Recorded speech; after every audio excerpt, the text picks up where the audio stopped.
You are merely a beggar on the streets. Yet, amidst the rampant beasts in the Forbidden Realm, a sect was established. Within your domain, countless prodigies reside. Even the guard dog is a formidable champion. 2.5 days ago, you traversed into this realm of cultivation. I once believed I could effortlessly dominate countless empresses from across the realms. Unexpectedly, on the day of the journey across realms, I merely stumbled upon a sect master's token. You have traversed your path to the Qingyun Sect through relentless begging, only to discover it to be nothing more than a desolate ruin of a once majestic palace. Suddenly, you recall the charming lady from yesterday, adorned in a rich ensemble. How could such a handsome young man have sought her assistance? Should any difficulties arise, do not hesitate to approach the lady for help. In that moment, with a resolute heart, you prepared to descend the mountain and flee. Just then, a notification chimed. Congratulations! You have obtained the sect leader's token and become the leader of the Qingyun Sect. The Celestial Divine Sect system has been successfully activated. Upon hearing the mechanical voice resonating in your mind, a surge of excitement courses through you. Brother Tongzi, you have finally arrived. The system activates the novice gift pack. Congratulations, esteemed host, on acquiring a golden summoning card. Congratulations, esteemed host, on obtaining a realm random enhancement card. Congratulations, esteemed host, on receiving a level 1 construction card for your sect. You gazed in astonishment at several cards flashing through your mind, announcing the random enhancement of your realm. Ding! Congratulations, host, you have drawn the Void Realm card. At this moment, a powerful aura surges through, circulating within your dantian and traversing your entire meridian system. You feel an overwhelming sense of strength coursing through your body, capable of moving mountains and effortlessly cleaving through the earth. Then you gaze at the golden summoning card, silently praying. O great Emperor! Even if the Emperor does not grace us with his presence, a great sage would suffice. Congratulations, esteemed host, on summoning a formidable being of the great Emperor realm, the venerable ancestor of the Qingyun Sect, Li Qingyun. Behold the golden legend. The fortuitous aura of my little prince has returned with vigor. In the distance, the fabric of space was rent asunder, followed by the overwhelming might of the Emperor. In an instant, the powerful beings across the continent sensed it. It is the might of the Emperor. Another great Emperor has emerged into the world. Hurry! To the east! In an instant, various factions stirred with hidden currents, each dispatching their kin towards the east. Whether to forge alliances or seek refuge, even if it meant serving as mere hounds, this exemplifies the formidable allure of the mightiest sovereign, the Emperor. As the imperial might dissipated, an elderly man with white hair yet a youthful visage stood tall. Slowly, his eyes opened in the void, and he exclaimed, "Ha! I, the great Emperor of the Azure Clouds, have returned once more." Li Qingyun chuckled softly as he gazed downward. He sensed an ominous presence looming over him, as if a great terror had fixed its gaze upon him. His intuition warned him that if he were to disregard this person's words, he would meet a most tragic end. He dared not ponder further and quickly clasped his hands together, saying, Li Qingyun has met the sect master. Thank you, sect master, for bringing me back to life. You cast a glance at the venerable ancestor of the Emperor realm, and an overwhelming ambition surged within you. You thought to yourself, henceforth, let you preside over the sect, the Emperor realm shall suffice, albeit barely. Upon hearing this, Li Qingyun hurriedly surveyed his surroundings. The more he looked, the more familiar it became. Wasn't this his very own Qingyun Sect? Yet, how had it fallen into such disarray? Aside from this mysterious and powerful master, all that remained was a desolate wasteland. Noticing the peculiar demeanor of the old man, you inquired, is there an issue with the Qingyun Sect? I must not conceal from you, esteemed master, that I, Li Qingyun, am the founding patriarch of the Qingyun Sect. Yet, alas, it has now been reduced to mere ruins. Indeed, time is the greatest weapon of all. Upon hearing this, you were momentarily taken aback. What? The ancestral master of the Qingyun Sect? I am now the leader of the Qingyun Sect. Could it be that this old man, Xing, is indeed my ancestor? As far as I know, the Qingyun Sect was once known as the Qingyun Emperor Sect millions of years ago. Its founding ancestor was a formidable being of the Emperor realm. However, after enduring several fierce battles, it fell into decline, ultimately becoming a second-rate power. Those matters are but remnants of the past. Under your esteemed leadership, I firmly believe that the Qingyun Sect shall undoubtedly surpass its former glory. I, sect leader Xing, shall take my leave for now. Should you have any tasks, please feel free to command me at any time." Upon finishing his words, Li Qingyun's thoughts stirred, and he subsequently vanished without a trace, leaving behind only you and the remnants of this desolation. What you must do now is to reconstruct the sect, otherwise, how could such a disheveled imperial sect avoid becoming a laughingstock? Yet, just as you are about to utilize the sect construction card. As the foremost deity of the future, it is imperative for the supreme sect to have disciples. A mission has been issued to recruit a disciple. Completion of this task will yield rewards. A candidate with considerable talent and great perseverance has been detected. Please, host, proceed promptly to incorporate them into the sect. As soon as your actions come to a halt, the disciple arrives. Xing must patiently wait before employing the construction card once more. Meanwhile, at the mountain gate of the Qingyun Sect, 5 practitioners clad in black garments were hastily fleeing, occasionally casting terrified glances behind them. Behind him, not far away, a blood-soaked youth pursued relentlessly, as if possessed by madness. His fierce gaze fixated ahead, firmly grasping the sword in his hand, exuding an overwhelming aura that shook the very heavens and earth. 5 figures clad in black fled in a state of sheer panic, their voices rising in desperate cries for help. "How is it possible that his vitality is so resilient?" they exclaimed. Despite having his supreme sacred body usurped and being pierced by 108 swords, he still appeared so vigorous and full of life. What kind of hidden cards did the elder ancestor bestow upon him? A young man behind the figure in black emitted a cold snort. The turbulent spiritual energy surged once more, soaring into the sky, and in an instant, it reached the 5 individuals clad in black. Then he taunted, "Run! Aren't you all so good at running?" The few individuals clad in black came to an abrupt halt, trembling as they cast their fearful gazes upon the frenzied young man before them. "Young master, spare us, we are merely carrying out orders." The 5 figures clad in black did not dare to hesitate, quickly prostrating themselves in a gesture of contrition. "It is all over, utterly finished. In this secluded mountain forest, it seems there is no one to come to my aid. Cursed be the day I provoked this harbinger of doom." Shi Hao, in the early stages of Qi refinement, possessed the unparalleled supreme saint body, which was usurped. He is a natural-born disciple of the illustrious Shi clan. The Shijia clan stands as the preeminent force in the desolate state. Heaven has bestowed upon them 2 unparalleled gifts, the supreme sacred body and the chaos eye. A few days prior, he was deceived by his uncle and cousin, resulting in the forfeiture of his sacred body. In the distance, you gaze at this scene in bewilderment, somewhat perplexed.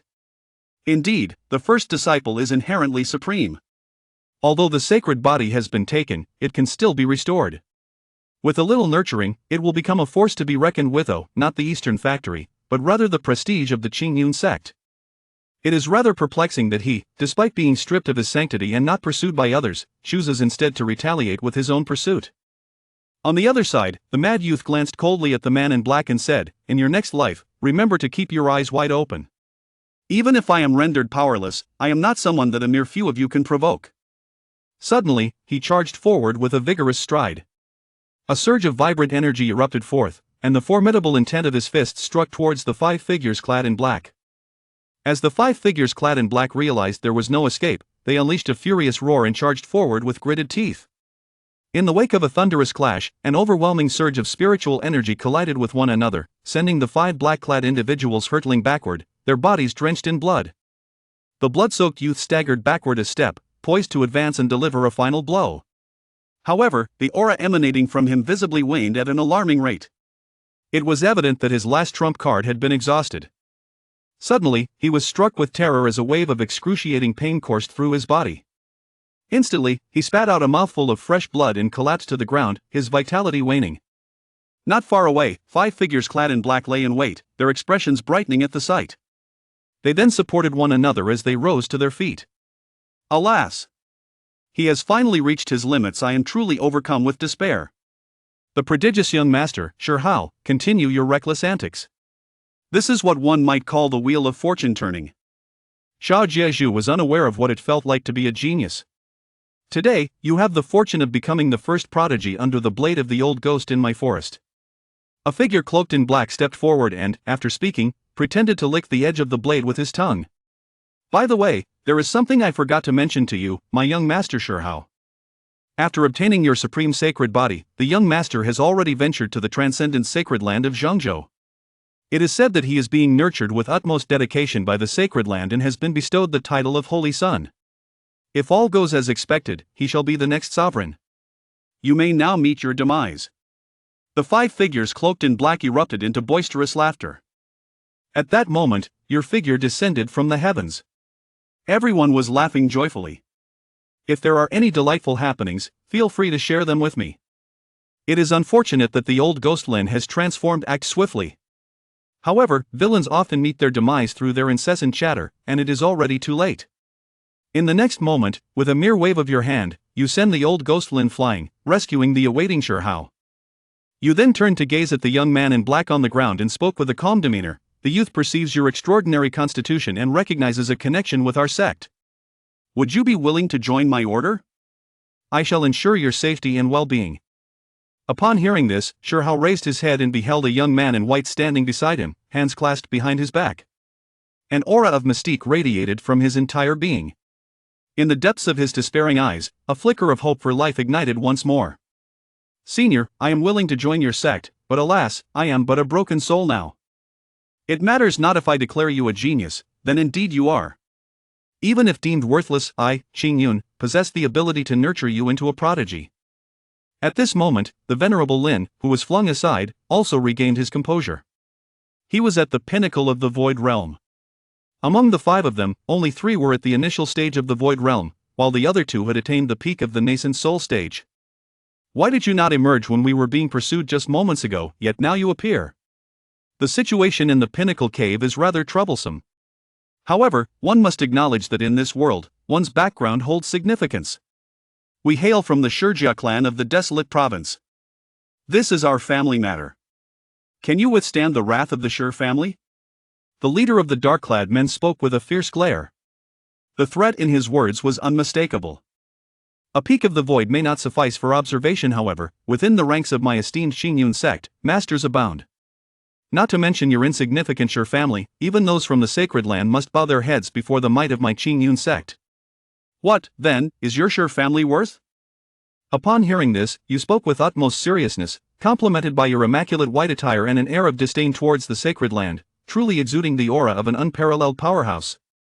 Shi Hao felt a surge of joy in his heart. He had truly endured hardship only to reap the rewards. The sect I am about to join disregards even the sacred land. My dear brother, what does it matter if you become the Holy Son? You must wait for me. The young lad may be of tender age, yet his audacity is anything but minor.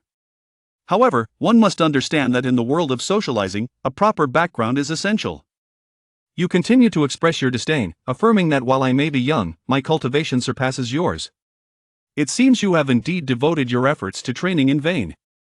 Have you ever experienced the sensation of leaping directly into the void realm in a single breath?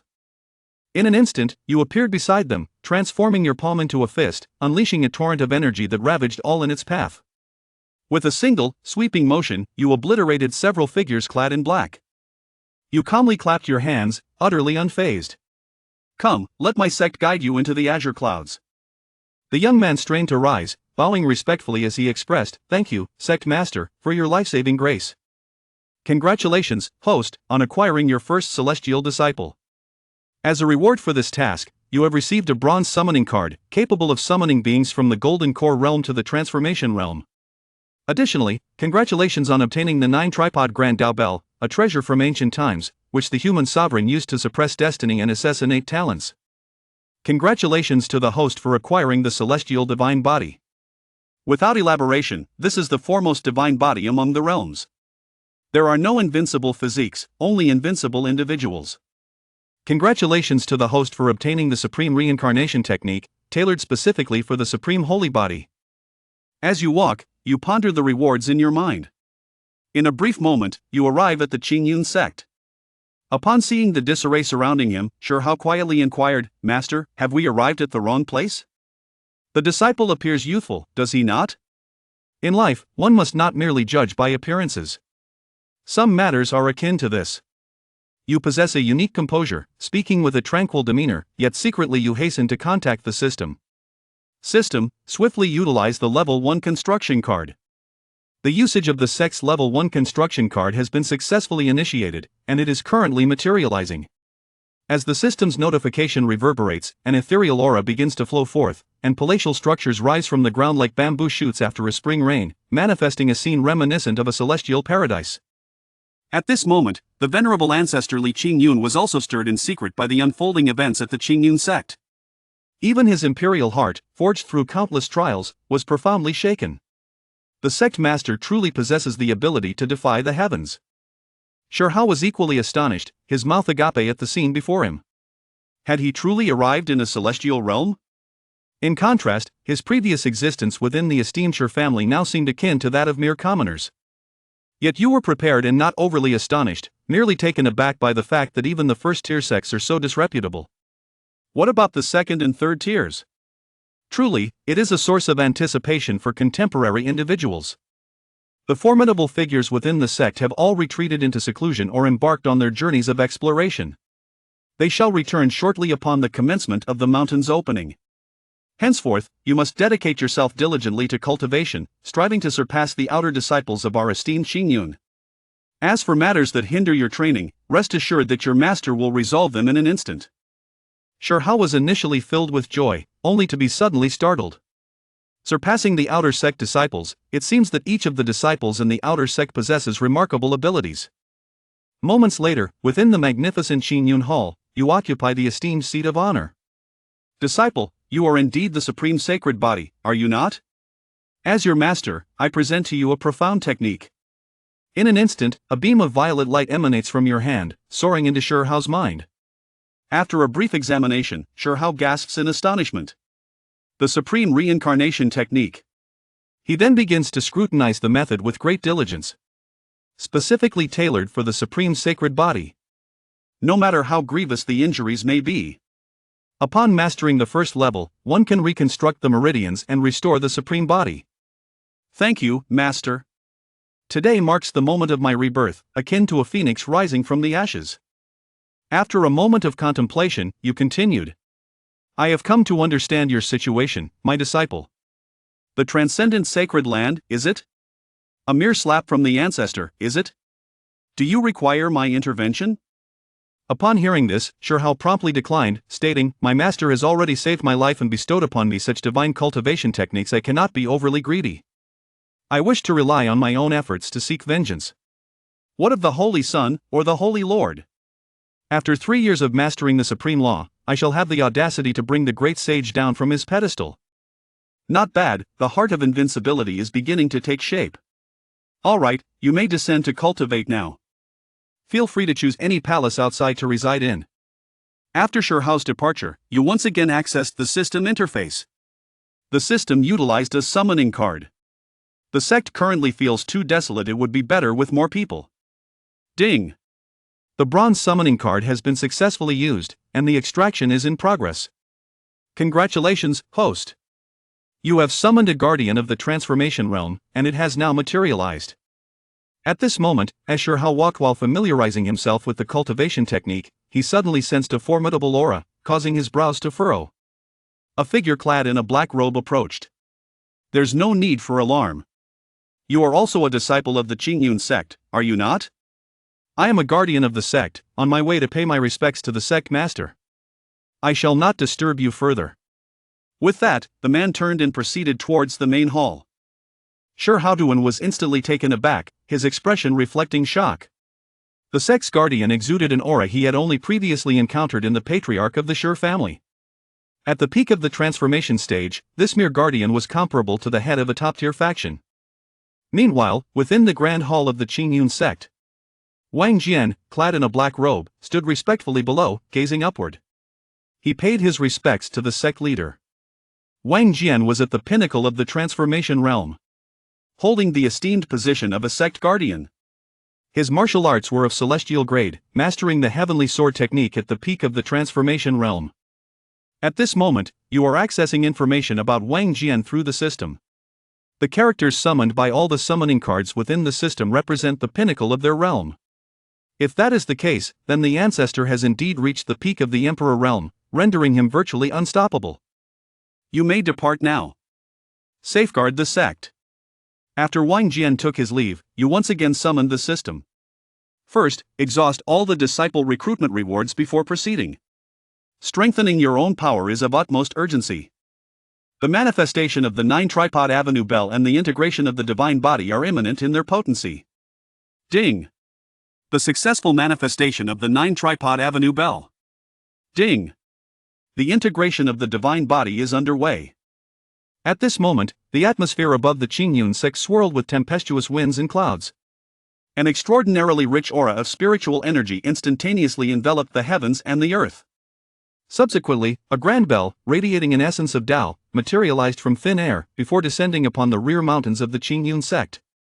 At the moment the 9-tripod cauldrons descended, the entire Qingyun Sect was instantly drained of its spiritual energy. Subsequently, the cauldrons began to exhale and inhale the essence of the Tao, with celestial melodies resonating from within the chime at intervals. As the celestial anomalies dissipated, they were swiftly followed by a cataclysmic purple-gold thunderbolt.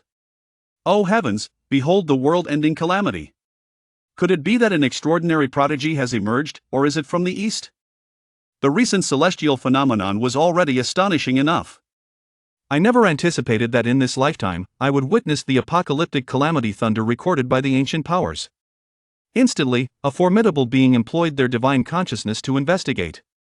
Upon sensing the probing consciousness encroaching upon him, the venerable ancestor of the Emperor realm, Li Qingyun, let out a disdainful snort. What insignificant insect dares to intrude upon my Qingyun Sect? In the next instant, his formidable imperial consciousness traversed countless miles, severing the probing minds of the intruders with astonishing swiftness. In the end, the profound insights of those formidable beings were entirely diminished, their cultivation regressing and their lifespans halved. They merely conveyed to their kin that a great terror loomed in the east, one that is unspeakable, unfathomable, and not to be recklessly speculated upon. Once this matter surfaced, the entire central domain erupted in a frenzy, compelling various factions to withdraw their informants to avert drawing calamity upon themselves. Such extraordinary phenomena are undoubtedly the handiwork of the sovereign. After extinguishing the opponent's divine consciousness, Li Qingyun gazed upwards at the sect's firmament, his astonishment rivaling that of the mortal realm. The aura emanating from the colossal bell left even him, an emperor, feeling a profound sense of trepidation, let alone the apocalyptic thunder tribulation. Could it be a treasure from the celestial realm? You gaze in astonishment at the violet golden thunderclouds above, your brow furrowed in worry. This is quite an overwhelming occurrence, you muse. System, is it truly necessary for such a formidable thunder to descend merely because I have merged with a divine entity? Meanwhile, the divine thunder in the heavens had perfectly brewed. A thick and formidable bolt of calamity lightning descended with great ferocity. With no means of evasion, you braced yourself to endure it. The calamity thunder struck you with a cataclysmic force, landing with unerring precision. After a few moments, to your astonishment, you found yourself completely unharmed. Congratulations, host, your body has been tempered by the divine thunder. The fusion of the celestial body has been successfully achieved. A gentle reminder, absorbing the divine thunder also has the effect of enhancing your cultivation. Indeed, you sensed a subtle loosening in the recently attained pinnacle of the void realm. Once you have tasted sweetness, you become wildly obsessed with the heavenly thunder.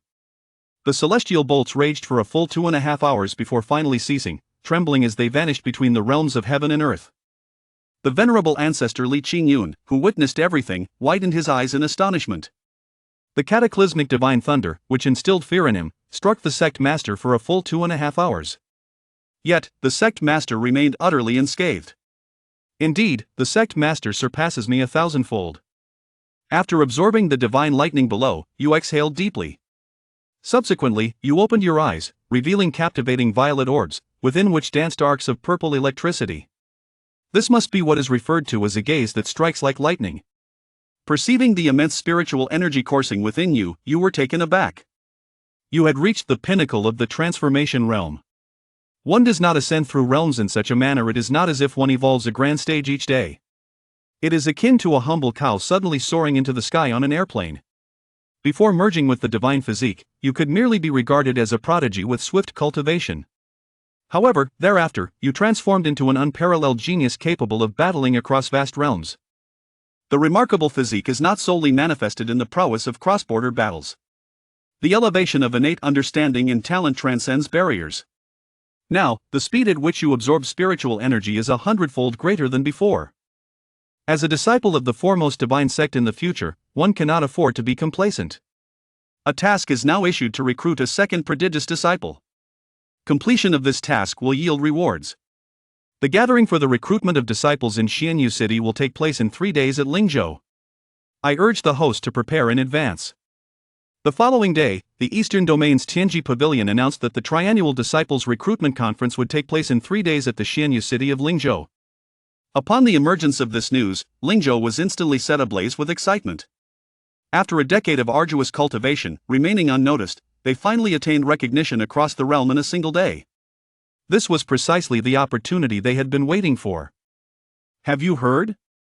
The apprenticeship conference is being held in Qingyun City. I must take this opportunity to try my luck. I have heard that there exist supreme powers in sacred lands to behold. If I could join a supreme force, it would be an unprecedented ascent. As for the sacred lands, they are realms of which one can scarcely dare to dream. Those who gain entry are indeed rare and exceptional beings. Is the information I received from my brother accurate? Certainly, it is accurate.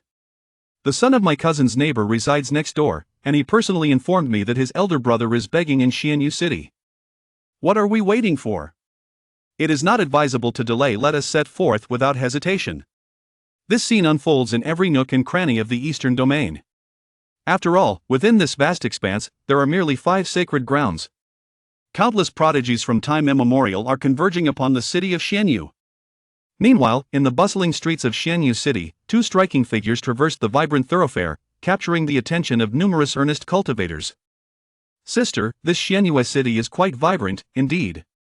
My constant pleas to the master have not been in vain, as I can finally enjoy a day out. Lang Bingning gazed at her quirky little junior sister, feeling both amused and exasperated. Dear junior sister, you must not always be preoccupied with play. It is essential to devote yourself to your cultivation, do you understand? The people of the eastern region may not necessarily possess lesser talents than ours. Cold and distant, Ling Ning would earnestly advise others. At Yuqing Palace, she is always perceived as the epitome of an icy beauty, revealing her true emotions only in the presence of her junior sister. The junior disciple playfully stuck out her tongue and said, I understand, senior sister. Your tone is remarkably similar to that of master. On the other side of the Qingyun Sect, Shi Hao emerged from the training chamber, invigorated and refreshed. Having successfully cultivated the first layer of the supreme reincarnation technique, he felt a resurgence of his supreme body and the successful reconstruction of his meridians. Truly, it is worthy of being a divine-level cultivation method. After moving his hands and feet, he was pleasantly surprised to find that his cultivation had reached the mid-stage of foundation establishment. Truly, he was progressing by leaps and bounds. One must wonder, who else possesses such remarkable speed in their cultivation? However, why has the spiritual energy of the sect become so exceedingly abundant? At this moment, Shi Hao sensed something unusual. Just moments ago, the sect's disciples were completely unaware of what had transpired. It is worth noting that the spiritual energy was already remarkably rich upon entering the sect, and now it has multiplied tenfold. Even if a mere pig were to be placed within, it would suffice for it to attain the status of a sage. This must undoubtedly be the work of my esteemed master. Subsequently, Shi Hao ceased his contemplations and, seizing the opportunity presented by the abundant spiritual energy, resumed his cultivation.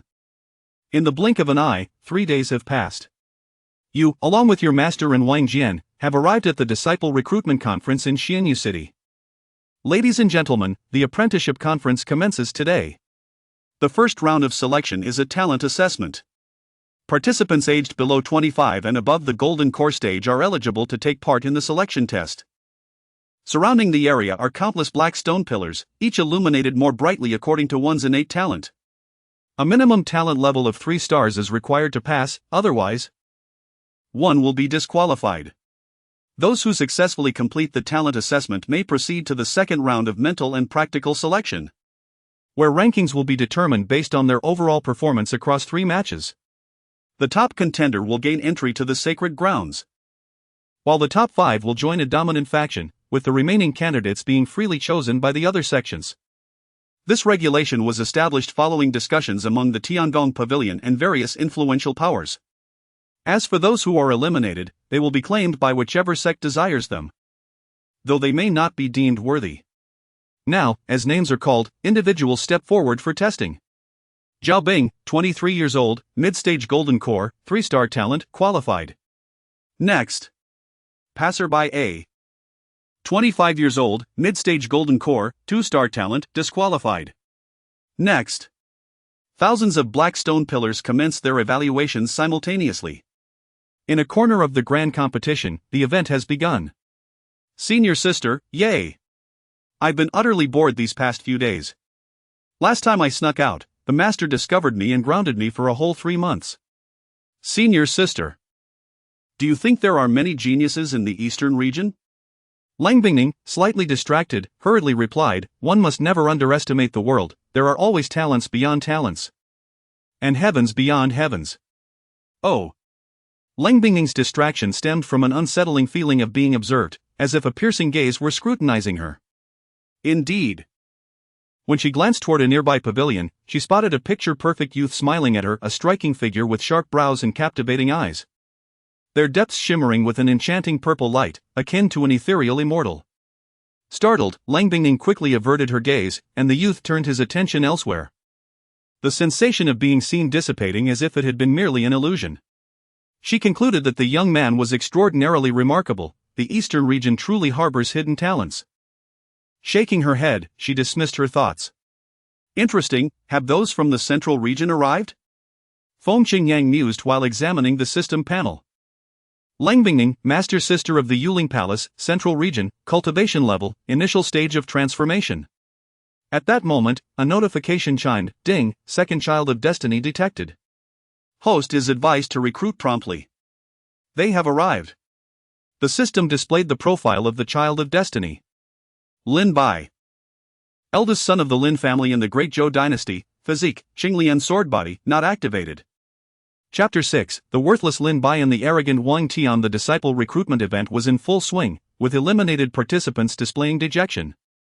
Some even cried out to the heavens in despair. It hurts. It hurts too much. How could I, a future emperor, fail at such a trivial disciple recruitment event? I refuse to accept this. This individual had lost his sanity, indeed.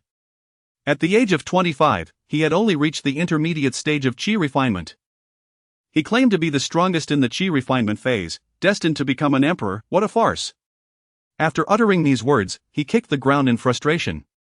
Unable to contain his disdain for the pretentiousness of others.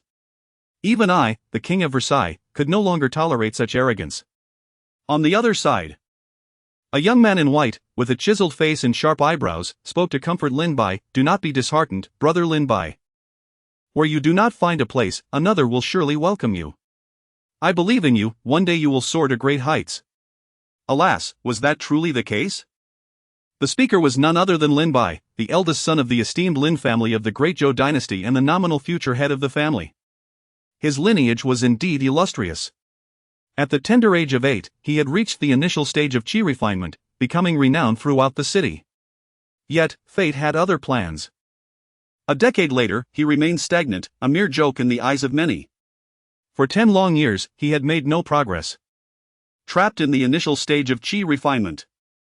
This time, he had come to seek fortune, hoping to discover a method to advance. Thank you, Xinger. It is a comfort to have you by my side. The young woman beside him, his fiancée Yi Nianqing, had been his companion since their childhood betrothal. Brother Lin Bai. I passed the first test. I must prepare for the second now. With a hurried farewell, Nianqing strode away. Be safe, Xinger, Lin Bai called after her.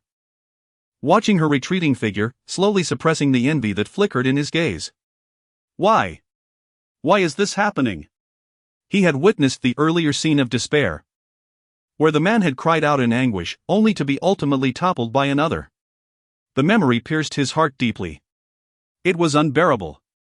That man was merely in the mid-stage of Qi refinement at 25, while he himself had not progressed beyond the initial stage for a decade. At 25. Still trapped in the initial stage, how could he bear such humiliation? As Lin Bai wandered, lost in his thoughts, he had come to test his luck in accompanying Nianqing. Her success in the first test was expected. She was a prodigious talent who had reached the initial stage of Qi refinement by the age of 10 and was now 18, having attained the golden core stage. They had once been a perfect match, but he had gradually become the subject of ridicule. Just as he was immersed in his troubled contemplation, a voice interrupted him. "Young man, what troubles you?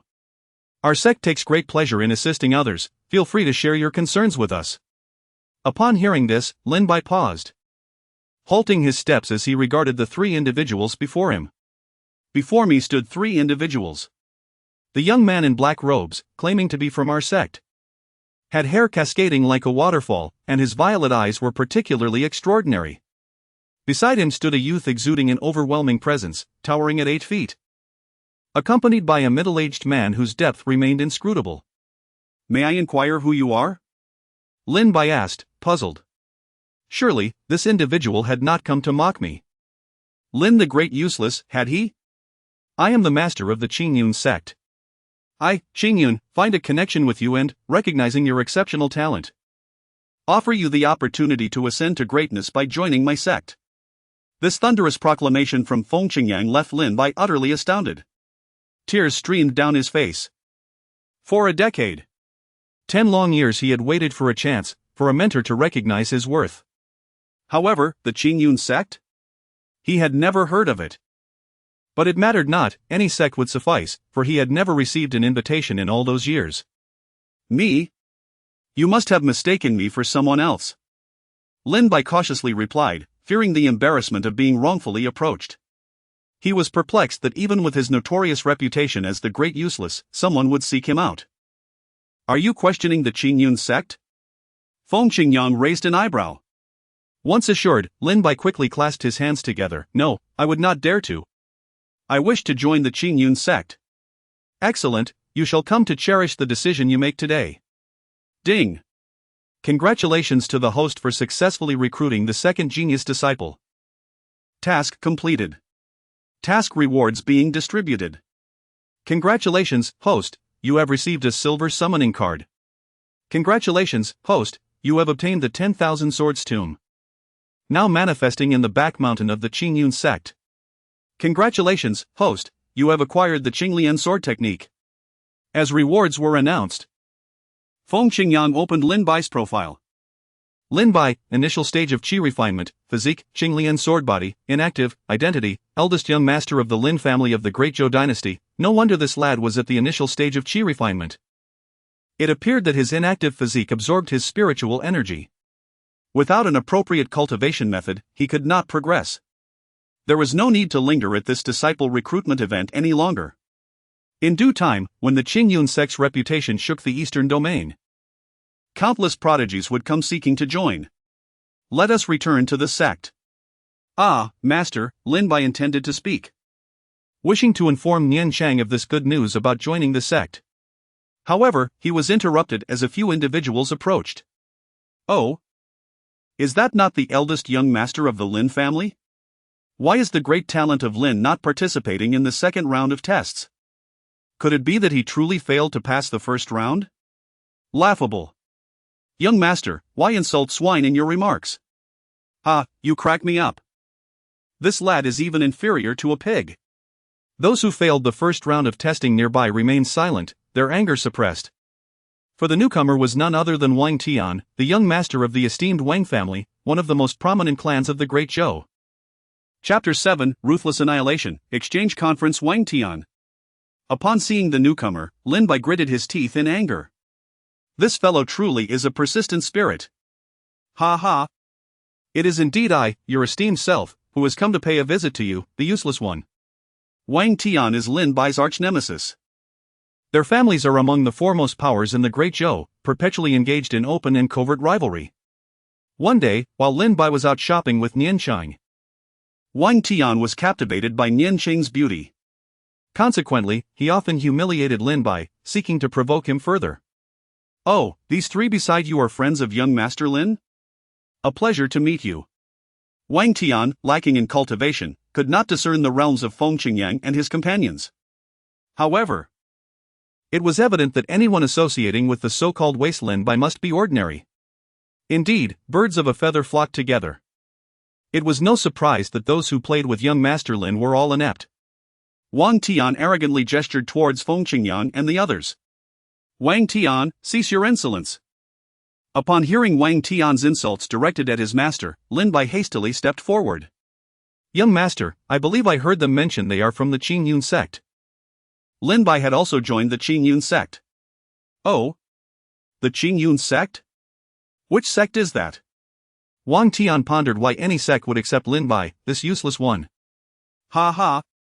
Young master is unaware. I heard from others that the Qingyun Sect is a third-rate force, and it is said that all its members have fled. Ha ha. It is indeed fitting, a sect that shelters the inept is aptly named. Enough of this noise. Wang Jian, the guard behind Feng Qingyang, casually struck out with a hand. Without the need to employ spiritual energy, he effortlessly reduced the still-laughing Wang Tian to a mere mist of blood with the sheer force of his physical prowess. Throughout the ordeal, Feng Qingyang and his companions merely observed the spectacle with the detached amusement of onlookers. With the cacophony silenced, Feng Qingyang symbolically scratched his ear, reflecting. These clowns seem eager to hasten their descent into the underworld. Why provoke him, of all people? By heavens, how formidable! Lin Bai gasped in astonishment. The seemingly unremarkable guard, Wang Jian, had unleashed a wave of powerful energy that left Lin Bai astounded. Is this the power of the strong? To wield life and death. To cleave through any displeasure with a single strike. I, Lin Bai, vow to become such a formidable force. You. Wang Tian's sycophant remained stunned. Only now realizing the intensity of the energy fluctuation. With darkness enveloping his vision, he was flung backward and witnessed his master dissolve into blood mist, evaporating before his eyes. You have slain our young master. You shall pay for this, await the wrath of the Wang family. Wang Tian's lackey, trembling in fear, struggled to articulate his threats. Yet he mustered the courage to speak. The Wang family is no longer necessary. Feng Qingyang merely uttered these words and turned to depart. Perhaps, when the mood strikes, I shall pay a visit to the Wang family. In the next life, remember to keep your eyes wide open. The guard Wang Jian spoke with indifference. And with a mere thought, he turned and departed. In an instant, the minions of Wang Tian ahead were reduced to mere mist of blood. The commotion attracted numerous onlookers. Especially those who had failed the first round of testing and dared not voice their anger at Wang Tian's words, they all applauded in approval, exclaiming it was a gratifying sight. Impressive, this brother is truly formidable. Indeed, the young master of a top-tier family can execute a kill at will. Even proclaiming that the Wang family need not exist. However, it was quite exhilarating to witness, this Wang Tian is indeed arrogant. And now he has provoked someone he shouldn't have. If I weren't unable to defeat him, I would strike him thrice a day, each time for 8 hours. Just as Feng Qingyang and the others were about to leave, a figure obstructed their path. Wait a moment, is it appropriate for you to depart so casually? Again. How relentless. What is your purpose? Does the Qingyun Sect require your guidance in conducting its affairs? Allow me to introduce myself. I am an elder of the Tianji Pavilion and the overseer of this recruitment conference. Are you here to support that boy? No, you misunderstand. Such a minor faction is not worthy of the Tianji Pavilion's intervention. I merely wish to invite your sect to participate in the upcoming exchange conference.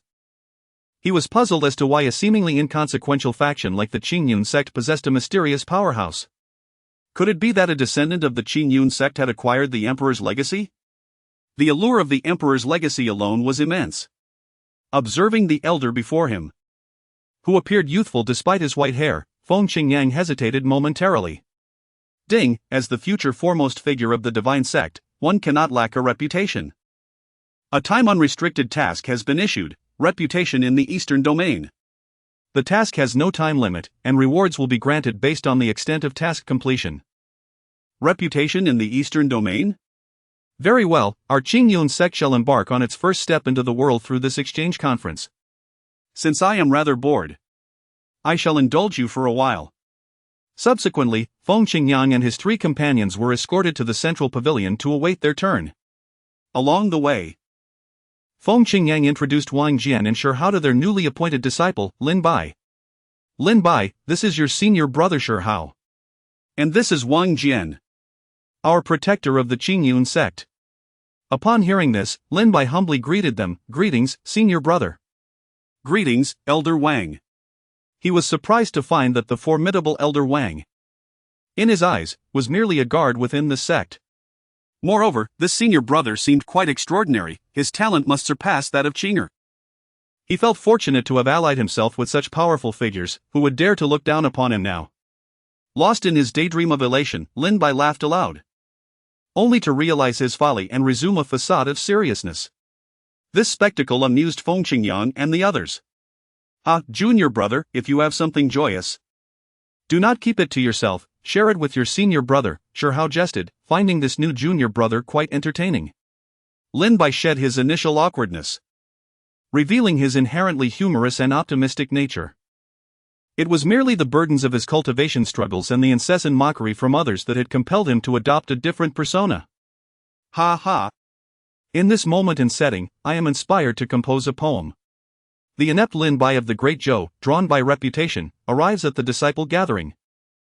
Entering the realm of aspirations, he soars high with lofty ambitions. In the joy of life's triumphs, he revels with a heart full of delight. Chapter 8, Elder Fractured Sky. Battle at the Martial Platform. Junior brother, are you searching for someone? In the loft, Lin Bai glanced around, alternating between surprise and disappointment. Upon hearing his senior brother's inquiry, he chuckled. Senior brother, I am looking for my fiancée. She has passed the first round of tests and is currently engaged in the second.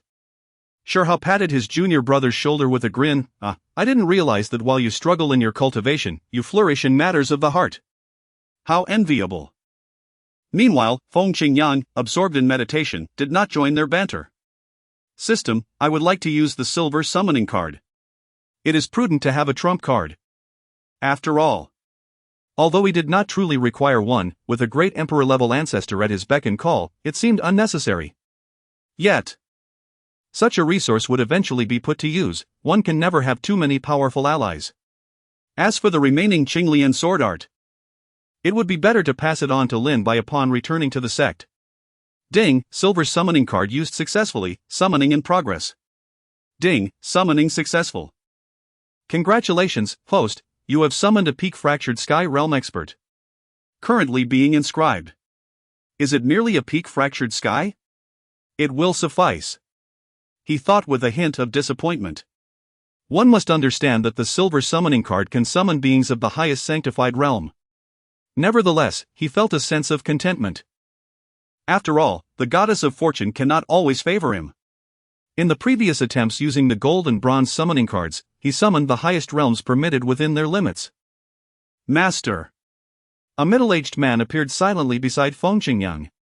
He exuded no aura of cultivation, appearing as an ordinary person. Had he not voluntarily revealed his cultivation presence? Who would suspect that such a powerful being, second only to the sacred grounds, would honor them with his presence, greeting them respectfully? Just his presence alone rivaled that of a dominant force. Shi Hao and the others noticed Feng Qingyang's companion. Has another individual come from the sect? I wonder which esteemed elder it is.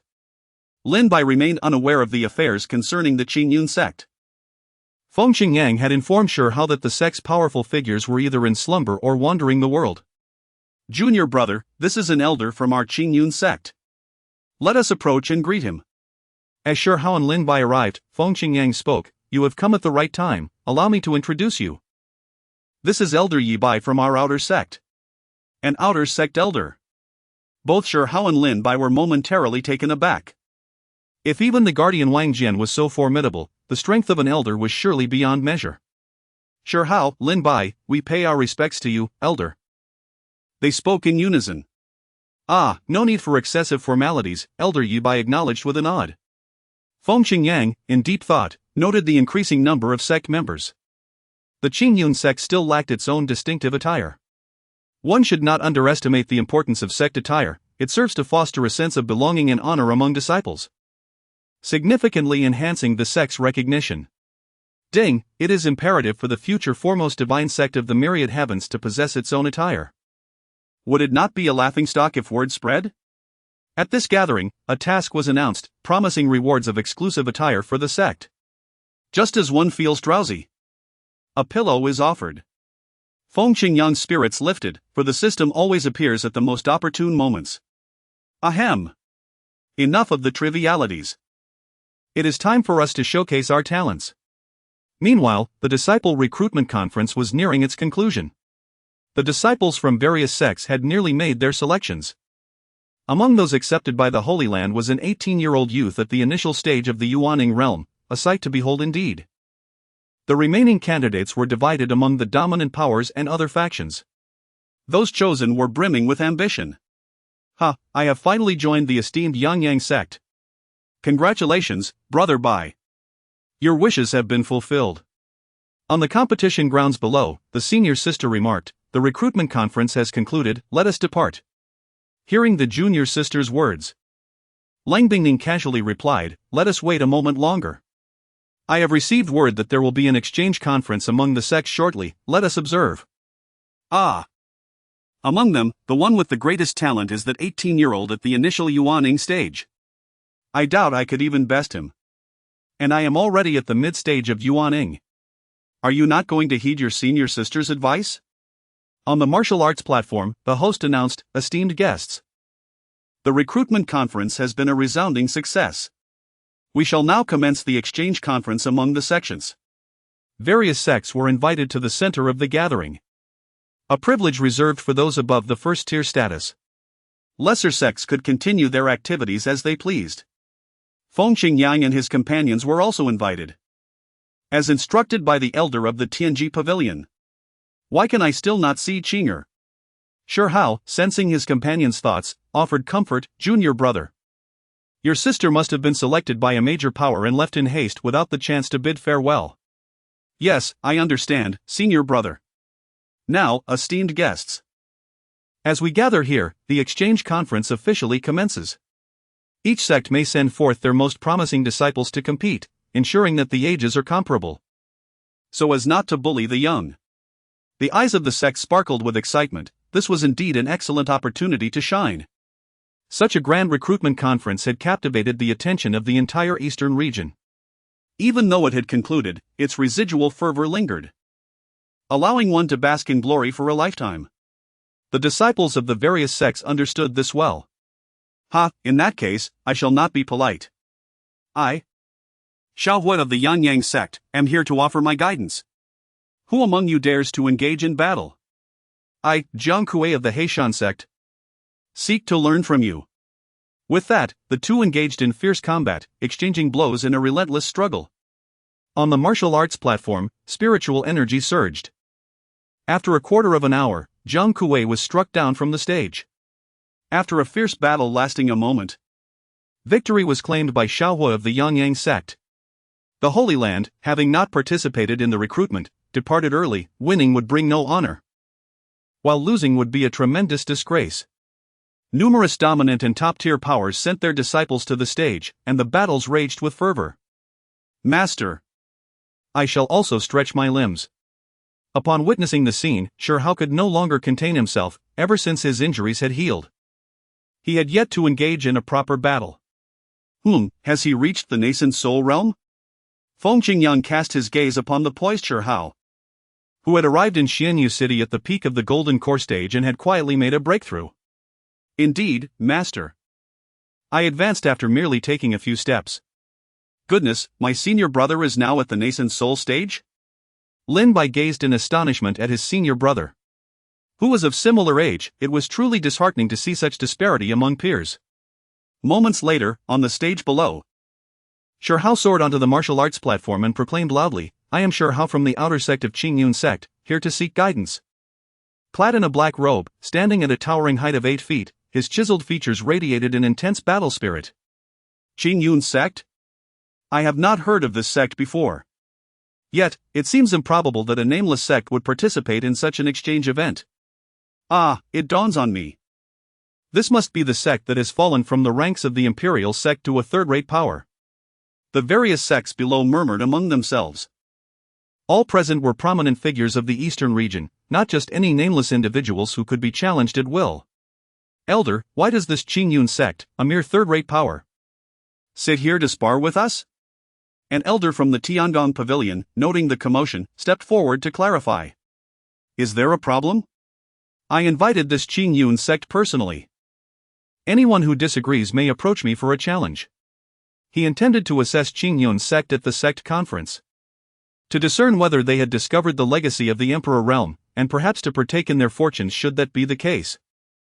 Chapter 9. All those present are worthless. Cold Ice gazed up at the arena, where the young man beside the mysterious figure caught her attention. Were they all members of the Qingyun Sect? Upon hearing that the elder of the Tianji pavilion had extended an invitation, the crowd fell silent, eager to witness what capabilities this Qingyun Sect, presumed to have gained entry through nepotism, possessed. At that moment, a voice rang out, Shi Hao. You're still alive. A member from the esteemed Shi family in the audience recognized Shi Hao and exclaimed in shock. The explanation provided by Shi Hao's cruel uncle to outsiders was that Shi Hao had colluded with other families in an attempt to seize the Shi family's wealth and had thus been rendered powerless. To everyone's astonishment, he had escaped and was now being pursued by family guards. Your cultivation has also returned? The Shi family disciple stared at Shi Hao in disbelief, recalling the family head's assertion that he had been completely incapacitated.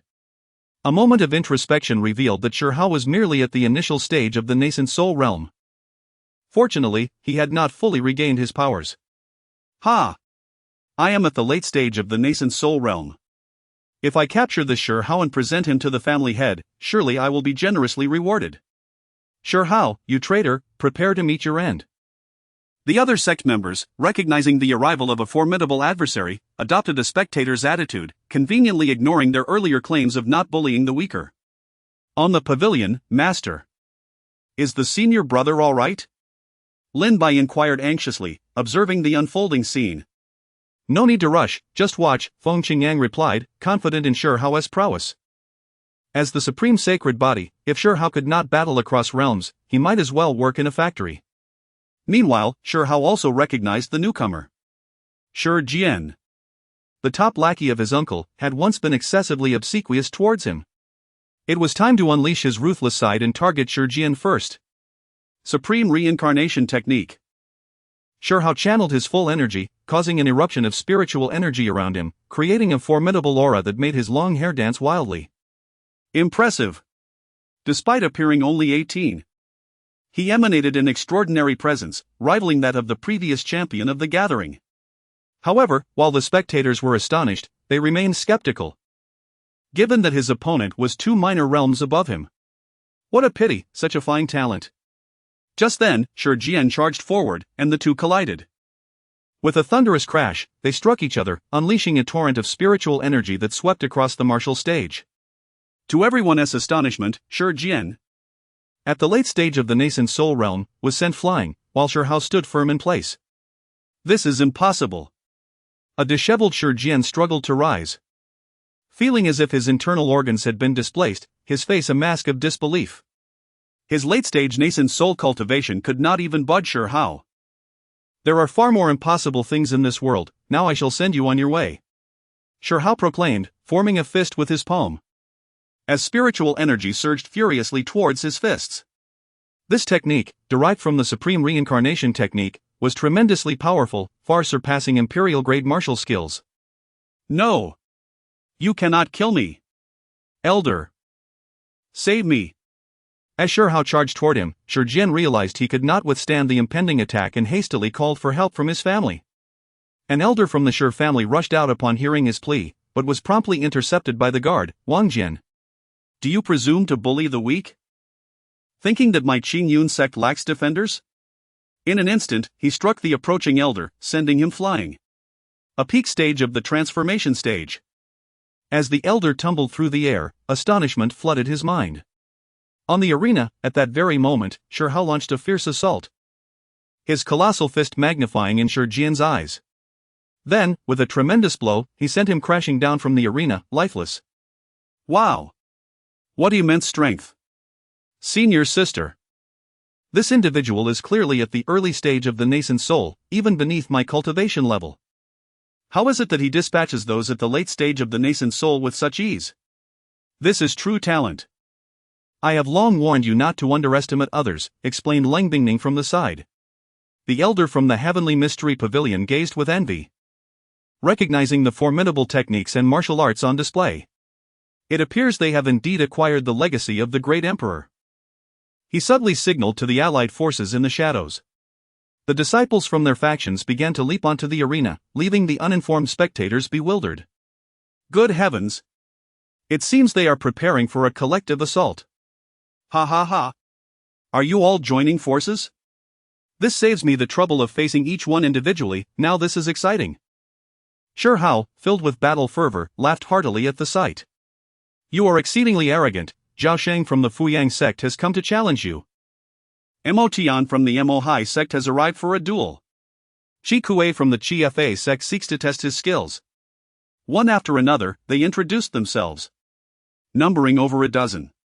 Trash! Shi Hao replied disdainfully. What? You dare call me trash? The person at the forefront assumed Shi Hao was addressing him. No, you misunderstand. I meant that all of you standing here are the trash. Come forth and fight. Haha, I never anticipated Shi Hao's words to be so sharp. Below, Feng Qingyang was amused by Shi Hao's humor. Lin Bai glanced over at the sect master, contemplating whether to reveal that these words were taught to his senior brother. On the arena, spiritual energy surged as an array of dazzling martial techniques danced through the air. Shi Hao remained unfazed, unleashing his fists left and right with ferocity. He exerted his full strength in the Supreme Reincarnation Fist.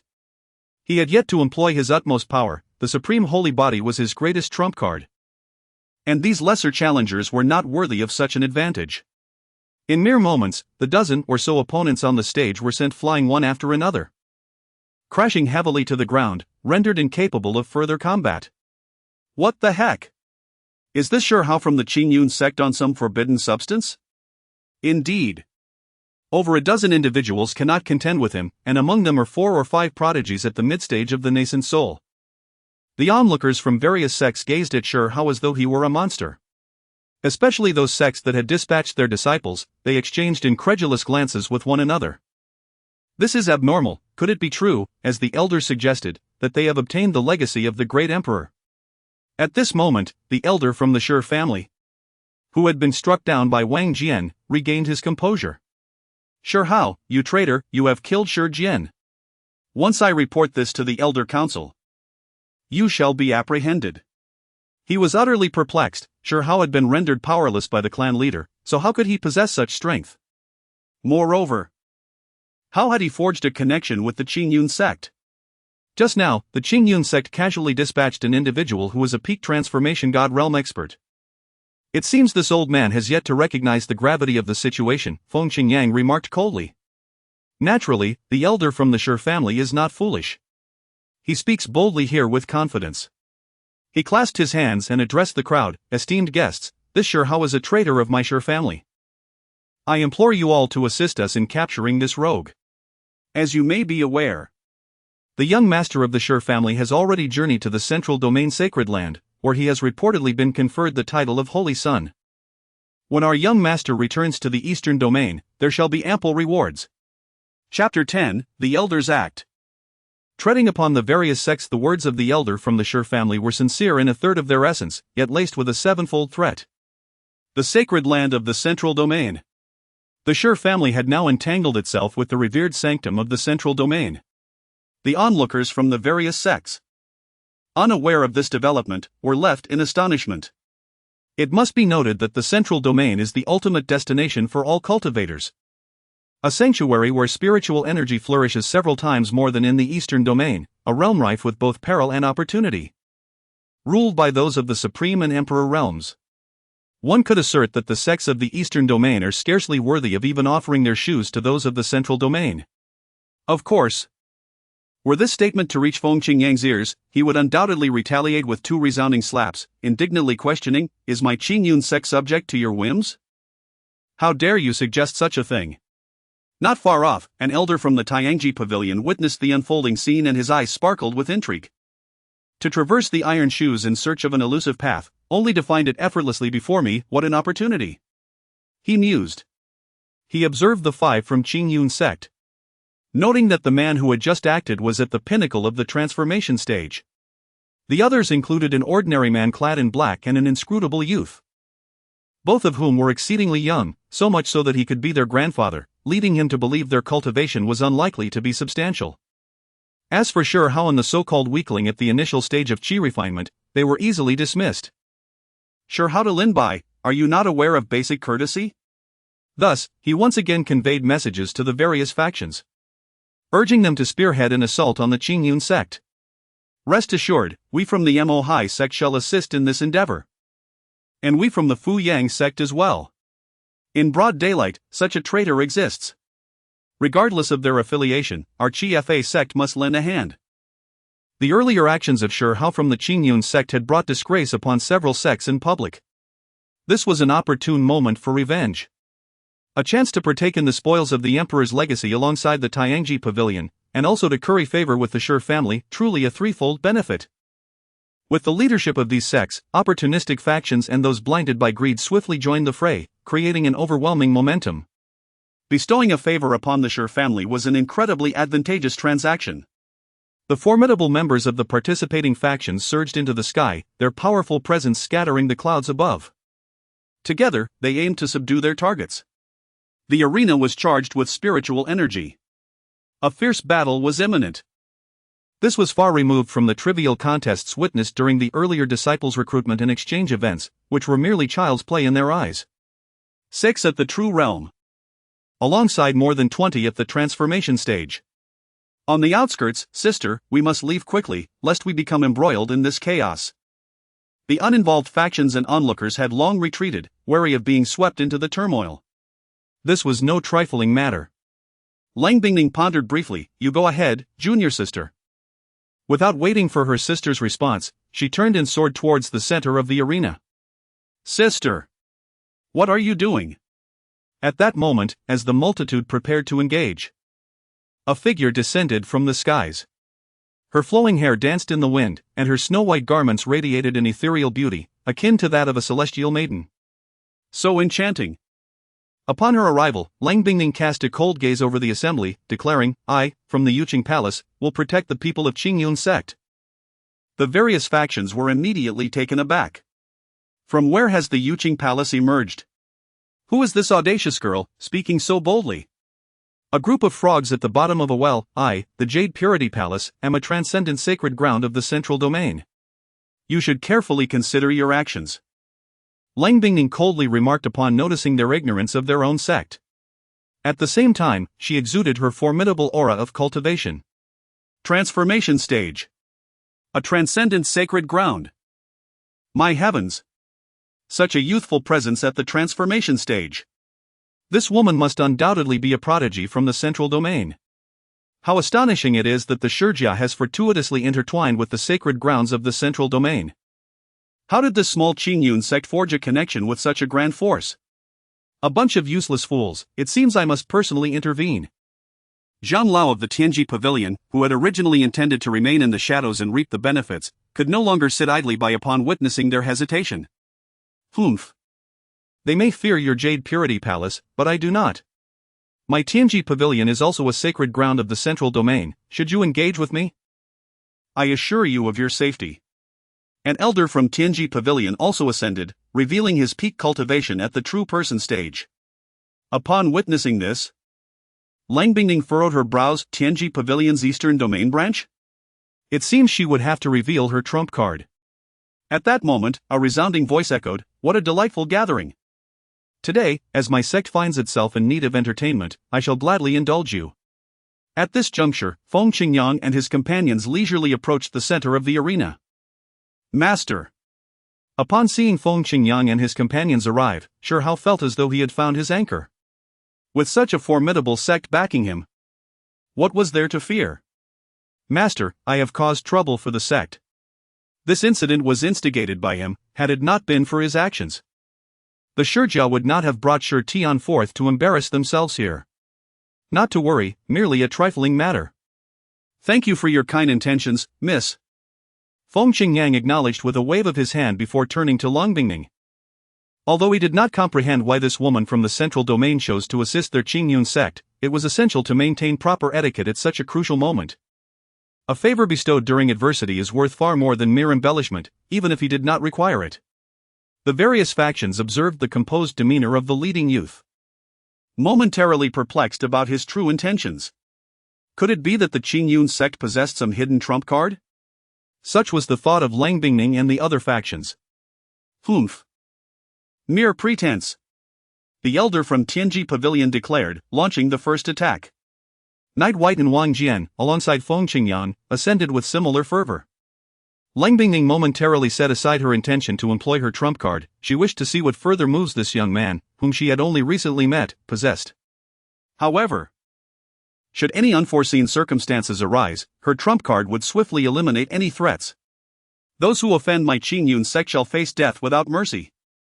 Knight White unleashed the peak cultivation of the shattering void realm. A tempestuous surge of spiritual energy swept through the heavens and the earth. Vast waves of cultivation energy radiating outward. Shatter, shatter. Shattering void powers. Knight White summoned his spiritual energy and struck downwards. In the sky, a colossal hand emerged, overshadowing the sun as it descended upon the myriad factions. The surrounding space crackled ominously. A sound born from the friction of spiritual energy against the fabric of reality. At the moment when the colossal hand struck, the surrounding space shattered, a truly cataclysmic event. No! Spare me! I am the sect master. Following the anguished cries, silence enveloped the scene. There was nothing more to it, sheer brutality dictated the overwhelming superiority in cultivation. Oh! It seems a small mouse has managed to slip through the cracks. You cannot kill me. I am an elder of the Heavenly Mechanism Pavilion. The speaker was none other than the elder of the Heavenly Mechanism Pavilion, who had narrowly escaped disaster. However, he found himself in a pitiable state, gravely injured. The moment Lin Bai displayed his cultivation, he sensed the impending doom and retreated behind the crowd, relying on his life-saving trump card to preserve his existence. He still could not fathom why such a formidable force emerged from the seemingly insignificant Qingyun Sect, even with the inheritance of a great emperor. It should not have been possible. Have you finished your dying words? Without a flicker of an eyelid, Lin Bai brought his foot down, reducing the elder to mere pulp. The battlefield lay in disarray, save for a palm print that plunged age-young deep. Feng Qingyang approached the edge of the arena and gazed down. I shall not make things difficult for you. You have 3 days to have your respective sects come to the Qingyun Sect to apologize in person. And we shall consider this matter resolved. Otherwise, not a single soul shall be spared. Feng Qingyang's words sent shivers down the spines of the remaining members from various sections. Chapter 11, Sect Attire, the Mighty Qingyun. Beep, congratulations to the host for excelling at this exchange meeting. The Sect Attire has been distributed, please check your receipt. Beep. Task completion at full score, unlimited supply of Sect Attire provided. Excelling? After annihilating all the formidable beings, how could it not be deemed extraordinary? This time, the name of Qingyun Sect shall surely stir significant ripples. The completion of my quest for renown in the Eastern Domain is not far off. The Sect Attire has arrived. Though I wonder what it looks like. Does it possess any additional effects? As the future foremost divine sect of the myriad heavens, would the system reward me with attire of lesser quality? If my peers were to see it, they might think I cannot afford it. Beep. The sect attire is not only provided in unlimited quantities but also boasts remarkable aesthetics. When donned, it remains untarnished by dust and impervious to fire and water. Imbued with the essence of Tao. AI-generated illustrations, free from copyright disputes, Qingyun Sect attire. So, your esteemed sect possesses such formidable individuals. I, a mere girl, have been overly presumptuous. Even at the pinnacle of the fragmentation realm, one would be regarded as a pillar of strength in their transcendent sacred ground. The Qingyun Sect grows increasingly enigmatic in her eyes. In this serendipitous encounter, the young lady's willingness to step forward is indeed a significant gesture. However, with an elder from the outer sect of Qingyun, these inconsequential clowns pose no threat. Feng Qingyang smiled lightly, exuding an air of calm. An elder from the outer sect. Such formidable cultivation from even an outer sect elder. She had believed that this peak fragmentation realm powerhouse must be one of Qingyun's foremost experts. Yet it turned out to be merely an outer sect elder. The typically aloof and icy beauty, Lang Bingning, found herself unsettled. The Qingyun Sect truly is shrouded in mystery and strength. Could it be a hidden great sect? Senior sister, are you alright? A worried young girl rushed over, calling out. Schwerer.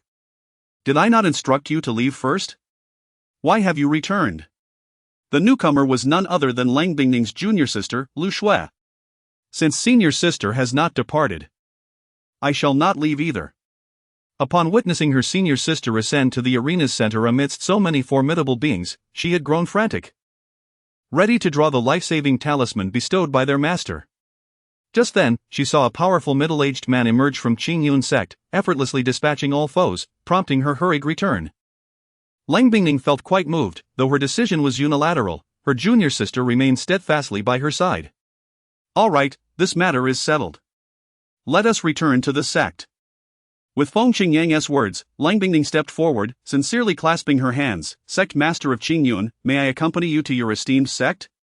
Rest assured, I harbor no ulterior motives. I merely wish to witness the splendor of your sect. Feng Qingyang scrutinized Lang Bingning. Contemplating, these two are individuals from a major power in the central domain. Allowing them to witness Qingyun would be beneficial, as it could propagate our renown throughout the central domain. With this thought, Feng Qingyang replied indifferently, our sect permits it, you may accompany us. Soon, they journeyed swiftly and arrived at the gates of Qingyun Sect. Along the way, Lin Bai could hardly contain his excitement as he spoke to his senior brother, Shi Hao. Senior brother, you were simply magnificent just now. A solitary individual confronts over 10 opponents, engaging in combat with remarkable prowess and emerging unscathed. Master brother, your skills are extraordinary. How long have you been cultivating? Observing the inquisitive expression of his junior disciple, Shi Hao pondered for a moment, realizing that since his cultivation had been rendered ineffective, it had barely been 3 days, precisely 2.5 days, to be exact. Lin Bai was astonished. 2.5 days. After 10 arduous years of cultivation, I remain at the early stage of qi refinement. Could it be that my efforts have been in vain? At the foot of Qingyun Mountain. Upon entering the Qingyun mountain range, Lang Bingning and Lu Shui immediately sensed something unusual. The spiritual energy here was several times denser than that of the outside world. Moreover, as they ventured deeper, the energy only grew more potent. By the time they reached the mountain gate, the spiritual energy was comparable to that of the central domain. Indeed, it was a hidden great sect, boasting such an advantageous location. With a sharp gaze, Lang Bingning thought, it is as I suspected. With a wave of his hand, Feng Qingyang summoned a staircase stretching for 100 miles down from the mountain, shrouded in swirling mists, creating a scene that was dreamlike and ever-changing, resembling a staircase leading to the celestial realm. Let us proceed, he urged, guiding them into the Qingyun Sect. As they entered, the view opened up magnificently. Various pavilions and towers were arranged harmoniously, with the essence of Tao flowing abundantly, the thick spiritual energy transforming into mist, rendering the place akin to a paradise. Sister, are we in a celestial realm? The newly arrived Lin Bai and his companions, resembling Lu Laolao entering the Grand View Garden, were utterly mesmerized. Shi Hao, observing their reactions, chuckled quietly to himself. Ha, this feeling is delightful. I recall having the same expression when I first arrived. In the Qingyun Hall, Feng Qingyang invited them to sit and instructed Shi how to serve tea. The tea was not of remarkable quality. It was merely the Dao tea he had acquired from the system a couple of days prior. Lang Bingning and Lu Shui sat down, holding their cups and consuming the tea in one go. The refreshing liquid flowed down their throats, transforming into a harmonious essence throughout their bodies. This is Dao tea, Lang Bingning exclaimed, feeling the flow of Dao within her. Such tea was exceedingly rare even in their Yuqing palace, only witnessed during grand banquets hosted by their palace master. It's not anything special, just make do with it, Feng Qingyang stated earnestly, pondering how to procure better tea from the system. The tea did not seem to evoke any significant reaction within him. System, you fool. This Dao tea is a treasured possession of sects. Something even a sage may not easily obtain. For an ordinary person to taste it is already a great fortune. And you, flaunting it for 2 days. Are you not aware of your own circumstances? Consuming so much yields no remarkable effects. Seeing Lang Bingning's astonished reaction, Lin Bai mused that those from the central domain were indeed taken aback, this tea was certainly extraordinary. He too drank it in one gulp, feeling the flow of Tao surging through him. How about it, junior brother? Any reactions? Shi Hao inquired curiously, having experienced the wonders of the tea himself. Burp. Master brother. I finally, still at the early stage of chi refinement.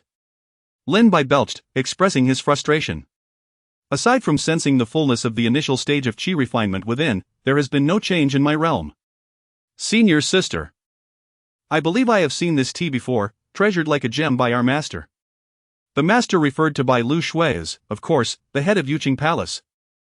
After finishing the tea, they engaged in some casual conversation. Lang Bingning rose solemnly and stated, Master Feng, your esteemed sect has offended the transcendent holy grounds of the central region, as well as the heavenly machine pavilion. It would be wise to prepare in advance. A cautious approach ensures safe passage through the ages. If any issues arise, Yuqing Palace can provide assistance. Beyond being the senior sister of Yuqing Palace, she is also the direct disciple of the palace master, wielding influence akin to that of a holy son from a holy ground. The Yuqing Palace itself is a transcendent force, inherently aware of certain secrets, for no transcendent power is simple. Thank you for your kind intentions, Miss Lang. But my Qingyun Sect is brimming with experts. Before my Qingyun Sect, these two forces are but ephemeral insects, easily dispelled with a mere wave of the hand. Feng Qingyang replied nonchalantly. With an emperor-level ancestor overseeing, what does the transcendent holy ground signify? Even if imperial forces were to arrive, we would not be daunted. Chapter 12, The Azure Lotus Sword Body, The Awakening of the Worthless. Upon observing Feng Qingyang's nonchalant demeanor, Lang Bingning felt it unnecessary to elaborate further.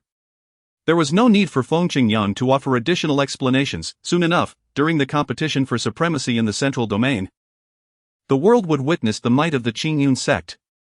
He then turned his attention to the system interface. The rewards from the system for accepting Lin Bai had been nearly exhausted.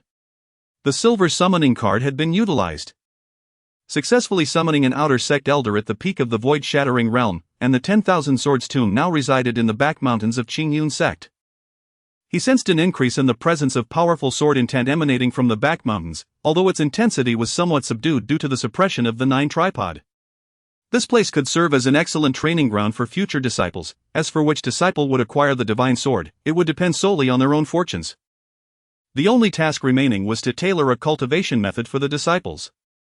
Lin Bai, come here for a moment, he called. Master. Lin Bai, still engulfed in sorrow, hurried forward upon hearing his master's summons. I have discerned the reasons behind your prolonged stagnation in cultivation. There exists an artifact within our sect that, when bestowed upon you, will resolve your issues. From this point onward, you shall be a direct disciple of our sect, akin to Shi Hao. Ah! Initially elated by the prospect of overcoming his cultivation challenges, Lin Bai was utterly bewildered upon hearing that he would be accepted as a direct disciple. Thank you, Master, he exclaimed, regaining his composure. Seated nearby, Lang Bingning and Lu Shui exchanged glances, intrigued as to why such a powerful and enigmatic sect leader would choose to accept a seemingly worthless disciple. Surely, this young man harbored profound secrets. Release your consciousness, Feng Qingyang instructed. Obeying without hesitation, Lin Bai complied. System, we may commence. A beam of purple light surged from Feng Qingyang's hand into Lin Bai's sea of consciousness. Your physique is the legendary Azure Lotus Sword Body. The reason you have been unable to break through lies in the absence of a corresponding cultivation method to refine spiritual energy, causing all the energy you have cultivated to be absorbed by your sword body. With the Azure Lotus Sword technique in your possession, your sword body will be activated, and your cultivation will ascend at an astonishing pace. The Azure Lotus Sword Body. Lang Bingning gasped in astonishment yet again. She had experienced enough shocks today to last a decade.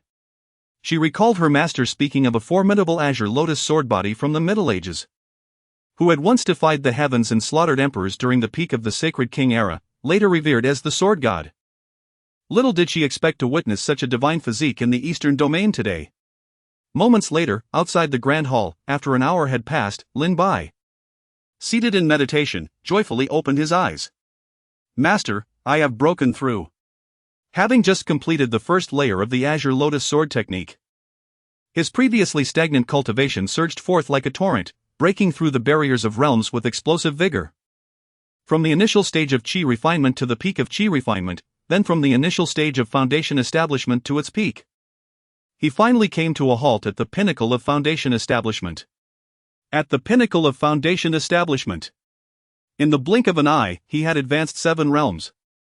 As Lin Bai spoke, an extraordinary phenomenon descended from the heavens, and emerald lotuses erupted from the earth, gathering at his feet and continuously cleansing his form.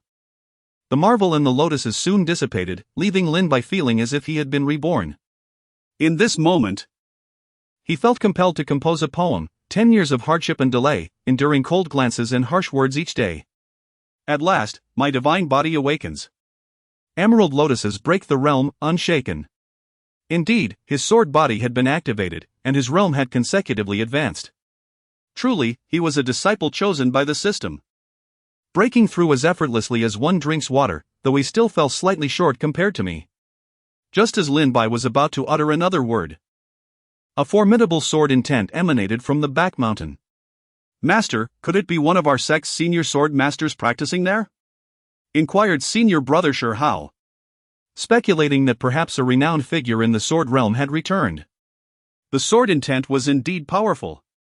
Feng Qingyang, using his divine sense, discovered that it was the disturbance of the sword mound. Upon glancing at Lin Bai, who had awakened his sword body, he understood and merely smiled in silence.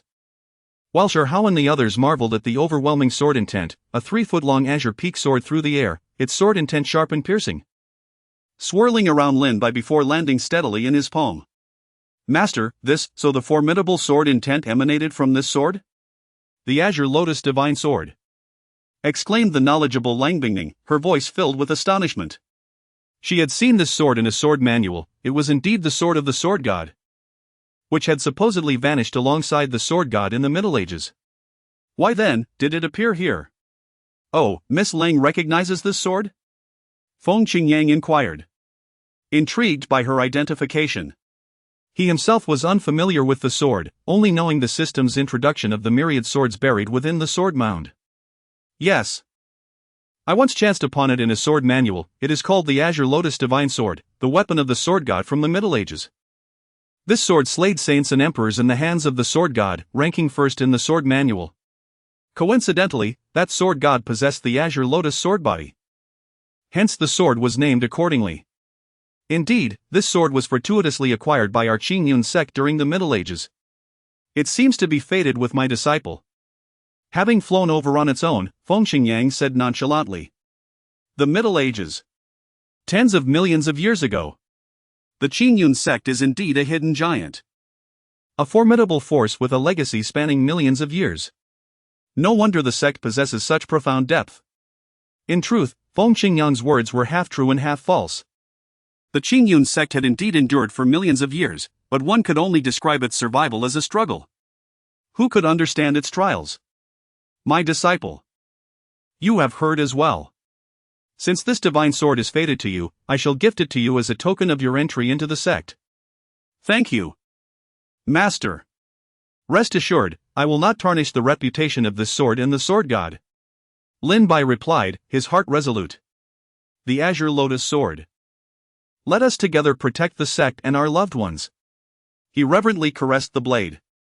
From this moment forth, the saga of Lin Bai truly began. The divine sword, possessing its own spirit, resonated in response, ringing with a vibrant clarity. Li Qingyun, the venerable ancestor, found himself engulfed in a cloud of melancholy. He had grown accustomed, perhaps even numb, to the celestial phenomena that would manifest in the sect every few days.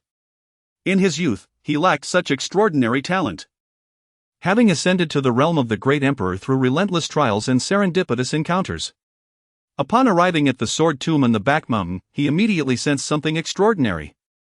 Initially unaware of its nature, he surmised it must be orchestrated by the sect leader. However, as the potent sword intent surged forth, he felt irresistibly drawn towards it, discovering a multitude of buried swords within. Yet, no matter how he attempted to approach, he found himself unable to draw near, left only with a longing gaze. Witnessing the newly accepted disciple of the sect conjure a remarkable phenomenon, he watched in disbelief as a divine sword soared toward them, leaving him unable to contain his emotions. Was it ultimately true that he, in his great emperor realm, was unworthy? Chapter 13, Talent Testing. The qualities of a great emperor come with us, Feng Qingyang instructed. Shortly thereafter, he led several individuals through winding paths to a secluded area on the back mountain of the Qingyun Sect. Upon arrival, they beheld a colossal bell. The 9-tripod Dao bell, emanating a profound aura of Dao. This is the treasured artifact of our Qingyun Sect, the 9-tripod Dao bell. Although a prized possession, it serves merely as a tool for testing talent, he explained. An aura surpassing that of imperial artifacts, could it be a celestial instrument? Cold Bingning mused. Increasingly perplexed by the Qingyun Sect. It seems they are operating on a celestial level. Are they really using a celestial instrument for talent testing? This bell also possesses the ability to assess talent. It is perfect for your evaluation, Feng Qingyang continued. You may go first, Shi Hao. Strike it with your spiritual energy. 3 bell tolls signify a genius, 5 indicate a prodigy, 6 denote extraordinary talent, 7 reveal a peerless genius, 1 in a billion. And 8 tolls guarantee the making of a great emperor. 9 tolls indicate one who surpasses even the great emperors, a favored child of heaven, blessed with fortune. Feng Qingyang spoke to Shi Hao while introducing the bell to the others. Understood, Master. Shi Hao stretched his body and then channeled his spiritual energy towards the bell with great force. Lin Bai and Cold Bingning watched eagerly. Inspired by Feng Qingyang's clear instructions and eager to try themselves. With a resounding crash, the bell rang. Dawn, dawn, dawn. The sound echoed 9 times before it ceased. 9 tolls. Above the great emperor, a favored child of heaven. The group recalled Feng Qingyang's words, shock evident on their faces as they turned to Shi Hao. Master. The bell rang 9 times. Lin Bai exclaimed. Indeed, as expected. Your senior brother possesses the supreme sacred body, born extraordinary. So it is only natural for him to achieve 9 tolls, Feng Qingyang replied. Lin Bai, you should give it a try as well. Yes, Master. Lin Bai stepped forward eagerly, recalling how he would have hesitated to stand before the bell just a decade ago, at the initial stage of qi refining. Feeling unworthy of such a test. But today was different. He too channeled his spiritual energy and struck the bell. Dawn, dawn, dawn. The bell resonated with 9 tolls once more before coming to a halt. Feng Qingyang nodded in satisfaction. Miss Cold, would you like to try as well? He asked. Sister. Do give it a go. Urged Lu Shui from the side. You possess the jade bone ice body, you are sure to ring it many times. Very well. I too shall test my capabilities, Cold Bingning replied, curiosity piqued as she wondered how many tolls she could achieve. With her remarkable jade bone ice body. Her innate talent was undoubtedly formidable. Channeling her spiritual energy, her hair seemed to dance without wind. With her peach blossom-like eyes fixed on the 9-tripod. She struck it with vigor. Dong, dong, dong, dong, dong. As the 7th toll approached its conclusion, a faint 8th toll resonated. 8 tolls. A guarantee of becoming a great emperor. Receiving this outcome, Lang Bingning felt a profound joy, though it paled in comparison to the achievements of Feng Qingyang's 2 disciples. Yet, she was content. One possessed the supreme bone, the other an unparalleled sword body. What could she possibly compare? Despite her current realm being higher than theirs. Was the world of geniuses truly measured by such heights? She had witnessed them shatter the 7th realm in an instant and break into the nascent soul stage within nearly 2.5 days. Such progress was astonishing. Senior sister. You possessed the potential of an emperor. Exclaimed Lu Shui, admiring her esteemed senior. The emperor realm surpassed even their master's cultivation, representing the continent's mightiest. A force beyond measure and reproach, a sovereign whose imperial might commanded reverence from all races, ruling the world. The elder noticed that while the 9-tripod was extraordinarily powerful, he harbored serious doubts about the accuracy of the test. As a dignified emperor himself, he could hardly believe that the bell had only tolled 6 times. Absurd. Was his status as an emperor merely a fluke? Junior sister, why not give it a try? Perhaps your talent exceeds that of senior sister? Lang Bingning suggested with a smile. All right, senior sister.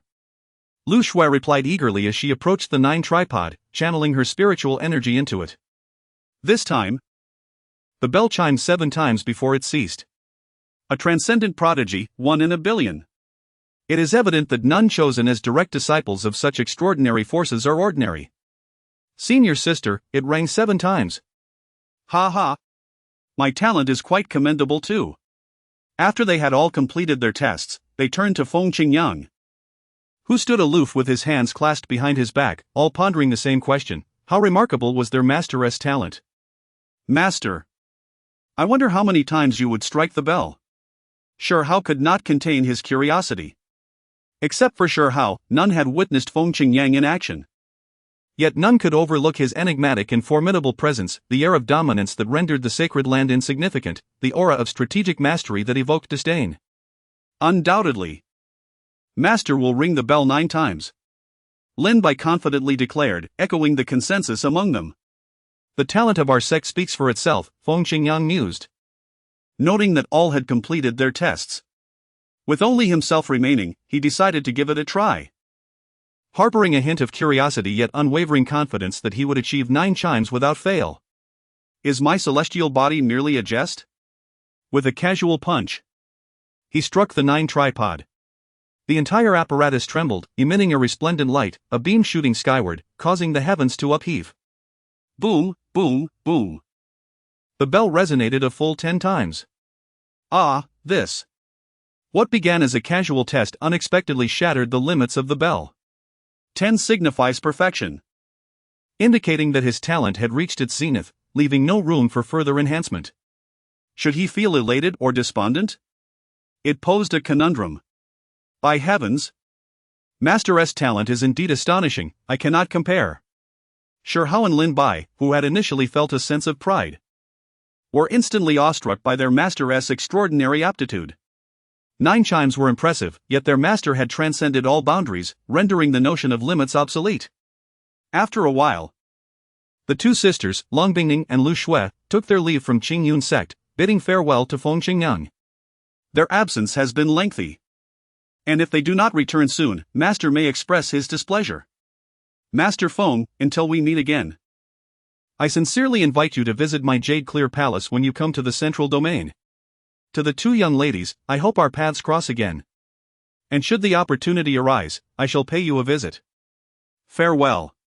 In the cold river, a solitary shadow, among the myriad of heroes. What significance is there in past acquaintances? This Lang Bingning can be deemed the first to extend a hand of assistance to him in this foreign realm, aside from the wealthy patroness who once made a promise. For Lang Bingning and her sister disciples, this journey to the eastern domain has proven worthwhile, filled with unforgettable experiences from the Qingyun Sect. Upon reviewing the personal panel, after the departure of Lang Bingning and her companions, Shi Hao and Lin Bai immersed themselves in fervent cultivation, leaving Feng Qingyang alone. Master, Feng Qingyang, cultivation level, pinnacle of transformation, disciples, Shi Hao, Lin Bai, physique, celestial body. Sect, level 1, 510,000, oh? Why has the sect's value increased? I had not noticed it before. Recruiting disciples, summoning powerful beings, the number of strong members. The number of disciples, sect influence, and the degree of sect development, any of these factors can augment sect points. Dear host, please continue your efforts. Establishing the foremost divine sect is of utmost urgency. So, this is how it can be enhanced. Feng Qingyang pondered. Perhaps he should venture outside to invite, or seize, formidable individuals, enticing them with benefits, or coercing them to join the sect, which would certainly simplify matters. Indeed.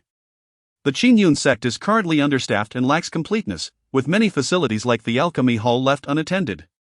Perhaps on a leisurely day, he could seek out some alchemists to recruit. Chapter 14, Journey to the Wilderness, the Wang family's assault a day later.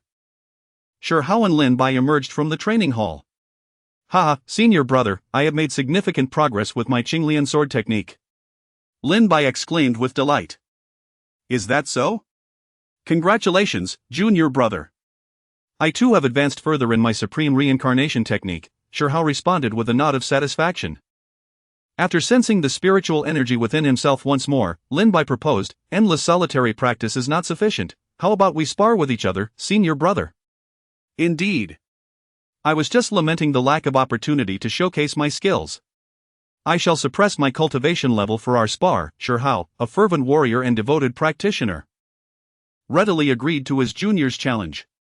Our master has stated that cultivation is akin to rowing against the current. Without progress, one regresses. Practical combat is the fastest way to improve, Shi Hao recalled, while Feng Qingyang interjected humorously, I never said that. You two should not push yourselves too hard. If you do, I might just take it easy. The two young men quickly reached an understanding and made their way to the martial arts hall of the sect. Well then, senior brother, I shall not hold back. Be cautious. Lin Bai warned, aware of his senior's formidable strength. Having witnessed him single-handedly confront numerous talented disciples from various sections. Ha ha, bring it on! Shi Hao exclaimed, unleashing his supreme reincarnation technique with fervor. The two engaged in a fierce exchange, their fists and swords colliding with great intensity, spiritual energy and sword aura intertwining. Supreme Reincarnation Fist. Shi Hao unleashed his most powerful technique, each strike creating shockwaves that reverberated through the air. Good boxing technique. First form of the Qinglian Sword technique, Qinglian guides the way. Lin Bai wielded his sword with exceptional skill, countering each move and summoning numerous Qinglian blooms from the ground, the sharp sword aura surging toward Shi Hao. Sword intent. Shi Hao was taken aback by Lin Bai's rapid comprehension of sword intent. However, Lin Bai's lack of combat experience soon became evident, leading him to defeat in a short span of time. This was understandable, as he had only recently entered the Qi refinement stage and had no suitable opponents to train against, often finding himself outmatched by even the youngest practitioners. You truly are exceptional, senior brother. I concede, Lin Bai admitted gracefully, acknowledging his defeat with respect. Nay, junior brother, your experience simply requires augmentation. Engage in more battles, and you will soon catch up, Shi Hao encouraged him. Our master has emphasized that practical combat is the most effective means of advancement. Lin Bai recalled something and said, by the way, senior brother, I must leave the sect for a few days. I arrived in haste and have yet to inform my family of my progress and my acceptance into the sect. Upon hearing this, Shi Hao replied, well then, junior brother, I wish you safe travels. Thank you, senior brother. I shall notify our master at once, Lin Bai responded. A short while later, in the Qingyun Hall. You intend to leave the sect for a few days? I presume you're missing your fiancée, Feng Qingyang remarked with a knowing smile, having overheard Lin Bai's words during the disciple recruitment ceremony. Very well, I shall accompany you on your journey. Since there are no pressing tasks at hand, it would be far more enjoyable to explore the world with you rather than remain idle within the sect. After all, I have yet to experience the delights of this new life. My only journey thus far was a humble trek to Qingyun, begging along the way. That sounds splendid. Thank you, master. Upon hearing this, Lin Bai felt profoundly astonished. In the desolate region of the Great Zhou dynasty, they arrived at Tianwu City, accompanied by Feng Qingyang, who traveled at an astonishing speed of 1,000 miles a day. To err on the side of caution, Elder Lin Bai from the outer sect also followed, though Feng Qingyang instructed him to remain concealed. We have arrived, master. Before us lies Tianwu City, Lin Bai exclaimed joyfully, his heart racing with an excitement he had never experienced before. The transformations he underwent in just a few days were nothing short of astonishing, likely to astonish outsiders as well. Look, the youth is now fully drawn, unafraid of the passage of time or the winds. I, Lin Bai, am no longer a laughingstock. Come, master, allow me to take you to the finest place in town to enjoy some music. Once struggling with his cultivation, Lin Bai had become well-versed in indulgences. Ahem. Disciple, your words excite me. Is that establishment truly reputable? As they entered the city, Lin Bai noticed a rather solemn atmosphere. His reputation preceded him. Upon entering, he was instantly recognized. Look, isn't that the young master Lin Bai? One exclaimed. Why has he returned so suddenly? The Wang family is currently in a life and death struggle with the Lin family. Does he intend to share in the family's fate? Though he is somewhat inept, he possesses a measure of spirit. I heard his childhood sweetheart has joined a dominant power. I wonder if it is true. It is true. I have reliable information. What a beautiful flower has been wasted on cow dung. Lin Bai and Feng Qingyang soon arrived at the gates of the Lin family estate. Upon seeing Lin Bai's return, the guards, armed and vigilant, rushed to report the news. The young master has returned. The young master has returned. Frowning at the sight of the guards, which had multiplied several times since his absence, Lin Bai sensed something was amiss. Had the Lin family encountered some turmoil during his brief absence? Without delay, he entered the family compound, heading straight for the main hall. Wonderful! Brother Lin has returned. Brother Lin is safe. Brother Lin has come back. The family members he encountered along the way greeted him cheerfully upon seeing his safe return, which reassured him further. Upon entering the main hall, Lin Bai was taken aback to find all the elders present, seemingly engaged in a discussion of grave matters. "Buyer, you are safe. How wonderful!" Lin Zhan exclaimed, visibly relieved at his son's return. The elders in the hall also expressed their concerns for him. "What has happened, father?" Lin Bai inquired, sensing the gravity of the situation. "The detestable Wang family, in collusion with the Bai family, launched a surprise attack against us, catching us off guard and inflicting significant losses upon our clan," Lin Zhan replied, seething with anger. "They demand we surrender you, claiming you killed their young master. Moreover, your disappearance for several days left us fearing the worst. Thankfully, you have returned safely." At that moment, Feng Qingyang entered the hall, having overheard the conversation, and recalled the clown who had been effortlessly reduced to a blood mist. "Father, it is all my fault. I was the one who killed Wang Tian. Do not blame you, buyer. I too have long harbored a disdain for the Wang family, and it is only a matter of time before we engage in conflict." "Indeed. The Wang family constantly opposes our Lin clan. They shall inevitably face annihilation." The elders echoed in agreement. The eldest son struck well.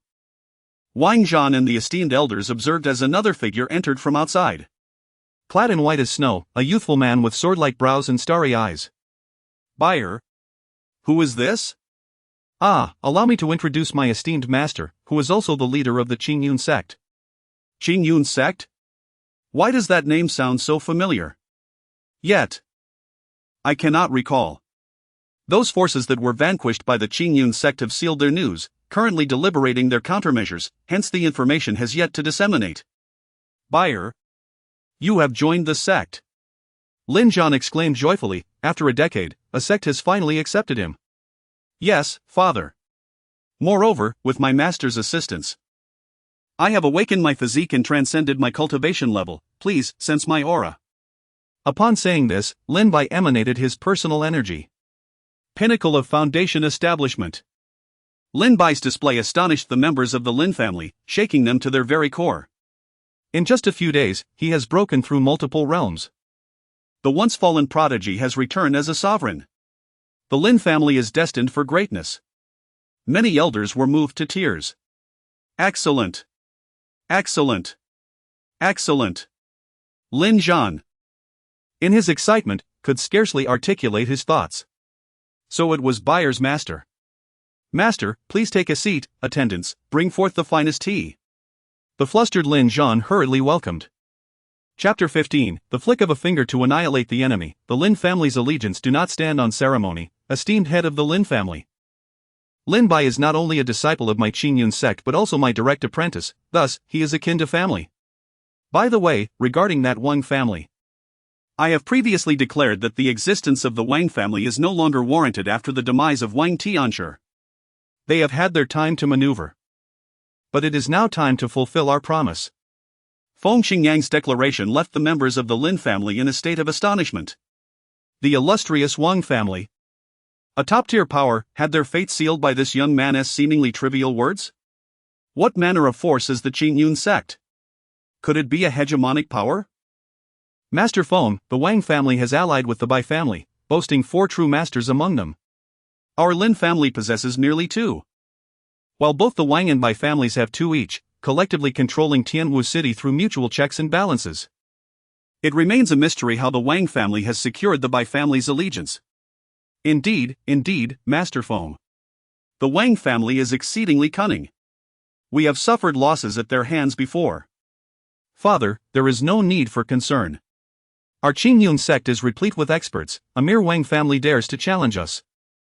Lin Bai, who had witnessed the world's grandeur, remained remarkably composed. My disciple speaks truthfully, the insignificant Wang family can be extinguished with but a flick of a finger. Upon hearing such unwavering confidence from the enigmatic sect leader, Lin Zhan, the head of the Lin family, rose to his feet.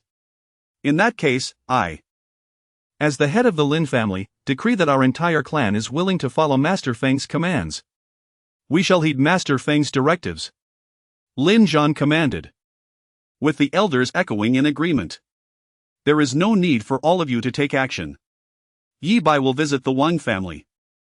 Feng Qingyang snapped his fingers casually and instructed those above. Understood, sect leader.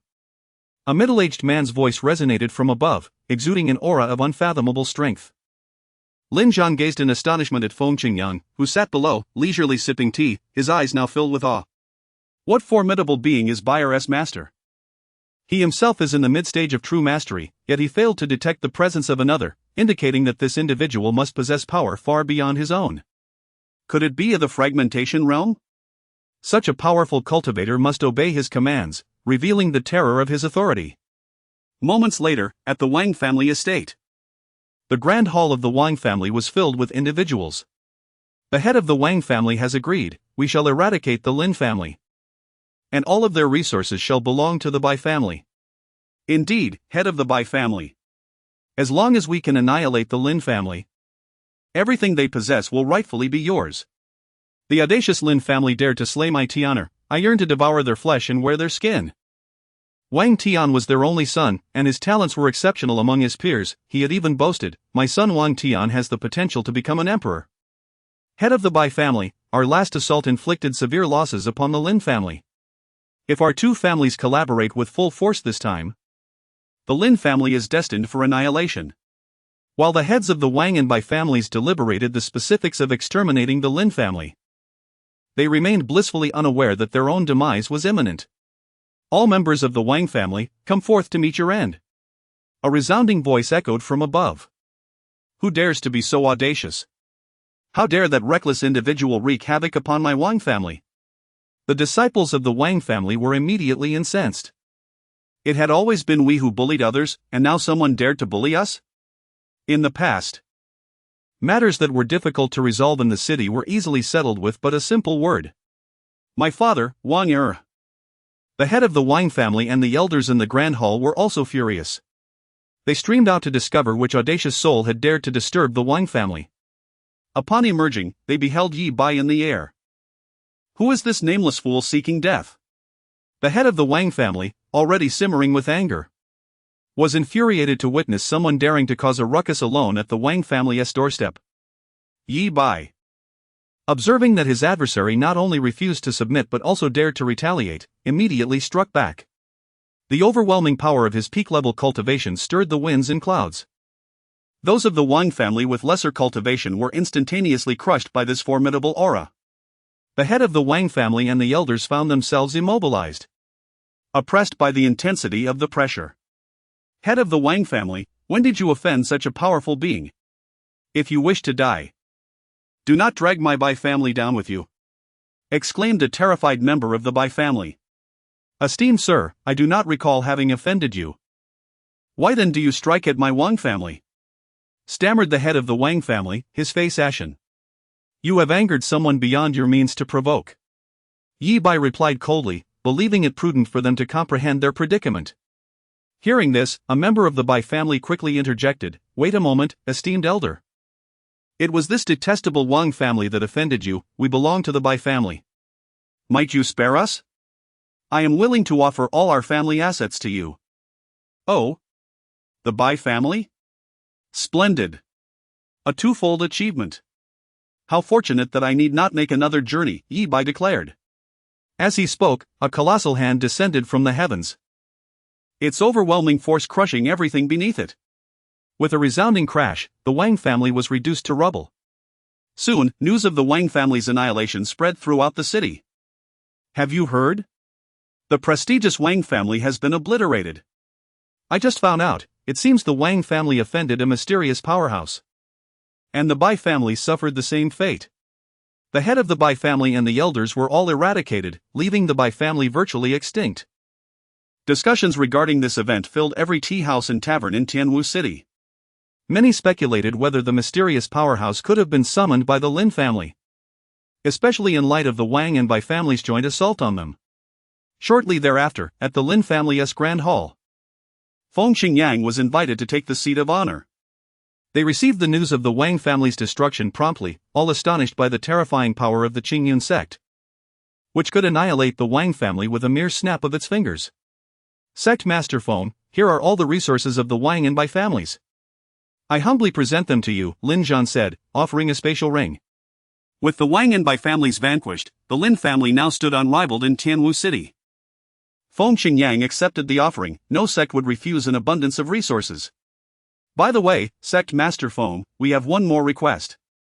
Our Lin family wishes to become an affiliated force of the Qingyun Sect, and we hope for your esteemed approval.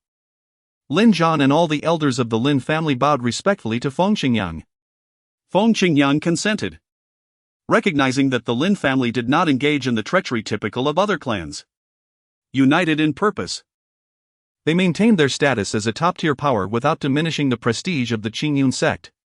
In the future, as Lin Bai matured, it was conceivable that the Lin family could ascend to imperial status. Congratulations to the host for completing the hidden task and acquiring an affiliated force, increasing the sect value by 1,000. Oh, an unexpected delight. System, does the acquisition of any force always augment the sect value? Indeed. The system will assess the level of the affiliated force and allocate the corresponding sect value. However, to prevent the host from exploiting glitches, forces that are coerced into joining will not be considered valid. The system's remark disrupted Feng Qingyang's contemplation. What a farce! As the esteemed sect leader, would I ever resort to coercion? My approach is one of persuasion, after all. Master, a visitor from the Nian family has arrived. Chapter 16, The Ruthless Sword Manual, Severing Old Affections. Is someone from the Nian family here? The Nian family is a prominent force in Tianwu City, closely associated with the Lin family. Lin Bai's childhood sweetheart, Nian Shang, is the daughter of the Nian family as head. Haha, my dear brother Lin. I trust you are well. A hearty voice echoed first. Subsequently, 3 individuals entered the Grand Hall, the head of the Nian family, adorned in splendid attire, along with Nian Shang, whom Lin Bai had long cherished, and an unfamiliar middle-aged woman. Qinger. Lin Bai greeted Nian Shang with joy. However, she seemed to shy away, unable to meet his gaze. Feng Qingyang, with keen perception, observed this scene, a slight smile curling upon his lips. They have arrived, indeed. The farce of the annulment is about to unfold. Initially, Feng Qingyang felt perplexed. Lin Bai had been ineffectual for a decade, and by the usual protocol, the annulment should have been arranged by now. Its delay suggested a blessing, but it turned out the time had simply not yet come. Brother Lin, did you summon me for a particular matter? Lin Zhan inquired from below. The head of the Nian family looked in astonishment at the mysterious youth seated in the main position, pondering who he might be and why he occupied such a place of honor. Dismissing his curiosity, he spoke, Brother Lin, I am here today to request a favor. Upon hearing this, Lin Zhan chuckled, Haha, dear brother Nian, feel free to speak. Lin Zhan was in high spirits today. A joyful occasion had revitalized him, as his son had successfully cultivated his skills, vanquished the Wang family, and allied with the prestigious Qingyun Sect. The head of the Nian family, intrigued, wondered what joyous event had transpired. Could it be that Lin Zhan had welcomed another child in his later years?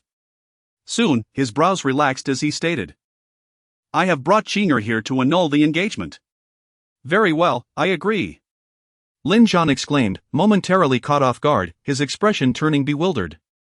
I cannot believe this. Is this true, Qinger? Lin Bai stood abruptly, the news striking him like a bolt from the blue. Nian Yang. What do you mean by this? Lin Zhan's face darkened as he called out the name of the Nian family as head. It is quite literal, Nian Yang replied. By the way, I have heard that your Lin family suffered greatly from the assaults by the Wang and Bai families. The Nian family is not without compassion, if you agree. We shall resolve your troubles with the Lin family. However, you must provide certain resources, and of course, we will need the assistance of the elder. Nian Yang respectfully addressed the middle-aged woman. At this moment, the Lin family stood at a critical juncture. They would undoubtedly acquiesce. The engagement with Qing'er would be annulled. And they could extract a boon, enhancing their reputation, a trifecta of benefits. Nian Yang was confident Lin Zhan would comply, already calculating the advantages in his mind. The insignificant Wang family? A mere warning will suffice. It is best to resolve Qing'er's predicament swiftly, the middle-aged woman remarked with a hint of impatience. Very well. Very well. My Lin family is quite capable and requires no assistance from you. You seem to be somewhat misinformed. Are you not aware that both the Wang and Bai families have been eradicated? When the Nian family first arrived in Tianwu City, their plight was dire. Without the support of the Lin family, the Nian family would not have achieved its current standing. Over the past decade, they have successfully ascended to a first-rate family. Thanks to the resources and prestige provided by the Lin family. Today, the true nature of the Nian family has been laid bare. The Wang and Bai families have been obliterated. Nian Yang was taken aback. The three of them had just returned from abroad and, not yet having entered their family, rushed directly to the Lin family, thus missing the shocking news. Had they offended some powerful being? He did not consider the Lin family as the culprits, as they were struggling to protect themselves, let alone annihilate their rivals. Qing'er, is this truly the case? Why? Lin Bai's face was one of disbelief. His heart feeling as though it were being cleaved in two. What more is there to question? Do you, a mere wastrel, think yourself worthy of my disciple? The middle-aged woman exclaimed loudly. Brother Lin Bai, I have joined the hegemonic force of Ruoxue sect. My master speaks the truth, we are no longer of the same ilk. Nian Qing's words left Lin Bai in utter disbelief. The vows of the past had turned into mere jest. In any case, you shall comply today. Whether you wish to or not, otherwise, do not blame me for being ungracious. With this proclamation, the atmosphere grew tense, swords drawn among all present. I am eager to witness your version of ungraciousness. Feng Qingyang had somehow positioned himself beside Lin Bai. Lin Bai cast a grateful glance at Feng Qingyang. What did the status of a hegemonic force matter? He too had a master and a sect. Could it be that his perceived inadequacy and poor talent could negate his worth? Have you ever heard the saying, 30 years in the East River? 30 years in the West River, do not underestimate the youth and poverty? Feng Qingyang was rendered speechless. At such a moment, the young man still sought to show off? Then what? Do not belittle the middle-aged in decline, nor the elderly in distress, the deceased hold greater significance? The middle-aged woman cast a haughty glance at Lin Bai and coldly remarked, let it not be said that I am bullying you. How about this, if you disagree? I shall arrange a century-long pact for you and Qing'er. Should you defeat Qing'er, I will personally apologize to you and the Lin family.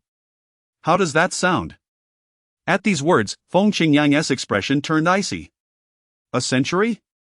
Who has the time to indulge you? A century is far too long, we only seize the day. Let us hold the contest today.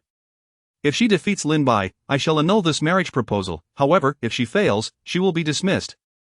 And the Nian family will be expelled from Tianwu City. Feng Qingyang pointed towards Niancheng. What use is a century-long agreement with me? That tactic will not suffice. Hearing this, Nian Yang and the middle-aged woman's eyes sparkled with excitement. It was practically a gift. Niancheng, in the middle stage of the Golden Core realm, would undoubtedly triumph over a mere chi-refining wastrel. Lin Zhan, seeing that the sect leader had spoken, dared not object, though he harbored doubts, while Bayer had formidable talent. His realm was a significant barrier. Soon, they arrived at the Lin family's martial arts arena. Nian Yang explicitly instructed Niancheng not to hold back. To ensure this wastrel understood the vast chasm between them, which was ultimately for his own good.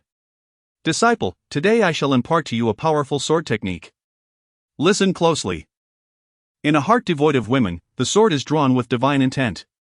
The first stance of the sword manual teaches one to forget their beloved. The second stance instructs the severance of infatuated souls. The third stance prompts the practitioner to raise their hand and extinguish worldly desires. The fourth stance commands an angered strike against an old lover. The fifth stance entails a self-inflicted wound with the sword.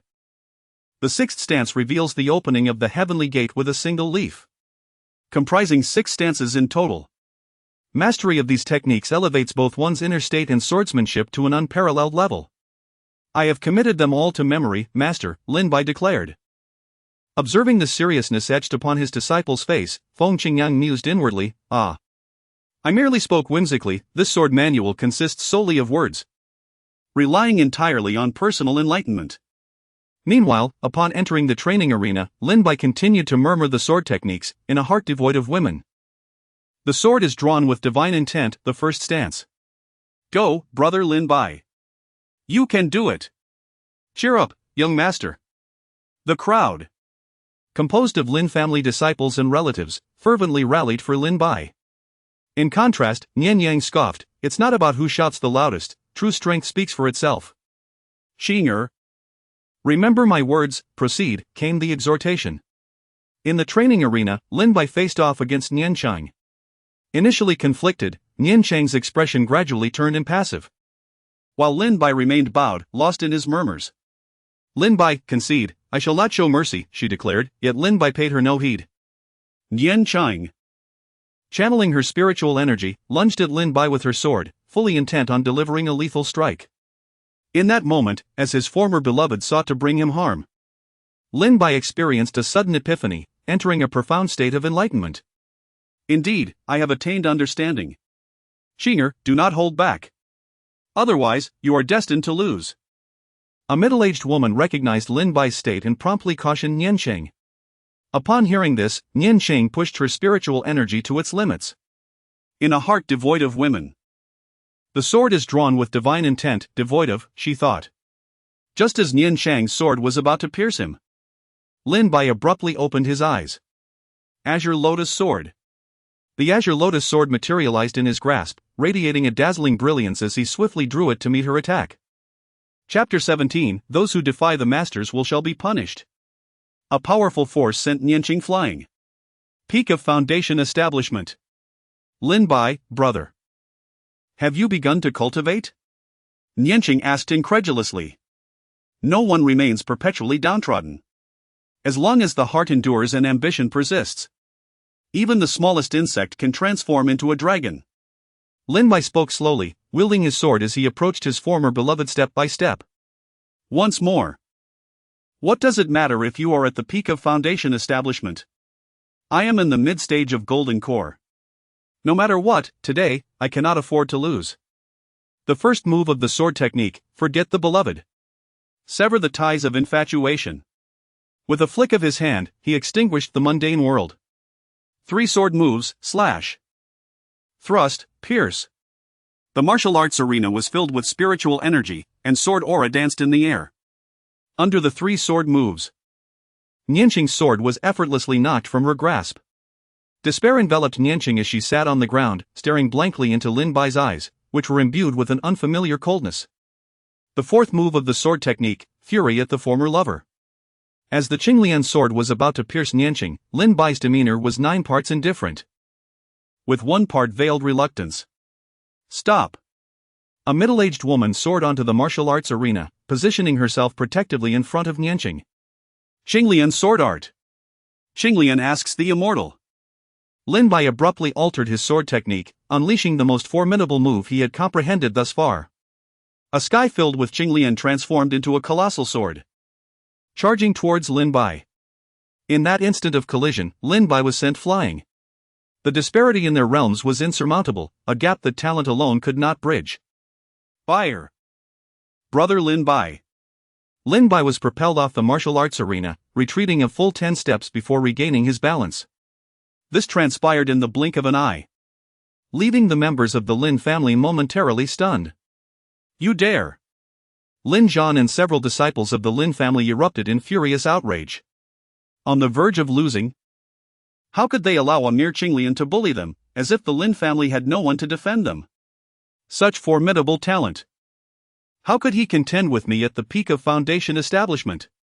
This individual must not be allowed to remain, otherwise, he would surely become a significant threat. The middle-aged woman regarded Lin Bai with grave concern, her heart filled with astonishment. In a fleeting moment of regret, she recognized that such extraordinary talent was worthy of Qinger. With proper guidance, he could become a powerful force. Yet, in this world, there exists no remedy for regret. You seek to intimidate us with your Qinglian?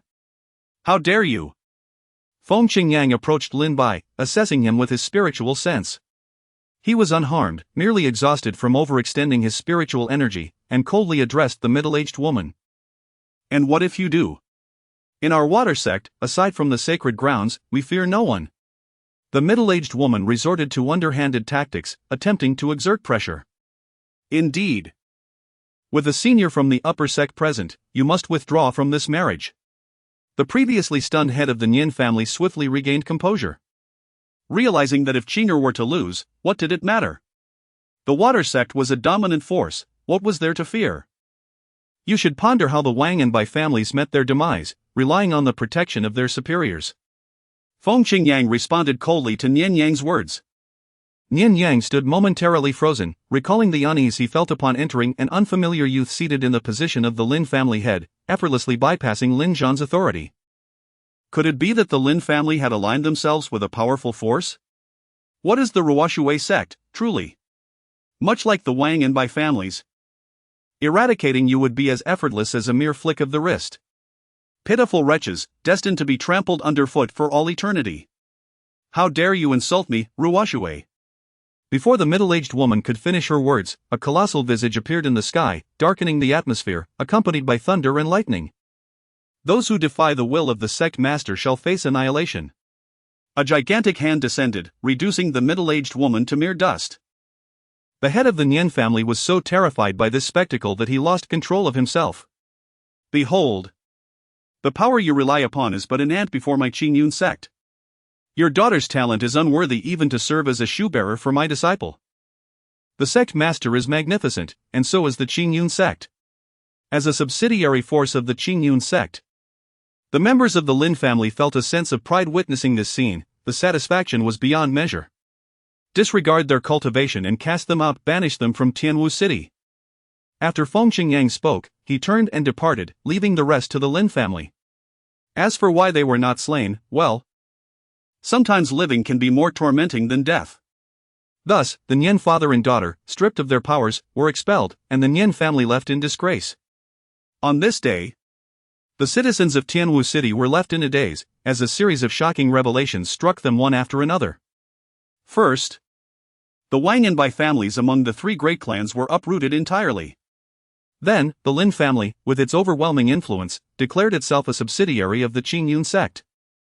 Following this, the first-rate Nian family, allied with the Lin family, was expelled, with whispers of the Nian family head having been rendered powerless. Although the Lin family did not explicitly state it, everyone understood that the Qingyun Sect was the force behind the downfall of the Wang and Bai families. Lin Bai and Feng Qingyang, having enjoyed a performance at a tavern, began their journey back to the sect. However, they were in no rush, taking their time to relish the scenery after their long-awaited outing. Ahead lay the borders of the Great Zhou. The ancient path was sparsely populated, with towering green trees providing a cool respite from the sun, while the wildflowers blooming on the grass added vibrant colors. Once they crossed the border, they would hasten their steps back to the sect. Feng Qingyang recalled the 3-day deadline he had set for those sects, which was fast approaching. Should they fail to arrive within 3 days to offer their apologies, he would not hesitate to unleash his wrath. Chapter 18, The Empress of the Great Zhou obtains the Key Master. It seems there are individuals engaged in combat ahead. Lin Bai discerned through his spiritual sense, uncovering that numerous figures were embroiled in a fierce struggle. It is of no concern to us, they do not provoke us, and thus we shall not provoke them. Let us proceed. Yet, this ancient path offered but a single route, compelling them to advance along it. Qinruoshua has nowhere to escape now. Hand over the key obediently, and I may consider sparing you a complete corpse. Of course, if I can have a bit of fun first, that would be even better. My Empress. The general leered at one of the women. General, someone is approaching. A soldier, having detected the newcomers, hastily informed the leading general. What a nuisance. Go ascertain their identity.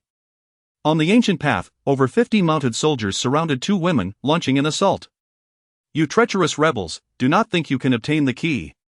I, Qinruoshua, shall never allow that, even if it costs me my life. Your Majesty, I shall cover your escape, hurry. At that moment, Feng Qingyang and his companion approached. Continue your battle, we are merely passing through. Stop. Did you hear something? The leading general called out to the two men who were about to depart. The ancient sacred realm is on the brink of opening, and possessing the key grants a share of its treasures. At such a critical moment, it is better to mistakenly kill than to let a single one escape. My master has stated that we are merely passing through, you hear me, do you not? Presumptuous. How dare you speak to the general in such a manner? The two women, realizing that the arrival of the two men had drawn attention away from them, sensed an opportunity. Your Majesty, you must flee. One of the women urged, forcefully pushing Qin Ruoxue away. Then, with a resounding explosion, she detonated herself. The shockwave toppling the encircling soldiers, leading to their mutual destruction. Frost. There was no time for sorrow, Qin Ruoxue turned and fled. Damn it! The general, neglecting Feng Qingyang and his companion, pivoted to pursue Qin Ruoxue. These people must be mad, we have stated it is none of our business. Yet they insist on seeking death. Let us depart. Feng Qingyang and Lin Bai continued their journey, nearing the borders of the Great Zhou. Unexpectedly, the pursued woman circled back. Aware that she could not run far due to her injuries, Qin Ruoxue returned, catching up to the two men.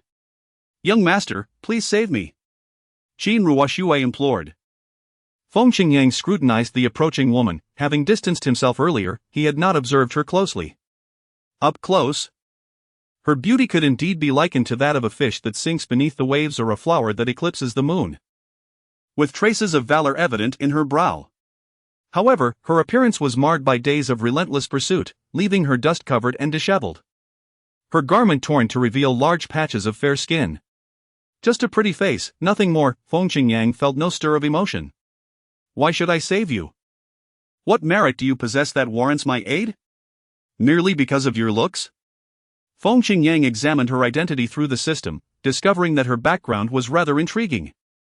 In the grand narrative of the Great Zhou dynasty, the female emperor, Qin Ruoxue, stands at the pinnacle of the transformation stage.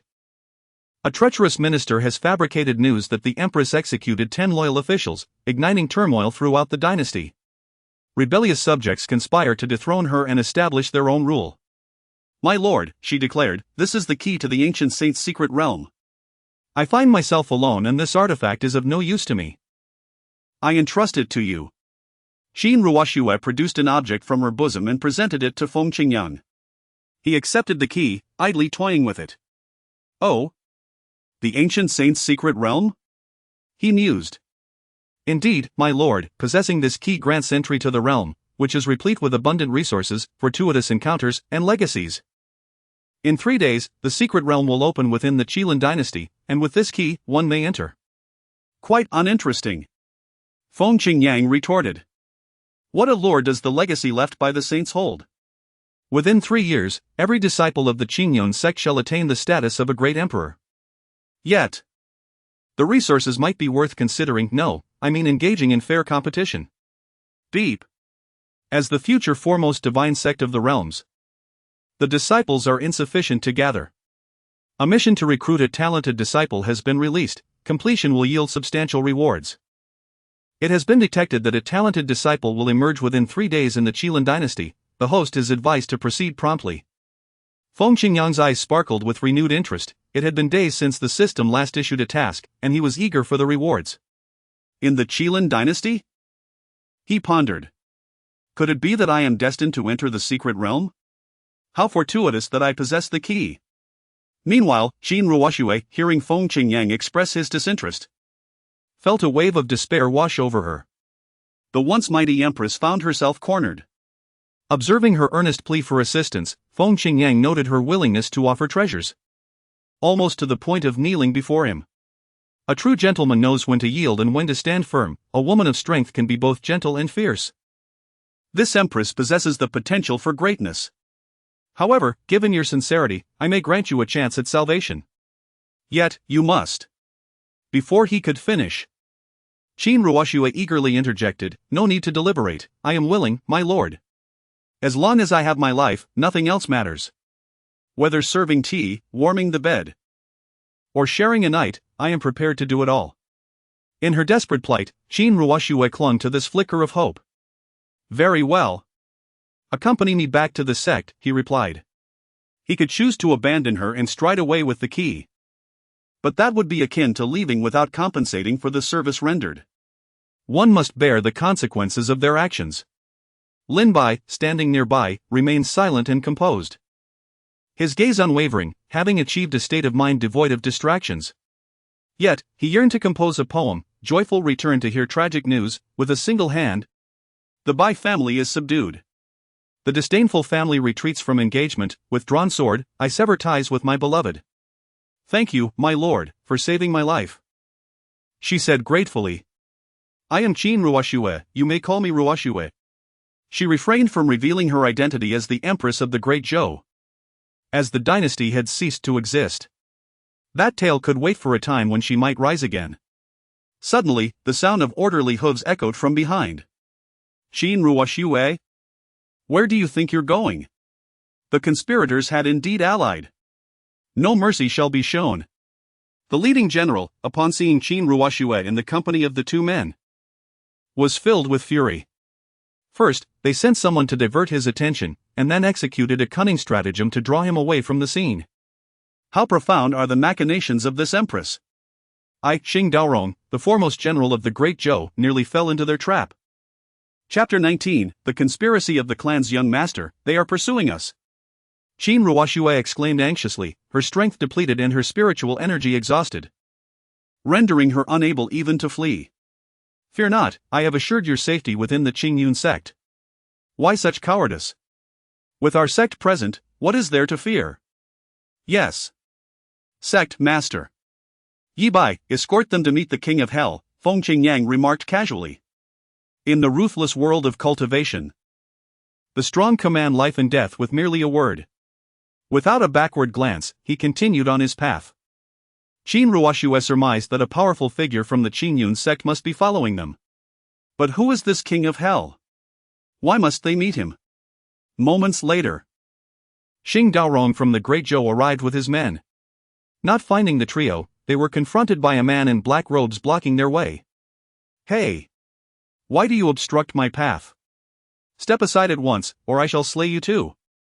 Xing Daorong bellowed, his spiritual energy surging forth. Though his abilities were modest, his voice was anything but. Today, I have slain dozens of arrogant fools like you. Yi Bai laughed derisively, observing the fools before him with keen interest. Ha! What boasts! With my pear blossom mountain axe, I could slay 1,000 of your kind without breaking a sweat, let alone just you. Charge forward, capture the Empress alive. Xing Daorong roared, leading his troops into battle. The thunderous sound of spiritual steeds shook the earth. Annihilate them. With that, Yi Bai harnessed his spiritual energy. The overwhelming pressure of the fragmented void realm erupted forth. Ah! No! A cacophony of anguished cries echoed through the sky. In the blink of an eye, Xing Daorong and his men were crushed into a mist of blood by the immense pressure. With a cold smirk, Yi Bai turned and soared away. Such petty clowns required no effort, merely a hint of his power was sufficient to obliterate them. On another front, Feng Qingyang and his companions had returned to the Qingyun Sect in the blink of an eye. Within the sect, Master, Junior Brother, you have returned. Shi Hao, engrossed in a game of chess with an elderly man, rushed to investigate the arrival. Observing Lin Bai, Shi Hao sensed a subtle change in his junior brother. Oddly, while his appearance remained unchanged, his aura exuded a sharper intensity. Senior brother. At the same time, Shi Hao noticed the enchanting woman beside Feng Qingyang. Her beauty was striking at first glance. Master certainly attracts admirers. Just days ago, he bid farewell to two, and now he brings another. Truly remarkable. Qin Ruoxue was equally astonished. She had presumed that the Qingyun Sect was merely a dominant force, but now it appeared to be a sacred land. However, that could not be right. Did sacred lands possess such grandeur? As the Empress of the Great Zhou, Qin Ruoxue was well informed. The sacred lands of the eastern region did not boast such celestial realms. Gazing around, she beheld pavilions and towers shrouded in ethereal mist, spiritual energy wafting like fog. Each scene before her reshaped her understanding of the world. Master, who is this young lady? Could she be the one you have chosen as our future mistress? Gazing at the disheveled Qin Ruoxue, Shi Hao's imagination had already conjured a tale of a damsel pursued by assailants, only to be heroically rescued by her master, culminating in a romantic embrace. Are you simply itching for trouble? Feng Qingyang felt a twinge of embarrassment. After all, she was merely a maidservant, was she not? O Empress of the Great Zhou? Little did he know. Master, I did not intend to conceal anything. The Great Zhou has undergone a dynastic change, and I, the Empress, have become a relic of the past. The Empress, serving tea and water. Indeed, Master is formidable. It matters not, I simply detest being kept in the dark. At that moment, the elder, who was engaged in a game of chess with Shi Hao, approached. Sect leader. Shi Hao's expression brightened upon seeing him. Senior, you have arrived. I must say, your chess skills far surpass those of your disciple. Li Qingyun merely chuckled, stroking his beard. As an emperor, he viewed this realm as his chessboard, with all beings as mere pawns. Allow me to introduce you, this is our esteemed ancestor of the Qingyun Sect. Ancestor. Shi Hao recognized the elder as a senior in the sect, never expecting him to be the ancestor. His cultivation must be celestial. By the way, you two should dedicate yourselves to your training over the next few days. The ancient holy secret realm will open in 3 days. Therein lie abundant resources and opportunities that will serve as excellent trials. Train diligently, and do not bring shame to our Qingyun Sect. Yes, Master. Both Shi Hao and Lin Bai straightened their demeanor, sensing the seriousness in their master's tone. Ancestor, please continue your stroll elsewhere, your intervention is not yet required. Just as Feng Qingyang was about to turn away, a thought struck him. The sect robes have yet to be distributed, although there are few disciples now. I intended to wait until we made a name for ourselves in the eastern domain before presenting them. However, since you are heading to the ancient holy secret realm, we must make a statement. Wait a moment. You have been part of the sect for a few days, yet your robes have not been issued. Let us rectify that today. He activated the system to procure 2 sets of sect robes. The attire, predominantly white with azure accents, featured an engraving of a great rock soaring amidst clouds on the back, symbolizing ascension and reaching for the skies, while the left chest bore the embroidered words Qingyun Sect in golden thread. Wow! Master, our sect robes are exceptionally splendid. Shi Hao and Lin Bai clutched their garments with delight. Do not be captivated solely by their beauty, these robes are imbued with purity, impervious to water and fire, and resonate with the essence of the Tao. Indeed, they are quite striking. It seems that beauty equates to justice. He mused about having a customized robe for the sect leader. In Beishancheng, a sudden influx of powerful cultivators surged into the city. Yet, the residents remained unperturbed, for the Tianji Pavilion presided over the area, ensuring no reckless souls dared to act foolishly. In the assembly hall of Tianji Pavilion, the deadline was fast approaching. Have you all decided how to proceed? What can we do? Should we truly be the ones to bow and apologize? Where did this Qingyun sect emerge from? Wasn't it said to be in decline? Why are there such formidable powers still existing? Could it be that they are backed by a sacred land?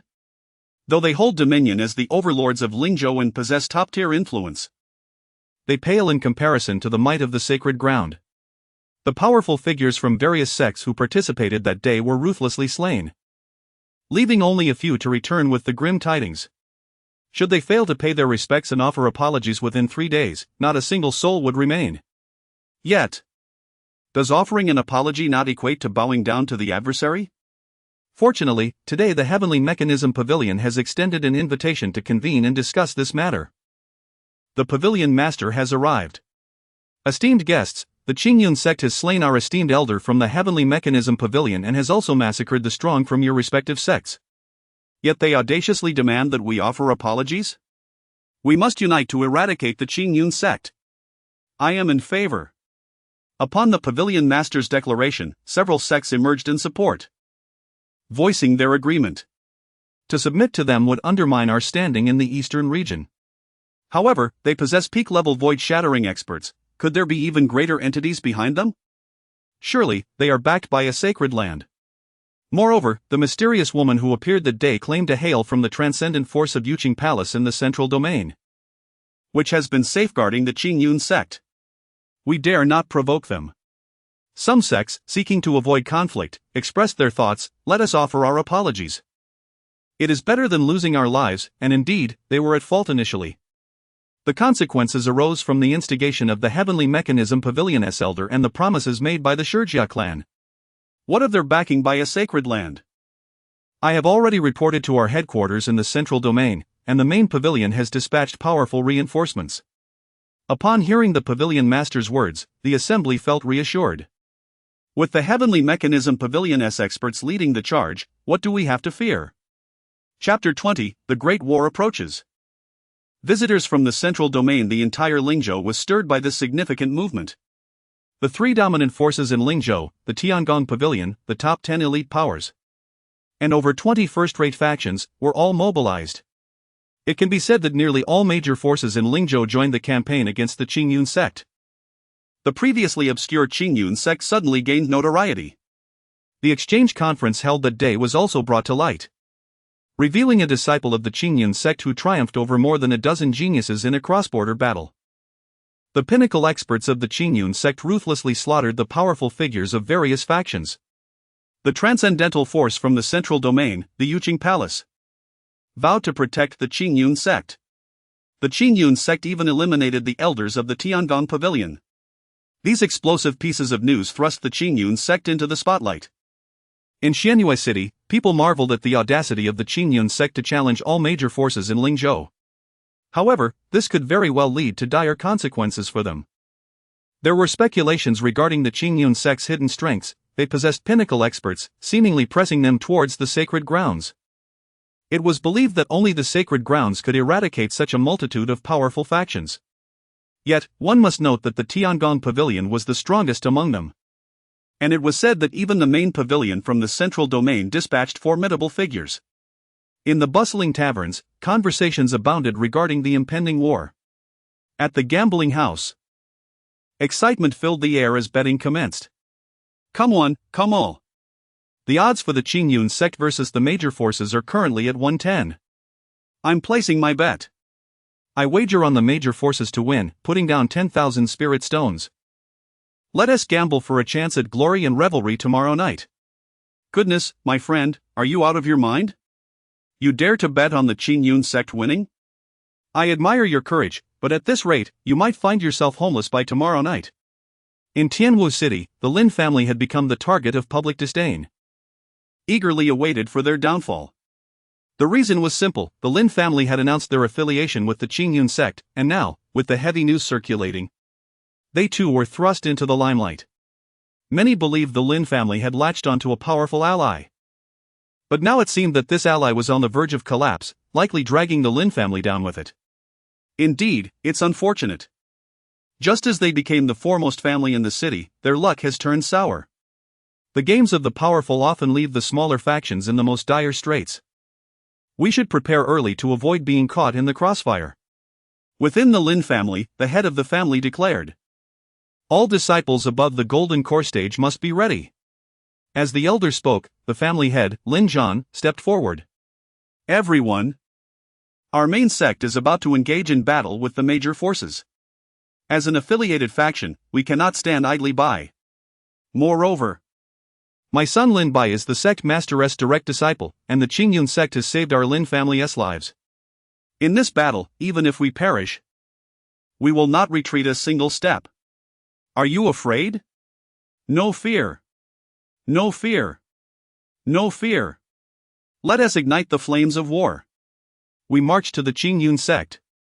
The prestigious Lin family publicly announced their commitment to the Qingyun Sect, vowing to protect their main sect at all costs. They were the first to stand by the Qingyun Sect, and likely the only ones. Meanwhile, in the Qingyun Sect, Feng Qingyang was leisurely fishing, unfazed by the unfolding chaos. He specifically established a fish pond in a clearing on the back mountain, where the scenery is exquisite and the air is filled with the sweet melodies of birds and fragrant blossoms. Xin Ruoxue, attending to him, served tea and water by his side. After having cleaned herself and changed her attire, Qinglian appeared even more enchanting, her skin fair and smooth, glowing with a rosy radiance under the sunlight. "We've got a fish," he exclaimed, "haha. Let's prepare grilled fish for dinner." After patiently waiting for half a day, Feng Qingyang finally caught the first fish of the day. Once he placed the fish into a bucket, he resumed casting his line. During this period of boredom, Feng Qingyang decided to check the system. Master, Feng Qingyang, Realm, Initial Stage of the True Person Realm, Disciples, Shi Hao, Lin Bai, Physique, Celestial Body of all Heavens. Sect Stronghold, Ancestrally Qingyun, Pinnacle of the Emperor Realm, Guardian Wang Jian, Initial Stage of the True Person Realm, Outer Elder Yi Bai, Pinnacle of the Fragmentation Realm. Sect, Qingyun Sect, Level 1, 3,510,000. The sect value has increased by 2,000? If memory serves him right. The last time it had risen by 1,000 after receiving the Lin family, totaling 1,005. So, where did these 2,000 sect values come from? Master! Master! Shi Hao, clad in the sect's robes, rushed over in a flurry of anxiety. Calm down, calm down. How did I teach you? One must remain composed in the face of adversity. Do you understand? Look, you scared all my fish away. No, Master. The entire Lingzhou is in an uproar. Various powerful factions are clamoring under the leadership of the Tianji Pavilion to attack our Qingyun Sect.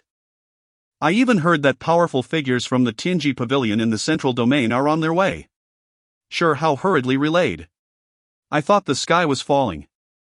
But it turns out to be such a trivial matter, Feng Qingyang replied nonchalantly, turning back to his fishing as if such grand events paled in comparison to his pursuit of fish. Nevertheless, he understood the rise in sect value. The Qingyun Sect had made a name for itself, hence the rapid increase. Why should he concern himself with a rabble? They could be dealt with effortlessly. He would rather ponder what seasonings to use for the fish for dinner. Do you still have matters to attend to? Feng Qingyang inquired, noticing Shi Hao lingering nearby. Master, but, never mind. If there's nothing, then return to your cultivation. The ancient saint's secret realm is of utmost importance. Understood, Master. Finally free from interruptions while fishing, Feng Qingyang dismissed the thought of the various sects' impending assault and the arrival of powerful figures from the Tianji Pavilion in the central domain. He could easily crush any ancestors at the pinnacle of the Emperor realm. Did they truly believe that such esteemed figures were merely ornamental within their sect? Upon hearing the exchange between Feng Qingyang and Shi Hao, Qinglian redoubled her efforts in attending to him. At the same time, she was astonished by the master's formidable presence, her eyes filled with admiration and curiosity about the enigmatic Qingyun Sect and its mysterious leader. Could it be that he hailed from a prestigious sect in the central domain? However, with such a proud and formidable master in place, her hopes for a resurgence were rekindled. In Badian City, the elders and the pavilion master of the Tianji Pavilion stood in respectful formation, seemingly awaiting the arrival of a distinguished guest. A colossal warship traversed the domains and came to a halt outside Badian City. An imposing elder stepped down from the vessel. At last, you have arrived, esteemed sir. The lord of the Tianji Pavilion hastened forward to greet you. Are you the master of this branch pavilion? Pray, elucidate the matter at hand. Prior to your arrival, he had already gleaned some information. A certain force has assassinated their branch elder and brazenly proclaimed their intent to annihilate the branch. Unable to resolve the situation, the branch sent word to the main pavilion. The main pavilion, incensed, dispatched him to investigate. Esteemed sir, that force is known as the Qingyun Sect, a once imperial power from a distant past. I suspect they have acquired the legacy of the great emperor. Ah! And it is worth mentioning their connection to the transcendent force of the Yuqing Palace in the central region. The branch master disclosed these matters in meticulous detail. The legacy of the great emperor. The old man instantly regained his vigor. However, this issue may pertain to another transcendent force, which complicates matters considerably. Very well. I shall employ a sound transmission talisman to inquire with the Yuqing Palace. Chapter 21, The Inquiry of Yuqing, the Great Battle approaches in the central domain. Within the ethereal realm of the Yuqing Palace, the air is thick with spiritual energy, far surpassing that of the other four domains. Sister, what are you pondering? Lu Shui inquired, noticing her elder sister lost in thought as she gazed into the distance. Ever since her return from the eastern domain, her sister had seemed preoccupied. Let me guess. Are you thinking about the Lord of Qingyun? Lu Shui teased playfully. How absurd. Lang Bingning snapped back to attention. Sister. Members of the Tiangong Pavilion have arrived, Lu Shui observed as a few individuals entered the Grand Hall, their attire revealing their identity. What? What brings them here? It seems we, Yuqing Palace, have no ties with Tiangong Pavilion, Lang Bingning frowned. Sister, have you forgotten? You mentioned wanting to protect the Qingyun Sect.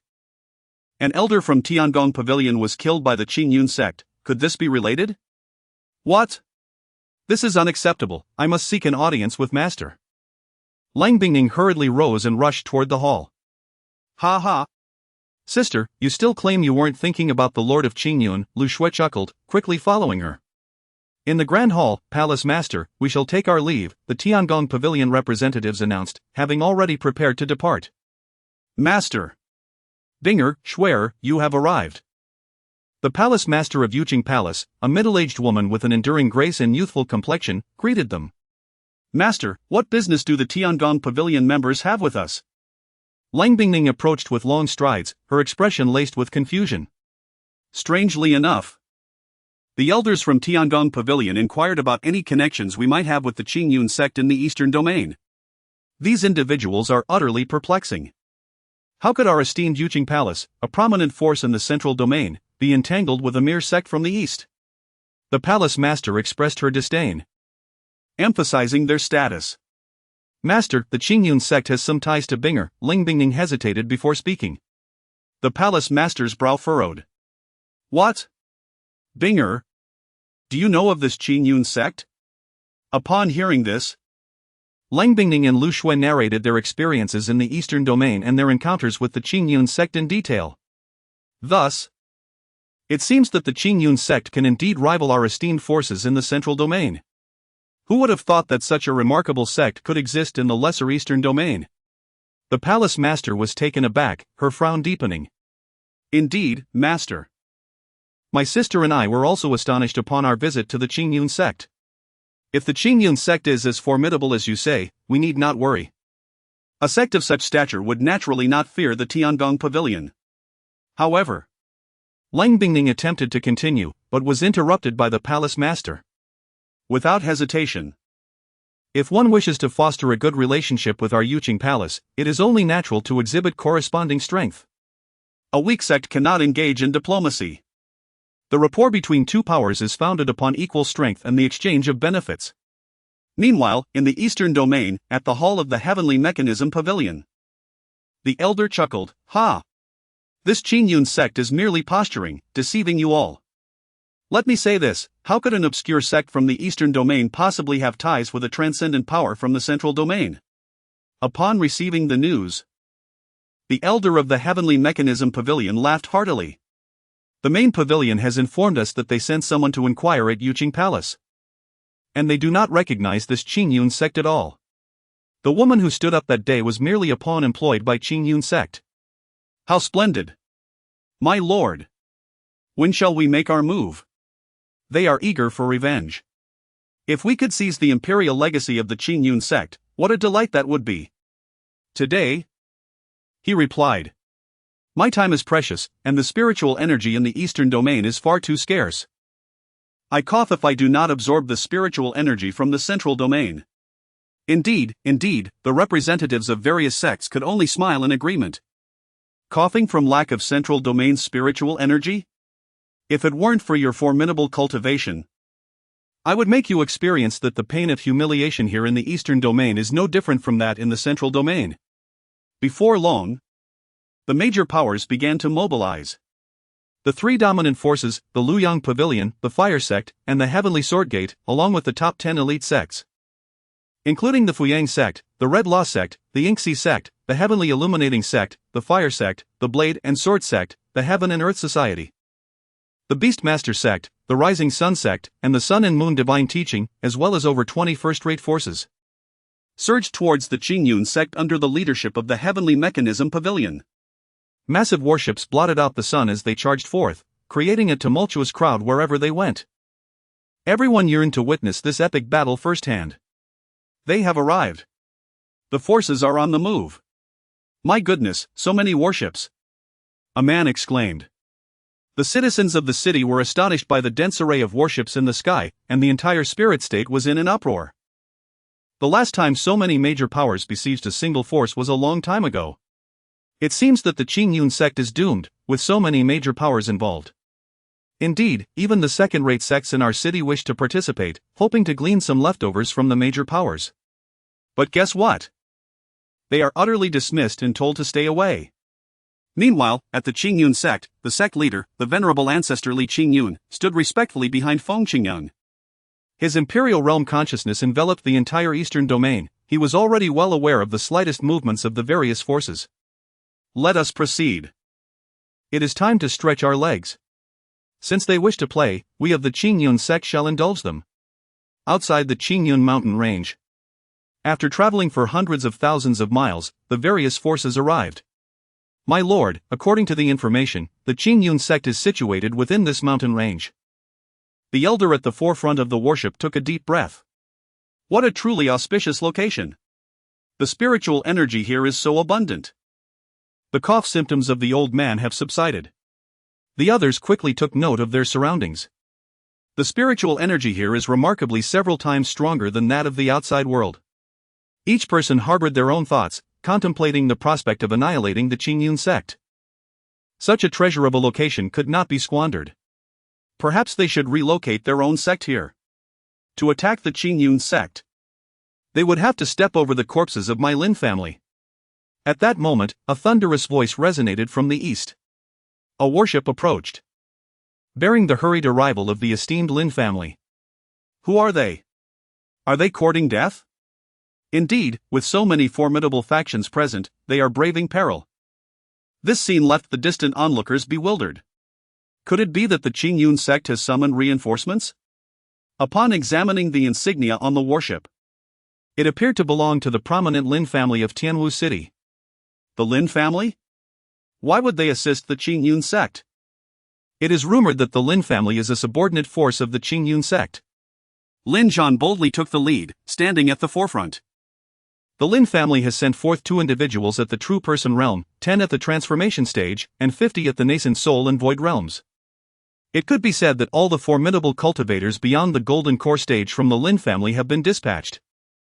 Everyone understood that these individuals would be akin to eggs striking against rocks when compared to the major factions, mere mantises attempting to stop chariots. However, should the Qingyun Sect emerge victorious, the Lin family would ascend to greatness. Chapter 22, Bloodshed of the Lin family. What audacity drives these fools to challenge us? The various factions sneered disdainfully at the roadblock ahead. Disciples of the Lin family, follow me into battle, commanded the Lin clan, as their warships charged towards the opposing forces. Who would indulge these ants in their games? On the massive warship, an elder of the heavenly mechanism pavilion scoffed, too contemptuous to lift a finger against such insignificant beings. We, of the Heavenly Sword Sect, shall engage, declared the leading elder of the sect, eager for combat. Let us toy with them, inflicting slow torment after all. We have ample time, and they are in no rush. The Qingyun Sect cannot escape their fate, they must witness the consequences of provoking such powerful factions. Look! A formidable figure from the Heavenly Sword Sect has emerged. Ah, the Heavenly Sword Sect! A dominant force in Lingzhou, notorious yet immensely powerful.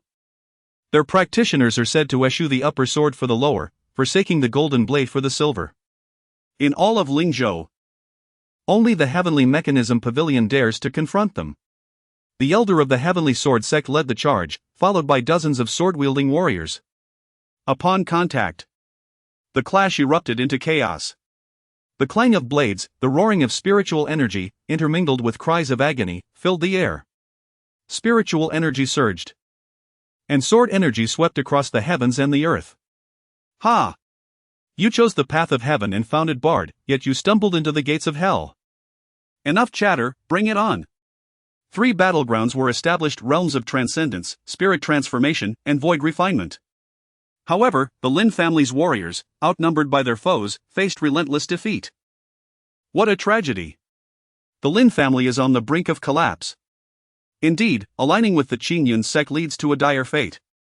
Head of the family, retreat to the main sect with your people. We cannot hold them off any longer. Lin Zhan and another elder of the family battled against 4 adversaries. Want to flee? We have yet to finish our game.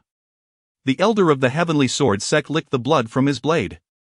The Lin family's members were forced back, encircled. Like fish in a barrel, unable to escape. Who dares to harm the disciples of the Qingyun Sect? A powerful voice rang out, accompanied by an overwhelming aura that sent the warriors of the Heavenly Sword Sect flying. They soared for 2.5 minutes before coming to a halt. Aside from 4 injured, the rest were obliterated. Astounding! Has a powerful figure from the Qingyun Sect arrived? Their entrance alone has instilled fear. Indeed. To slay so many with mere presence, the Qingyun Sect is formidable. The elder of the Heavenly Mechanism Pavilion narrowed his eyes, intrigued by the arrival of the main players. In the distance, 6 figures soared through the sky: Feng Qingyang, Shi Hao, Lin Bai, the venerable ancestor Li Qingyun, elder Lin Bai, and guard Wang Jian among them. Their robes, a blend of azure and white, shone brightly under the sun, exuding an inexplicable aura of Tao. What is this? The Qingyun Sect sends forth 6 individuals, 3 of whom are youths. Could the rumors be unfounded? Yet their attire is undeniably impressive. The crowd whispered among themselves, questioning whether these 6 would dare to oppose the might of the various factions. Father, are you all right? Lin Bai hurriedly came over to check on Lin Zhan and the others' injuries. It's fine, thanks to the timely arrival of the sect master. That's good to hear. Father, you all retreat for now, leave this to us. You must be anxious, but please hold on a moment. We will soon send you below to reunite. Feng Qingyang looked derisively at the various factions. In his eyes, they were merely a rabble. How arrogant! Who is this young man? I have seen arrogance, but nothing compares to this. Today truly is an eye-opener. Oh, 2 in the true realm and 1 at the peak of the fragmentation realm, this is the foundation of Qingyun Sect? There are also 2 whose cultivation is so low they can be disregarded, and an inscrutable old man. The elder of the Tiangong Pavilion pondered in silence. Enough of this chatter, crush them directly. He bellowed. A fleet of enormous warships began bombarding with reckless abandon. The powerful figures from various sects surged forth from the ships, charging towards Feng Qingyang. Lin Bai, entertain them for a while, commanded the outer elder. Upon hearing this, Lin Bai soared into the sky, fully unleashing his peak fragmentation realm cultivation. Such terrifying power. This must be the strongman of Qingyun Sect at the peak of the fragmentation realm. Indeed, with such strength present, it is no wonder Qingyun Sect dares to challenge the major factions. Do these pathetic creatures dare to attack Qingyun Sect? With that, Lin Bai dashed into the crowd, striking down a multitude with a single blow. Instantly, the sky was engulfed in a dense mist of blood, obscuring the sun. The bloodshed turned the daylight crimson. In the year 10086 of the new era, later accounts would record this day as the blood-stained tragedy of Lingzhou, the Qingyun meat grinder. Ah! This man is a devil. Help! Sect Master, save me! Within less than a minute of combat, the situation escalated to a boiling point. The powerful figures of the various factions were being relentlessly pushed back. The might of this Qingyun Sect warrior was terrifying. There was no need for ornate techniques. With just a single slap, he could clear a vast space in the crowd. The pervasive blood mist lingered in the air. Ah, a bunch of rabble! With such meager abilities, you dare to assault my Qingyun Sect? What a fearsome elder! Shi Hao and Lin Bai watched in stunned disbelief. Although both possessed extraordinary talent, neither had experienced a battle of this magnitude. Lin Bai had even limited practical experience. As they gazed at the elder, akin to a war god in the skies, they were filled with reverence. How is it? Watch closely and learn well. If you both strive to cultivate diligently, you too can become such formidable warriors, Feng Qingyang said, patting their shoulders. I am different, I will unleash my full potential. What skill is it to bully the younger generation? We shall join the fray. The three major hegemonic factions dispatched three ancestors of the fragmentation realm, along with the master of the Tiangong Pavilion, totaling four formidable beings of the fragmentation realm. A terrifying pressure began to emanate. This is dire. The odds of overcoming four opponents are slim. If Qingyun Sect has no backup plan, it is likely to face annihilation. The elder of the Tianji Pavilion also raised the corners of his mouth, confident in his advantage of 4 against 1. Since you are so eager to meet your demise, allow me to escort you on your journey. Arrogance. The 5 formidable beings of the fragmented void clashed with one another. Elder Yi Bai faced 4 opponents without losing ground. The battle was so fierce it seemed to shatter the very heavens and earth. Indeed. How powerful. Is this the terrifying combat strength of the masters of the fragmented void? Indeed, they have fractured space itself. The eastern region is divided into 13 vast continents, among which Lingzhou lacks a sacred site, however. It boasts transcendent forces like the Tianji Pavilion, rendering it unafraid of any sacred grounds. Thus, the fragmented void represents the pinnacle of strength in Lingzhou. Even so, many may go their entire lives without witnessing such power. If all goes as anticipated, the master of the fragmented void encountered today will be the strongest they have ever seen. One among the 4 revealed a flaw. Seizing the opportunity, Yi Bai unleashed his full force. Die for me.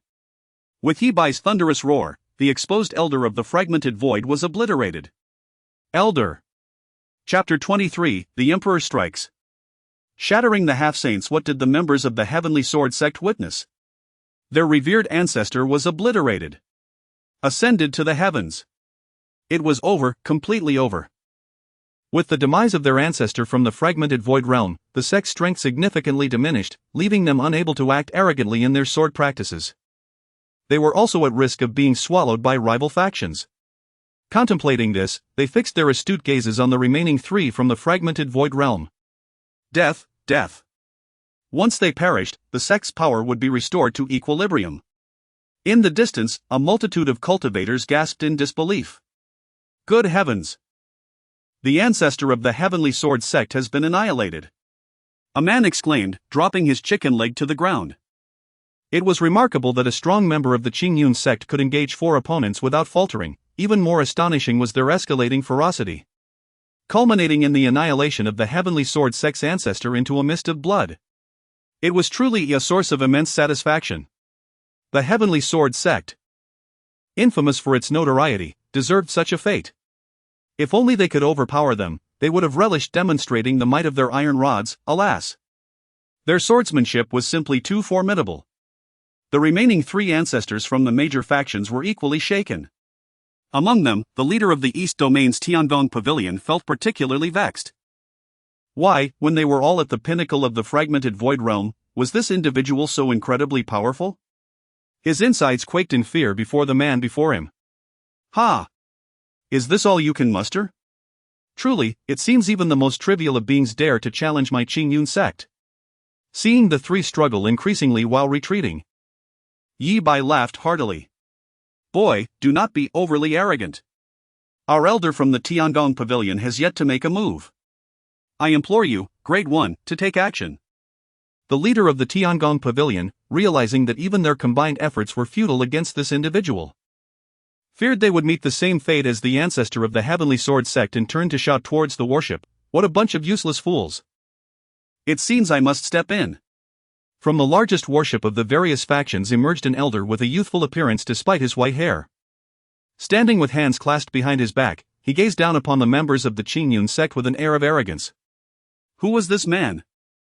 Why did even the leader of the Tiangong Pavilion refer to him as my lord? Uninformed, are you? This is an elder from the Tiangong Pavilion of the Central Domain. Our Tiangong Pavilion here is merely an insignificant branch of theirs. The crowd's eyes widened in astonishment. A powerful figure from the Central Domain. Upon witnessing the elder's imminent involvement, the remaining 3 ancestors hastily retreated.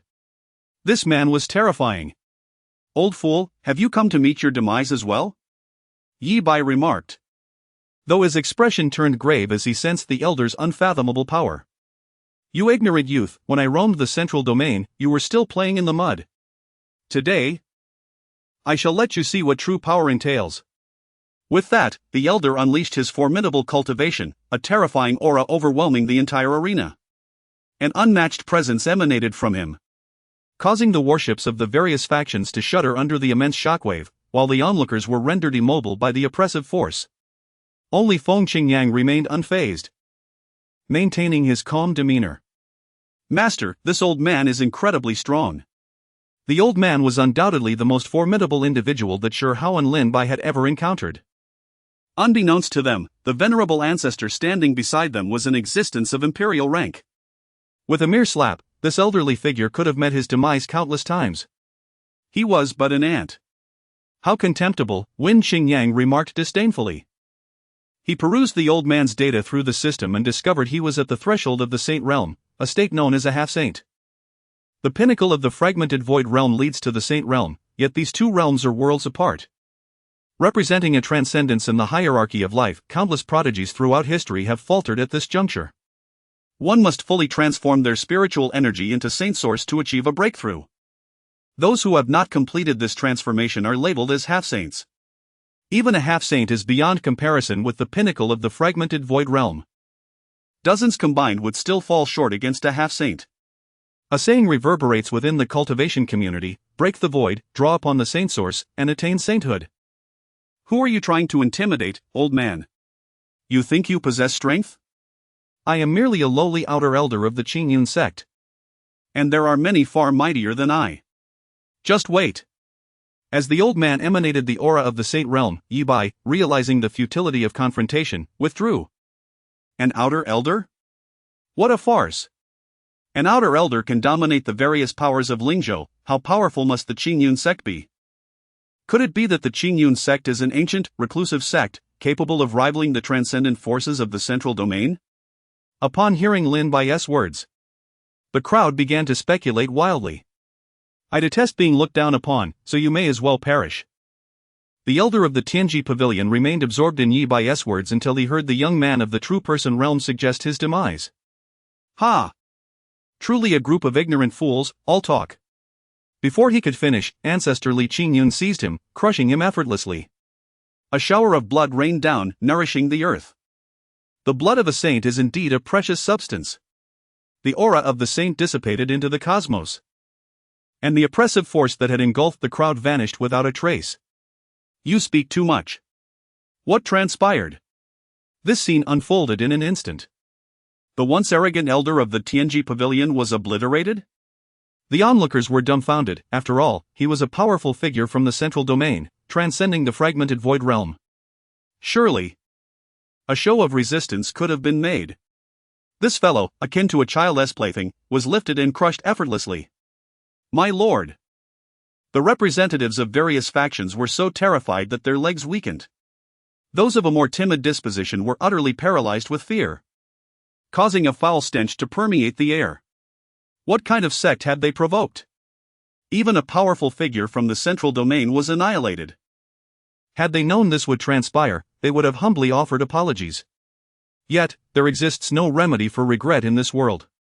Every participant would be accounted for, none spared. He was no benevolent savior. When one comes to obliterate you, you cannot simply let them go, allowing the tiger to return to the mountain. One must understand the principle that wild grass, once burned, will sprout anew in the spring breeze. Yes, sect master. Following his orders, Li Qingyun commenced the slaughter. No! We no longer dare, please spare us, esteemed sect. We are willing to submit to your authority and relinquish all our resources. In response, Feng Qingyang shrugged, expressing his bewilderment, stating, is it not foolish to kill those who are already mine? As for submitting to the Qingyun Sect, I regret to inform you that it is unnecessary.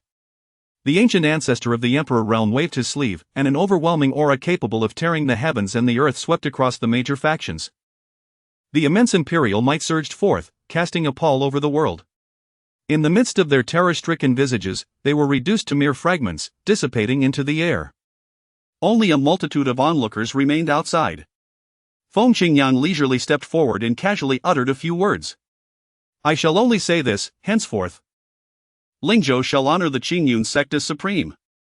Who is in favor, and who is opposed? Chapter 24, The Joint Sovereignty of Lingzhou and the Establishment of Qingyun City initially. The crowd fell into a profound silence, only to subsequently express their submission. It was evident to all that following this battle, the Qingyun Sect would ascend to dominance over Lingzhou. A joint sovereignty over Lingzhou. The first sect to monopolize Lingzhou. As the news spread, it caused tumultuous waves throughout the region. In this conflict, the formidable powers of Lingzhou suffered near total annihilation. The three major hegemonic forces were the first to declare, expelling all participants from the conflict from their sections. While this was merely a formality, given that many had been reduced to ashes, they still dispatched individuals to scatter the ashes. Furthermore, they allocated 80% of their resources to the Qingyun Sect, acknowledging their supremacy as the sovereign of Lingzhou. This was still a display of some substantial prestige among the major powers. Upon receiving the news of their defeat, several top-tier factions, fearing retribution from the Qingyun Sect, hastily vacated their premises, leaving behind both wealth and resources. The major factions underwent a reshuffling, with those who had remained neutral eagerly absorbing the weaker sects, subsequently surrendering all acquired resources to the Qingyun Sect in hopes of securing protection. New sects began to emerge like bamboo shoots after a rain. In Xianyu City, I lamented over my 10,000 spirit stones. Cursed be the major factions, they truly deserve their fate. I had placed such faith in you. Before the gambling house, many lamented in despair, their cries echoing with heart-wrenching sorrow. They had placed their hopes on the major factions and lost everything in return. Their cries went unanswered. Both heaven and earth indifferent to their plight. Wealth had eluded them, vanished into thin air. Yet amidst the desolation, one individual roared with laughter, an exuberant brother who had reaped a bountiful harvest. With his newfound riches, he could indulge in extravagance tonight. As the news circulated, it spread like a butterfly unfurling its wings, reaching the eastern domains. In Badian City and Tiangong Pavilion, chaos ensued. What are you doing? Have you lost your minds? Do you know where you are? This is the Tiangong Pavilion, a branch of the transcendent power in the central domain. Are you seeking death? A brawny man rushed forward, kicking the speaker away. What was Tiangong Pavilion to them? Lingzhou now belonged to the Qingyun Sect. They must transfer these resources to the upper sect. Perhaps they could even secure a position as a menial disciple. Brothers, arm yourselves, let us seize what we can. In Tianwu City, despair echoed, alas! How have rumors led me astray? Who was the fool that proclaimed the Lin family's demise and the downfall of the Qingyun Sect? Step forward. The Lin family now soared to unprecedented heights. Despite their overall weakness, as a subsidiary of the Qingyun Sect, they stood above myriad sects in Lingzhou. It is the rumors that have misled the Li family. Had I aligned with the Qingyun Sect alongside my kin, we would now be basking in prosperity. Enough of your bluster. Just because you were given a moment to speak doesn't mean you should pretend to be grand. The Lin family is a top-tier power, capable of enduring, while your Li family is merely a second-rate clan. What do you hope to achieve by approaching them? Only death awaits. Once, when the various powers sneezed, your Li family was obliterated. Qingyun Sect. Congratulations, host, on completing a phase of your task, gaining renown in Lingzhou. Would you like to claim your reward? Main task, gaining renown in the eastern region is 210 complete. Please continue your efforts, host, substantial rewards will be granted upon completion. Is this task phased?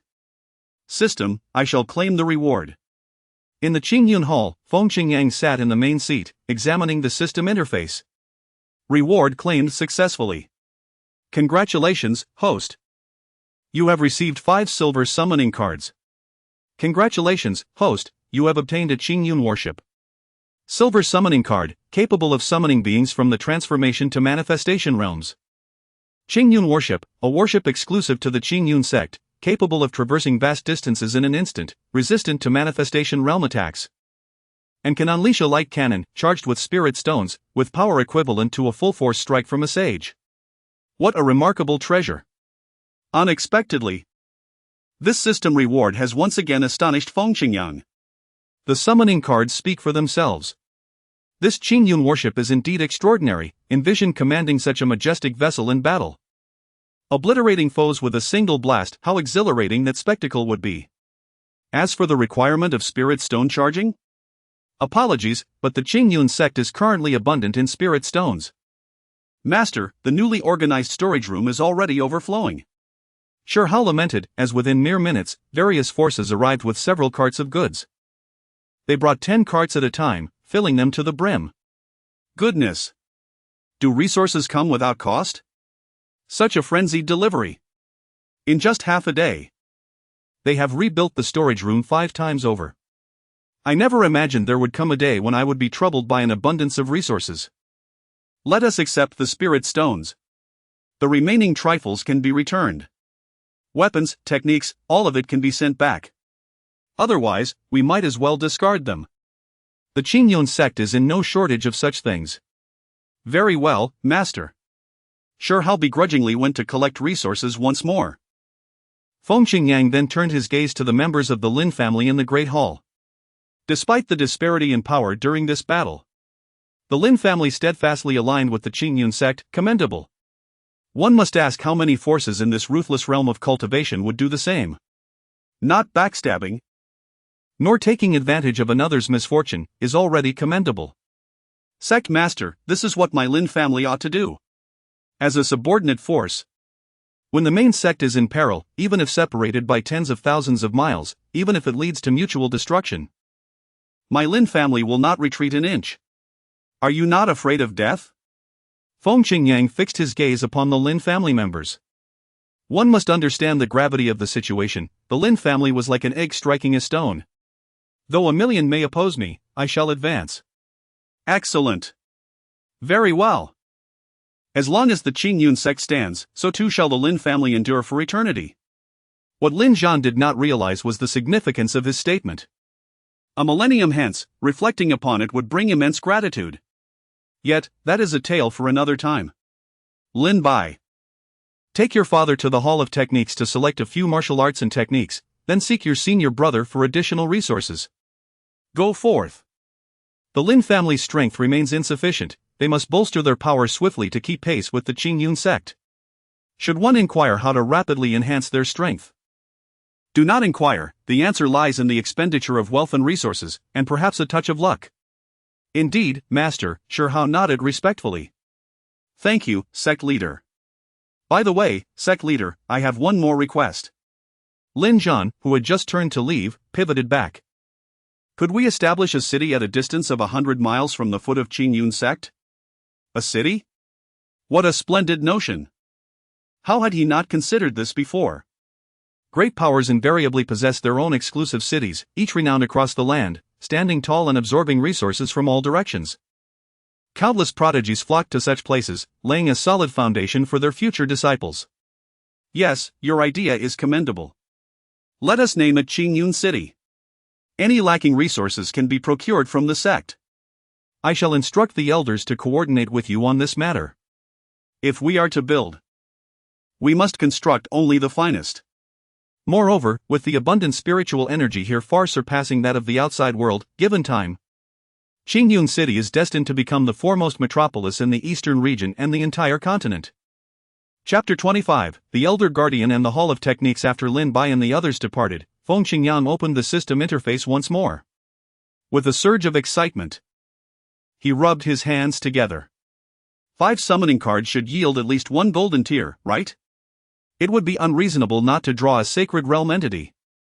So a saint realm one should suffice. Summoning card successfully used, drawing. Congratulations, host, you have obtained a peak guardian of the realms.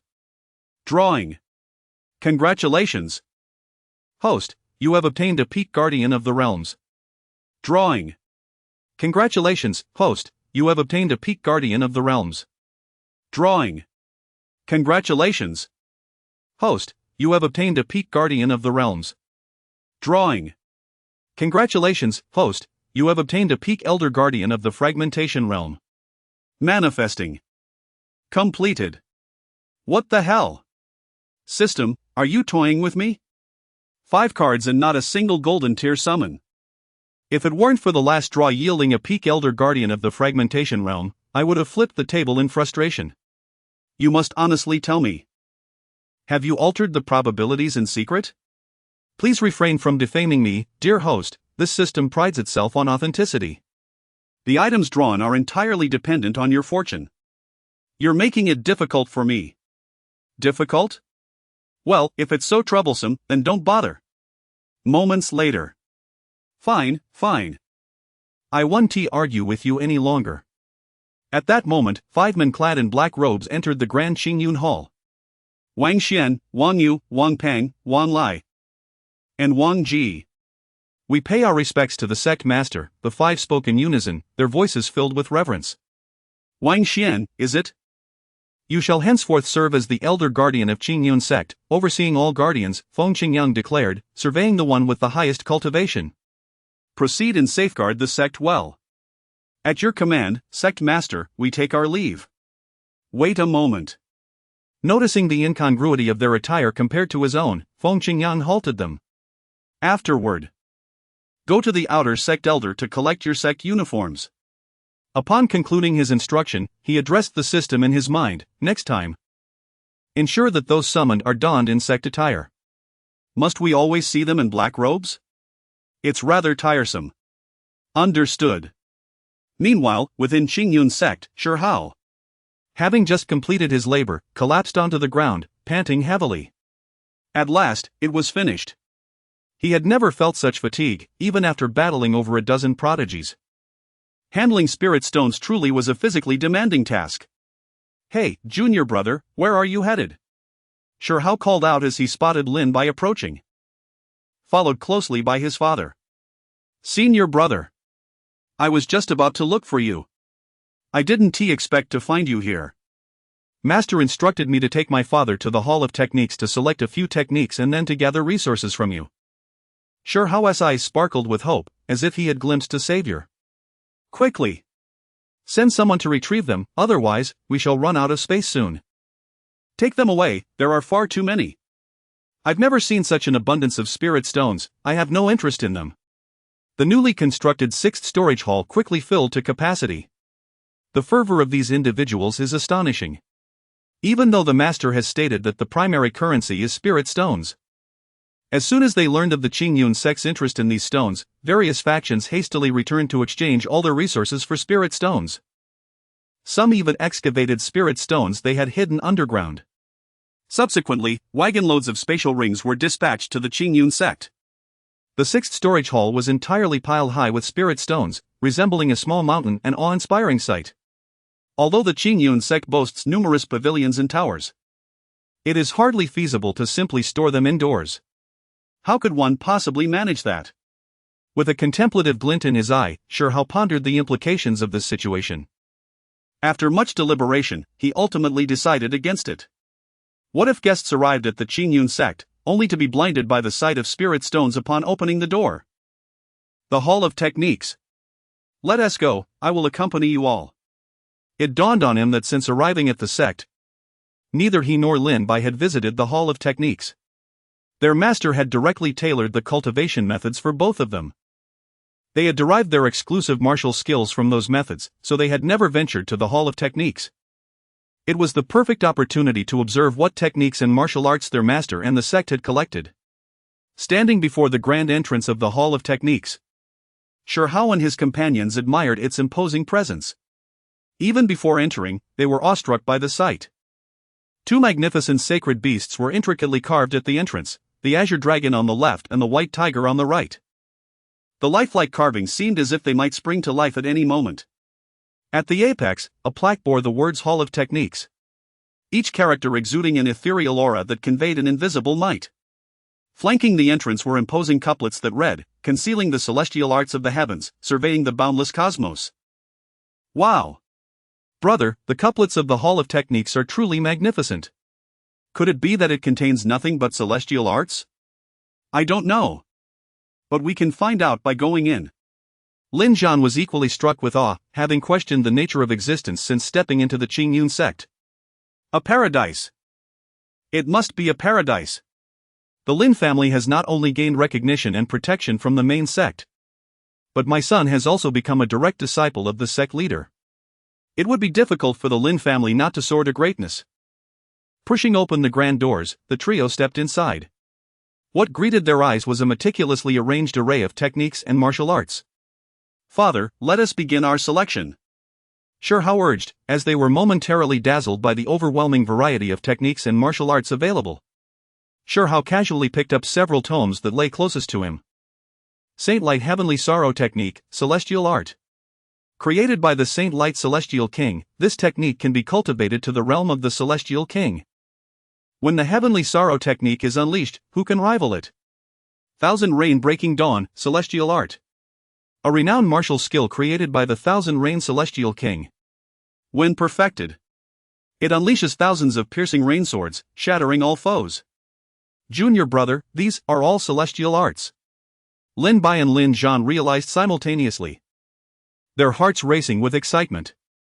Though Lin Bai and Shi Hao were astonished, they found some solace in the fact that the techniques imparted by their master were not inferior to celestial arts. Lin Zhan, however, could not help but reflect on the disparity of his own cultivation. What had he been practicing? In a single line, the majestic and profound essence of the Emperor's sacred realm unfolded before him. The cultivation technique he practiced was indeed of the highest order, classified as superior earth level. When had he ever encountered such a spectacle? Once more, he found himself expressing heartfelt gratitude for the generosity and grandeur of the sect leader, which allowed his Lin family the privilege to select several volumes. With a mere grasp, he could acquire techniques belonging to either the Immortal King or the Immortal Emperor. Before long, the trio emerged, with Lin Zhan having selected an immortal technique alongside two martial skills of the immortal grade. These 3 tomes would suffice, ensuring the legacy of the Lin family for 1,000,000 years, or even longer. Lin Zhan resolved to return and designate these volumes as the ancestral techniques of the Lin family.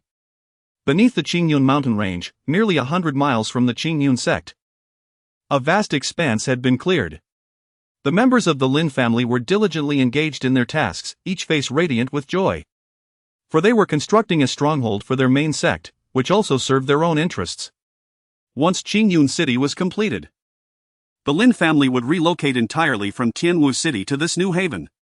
The locale was abundant in spiritual energy, and with the protection of the main sect, it was nothing short of a paradise.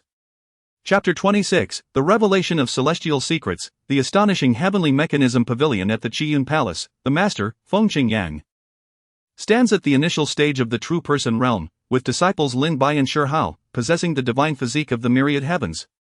The sect boasts formidable figures such as the esteemed ancestor Li Qingyun, at the peak of the emperor realm, the elder Wang Xian, also at the pinnacle of the fragmentation realm, and the outer elder Yu Bai, similarly strong, alongside 5 elite guards. The sect, Qingyun Sect, has surged to a level 1 status, 8,510,000. Remarkably, the sect's value has increased by 5,000. Feng Qingyang recalls that it has not been long since the establishment of the sect. Is Qingyun Sect on the verge of transcending to a level 2 sect? How impressive! If a level 1 sect is already this formidable, how extraordinary would a level 2 sect be? Upon closer inspection, while the number of strong individuals in the sect is not overwhelming, it is not insignificant either. Yet, there are only 2 direct disciples. How can this suffice? For a sect to flourish, the cultivation of disciples is paramount. There are various ranks of disciples: auxiliary disciples, outer disciples, inner disciples, direct disciples, holy sons, and even sequential divine sons. Furthermore, there are outer elders, inner elders, legal elders, and elders of martial arts, each peak master being indispensable. It appears that upon returning from the ancient saint's secret realm, it is imperative to open the gates wide for the recruitment of disciples. As for the elders, if they are unable to summon disciples, they may have to look externally for assistance. Meanwhile, in the central region of the Divine Land, at the Heavenly Mechanism Pavilion, what? The life token of Elder Mochen has shattered. Swiftly, they must review the images captured before his demise. The life token is a requisite for every disciple upon entering the sect, infused with a strand of their soul, enabling constant monitoring of their life and death. Upon death, the token naturally shatters, and it is kept in a designated area under the vigilant watch of powerful guardians day and night, with dedicated personnel checking it daily. The higher the rank within the sect, the more significant the life token becomes. Given the presence of a fragment of the individual's soul within, specific crystal orbs are employed to record the events preceding their death, facilitating the pursuit of justice and vengeance. The elders of the Heavenly Mechanism Pavilion gathered around the crystal orb, which sparkled with a violet hue. Under the incantations of the Grand Elder, an image began to materialize. What unfolded before their eyes was an inscrutable elder, who seized Elder Emochen with ease, lifting him like a chick, rendering him utterly defenseless before crushing him. Before the elders could voice their thoughts, the elder within the crystal orb seemed to sense the scrutiny upon him. His profound gaze flicked towards them, and then, with a resounding bang, the crystal orb shattered. What? Wasn't Elder Emochen dispatched to the eastern region? How could such a formidable being exist in the aura-deprived eastern region? From which sect does this individual hail, exhibiting such unparalleled ferocity? The eastern region is known for its lack of spiritual energy, making the existence of such strength inconceivable to them. To effortlessly crush a half-saint and traverse the river of time to strike, this is extraordinary. Grand Elder. Did the messages from the Eastern Region Division not state that the target was Qingyun Sect? This individual must be a formidable figure from Qingyun Sect. Qingyun Sect? The Grand Elder pondered deeply. The last time I heard of the Qingyun Sect was during the previous encounter, when they sent envoys to the transcendent force of Yuqing Palace for inquiries. Ah, Yuqing Palace. Could it be that this individual is dispatched by them? Yet, that seems implausible. For Yuqing Palace comprises solely of women, how could an elder emerge from there? Is it possible that this person is indeed a formidable figure from the Qingyun Sect? Humph. What is there to fear? Our Tiangue Pavilion boasts an abundance of experts. In this central domain, aside from those ancient imperial clans, we have yet to fear anyone. How audacious of the Qingyun Sect to slaughter our elders and challenge the dignity of the transcendent forces. Great Elder, please issue your command. We must eradicate the Qingyun Sect this time. Tiangue Pavilion is the most profound transcendent force in the central domain, founded by the illustrious Tiangue Emperor. It is said that the Tiangue Emperor could effortlessly perceive the heavens and all that exists within them, possessing knowledge beyond compare. The legacy of the Tiangue scriptures is a treasure of the central domain, passed down through generations. We must not act recklessly. Do you all recall the formidable aura that emerged days ago? The Great Elder seemed to have recalled something and quickly spoke up. Great Elder, are you suggesting? Upon this reminder from the Great Elder, the other elders also came to a sudden realization. Indeed. The overwhelming imperial aura that surged forth a few days ago originated from the east. Could it be mere coincidence? It is better to be overly cautious than to be caught unprepared. This matter concerns the very survival of our pavilion, we must tread carefully. At this point, their composure was shaken. An emperor. That is an emperor we are dealing with. To provoke such a formidable being would lead to dire consequences. Even if they were to descend to the depths of the earth, they would find no place to rest in death. Even with their inherited legacy, they could barely contend. And yet they would suffer grievous losses until annihilation. Given that this situation may involve an emperor, we must exercise utmost caution. I shall report this to the pavilion master and formulate a plan. With the Great Elder's command, the other elders dispersed. He proceeded alone to the grand hall where the pavilion master resided. In the Tiangue hall, the pavilion master listened intently. So, you mean to say that the Qingyun Sect might be linked to an emperor? Initially skeptical, the pavilion master, at this level of authority, was privy to deeper secrets.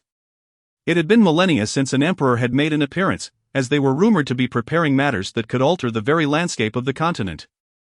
Not only emperors but even supreme beings had long ceased to concern themselves with worldly affairs. However, he too had sensed the imperial might just days earlier. Very well. I shall delve into the mysteries of the heavens and ascertain the true identity of this Qingyun Sect. As the pavilion master concluded, he exerted all his power to activate the Tiangue scriptures. A beam of light soared into the heavens, and his consciousness ventured into the river of time. Humph, found it. Just as he was about to investigate further, an unexpected anomaly arose. A piercing sword light surged forth, shattering his consciousness. Within the Tiangue hall, The pavilion master coughed up blood and subsequently appeared weakened. His spirit was harmed, and he could only recover gradually through sacred medicine, his cultivation also suffering a decline. Pavilion master. The great elder rushed forward to support the nearly collapsing master, his heart filled with astonishment. How could the master, a pinnacle being of the Saint King realm, sustain such grievous injuries? Could it be that one has attempted to decipher the secrets of the heavens, only to be met with retribution from the celestial order?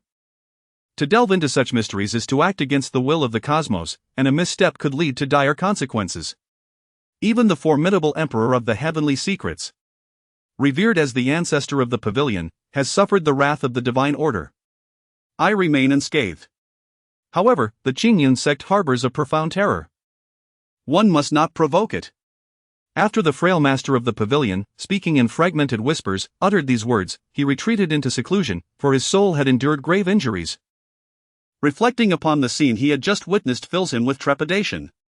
A figure stood before him, defiant against the heavens, enveloped in a sanctified azure lotus that obscured the sun. Suddenly, a blade of energy, potent enough to cleave the skies, surged forth, shattering his very soul. Chapter 27, The Power of Lingzhou in the Sacred Land of Dongxian, detected an intrusion into the secrets of Qingyun Sect, automatic shielding activated. How dare they attempt to pry into the mysteries of my Qingyun Sect? Feng Qingyang lamented while fishing. It seems anyone can now trespass upon heavenly secrets. Do they not know that our sect is enveloped by a protective system? When Qingyun Sect takes action, even the great Tao must yield a little. The heavenly Tao is but a younger sibling in comparison. A catch. Tonight, there will be roasted fish to enjoy. Life as the sect master is truly leisurely, I can delegate all matters to the elders and disciples below. After finishing my fishing, I shall take a stroll with the birds. As for cultivation? Not a chance. I shall simply relax. How long has it been since I crossed over? From having no cultivation to reaching the realm of true person. Equivalent to the ancestors of top-tier forces. Have you ever seen such a young true person? This is not mere boasting, across the entire continent, who can attain such prowess at my age? Any genius would find it futile to compare. Meanwhile, in stark contrast, the members of Qingyun Sect were bustling with activity. Outer Sect Elder Lin Bai was diligently coordinating with Lin Zhan. Elder. Here is the list of materials needed for the construction of Qingyun City, please take a look. Lin Zhan presented a comprehensive inventory of the required resources to Lin Bai. Lin Bai perused the list and confirmed its adequacy. There would be ample resources, even when supplies ran low, they would be replenished continuously. Not long ago, Qingyun Sect announced plans to construct a dedicated city, Qingyun City. The news had spread far and wide. Contributors were stepping forward, whether in funds or materials. A multitude of cultivators had come to assist in the construction. And even an ancestral figure from a royal dynasty declared that the resources of Lingzhou would unite with the upper sect to create a grand city. The more people involved, the easier the task becomes. The limited manpower of the Lin family alone would render the construction too slow.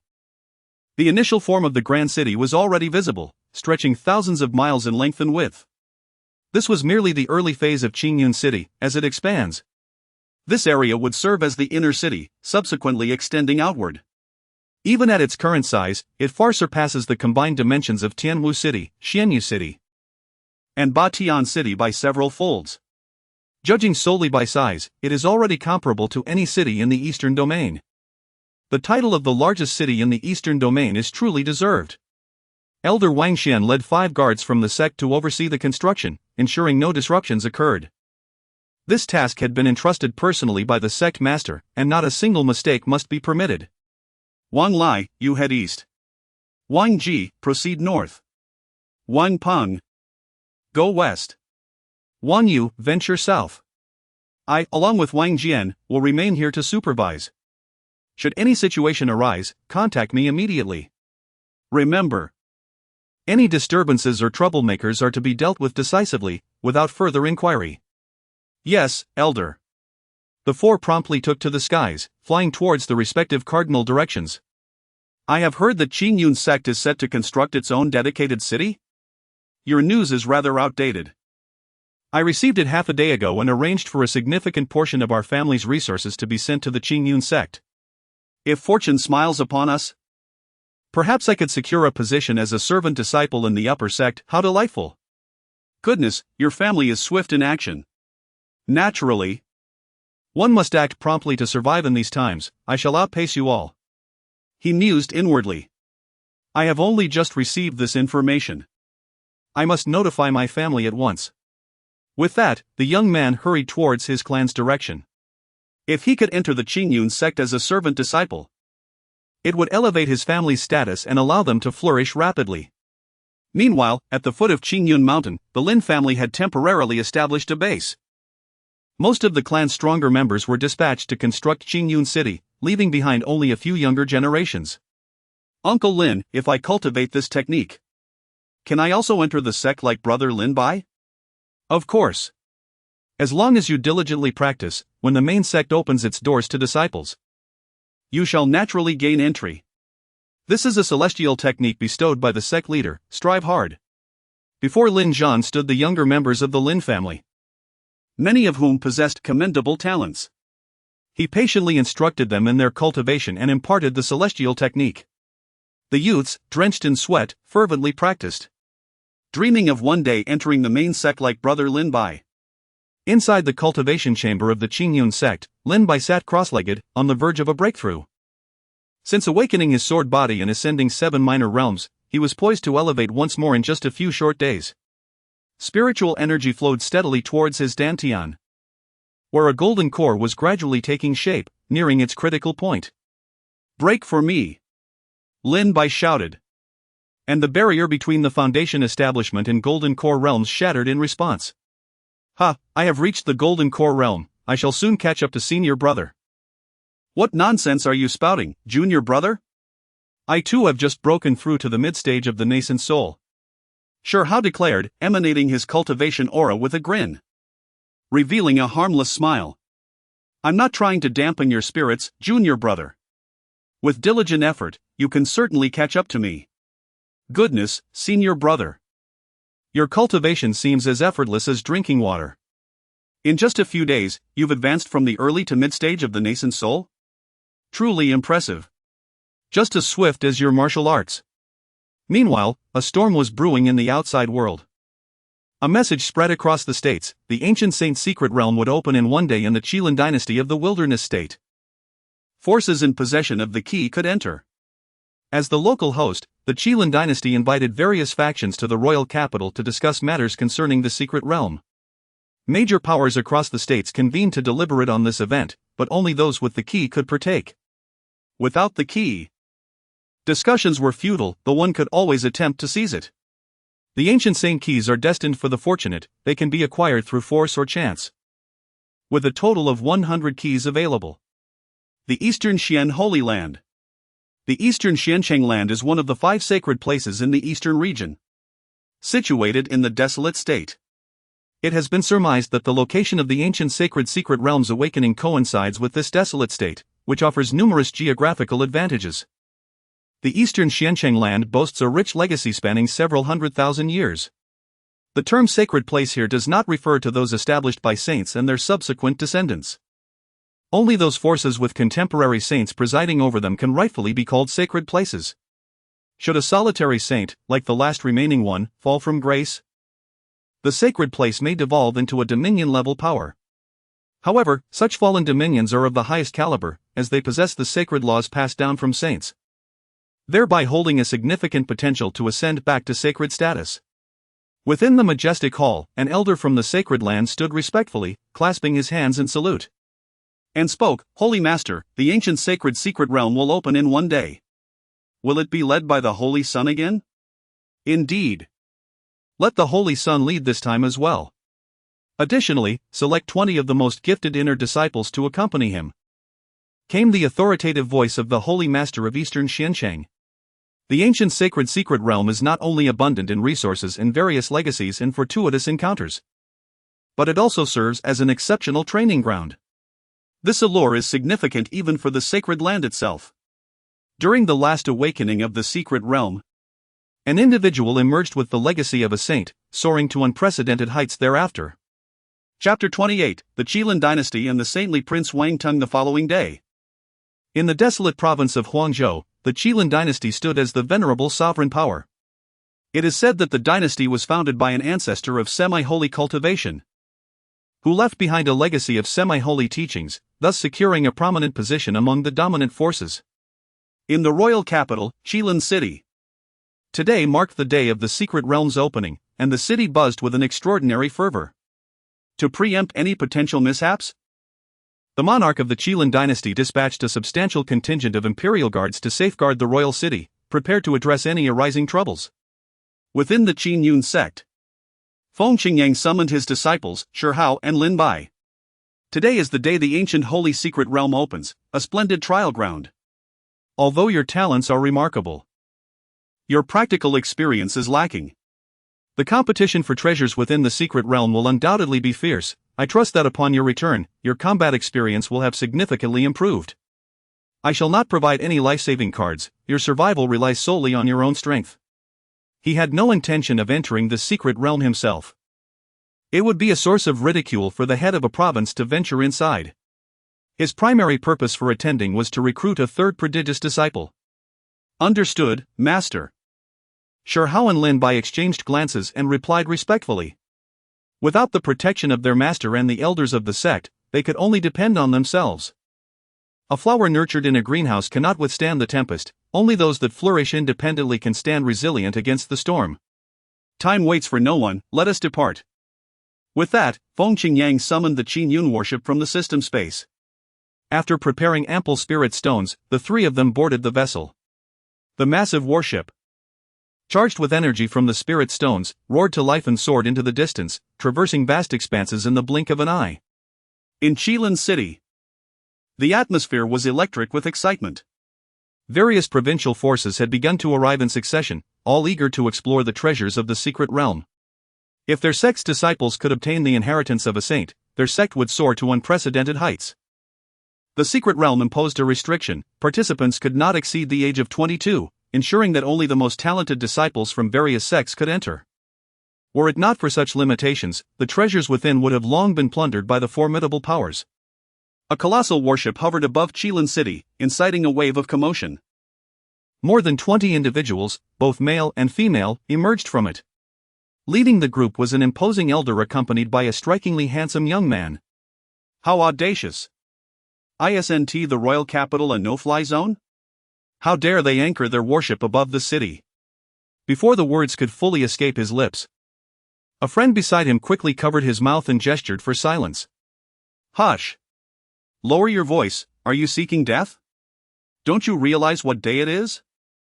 The opening of the secret realm, even the sacred lands have arrived, clearly disregarding us. Do you know who those individuals were just now? They are from the Dongxian sacred land. The young man, realizing the gravity of his friend's warning, felt a wave of trepidation and expressed his gratitude. Indeed. They are from the sacred land, just look at their extraordinary talents.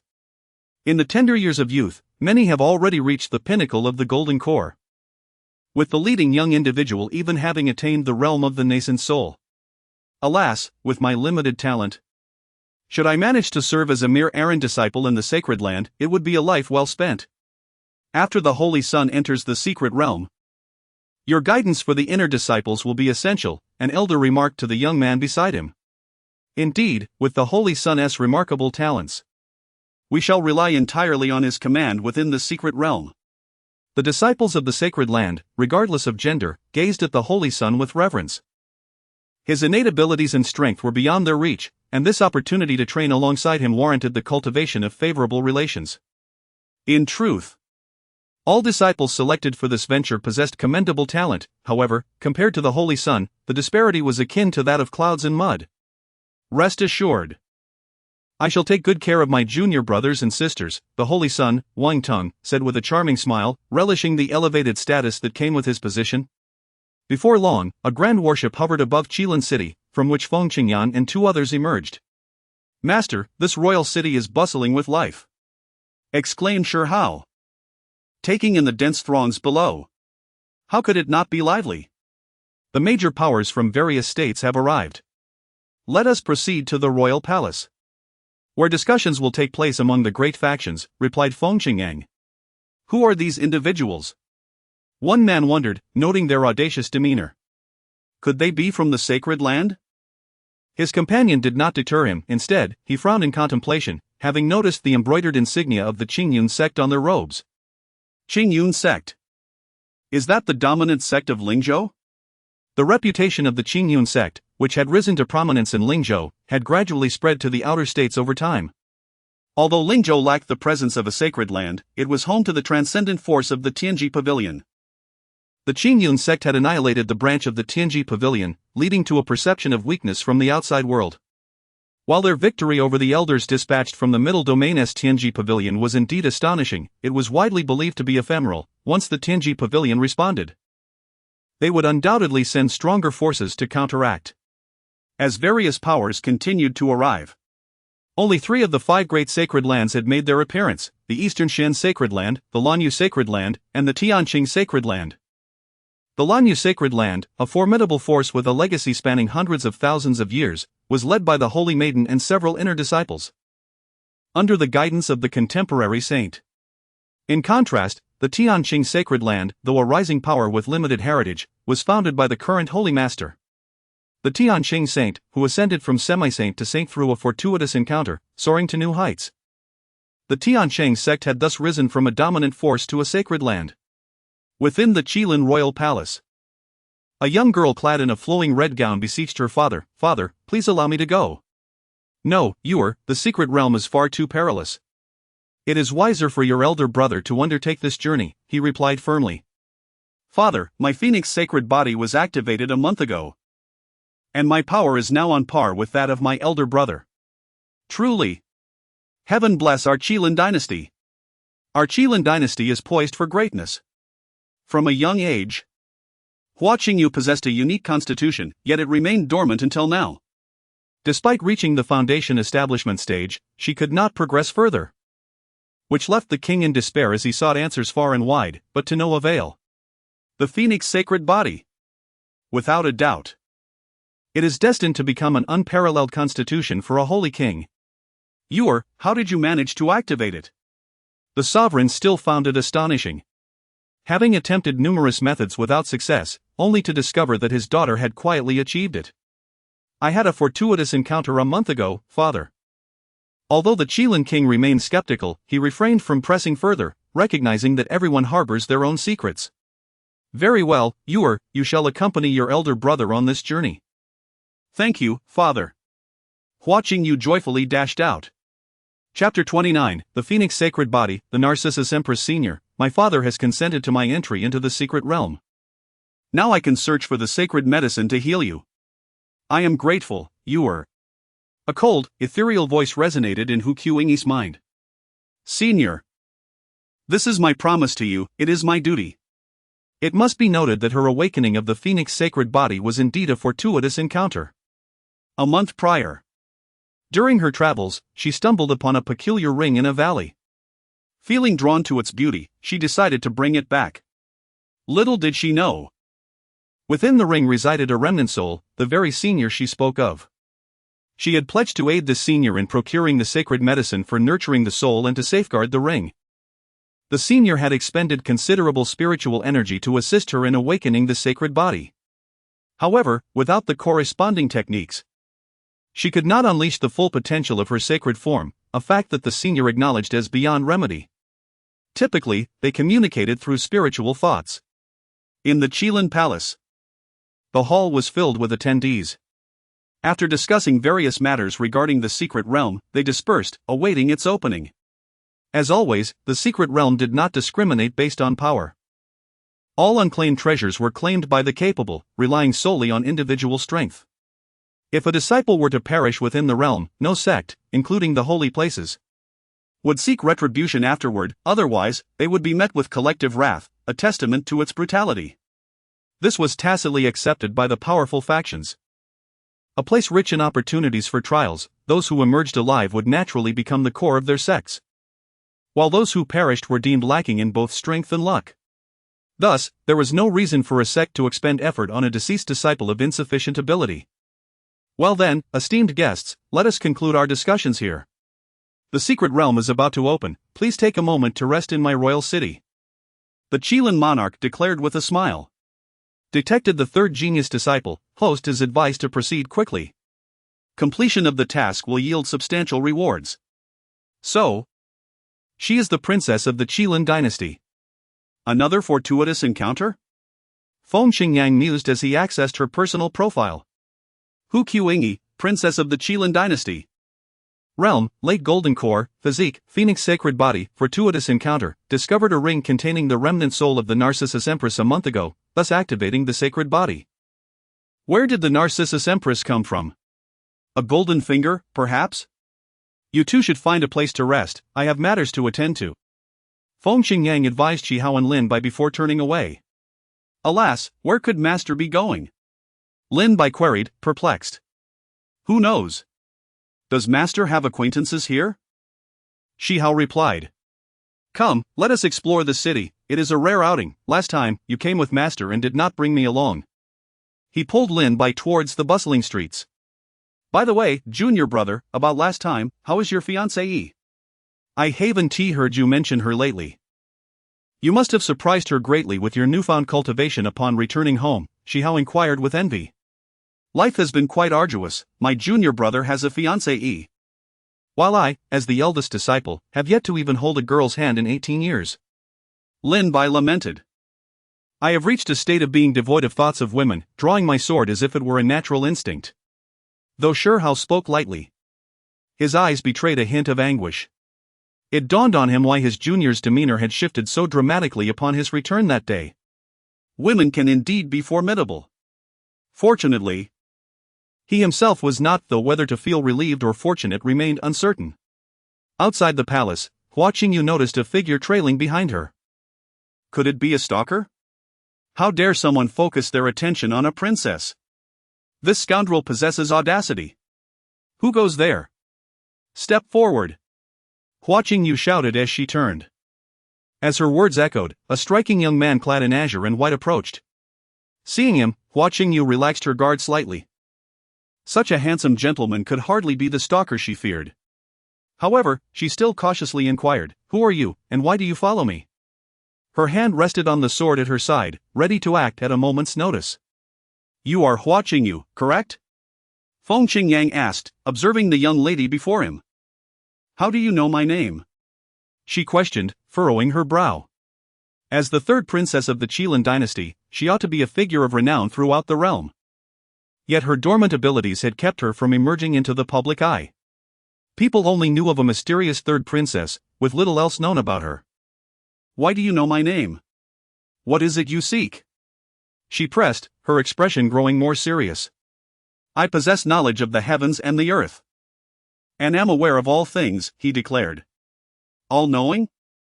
Surely you jest. Hua Qingyu scoffed, realizing this man must have inquired about her name from some source.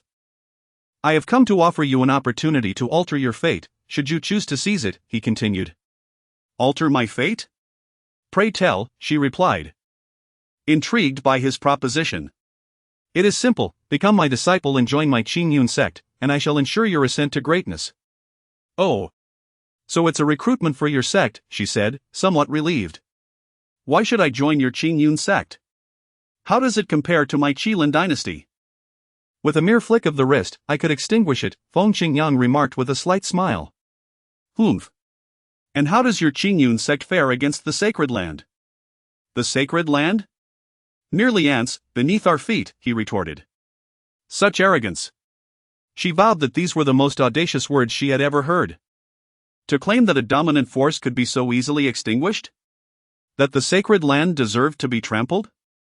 The remnant spirit within her ring, however, seemed to concur with Feng Qingyang's sentiments. During her prime, these entities would not have been worthy of even carrying her shoes.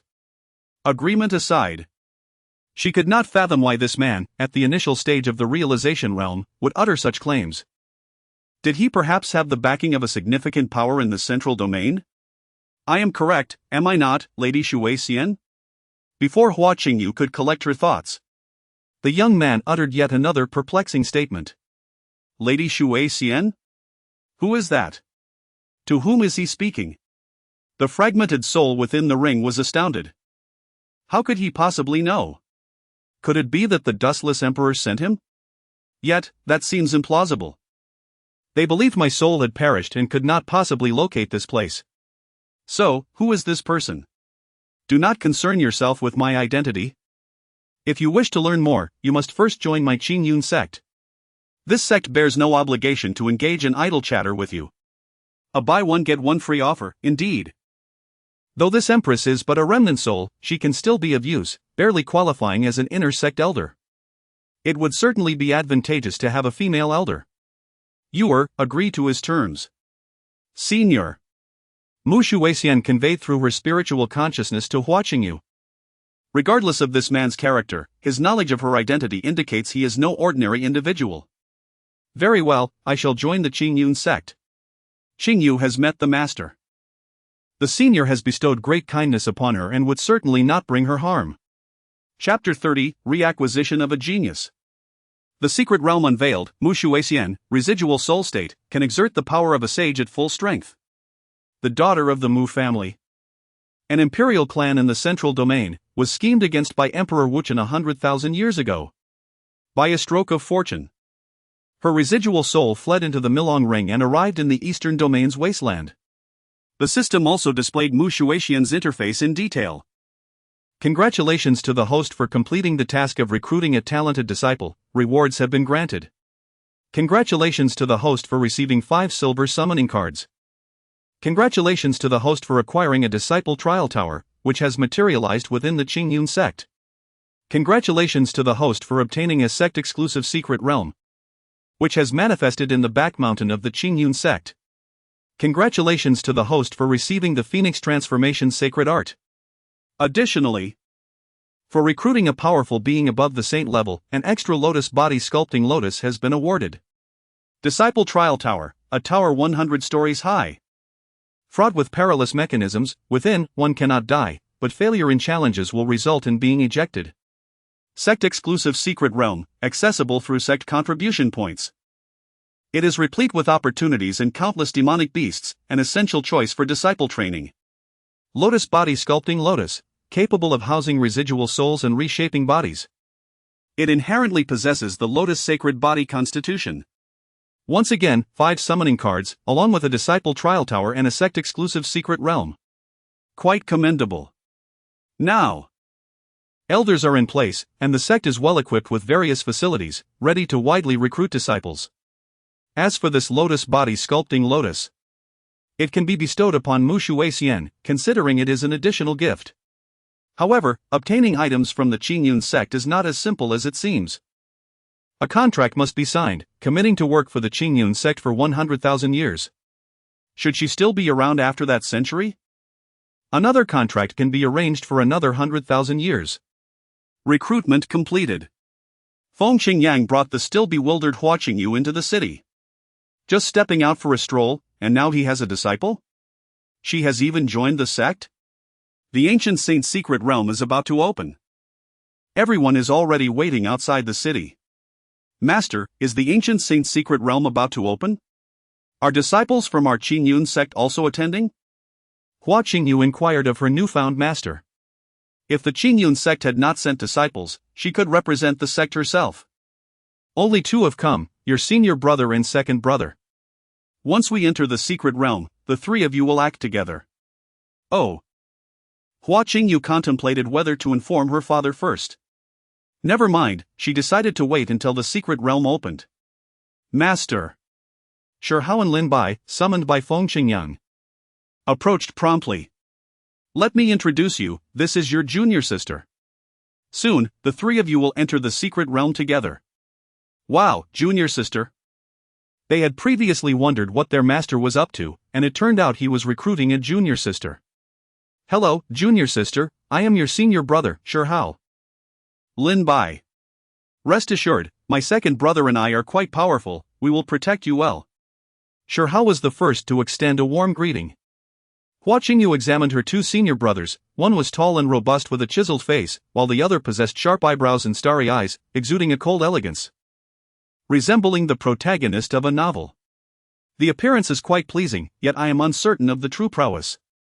Thus, I extend my gratitude to both esteemed brothers. I shall rely on your guidance. With an air of pride, Hua Qingyu remarked in her flowing crimson gown. Protect me. My Phoenix sacred body has already reached a modest level of completion, soon it may be unclear who will be safeguarding whom. These two brothers of yours are no ordinary individuals. Once a figure of the great emperor realm, Mu Shuixian possesses a discerning eye. Immediately discerning the unique physiques of Shi Hao and his companion. One possesses a supreme sacred body, while the other wields a green lotus sword body. Both are remarkable, rivaling even Qingyu's. A quarter of an hour later, outside Qinglian City, an extraordinary phenomenon unfolded. The wind surged and swirled as a vast purple vortex materialized from thin air. To enter the ancient sacred realm, one must possess a key, and each key permits a maximum of 22 individuals, with a bone age restriction of under 22. Should anyone exceed this limit, or if the number of entrants surpasses the allowance, they would be instantly reduced to a mist of blood. It has begun. The ancient sacred realm has been opened. What are you so excited about? You cannot enter. You know nothing. It is the experience that matters. Does my shouting from outside not count as participation? Unbelievable. It is indeed you. That makes sense. The man gave a thumbs up. All sects lined up in an orderly fashion to enter the realm. On the side of the Qinglian dynasty, the crown prince awaited alongside the disciples and the sovereign. Father, where has my sister gone? Why hasn't she arrived yet? The realm has already opened. How strange, you were just left the palace a moment ago. Over there, father. I see my sister. The crown prince and the sovereign approached Hua Qingyu. Sister. You had us worried sick, where have you been? Let us hurry. The realm has opened. The sovereign and the crown prince exclaimed as they grasped Hua Qingyu, eager to depart. Father. Brother. I was just about to inform you that I wish to enter with my sect brothers, so I will not accompany you. Sect? When did my sister join a sect? Oh, never mind that. My master is right here, we should not delay any further. Upon finishing her statement, Hua Qingyu pointed to Feng Qingyang, indicating that he was her master, and suggested they discuss any matters with him. Shi Hao, Lin Bai, and Hua Qingyu, holding the key bestowed by Feng Qingyang, soared into the realm, leaving the sovereign and the crown prince in a state of confusion. My sister not only joined a sect but also took a master? What is happening? My son, you should lead your group inside first. Regardless, the ancient sacred realm is a significant affair, we shall address matters upon your return. Once the crown prince and his group entered, the Qinglian sovereign approached Feng Qingyang. Esteemed one, you are yours master, may I inquire about your origins? From the Qingyun Sect of Lingzhou, I am the sect leader, Feng Qingyang. Ah, so you are the sect leader, I beg your pardon. Please, esteemed leader. Join me at my royal palace for a discussion, I wish to extend my hospitality. Those worthy of the title of sect leader are indeed dominant forces within their respective regions. He had heard of the Qingyun Sect in Lingzhou but scoffed at the rumors circulating outside. The elders of the Tianji Pavilion possess at least the cultivation of a half-saint.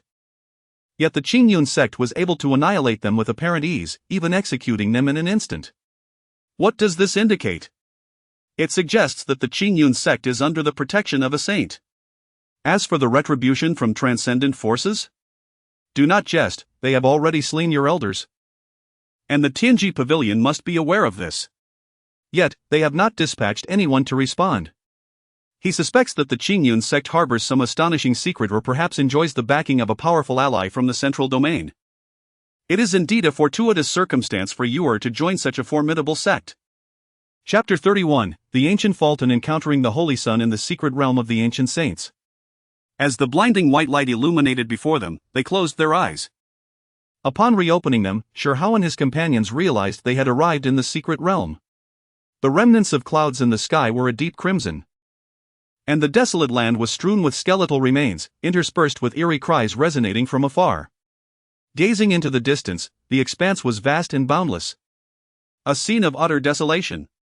Brother, have we arrived at an ancient battlefield? Lin Bai exclaimed, recalling the words of their master. Seize resources. Seize opportunities. Seize treasures. Ah, no.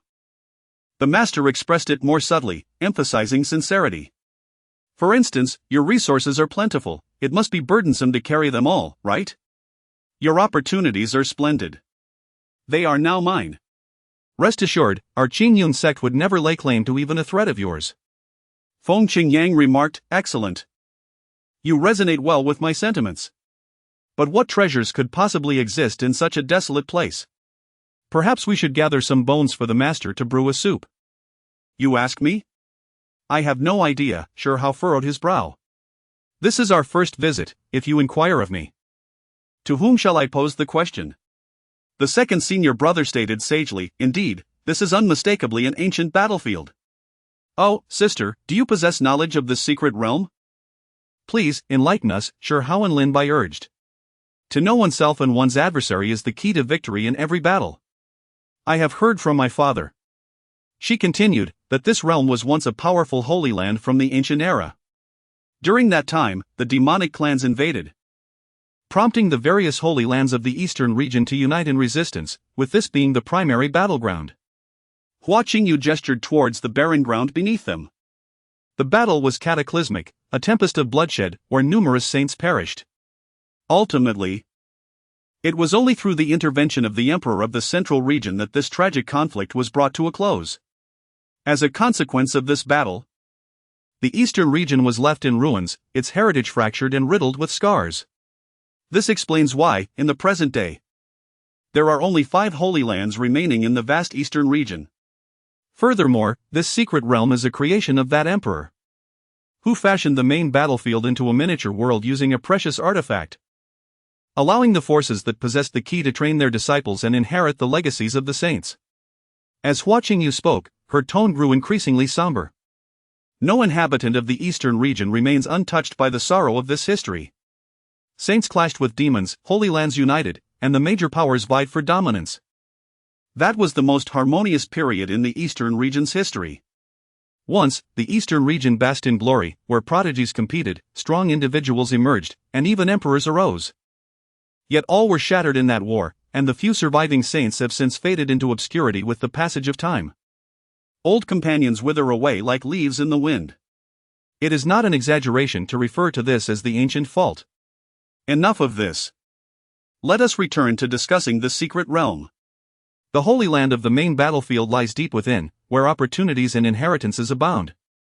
We should hasten our journey. After finishing her words, she noticed her 2 senior brothers remained unmoved, and she clenched her fists tightly. Damn it, the demon clan! One day, we shall eradicate them completely. Shi Hao declared through gritted teeth. They are all young, harboring a youthful dream of vanquishing evil. Fear not, for my Qingyun Sect shall intervene. Indeed. My brother speaks with great wisdom.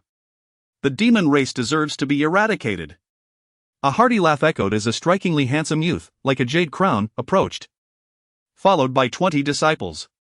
My brother, which sect do you belong to?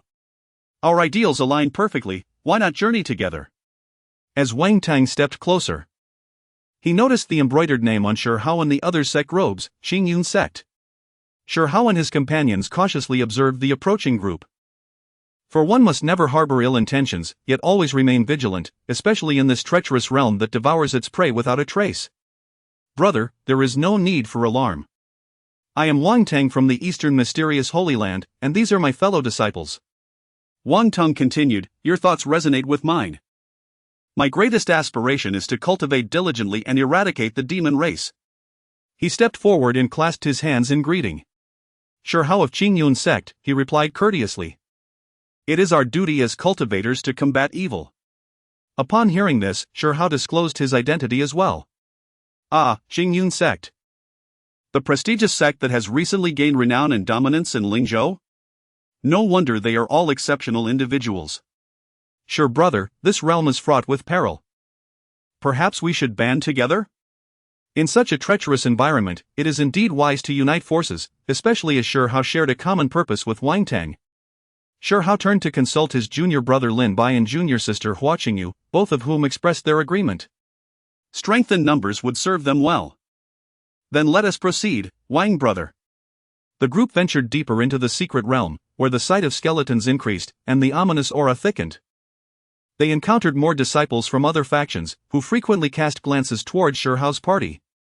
With the addition of Shi Hao and his companions, Wang Teng's group had become the most formidable within the secret realm, though it could not be assumed that other factions had not formed alliances. It could only be said that they possessed the highest caliber of strength. Are they from the Eastern mysterious Holy Land? Who are those three ahead? Why are they walking alongside them? Why concern ourselves with them? They are merely forming a strong alliance, unlike us, who are merely squabbling among ourselves.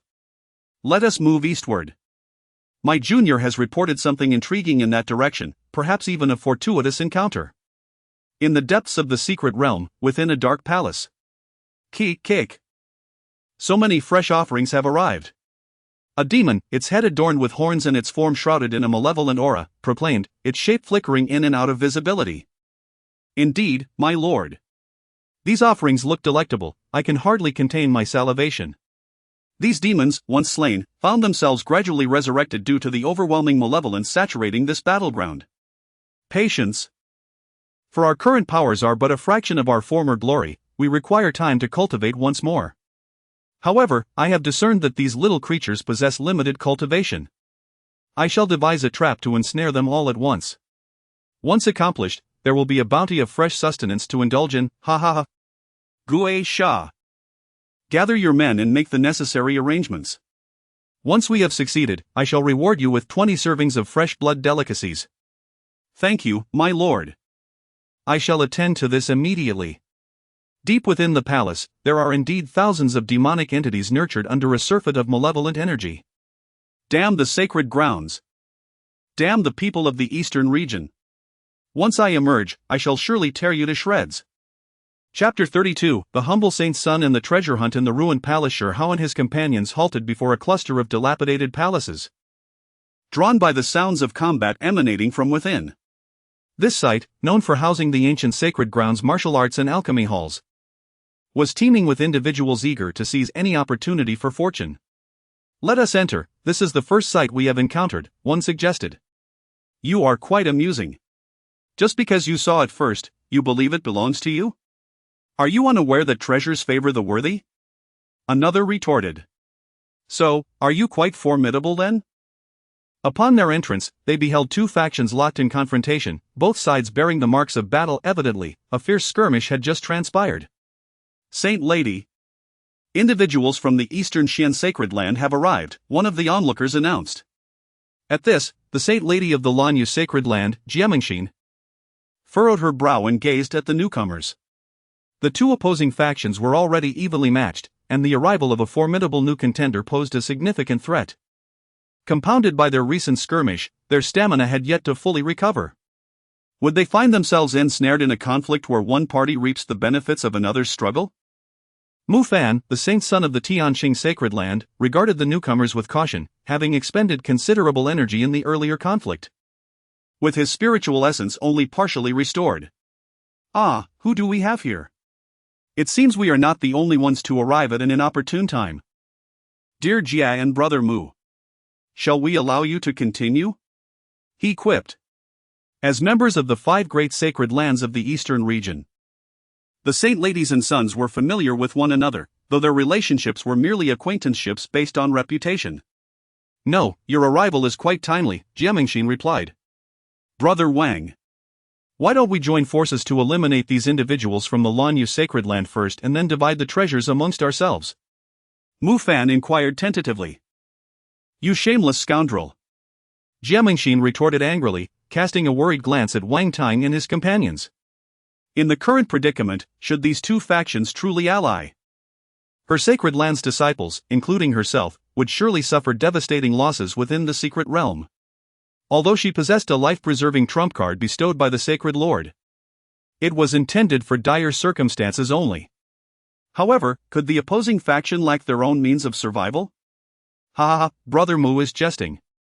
Fear not, Lady Jia, I, Wang Tang, have always acted with integrity and would never exploit the misfortunes of others, he asserted. Reassured by his words, Jiamingxin felt a measure of relief. As long as the two factions did not conspire together, her side could manage the standoff. After all, it was merely a matter of precedence in entering, ultimately. the deserving would claim the treasures. How about this? I see that you have been unable to reach a consensus. Allow me to be the benefactor. The Eastern Xian sacred land shall take charge of this place, what say you? At this declaration, the disciples of the Lan Yu and Tianqing sacred lands braced themselves, drawing their swords in response. What? Such a splendid proposal, and you dare to refuse it? Sure, what do you suggest we do? Shi Hao and his companions exchanged amused glances, finding Wang Tang's antics utterly entertaining, his performance remarkably adept. Brother Wang, I find your suggestion most agreeable. We three wholeheartedly support it. What, they have allies too? Jiamingxin and Mu Fan were taken aback at the sight of the advancing trio. In this secret realm, those capable of allying with the Holy Land are not merely its denizens but also individuals of exceptional talent. The realm abounds with resources and fortuitous encounters, rendering it unnecessary to expend manpower unnecessarily, especially since the actual treasures within remain uncertain. Contemplating this, they resolved to depart in search of other opportunities. Let us leave, said Jiamingxin, turning and sweeping away with a flick of her sleeve. The disciples of the Lanyu at Holy Land breathed a sigh of relief. Having just endured a fierce battle, they lacked the energy for another confrontation. Brother Wang, we leave this place to you, my Tianqing Holy Land willingly withdraws. Once we exit the secret realm, we must find an opportunity to share a drink together, Mu Fan said with a cheerful grin, beckoning the disciples within to follow him. This lad is destined for greatness, he understands the nuances of human relations. Now, it is peaceful. Come, Brother Shi, let us venture further inside. Pushing open the dilapidated door, Shi Hao and the others ventured deeper into the shadows. The darkness enveloped them, and they could barely discern the path ahead, relying on touch to navigate. Ah! Something is biting my foot. Hearing the cry from behind, the group rushed to investigate. You, lad, are you so timid? Look at what you've stepped on. Ha! The disciple looked down, only to discover his foot lodged in the jaws of a desiccated skeleton. Ah, my apologies, senior brother, let us continue, he said, sheepishly extracting his foot. After this farcical incident, they pressed onward, soon realizing the space around them was expanding. The gaping hole in the ceiling of the palace allowed more light to filter in. After traversing several chambers, they halted. Brother Shi. It appears this is the Holy Land's Hall of Techniques and the Pill Pavilion, Wang Tong remarked, scrutinizing the surroundings. However, the place lay in tatters, having been ravaged by prior battles and the subsequent scramble among disciples who entered the realm. It seemed there was little of value remaining.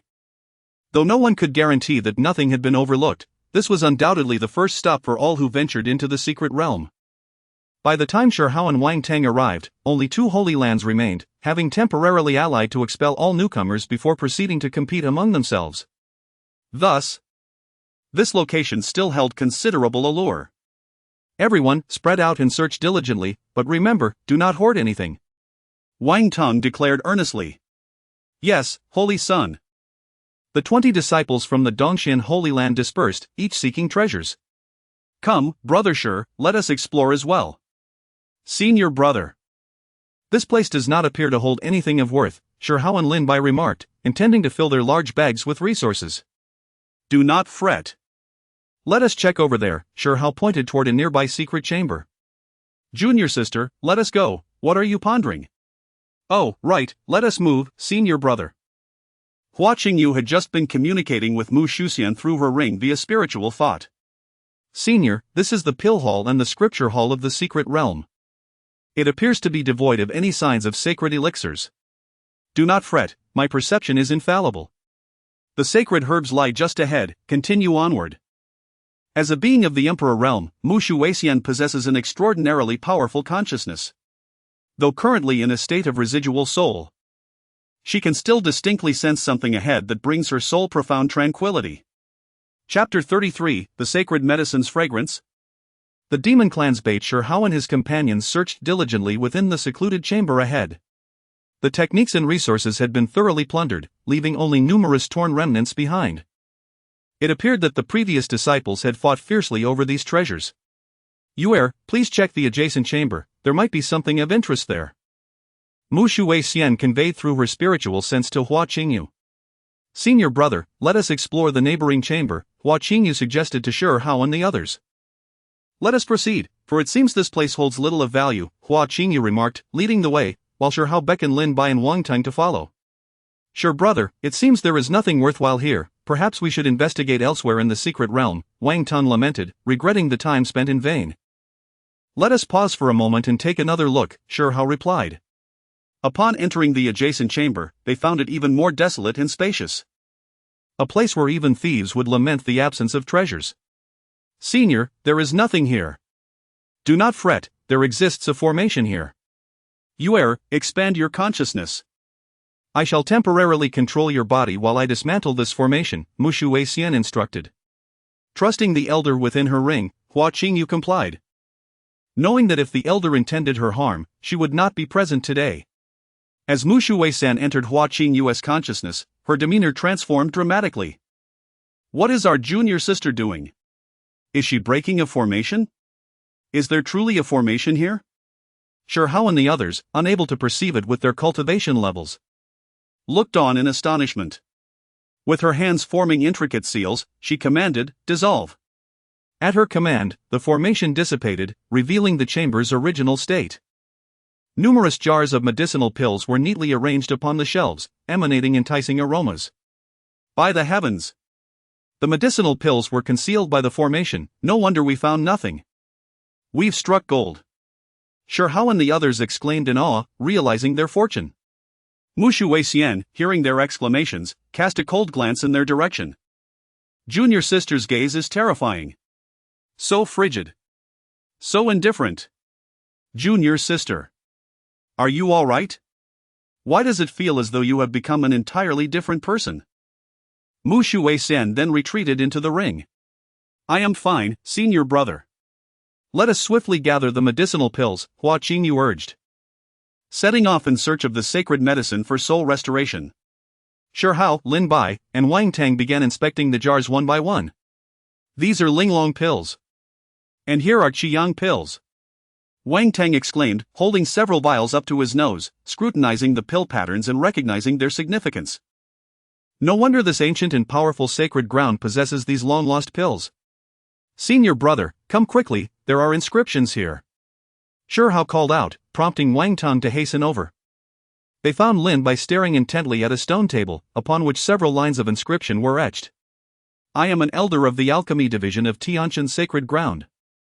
In the first year of Tianshu, the demon clan launched a massive invasion of our eastern region.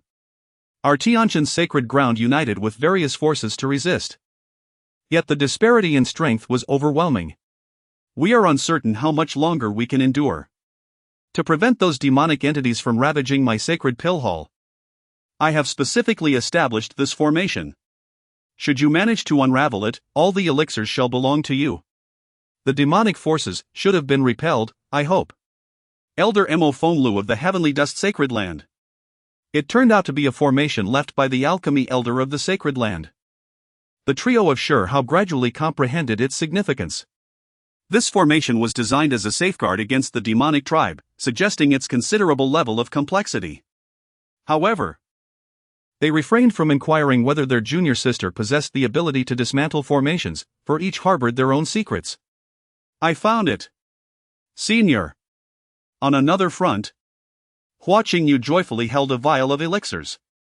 Holy medicine, soul-calming sacred pill. It possesses the remarkable ability to nourish and stabilize the soul, a rare treasure indeed. Even the illustrious Tianyan Sacred Land possesses but a single vial like this. Within the vial were only 3 pills. Hua Qingyu placed the sacred medicine into her ring and presented it to Mushu Weixian. Utilizing her spiritual energy, Mushu Weixian transformed the 3 pills, allowing their medicinal power to continuously nurture her soul. Indeed, even my own soul has solidified somewhat. Now I can exert the strength of a sage.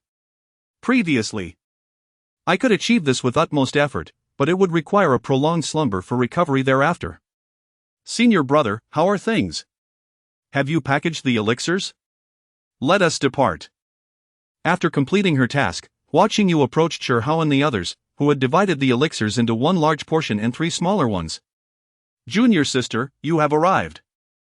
We discussed this with Brother Wang. Since you dismantled the formation, you shall take the larger share while we divide the rest among ourselves. Seeing that her insistence had little effect on the three, Hua Qingyu silently accepted her portion. After all, she had already resolved to offer everything to the sect. Shi Hao and Lin Bai shared this sentiment.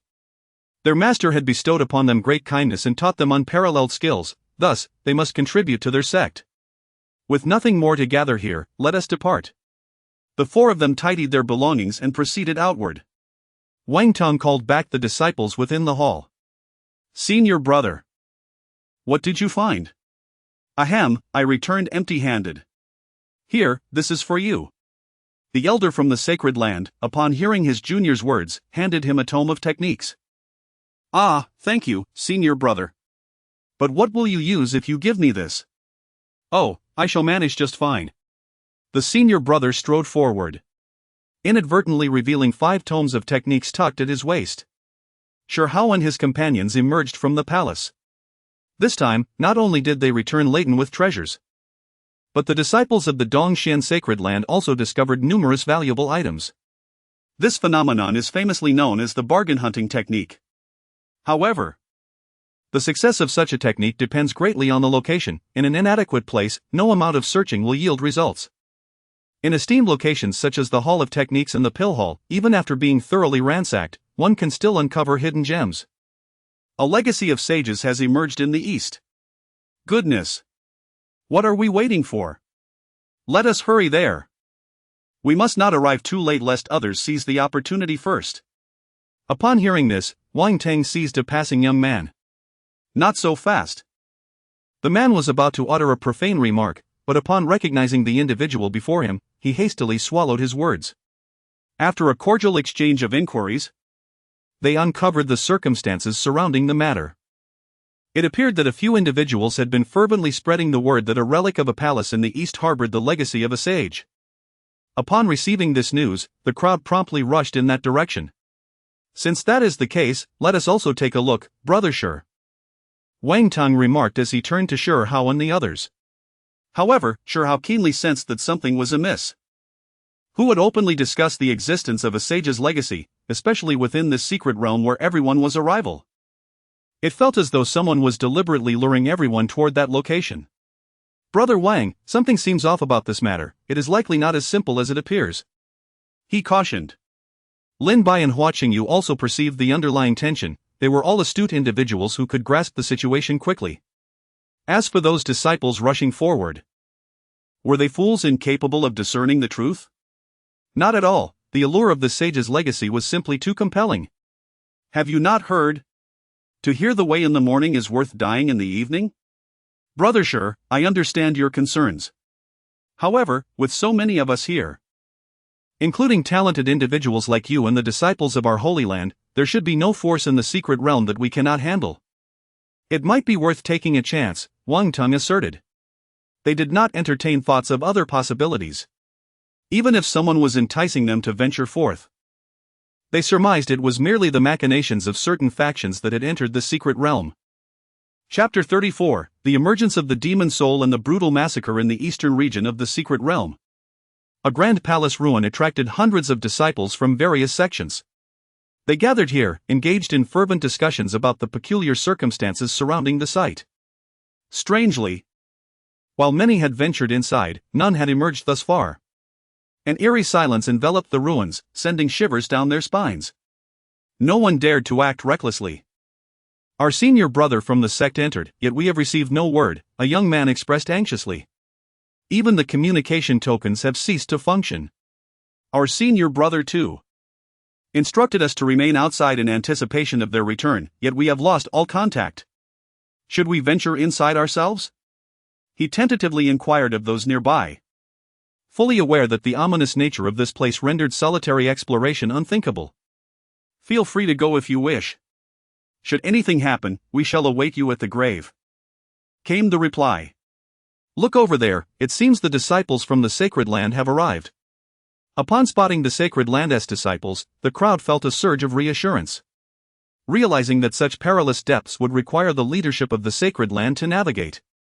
When Shi Hao and his companions arrived, they noticed a considerable assembly outside. How strange.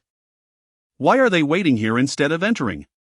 They appeared eager upon arrival, yet now seem hesitant, Shi Hao remarked. Who knows? Perhaps we should inquire with someone friendly. Wang Teng suggested, seizing the closest young man for a brief yet amiable exchange. After Wang Teng's courteous inquiries, the man, visibly shaken, recounted the eerie circumstances of the sight. Once someone enters, they never return? This place is truly treacherous. Shi Hao mused, his brow furrowing.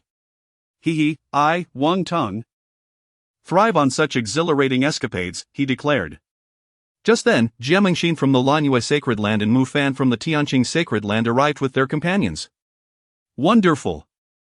All three sacred lands are present. Now we must dare to traverse this perilous abyss, they exclaimed. Their intentions were not to pursue the legacy of the saints, for they believed such treasures were beyond their reach. With their own brothers and sisters trapped within, curiosity compelled them to discover the truth. Perhaps even to seize an unexpected advantage. Ah, Miss Jian brother Mu have come as well? How fortuitous. Let us venture inside together to unravel the mystery of this so-called saintly inheritance, Mu Fan approached with a smile. Wang brother, it is good to see you again. How has your expedition fared? Not too much, just 10 space rings filled to the brim, hardly sufficient. I must extend my gratitude to Miss Jia and Brother Mu for their generosity, Wang Teng replied, his tone laced with jest. Ha, indeed, hardly enough Mu Fan forced a smile, his teeth nearly grinding in frustration, those were all originally mine. Enough of this banter. Let us proceed, came the call. Thus, the disciples of various sects followed the leaders of the three sacred lands into the depths of the ruins. After traversing a short distance, an overwhelming stench of blood assailed their senses. Lin Bai and Hua Qingyu instinctively placed their hands on their swords, while Shi Hao and Wang Teng remained vigilant. Eyes fixed ahead. Junior brother, come quickly. Ahead lies a legacy of sages. Fellow disciples, hasten here. The resources ahead are abundant, and we cannot carry them all alone. Come swiftly to assist. Sisters, why have you only just arrived? Come quickly, there are numerous spiritual stones ahead. Suddenly, a throng of individuals surged forth, calling out to their own junior brothers and sisters. There is my senior brother. How wonderful, we have arrived, senior brother. My senior brother is also here. Fear not. We have come to assist. Disciples from various sects rushed towards their senior brothers and sisters upon hearing of the resources and legacies ahead. Invigorated as if by a potent elixir. You err, those individuals are demons. Retreat at once. Mu Shuixian, perceiving through her divine sense the pervasive demonic aura surrounding the crowd, recognized it unmistakably as the presence of the demon race, having encountered them as a formidable emperor. In alarm, Hua Qingyu quickly pulled her brothers back, shouting, "Do not approach. They are demons." Yet, it was too late. Brother, what are you doing? Sister, no. Those who had rushed forward found their senior brothers and sisters smirking coldly, and they began their slaughter. The wails of despair echoed throughout the ruins. Demons! Sister, are you saying? They were struck with terror, unable to fathom how demons could be present in this secret realm. The onlookers, witnessing the gruesome scene, turned and fled in panic. Do not ask, just run. Shi Hao and his companions followed the crowd, having prepared in advance and thus reached the front. Just as they were nearing the exit, a multitude of demonic creatures surged forth. Kick! My delectable prey, where do you think you are running? The leading demon cackled ominously, and with a command, the other demons began their indiscriminate slaughter. Surrounded by ambush ahead and pursuing foes behind, there was no escape. We shall fight back. Realizing there was no route of retreat, disciples from various sects seized their weapons and engaged in battle with the demons. Ah! Help! Do not kill me! The cries of terror filled the air. As the battle raged, they soon discovered that these demons were not only formidable but also fearless in death. The most horrifying revelation was that fallen disciples would be possessed by the demons, rising once more to slay their comrades. The tide of battle appeared overwhelmingly in favor of the demons. Ah, brother Shi, our aspirations can be realized today. I shall relish this slaughter. The disciples of the Eastern Qian sacred land responded to their prince's command, eradicate the demons. Kill. Ha ha ha. Let us see who can slay more demons. Shi Hao laughed heartily as he crushed a demon with a single punch. Who fears whom? Come forth. 1, 2, 3. In that moment, Wang Tang instantaneously dispatched 3 demons. Junior brother, junior sister, be cautious. After advising Lin Bai and the others, Shi Hao unleashed his full power, charging into the throng of demons. Supreme Reincarnation Technique. Supreme Reincarnation Fist. Shi Hao, embodying the essence of a war god, struck with such force that a multitude of demons fell. Witnessing their ferocity, the other disciples gravitated closer to the sacred land. The massacre persists, as these fiends, upon witnessing blood, descend into madness. Chapter 35, United Against the Demonic Forces. The Empress takes action. Curse it. My spiritual sword has become dull from the relentless slashing. What are you complaining about? My hoe is practically smoking from overuse. Smoking? You say? I have already ruined 2 of my blades. The disciples from various sects within the ruins were consumed by bloodlust, striking down their foes with unblinking resolve. Yet, the number of demonic entities seemed endless, while their own ranks dwindled, with at least half of their comrades having perished. Moreover, these fiends proved exceedingly difficult to slay. If not struck down in a single blow, they would swiftly recover. Azure Lotus Sword Technique. Azure Lotus, guide the way. Lin Bai wielded the Azure Lotus Sword, mercilessly cutting through the demonic horde, his sword energy sweeping forth like a tempest. However, as his spiritual energy waned, his physical strength began to falter. No, brother. There are too many of these demons. If this continues, we are doomed. He aspired to surpass the great emperor. Yet must he meet his end in such a dire place? Protect junior sister, I will join you shortly. Amidst the frenzy of battle, Shi Hao, upon hearing his junior brother's plea, turned and shouted back. After dispatching several dozen demons with a single punch, he hastened toward his junior brother and sister. Meanwhile, Wang Tang unleashed a sword strike, clearing away a throng of demonic entities before more surged toward him. Miss Jia, Brother Mu. At this juncture, we must reveal our life-saving trump cards.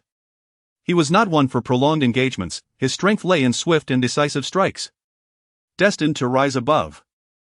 Wang Tang declared, the heavens did not birth me, yet the 6 realms endure as a long night.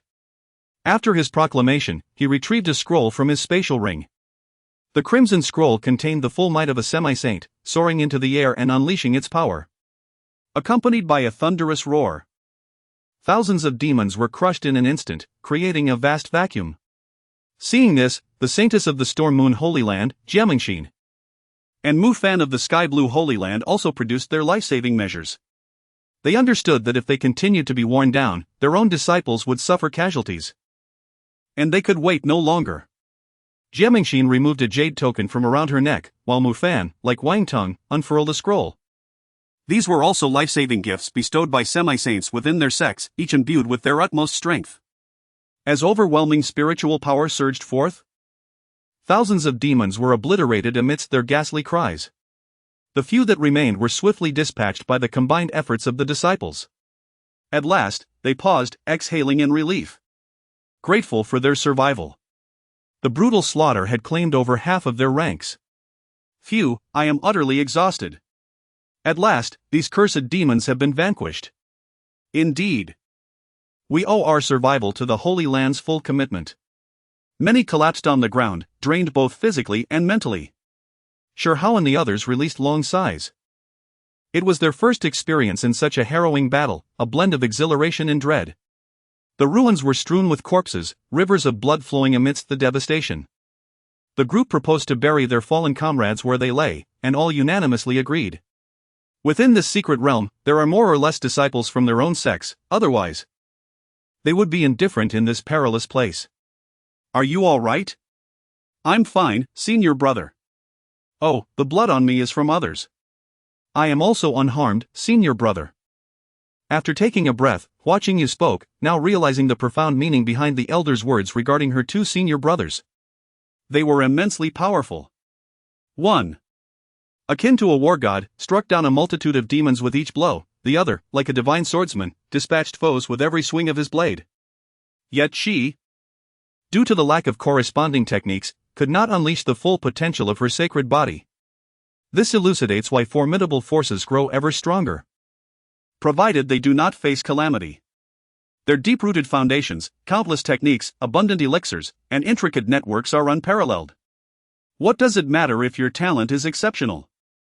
Without techniques, without elixirs, without support, you remain powerless. To think one could surpass them with merely a decade of arduous training? Such dreams are folly. Except for the exceptional cases. Ha ha. Brother Shi, that battle was exhilarating. Wang Tang exclaimed, clapping Shi Hao on the shoulder. Two youths, sharing the same aspirations, had today united to vanquish demons and uphold justice. What a thrill! But I won't compete with you, you unleashed your trump cards to slay so many demons. Shi Hao recalled Wang Tang's earlier words about comparing their kill counts. How can we compare? You unleashed your hidden cards and must have slain at least 1,000. Yet those cards are merely an extension of one's strength. Ha, I was just jesting. Just as they were about to depart, an unforeseen change occurred. The blood-red remnants of clouds in the sky were consumed by darkness, plunging the entire secret realm into shadow. What is happening? Could there be more demons? Damn, not again. After the previous battle, everyone was utterly exhausted. Kek. To think you could annihilate my demon army, this is intriguing. I particularly relish devouring talents like you. A colossal demon, adorned with dual horns, loomed on the horizon. What on earth is that creature? Damn it, it's the Demon King. We are doomed. Panic ensued as everyone sought to flee. They stood no chance against such a formidable foe. Yet, within the confines of the secret realm, where could they escape? Calculating the time, they realized it would take at least another day for the exit to reopen. Miss Jia, Brother Mu, we must act quickly. Wang Tang urged, hastily retrieving a scroll. The aura of this demon was overwhelmingly strong, far surpassing even the mightiest of the previous encounter by 100-fold. Upon hearing Wang Tang's command, the three sprang into action. A fiery red scroll, a jade pendant, and a cerulean scroll soared towards the demon in the sky. Following a colossal roar, the demon remained unscathed. Ha, are you merely tickling me? What on earth? Could it be the Demon King of the Sacred Realm? This is dire. Wang Tang exclaimed in despair, wondering how such a being could exist within the secret realm. The aura of this demonic creature is unstable, clearly not fully restored. Yet it remains beyond the capability of these individuals to withstand. I shall first eliminate you all, and then proceed to unleash havoc in the eastern domain.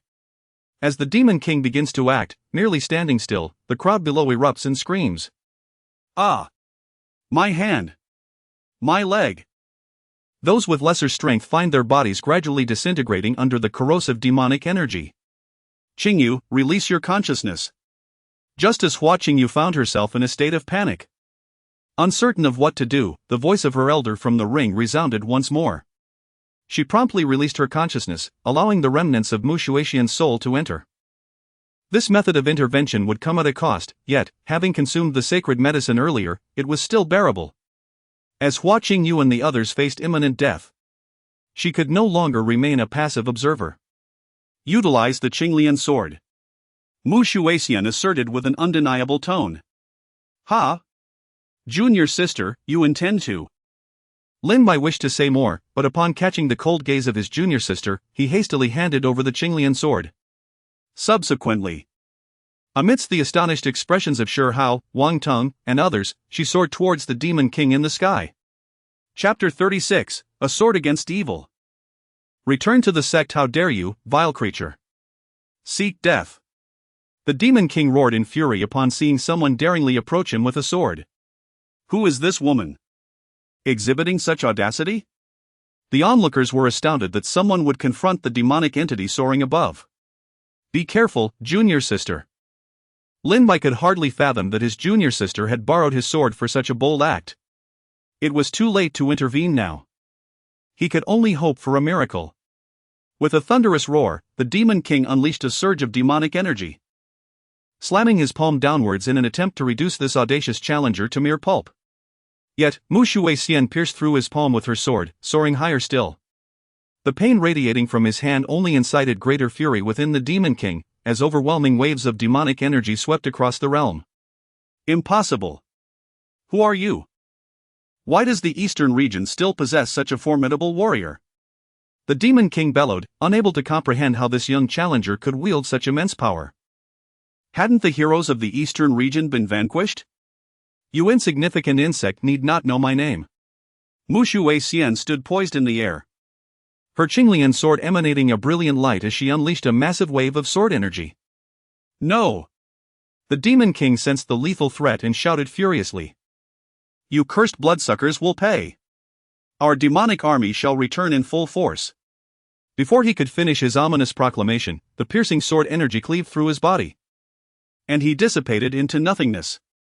Lin Bai stood in stunned silence, unable to comprehend that his junior sister had slain the Demon King.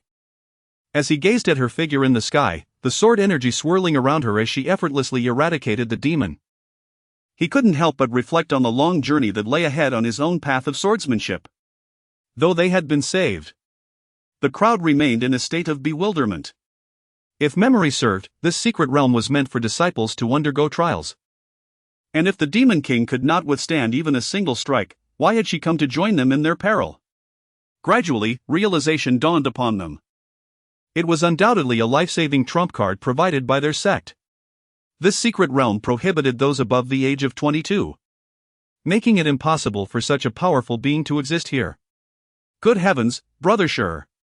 Your junior sister is astonishingly powerful, one exclaimed.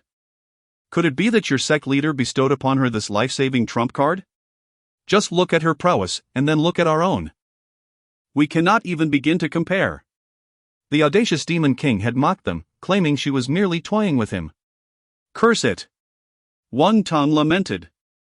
If that Demon King had not vanished, I would have gladly delivered a few kicks. Perhaps, Shi Hao responded, coming back to his senses.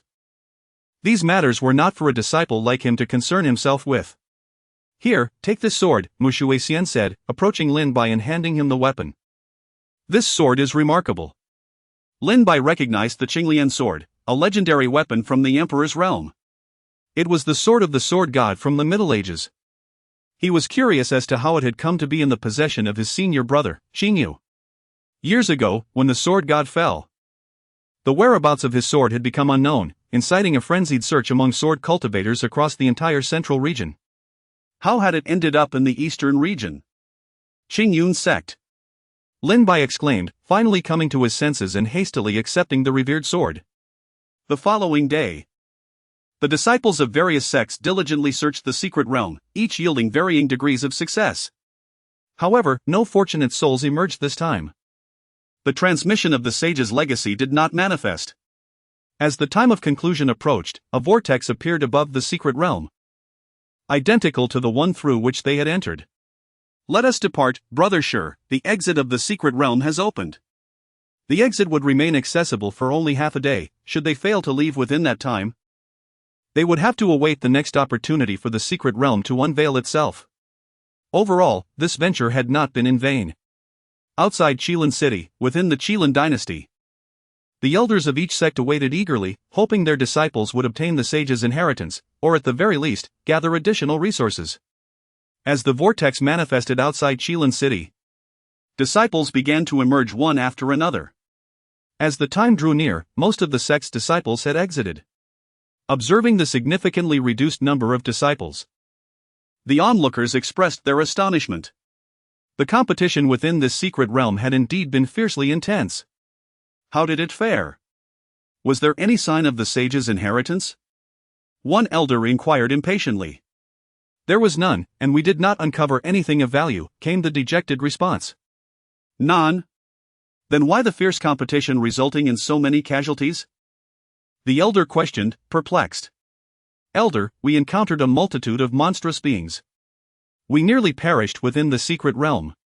Fortunately, a sacred ground and a formidable female prodigy intervened to vanquish them, recounted one disciple, still shaken by the experience. Monsters! Brother Shi, I must take my leave now. Should the opportunity arise, I invite you to our Dongxian sacred ground for tea. After speaking, Wang Tang turned and departed with his remaining disciples. They had entered with a total of 21 individuals, yet suffered the loss of 3 within the secret realm. Farewell, Brother Wang. Shi Hao and his 2 companions also turned to leave. Despite Wang Tang's somewhat ostentatious demeanor, his position as a holy son made him a desirable acquaintance, after all. Having more friends opens more paths. Master. The 3 soon spotted Feng Qingyang from afar and hurried over. Feng Qingyang was engaged in light-hearted conversation with the king of Qilin. You heir, are you unharmed? Your elder brother mentioned he hadn't seen you in the secret realm. I heard there were monstrous beings. You didn't encounter any, did you? Hua Qingyu's elder brother had been tirelessly seeking opportunities since entering the secret realm, only hearing about the monsters from others. He had also heard that it was a woman in a red dress who had slain the demon king, and he felt fortunate not to have pursued that rumor. For otherwise, he may not have survived.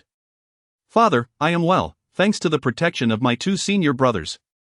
Upon hearing the young junior sister's words, Shi Hao and Lin Bai exchanged awkward glances, recalling the figure who had vanquished demons with a single sword strike. As long as you are safe. We must also thank the 2 prodigies from the upper sect for safeguarding you heir. No, Qingyu is our junior sister, it was only right, they replied. At a loss for words. Should they assert that their daughter was so powerful she could vanquish the demon king with a single strike, rendering their protection unnecessary? Very well. Since there is nothing more to be done here, let us return to the sect. Now all is in readiness. Awaiting only the opening of the mountain and the gathering of disciples. Farewell, Your Majesty. Feng Qingyang stepped forward. Having enjoyed the lavish hospitality of the palace for these past 2 days, indulging in a taste of opulence. Farewell, Sect Master Feng. You heir. Make sure to devote yourself to your cultivation at the upper sect. The king of Qilin reminded, not forgetting to offer his counsel. Yes, I understand, father. Hua Qingyu replied before boarding the Qingyun warship with Shi Hao and the others. On the journey, Shi Hao exclaimed, Master, we have made considerable gains this time. He recounted to Feng Qingyang the entire process of obtaining the sacred medicine and vanquishing the demonic creatures within the ruins. Sacred medicine? Feng Qingyang pondered. Indeed. How extraordinary. The Qingyun sect lacks an alchemist. Should we not summon an esteemed alchemist from our ancestors? The demon race? They will inevitably be eradicated. As long as you 3 are safe. During his 2 days in the palace, Feng Qingyang had also learned about the origins of the ancient saint's secret realm. In summary, it is a realm where the weak are preyed upon by the strong, such as the harsh reality of the cultivation world. However, once the roles of the butcher and the butchered are reversed, the demon race will come to know the terror of the Qingyun Sect in the eastern region. Chapter 37, Sect Token, Phoenix Sacred Art. The Qingyun battleship soared towards the Qingyun Sect with astonishing speed, traversing vast distances in the blink of an eye. Within the Qingyun Hall, the outer elder Lin Bai and the guard elder Wang Xian hurried to report upon receiving the news of the sect master's return. This was a directive from Feng Qingyang before his departure. He wished to assess the operations of the Qingyun Sect in his absence. Master, in the past few days, various forces have continued to deliver resources without pause, and the storage hall has been constructed with over 20 chambers. Following my coordination with the head of the Lin family, resources have been consistently dispatched to Qingyun City. The construction of Qingyun City has started to take shape, Lin Bai reported respectfully. Wang Xian then stepped forward, adding, Master. During your absence, my guard team ensured that everything proceeded smoothly at both the Qingyun Sect and the construction site in Qingyun City. Indeed, Qingyun City, as one of the faces of our Qingyun Sect, must be built to perfection. Feng Qingyang nodded in satisfaction. With a grand gesture, he proclaimed, let us invest our resources generously to accelerate the construction progress. As the supreme sect of the entire Lingzhou, we are not lacking in resources at this moment. The reality is, while you may be rushing to deliver resources to the Qingyun Sect, it is ultimately up to us whether we accept them. What? You say you want to deliver? No matter, there are plenty of willing forces out there. We do not lack for your contribution. Understood, Master. Oh.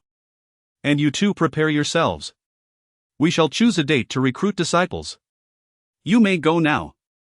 Outside the Qingyun Hall, an imposing new structure had emerged. The towering 100-story trial tower, which now dominated the sect's landscape. At this moment, Shi Hao and his companions stood in awe at the base of the tower, gazing upward. The magnificent edifice reaching towards the heavens. Feeling somewhat embarrassed, they had intended to familiarize their junior sister, Hua Qingyu, with the sect, but instead, they found themselves at a loss, having never encountered such a tower before. Senior brother, what is the purpose of this grand tower? Oh. This is our Qingyun Sect's giant tower. Shi Hao's explanation was as vague as it was unhelpful. Ah, yes, indeed, that is the case. Lin Bai chimed in, albeit with little clarity.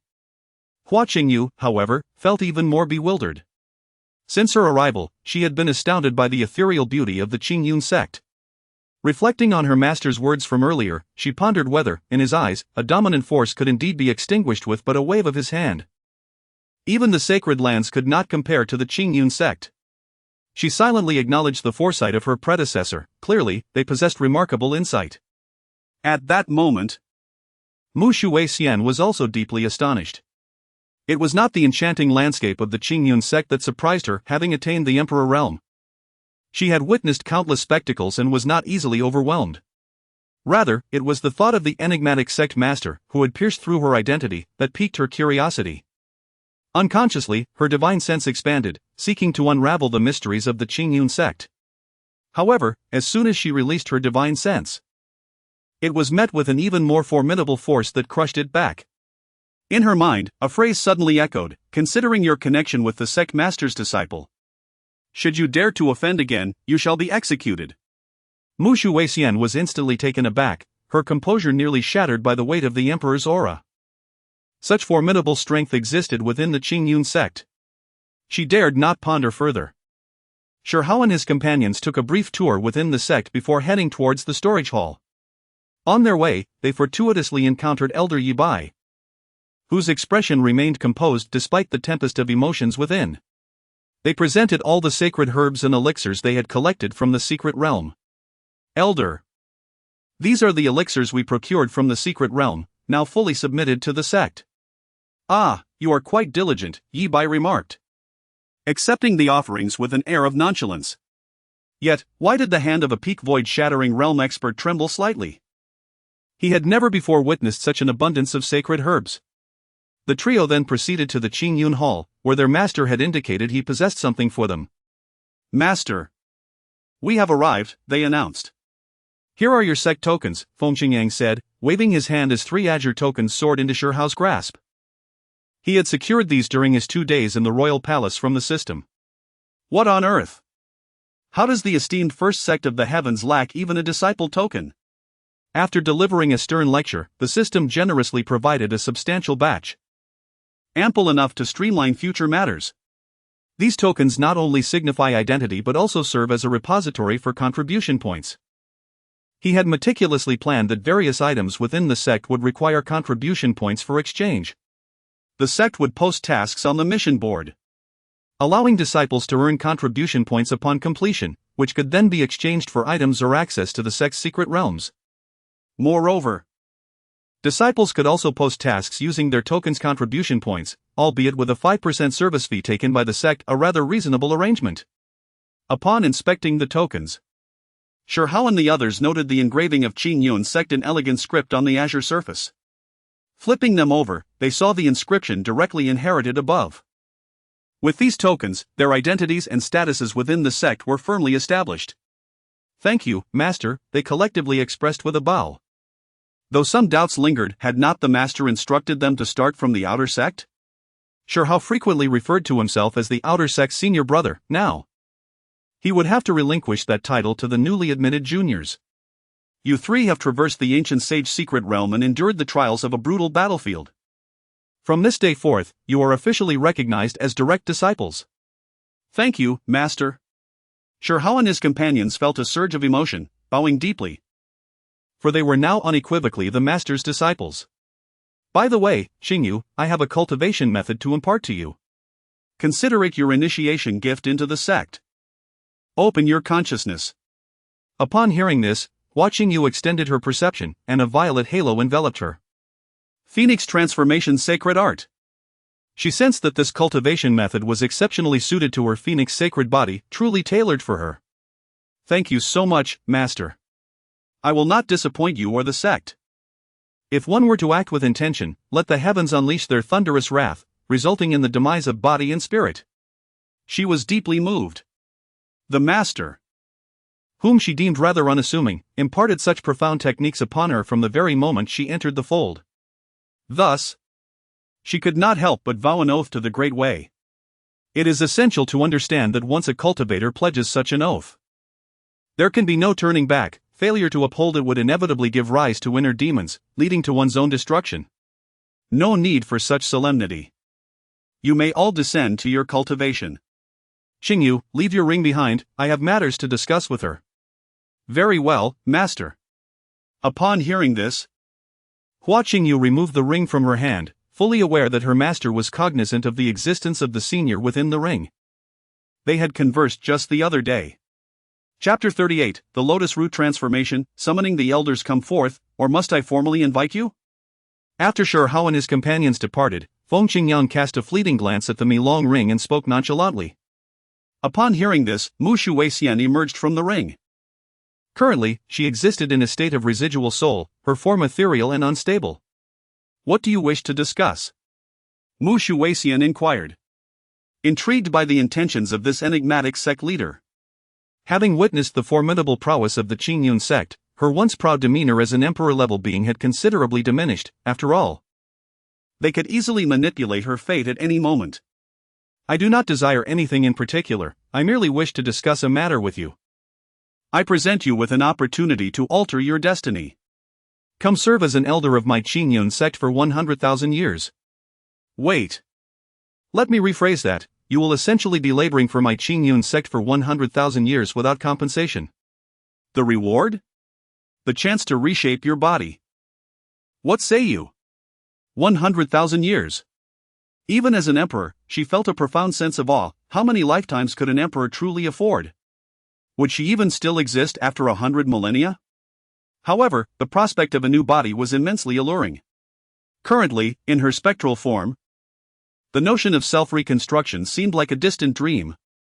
Resolving her doubts, she decided, 100,000 years it shall be. Gritting her teeth, she acquiesced. What must I do? Quite simple, you need only sign a Grand Dao contract. This is what the system has informed me. Initially, I sought a more formidable means of control. The Grand Dao contract was far more severe than a mere Grand Dao oath. Should either party attempt to retract their agreement, the consequences would be catastrophic. Now, let us proceed. They communicated through their cultivation, and Feng Qingyang meticulously drafted the Grand Dao contract, inscribing the name of the Qingyun Sect with his divine consciousness. After Mu Shuixian examined it and found no discrepancies, she too inscribed her name. The contract was formed.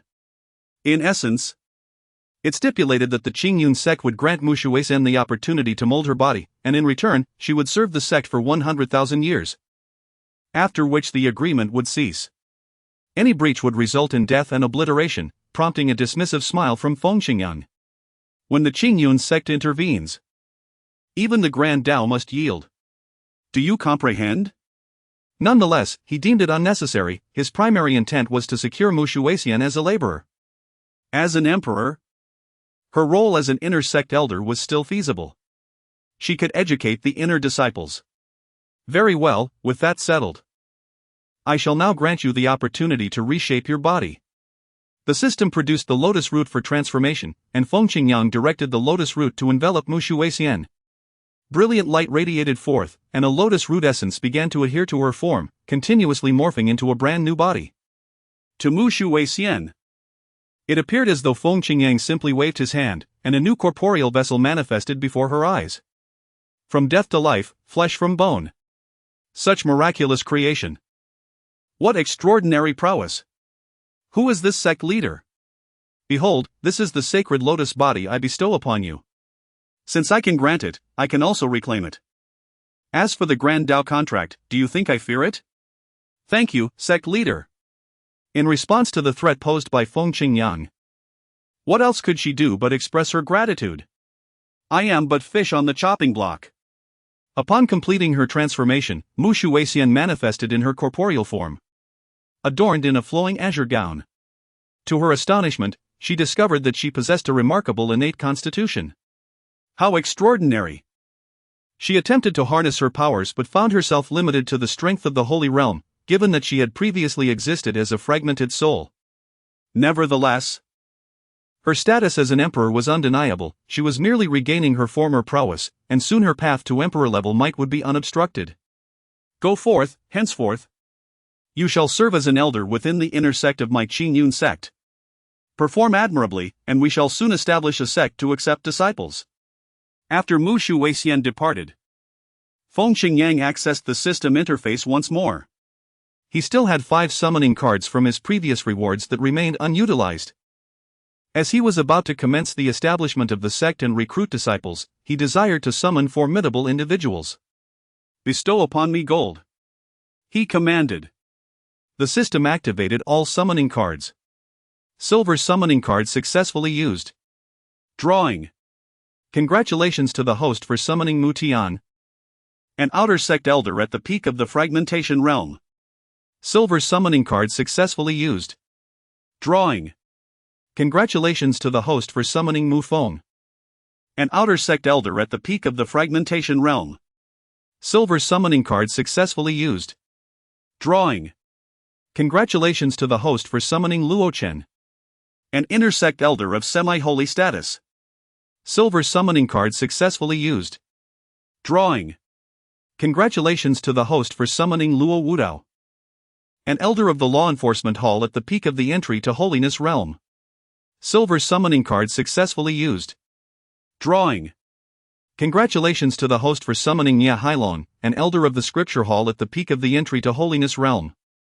The summoned individuals are being inscribed. Inscription successful. By the heavens. Finally, a return on investment. 1 semi-holy and 2 at the peak of holiness. 2 outer sect elders, 1 inner sect elder, along with an elder from the scripture hall and 1 from the law enforcement hall. This shall suffice. He opened his personal panel to take stock. Master, Feng Qingyang.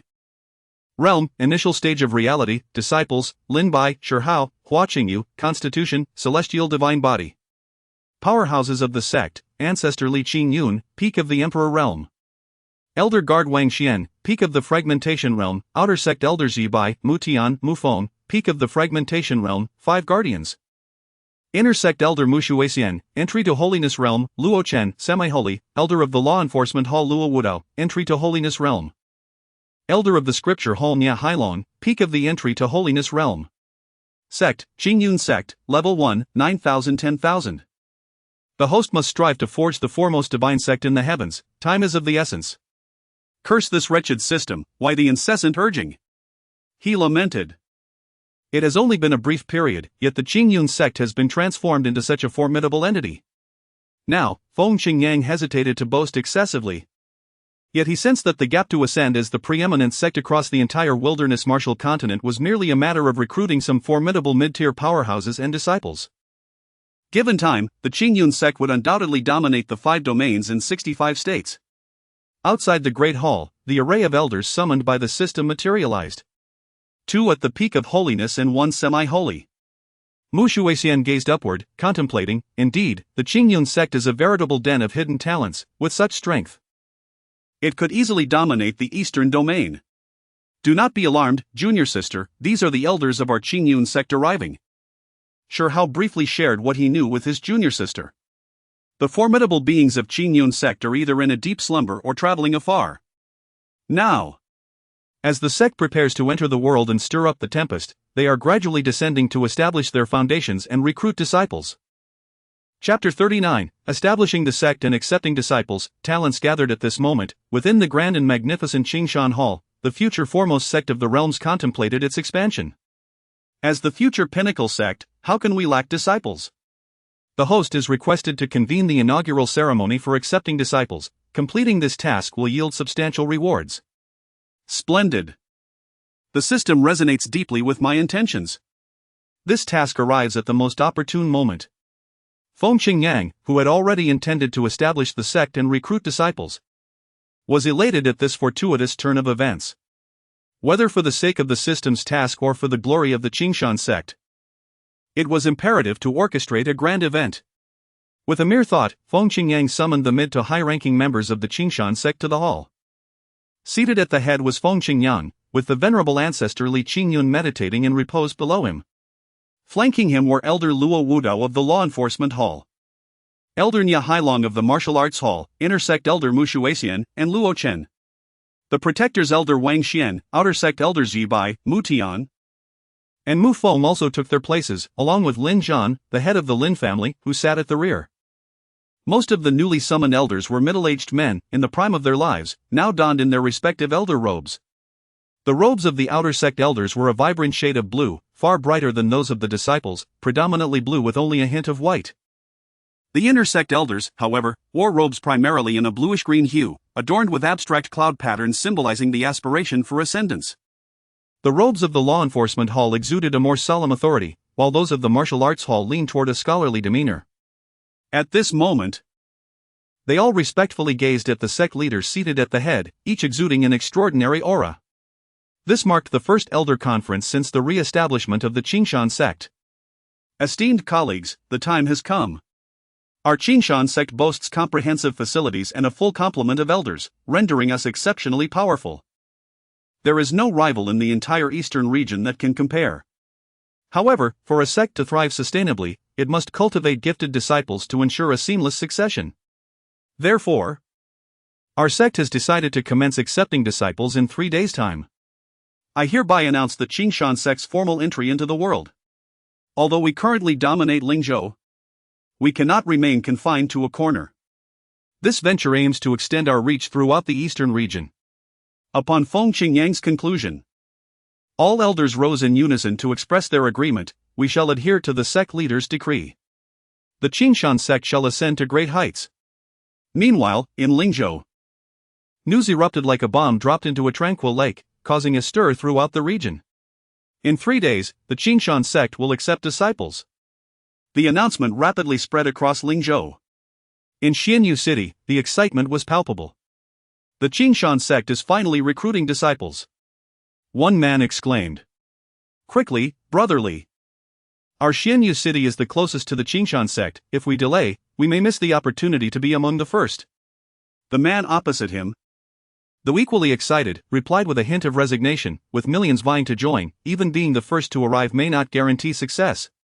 Given our qualifications, it will be challenging to carve out a place for ourselves in such a vast Lingzhou. How can you lack ambition? My father has proclaimed that I possess the potential for divine transformation. Divine transformation potential?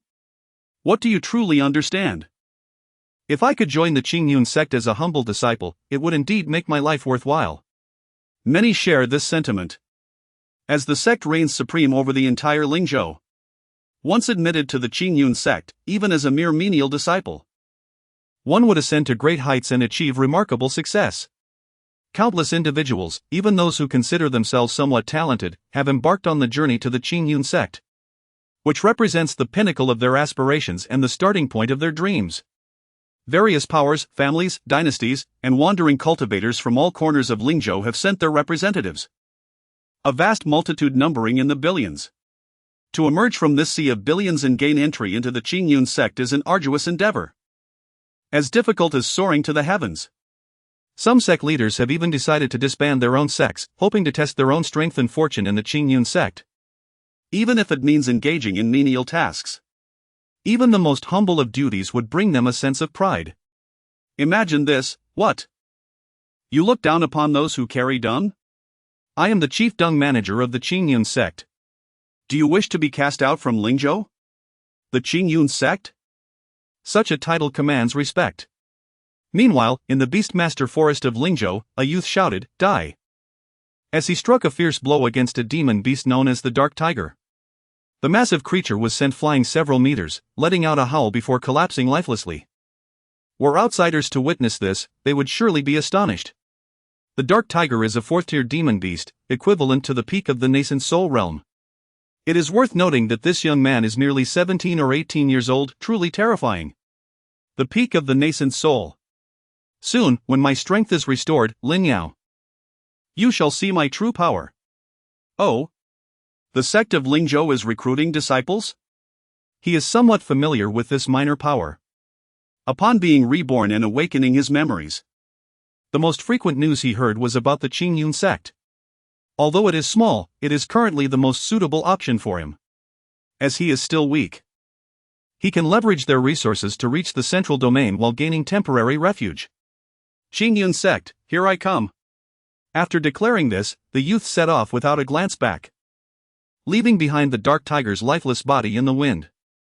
At the God Burial Mountains, Master, I am ready, let us begin. Ning Yan focused intently, channeling the spiritual energy within him, which surged wildly. Beside him stood an elderly man with snow-white hair, gazing at the youth with satisfaction, embodying the essence of a sage. Yener, the Yang sacred body ranks 9th on the sacred body list. It is extraordinarily powerful. It requires a unique flame to awaken, and today, I shall assist you in this endeavor. Fire, come forth. The old man's right hand ignited with a ball of flame, a mesmerizing azure hue. Do not underestimate it. This is the blue spectral flame, ranked 29th among unique flames. The elder directed the unique flame into Ning Yan's body. Following the instructions, Ning Yan activated the fire control technique, and soon the blue spectral flame blended into his being. Ah!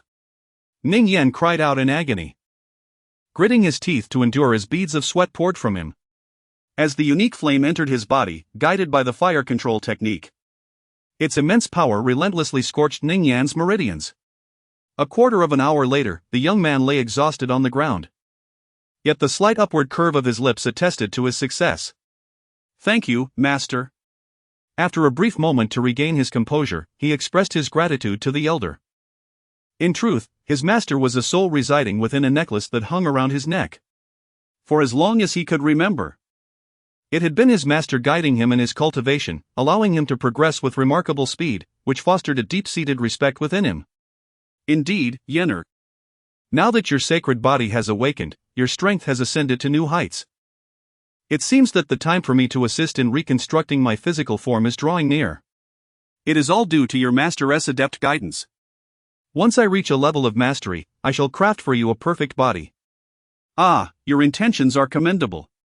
By the way, Yener, the sovereign of Lingzhou, the Qingyun Sect, is about to commence the recruitment of disciples. You must hasten to them and not let this opportunity slip by. In my lifetime, such minor forces could be easily crushed with a mere flick of the wrist.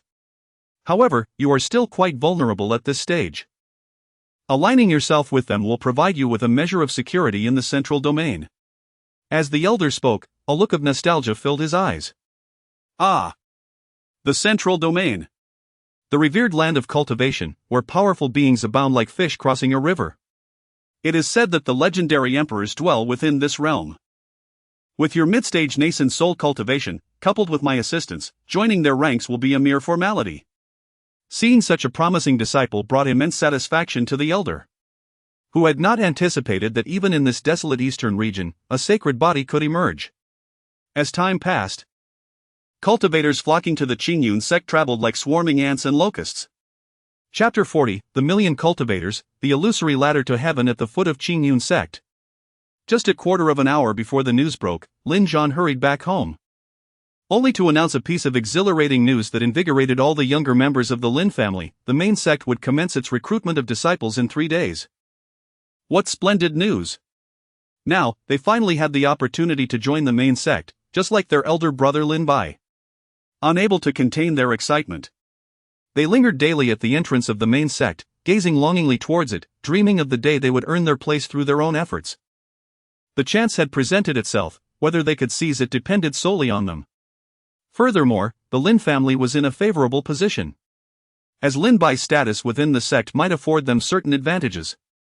However, it was not merely a matter of favoritism. The Lin family had achieved merit, which the sect leader would reward with celestial techniques. Although they had only been cultivating for a short time, they were not to be underestimated. After all, these were celestial techniques.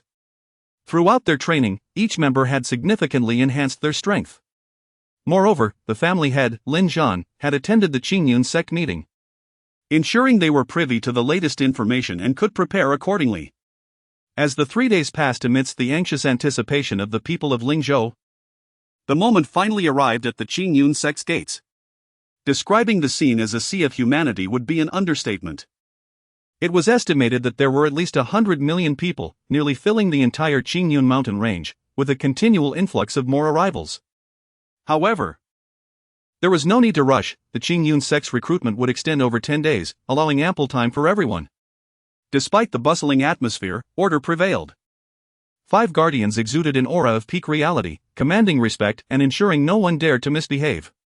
The presence of these 5 elders was overwhelmingly powerful.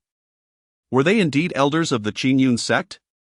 It was astonishing how much importance the main sect placed on this recruitment, dispatching 5 elders even before it commenced. Indeed. For such a formidable sect, even a slight display of power left others in awe. Yet, let me share a whispered secret with you. The most powerful figure within the sect is the enigmatic sect leader, rumored to be an immensely powerful emperor. I typically refrain from spreading such confidential information, but today I share it with you. Please do not let it escape your lips. A man's astonishing revelation left those around him speechless. The sect leader is an emperor. Is that true? An emperor, a being standing at the pinnacle of the continent, revered throughout the ages. If this news is authentic, then Feng Qingyang, when did I become an emperor? This lad is truly not one of my appointed agents. As the moment arrived, the gates of Qingyun Sect swung wide open. Shi Hao, along with elders Lin Bai, Mu Feng, and Mu Tian, emerged. Initially, the Qingyun Sect dispatched 5 guardians to maintain order, followed by the personal appearance of the direct disciple Shi Hao and the 3 external elders to oversee the proceedings. At this moment, the atmosphere among the crowd reached a fever pitch. Look, look! It is the venerable ones from Qingyun Sect. The recruitment assessment is about to commence. Everyone craned their necks, straining to catch a glimpse of the 4 figures clad in sect robes standing atop the mountain. From this perspective, the heights align seamlessly with the clouds, accentuating the 4 individuals as if they were celestial beings descending from the ethereal realm. Master Shi, please begin. The elder politely addressed Shi Hao, who stood before him at the mountain's peak.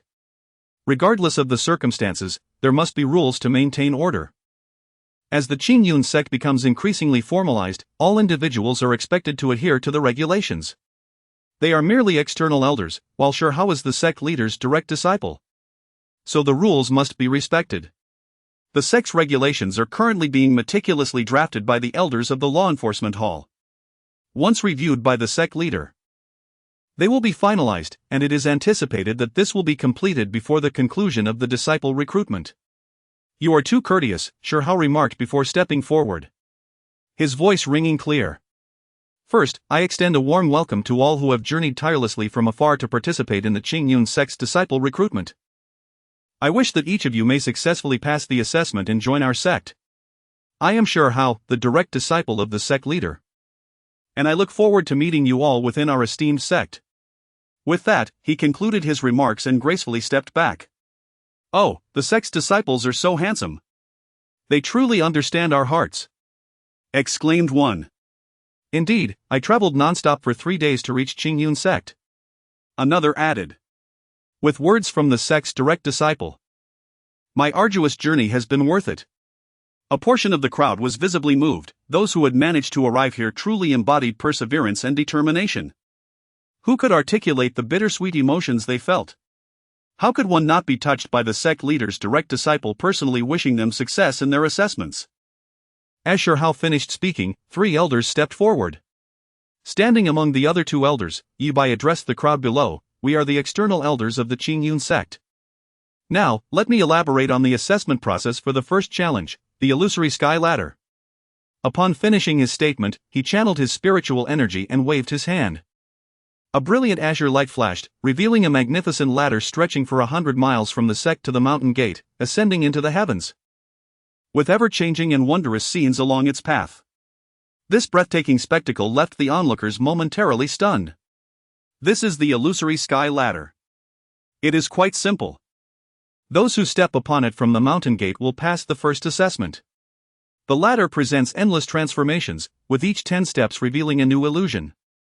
Only those with exceptional temperament and immense willpower can complete the ascent. Moreover, the ladder adapts to each individual's cultivation level, creating corresponding illusions and pressures, ensuring absolute fairness for the first challenge. Should one traverse this ladder, even if they fail the second assessment, they will still become a servant disciple of our Qingyun Sect.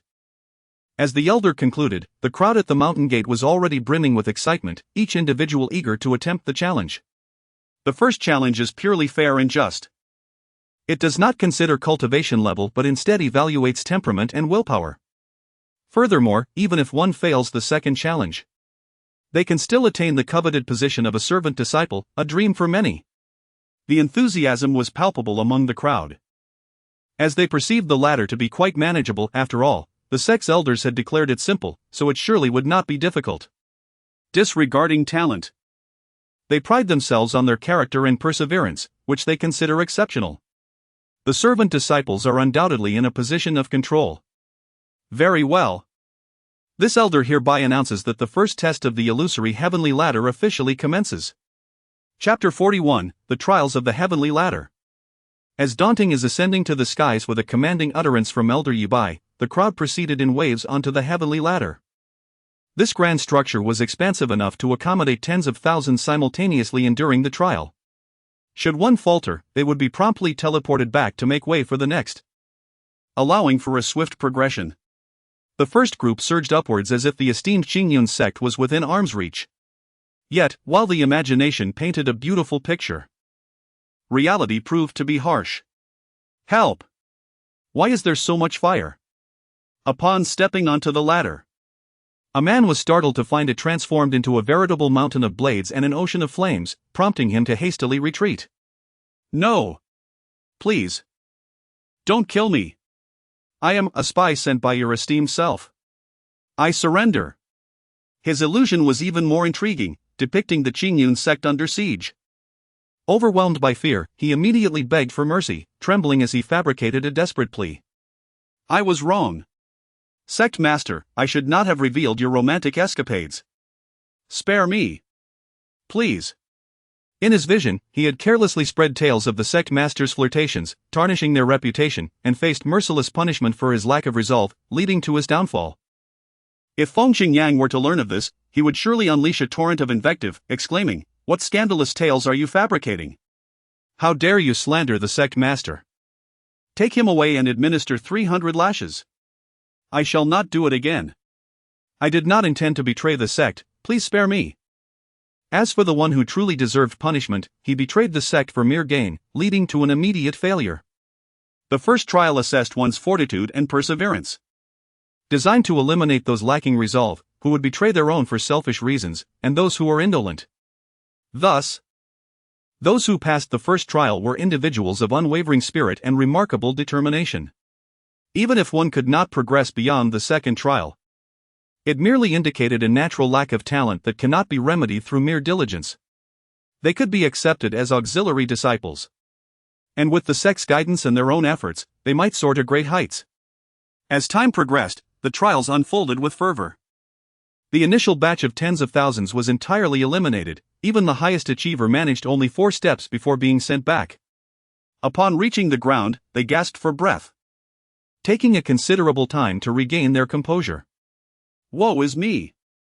I am worthless, having taken but a single step before being cast down. And so what? Are you expecting a prize for your ineptitude? Do you think being a failure is an easy feat? I barely took a single step. He had not even reached the ladder before hearing the agonized cries of many ahead, causing him to retract his foot in fear. Waves of individuals were expelled, with the highest only managing 10 steps before a cry of despair signaled their downfall. The unsuccessful gazed longingly at the summit of the ladder, seemingly within reach yet feeling as distant as the horizon. The 3 elders of the Qingyun Sect observed these defeated souls with stoic expressions. Lacking resolve and perseverance, they aspired to join the Qingyun Sect? Wake up, stop dreaming. Countless individuals surged toward the heavenly ladder in droves, akin to fish crossing a river. To them, this heavenly ladder resembled the legendary Dragon Gate. Crossing this chasm would mean transforming from a koi into a dragon, soaring into the skies. What a wretched heavenly ladder this is! With my extraordinary talent, I can barely take a single step. Truly, a case of not recognizing a gem. I shan't be part of this wretched Qingyun Sect. A man exclaimed in frustration, his talent renowned within his family, celebrated as a genius across the region. He had arrived with an air of confidence, assuring others that with such high aptitude, passing the assessment would be a mere formality. Perhaps he would even gain entry into the inner sanctum and eventually ascend to the rank of elder. Yet now, he found himself smacked in the face by reality. Unable to take even the second step. The crowd around him murmured and pointed, astonished at his audacity, as if he had lost his senses. How dare he insult the sect? Who would dare to offend the Qingyun Sect? The guard, Wang Jian, thundered as he approached the man. Did you just claim we are blind to treasures? I see you as nothing but a fool, perish. No. No. My father. Wang Jian wasted no words, delivering a single strike that turned the brash man's form into a puddle of blood. This scene captured the attention of those present. Seeing the many gazes directed his way, Wang Jian declared, "Let me reiterate, the first trial tests core strength and perseverance. If you cannot pass the first trial, no matter how high your talent, the Qingyun Sect has no need for you. Complaints are permissible.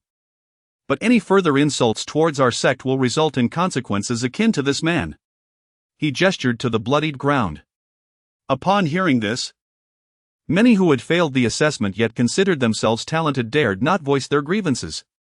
Meanwhile, a figure was ascending the heavenly ladder at a leisurely pace, having already taken 100 steps without pause. This sight elicited gasps of astonishment from the crowd below. Incredible, utterly remarkable. Particularly those who had failed the trial were left in shock, acutely aware of the terrifying nature of the illusory ladder, having experienced it firsthand. Soon, envy filled their hearts. It appeared this individual would effortlessly pass the first trial. Even if he were to falter at the second, he could still become a servant disciple. It was evident that this person was destined to join the Qingyun Sect. This young man was none other than the one who had slain the shadow tiger with a single strike in the beast forest. At this moment, Qin Han strolled up the ladder as if wandering through a serene garden, the illusions and pressures seemingly ineffective against him, failing to impede his progress. This trial was far too simple for an emperor. Each illusion that assailed him was shattered in an instant, his imperial mindset unyielding. In his former life as an emperor, he lacked the youthful exuberance and vigor, instead emanating an aura of restraint, akin to a murky swamp, leaving others unable to fathom its depths. Such individuals are the most formidable. Meanwhile, on another side, Ningyan pondered, "At last, it is my turn. Should I reveal my true strength now?" He communicated with his master through mental thoughts. This grand occasion was fraught with complexities beyond his grasp. As a prominent figure in the central domain, my master has encountered more experiences than he has consumed salt, and he undoubtedly possesses the ability to navigate them. Moreover, since the beginning of his cultivation, he has relished in the art of deception, delighting in the thrill of feigning weakness to vanquish his foes. The satisfaction derived from witnessing the astonished expressions of his adversaries is unparalleled. Yenner, when faced with uncertainty, consult your true self, the elder cryptically advised. Each individual harbors their own thoughts, and he did not wish for his disciple to become overly reliant on him. The true self of the true self. Master, I comprehend now. Indeed, my intention today was to utilize them as stepping stones. I must exhibit a weighty presence to earn their respect. I shall forge ahead with unwavering determination. Excellent, the heart of invincibility begins to take shape. The elder nodded in approval.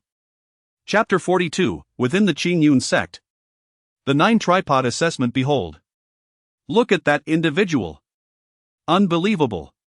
What have they witnessed? A seemingly insurmountable ladder to the heavens. A man ascends with remarkable agility.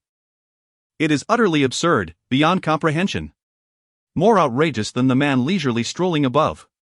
Truly, the disparity between individuals can be infuriating. At this moment, Qin Han has already traversed over 300 steps, maintaining an air of tranquility. Noticing someone pursuing from behind, he remains unfazed, continuing his steady ascent, step by step. Ning Yen, fueled by determination, surpasses the man ahead and propels himself upward. As he overtakes Qin Han, he glances back. Shi Hao merely smiles faintly, appearing indifferent to being surpassed. The disposition of a great emperor, honed over tens of thousands of years, has rendered him as steadfast as rock. The childish desire to be first is a contest he has long since experienced countless times. The illusory heaven ladder comprises a total of 999 steps. Currently, apart from Ning Yan and Shi Hao, hundreds of others are struggling on the more than 100 tiers, drenched in sweat, their faces bearing the marks of struggle. In stark contrast to the ease of Ning Yan and Shi Hao. Nevertheless, they have surpassed the majority. Those who failed the trial are dejected, having either retreated after the first step or been transported back after 10 steps. Of course, until the end, no one knows the outcome, after all. Failing after one step is no different from failing after stepping across 998. At the summit, 3 elders exchange glances. Indeed, there are a few promising talents, particularly the 2 at the forefront. Meanwhile, on the ladder, Ning Yan surges to the pinnacle, arriving at the entrance of the sect. The crowd below erupts in excitement. The first to complete the assessment has emerged. This invigorates those yet to commence their challenge. With the first, there will surely be a second, third, and fourth. Perhaps with enough effort, they too can ascend. Greetings, elders. I am Ning Yan.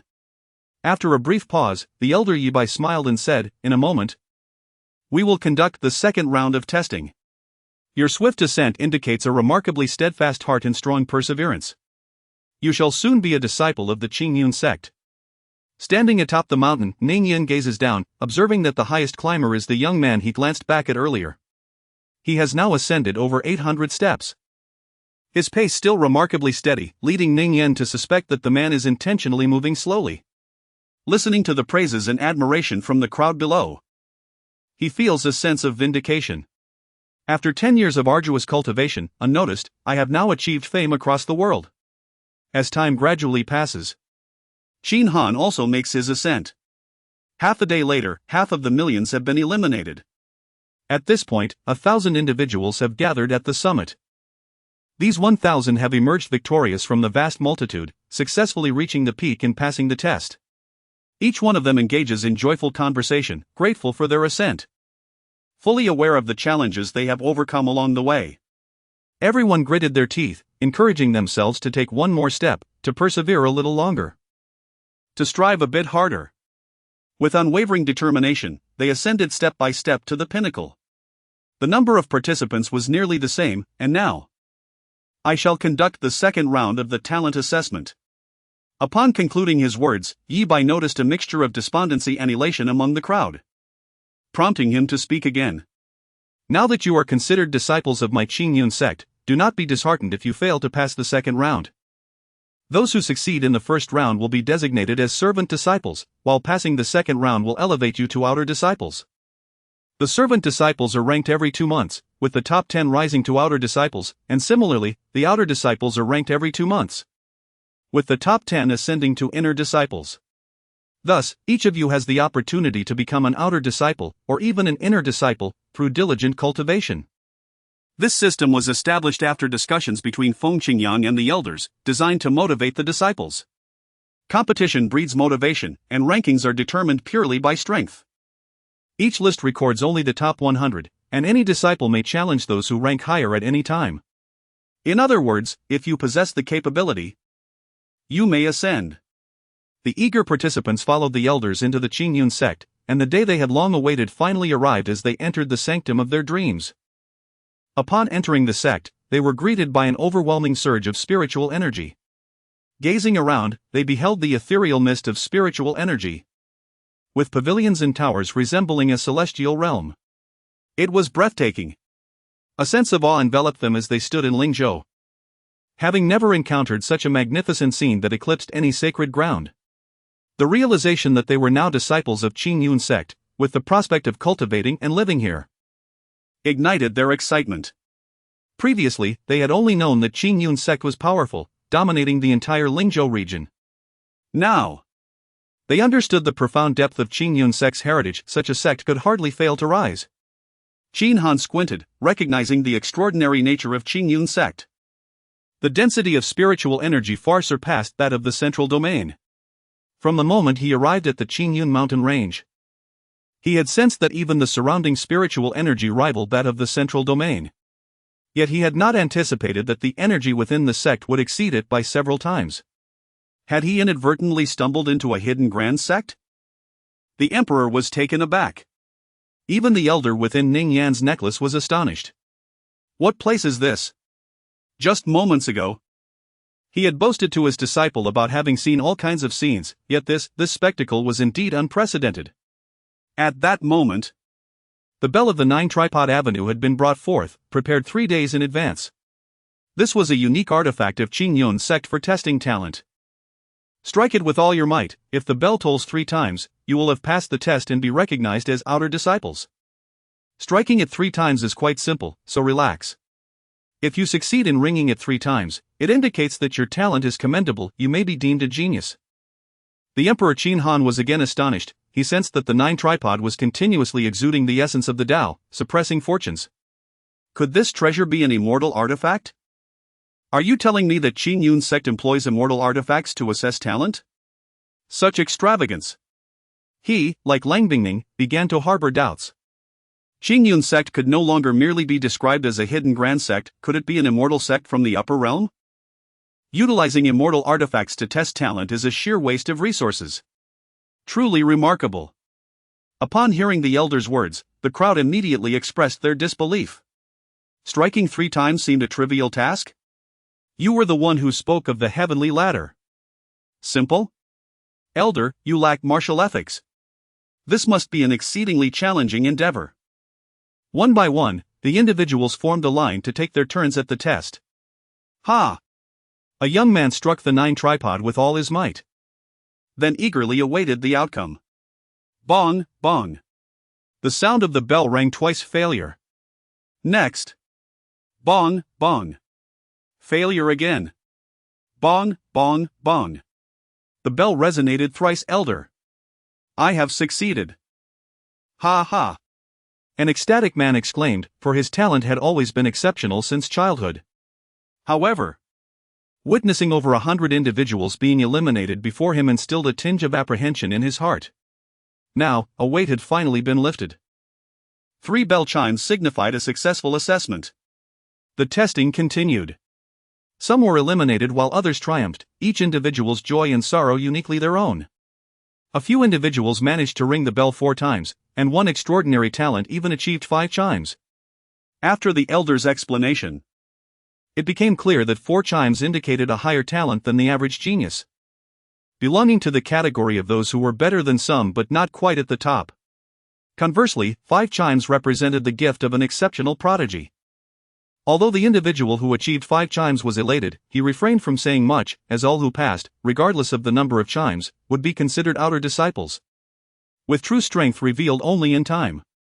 Another, named Jinitame, was particularly unfortunate, as his bell rang only 2.5 times, resulting in failure. He immediately put on a performance of anguish, flailing and weeping. Even Elder Yi Bai felt this was a great pity. A mere half chime had cost this disciple his chance. Chapter 43, The 8th Bell Tolls. The mountain opening is complete. Next, it is Ning Yan's turn to undergo the test. Like everyone else, Ning Yan eagerly approached the 9-tripod. He had often heard his master speak of his extraordinary talents and the lofty rankings of his yin-yang sacred body. At last, he had the opportunity to verify them personally. He wondered, however, how many tolls the bell would sound. According to the elders, those who struck 5 tolls were considered prodigies. He believed he could certainly match that prowess. The elderly figure within the necklace was equally anticipative, for such a remarkable treasure would undoubtedly yield precise results. If Yen Er could astonish everyone, he would surely gain the sect's favor. With such a powerful backing, the matter of reconstructing his body would be secured. Ning Yan cast aside his thoughts, channeling his spiritual energy and delivering a punch. Dong, dong, dong, dong, dong, dong, dong, dong.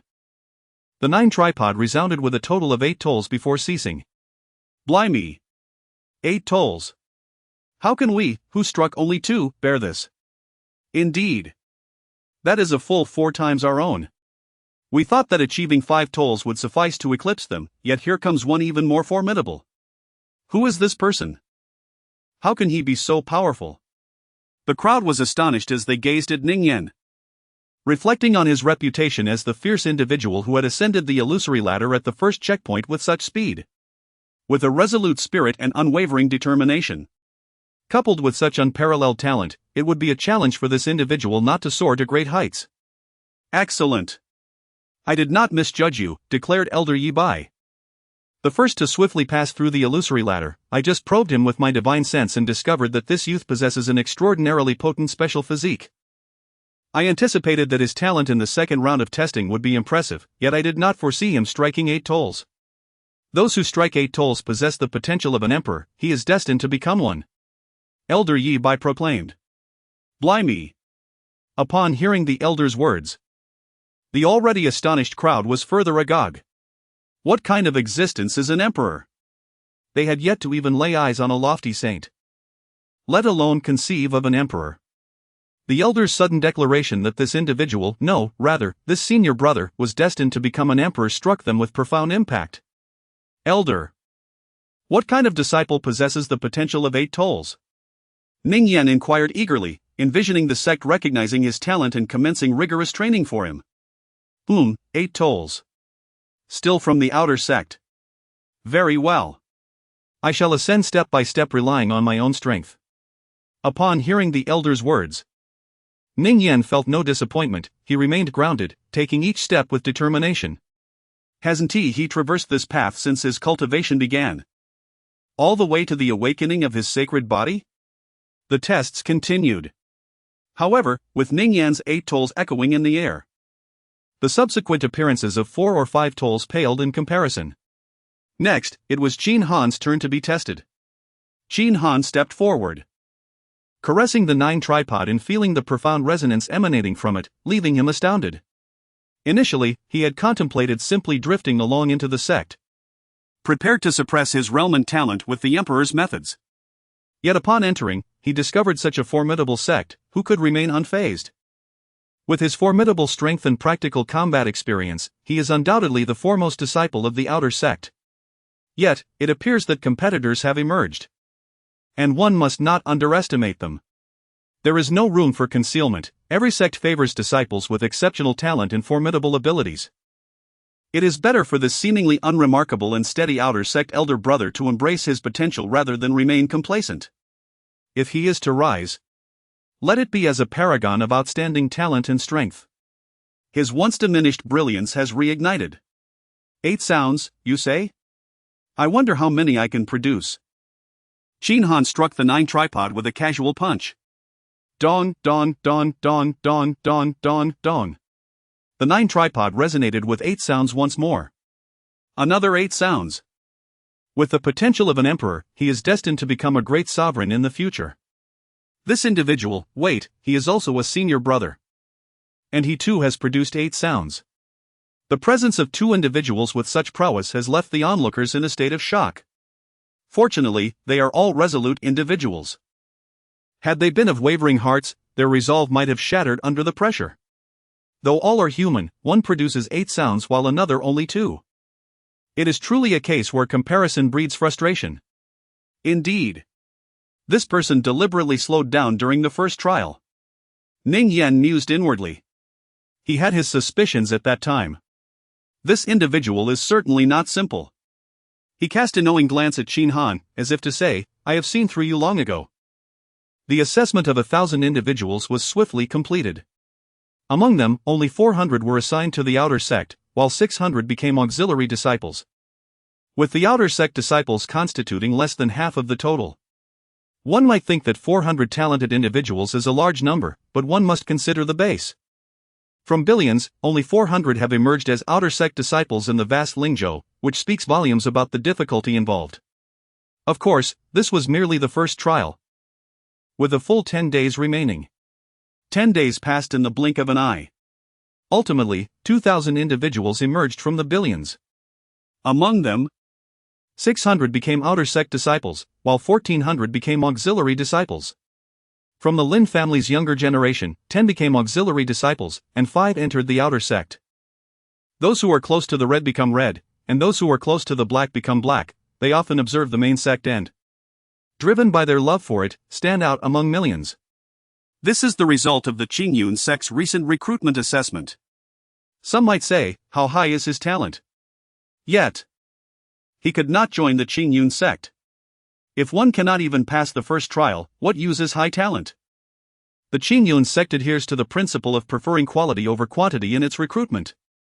Those who did not pass returned disheartened, having arrived filled with hope and dreams of life within the revered sect, only to return to reality in disappointment.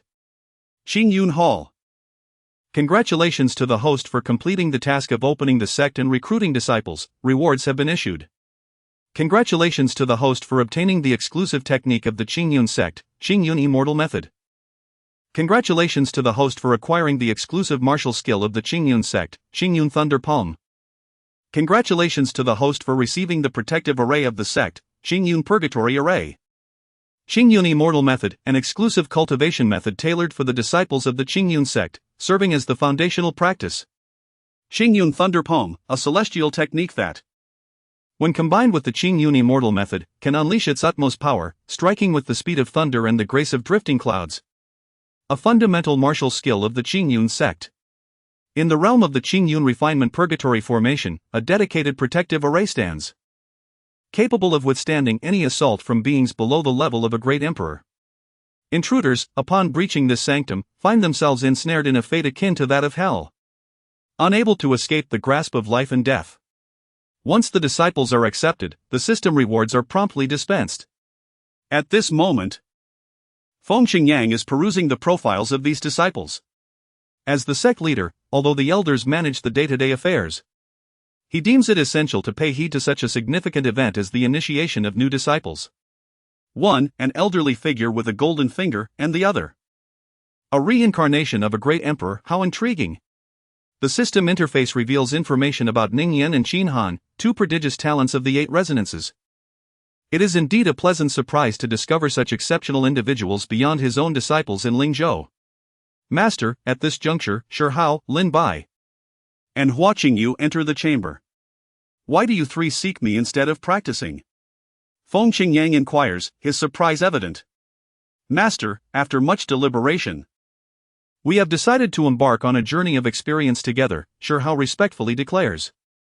Chapter 44, The Celestial Arts of Qingyun. Forging eternal renown, embarking on a journey of experience? Very well. Although his 3 disciples possess remarkable talents, their late start has resulted in their current limited cultivation levels. Shi Hao has reached the mid-stage of the nascent soul, while Lin Bai and Hua Qingyu are both at the mid-stage of the golden core. Their relatively brief time in cultivation has already yielded such commendable achievements. In terms of speed of advancement, they are indeed rare gems. Shi Hao's cultivation was once crippled and has been restored. Lin Bai awakened his potential after 18 years of being considered a waste, and Hua Qingyu, the Phoenix Sacred Body, has only recently activated her powers. Yet, within the sect, there exists the Qingyun Secret Realm and the Disciples' Trial Tower. Is there truly a need to venture outside for further experience? Beep, a notification has been detected. The Shangzhou Shangxian Secret Realm will open in a month. The host may send disciples there. The Shangxian Secret Realm? Feng Qingyang murmured to himself, realizing that this was yet another opportunity to seize. Chance. Yes, Master. A fledgling sheltered under protective wings will never soar high. Thus, we have resolved to venture forth and spread the illustrious name of Qingyun. Shi Hao stepped forward respectfully and proclaimed. Indeed, embarking on a journey for experience is beneficial. I eagerly anticipate your growth upon your return. I shall provide you with a direction. Through a moment of contemplation, I have perceived the past and future, discovering that the Shangzhou Shangxian Secret Realm will open in a month. You 3 may set your course there. Go forth. After speaking, Feng Qingyang concentrated his thoughts, transmitting a message to Mu Shu Xian. Master. Before Shi Hao could finish, Feng Qingyang interrupted him. He understood their intent, merely a farewell. It was not a matter of life and death. Why indulge in such sentimentality? Off you go, take care, and remember that the sect will always stand as your stronghold. After the 3 of them exited, they gathered their belongings and, after a brief encounter with Elder Shu Xian, departed from the sect. Outside the sect, they cast a lingering glance back, uttering a promise, and then set forth on their journey. We shall undoubtedly return. One can trust that upon their return, they will embody the essence of kingship. Thus, the trio stepped into the eastern domain, stirring the winds and clouds, embarking on the path of their legendary saga. Qingyun Sect, Outer Gate Region. At present, the distinctions between the inner and outer gates, as well as the area for miscellaneous disciples, have been clearly delineated. Due to the abundance of miscellaneous disciples, the sect has recruited several stewards from the outside world to instruct them, allowing them to assist the elders of the inner and outer gates with various tasks. However, there is no need to worry about the leakage of confidential information. These stewards have also ascended through the illusory sky ladder and are now utterly devoted to Qingyun Sect. To mitigate any potential risks, they were treated to their favorite candy beans upon entry, ensuring they remain manageable and avoiding unnecessary troubles. At this moment, 600 disciples clad in outer gate attire stood in orderly formation within the plaza. Elder Lin Bai instructed the stewards to distribute the tokens of the outer gate disciples. You have all received them, I trust. This token is unique to each of you and must be safeguarded diligently. Each token is bound to your identity, serving not only as proof of your status but also allowing you to accumulate contribution points. The outer gate disciples gazed joyfully at the tokens in their hands. The azure and white tokens mirrored the hues of their sect attire, with the front inscribed with Qingyun Sect and the back adorned with the words Outer Gate. Once bound, a mere infusion of spiritual energy would cause their names to manifest on the front. However, this would vanish upon unbinding. Lin Bai continued to elaborate, stating that contribution points could be exchanged for various sect techniques, martial arts, and elixirs. Contribution points could be accrued from the task panel within the dedicated contribution hall. With these points, they would also have the liberty to issue tasks, with the sect retaining only a modest 5% as a venue fee. Yet, as the Qingyun Sect had only recently emerged into the world, there were still few tasks available. Thus, their primary focus now was to diligently cultivate. He proceeded to distribute the sect rules, emphasizing the necessity of internalizing them to avoid severe repercussions for any transgressions. After 10 days of deliberation and revision, the rules were finally established. Upon opening the document, the first rule ignited fervor among the disciples present: those who offend the Qingyun Sect shall be pursued relentlessly, regardless of distance. The subsequent regulations were equally stern: no betrayal of the sect shall be tolerated, violators shall be punished. No killing among fellow disciples shall be allowed. Violators shall be punished. No unjust humiliation of others shall be permitted, violators shall be punished. No unwarranted insubordination shall be tolerated, violators shall be punished. No dissemination of sect techniques shall be allowed, violators shall face execution. No leaking of sect secrets shall be permitted, violators shall descend into eternal damnation. No chaos shall be sown in the world, violators shall face merciless retribution. The 8 formidable edicts were etched into the rules, embodying profound cultivation. Soon after, within the outer gates training chamber, Lin Bai declared, now that you have received the sect rules and tokens, I shall impart to you the foundational techniques and martial arts of the Qingyun Sect. At his command, the disciples complied, extending their consciousness. Only Qin Han and Ning Yan hesitated for a brief moment before following suit. With a flourish of his sleeve, Lin Bai summoned the Qinglian Immortal techniques and the Qinglian Thunder Palm, which transformed into radiant orbs, entering the minds of all present. What was this? Such opulence in foundational techniques and martial arts.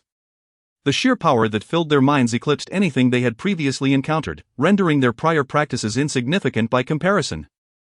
The elderess words echoed in their minds: effortless, simple, a celestial ladder, not difficult, manageable, foundational techniques, foundational martial arts. They could scarcely comprehend how these could be deemed foundational when their previous training now seemed utterly worthless. However, there were those among them who recognized the value. The 5 young scions of the Lin family, having practiced immortal techniques, perceived the extraordinary nature of these teachings. Qin Han, the reincarnation of a great emperor, felt an exhilarating tremor coursing through him. Could it be? Was this truly an immortal technique? The techniques he had cultivated in his past life paled in comparison to this transcendent power. Was his reincarnation not solely tied to that woman Lin Yao? This was surely a decree from the heavens. With such celestial techniques, he could advance further, perhaps even transcend the great emperor. The elder within Ning Yan's necklace began to tremble as well, the power behind these skills and martial arts was astonishing. I too wish to join the Qingyun Sect. I beseech you for acceptance. Elder, what level of mastery do these techniques and martial arts represent? I have never encountered such might before. How can they be so formidable? Without the need for cultivation, one can feel their strength. This is the exclusive celestial technique of our Qingyun Sect. By practicing our Qingyun celestial arts, one can forge a legacy that resonates through the ages. Those who attain mastery shall not be bound by reincarnation, transcending the mortal realm. Their names resounding far and wide, revered for eternity. Chapter 45, Disciple Trial Tower, Trial Ranking 10 days after the mountain was reopened for discipleship. Everything within the Qingyun Sect was operating in an orderly fashion. The disciples were fervently cultivating, each aspiring to ascend into the top 10 of the ranking list that would be finalized in 2 months, hoping to advance further within the sect. Upon noticing this phenomenon, Feng Qingyang lamented the intense competition within the sect. Unlike him, who could only fish and stroll with birds. Cultivation? What a joke! Hurry, hurry! The elders have permitted us to enter the trial tower for our trials. Really? You go ahead, I will call upon junior brother Zhang Wuyu. At the base of the disciple trial tower, a considerable number of disciples had already gathered. The tower, rising 100 stories high, pierced the clouds. Standing before it, one could feel an overwhelming sense of pressure. How splendid! We can finally enter the trial tower for cultivation. After tirelessly practicing day and night for over 10 days, they were eager to assess their progress. On their first day, they were captivated by this iconic structure of the sect, curiously speculating its purpose. Following the elders' explanation, they learned that this tower was specifically designed for disciples to undergo trials, and within its confines, genuine death was averted. Thus, it was an excellent venue for enhancing strength. Only through life and death duels could one infinitely augment their power and combat experience. However, the elder had informed them that they could not yet utilize the tower. They needed to first master their techniques and martial skills for better practice. After 10 days of diligent training, they could finally step inside. Eager anticipation filled the air. Yet it was uncertain which brave soul would venture in first to pave the way. With the experience of the first trial, one could perform even better thereafter. Was it better to enter through the back door or the front? I, Zhang Wuyu, will take the lead and scout the way. A young man clad in outer sect attire stepped forward, boldly declaring his intention before entering the trial tower. Go for it, junior brother Wuyu! Cheered the 2 disciples who accompanied him, rallying behind his courageous endeavor. 2.5 minutes later, Zhang Wuyu was sent back down, looking rather dejected. His name appeared on the trial ranking outside the tower. Trial ranking first place, Zhang Wuyu, level 12. What a shining moment! Zhang Wuyu was nearly jumping for joy. Even though he had only reached the 12th level, he was the first. He understood that this ranking would soon see him displaced, but so what? He had tasted the sweetness of being number 1 and could boast about it once he exited. How was it inside, junior brother Wuyu? The surrounding disciples inquired eagerly. He. You'll find out for yourselves soon enough, it's exhilarating. Zhang Wuyu teased, leaving them in suspense. One by one, the disciples stepped into the tower. Before long. Wow! Once you surpass the 20th level, it's like entering hellish difficulty. A disciple complained after being teleported back. Now that's what I call a challenge. If it were so easy to clear, what would be the point of a trial? The trial leaderboard has also been updated. The first place is held by Lu Rinjia, at the 20th level. The second place is occupied by Luo Batu, also at the 20th level. The third spot belongs to Zhang Xiao, who has reached the 20th level as well. As of now, the highest-ranked individual has only advanced to the 21st level. It is no wonder that the disciples complain that surpassing the 20th level feels akin to entering a realm of hellish difficulty. At this moment, Senior Brother Qin Han and Senior Brother Ningyan have arrived. Although the outer gate leaderboard has not yet been activated for rankings, the status of these 2 as senior brothers is universally acknowledged among all disciples. With imperial potential, can one jest? Qin Han and Ningyan approached without delay, stepping directly into the trial tower. Upon entering the first level of the trial tower, they were greeted by a reflection of themselves, another illusion. Qin Han thought to himself. And then, with a decisive punch, he struck down his doppelganger. Yes, another self. They both progressed with remarkable speed, surging up to the 10th level in one breath, defeating their enemies with a single punch. Outside the tower, as the light of the 10th level illuminated, the gathered disciples were astounded by the rapid advancement of the two. How swift they are! Indeed, they had just entered, hadn't they? Truly, the world of prodigies is beyond our comprehension. This realization struck me deeply, and I resolved to endure a month of rigorous training with my fellow disciples, tirelessly day and night. Wow! Senior brother, your fighting spirit is overflowing. Please don't drag us into this. We haven't closed our eyes for 10 days. Meanwhile, at a distance, Elder Mu pondered the potential of these two individuals. Elder Luo Chun from the inner gate, Elder Mu Shuexian, Elder Luo Wudao from the law enforcement hall, and Elder Nya Hailong from the martial arts hall. The four esteemed elders convened. Since they had only recently entered the world, they were still solitary figures without disciples under their command. Thus, they found it relatively easy to come to the outer gate area to observe the outer disciples. I'm not certain, but these two possess extraordinary talent and formidable strength. Although this is their first trial, I estimate they will not fall short in levels, Elder Mu Shuexian mused. She had heard of their reputations, prodigies of the 9 tripods and 8 resonances, with imperial potential destined to become great emperors. Having once attained the realm of an emperor in her past life, she understood their remarkable talent and strength. However, she was perplexed as to why such imperial potential seemed as abundant as if it were free, with two appearing simultaneously during this recruitment. Could it be that the era of great contention has arrived?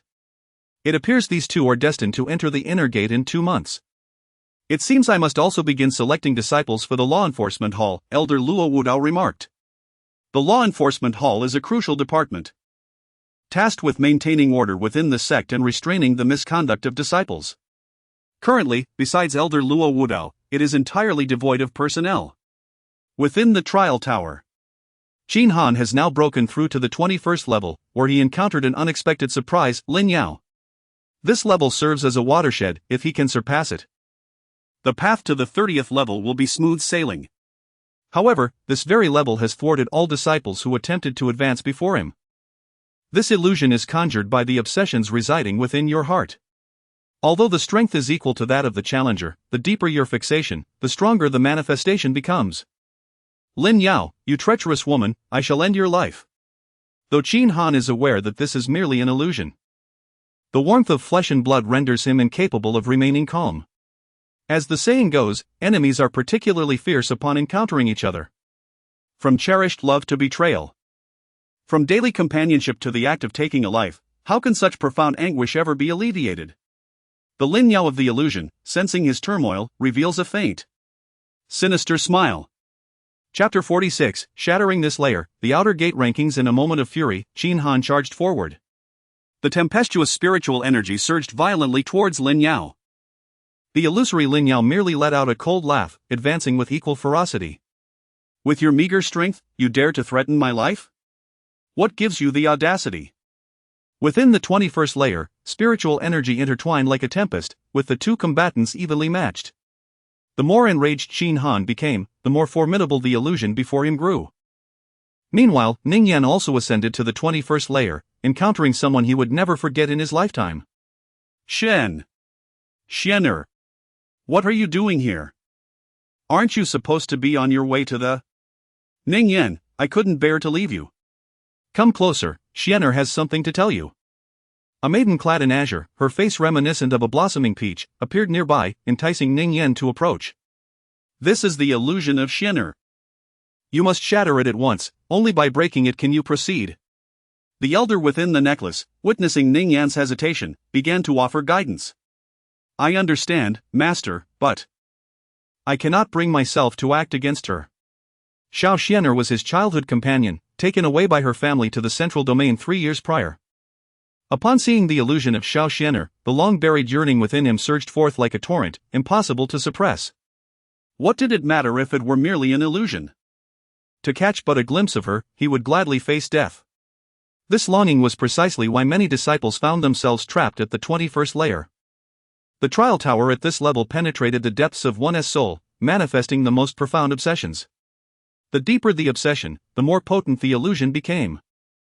Some harbored the image of a beloved, others of a sworn enemy, some of those they wronged, lingering regrets, and even their inner demons.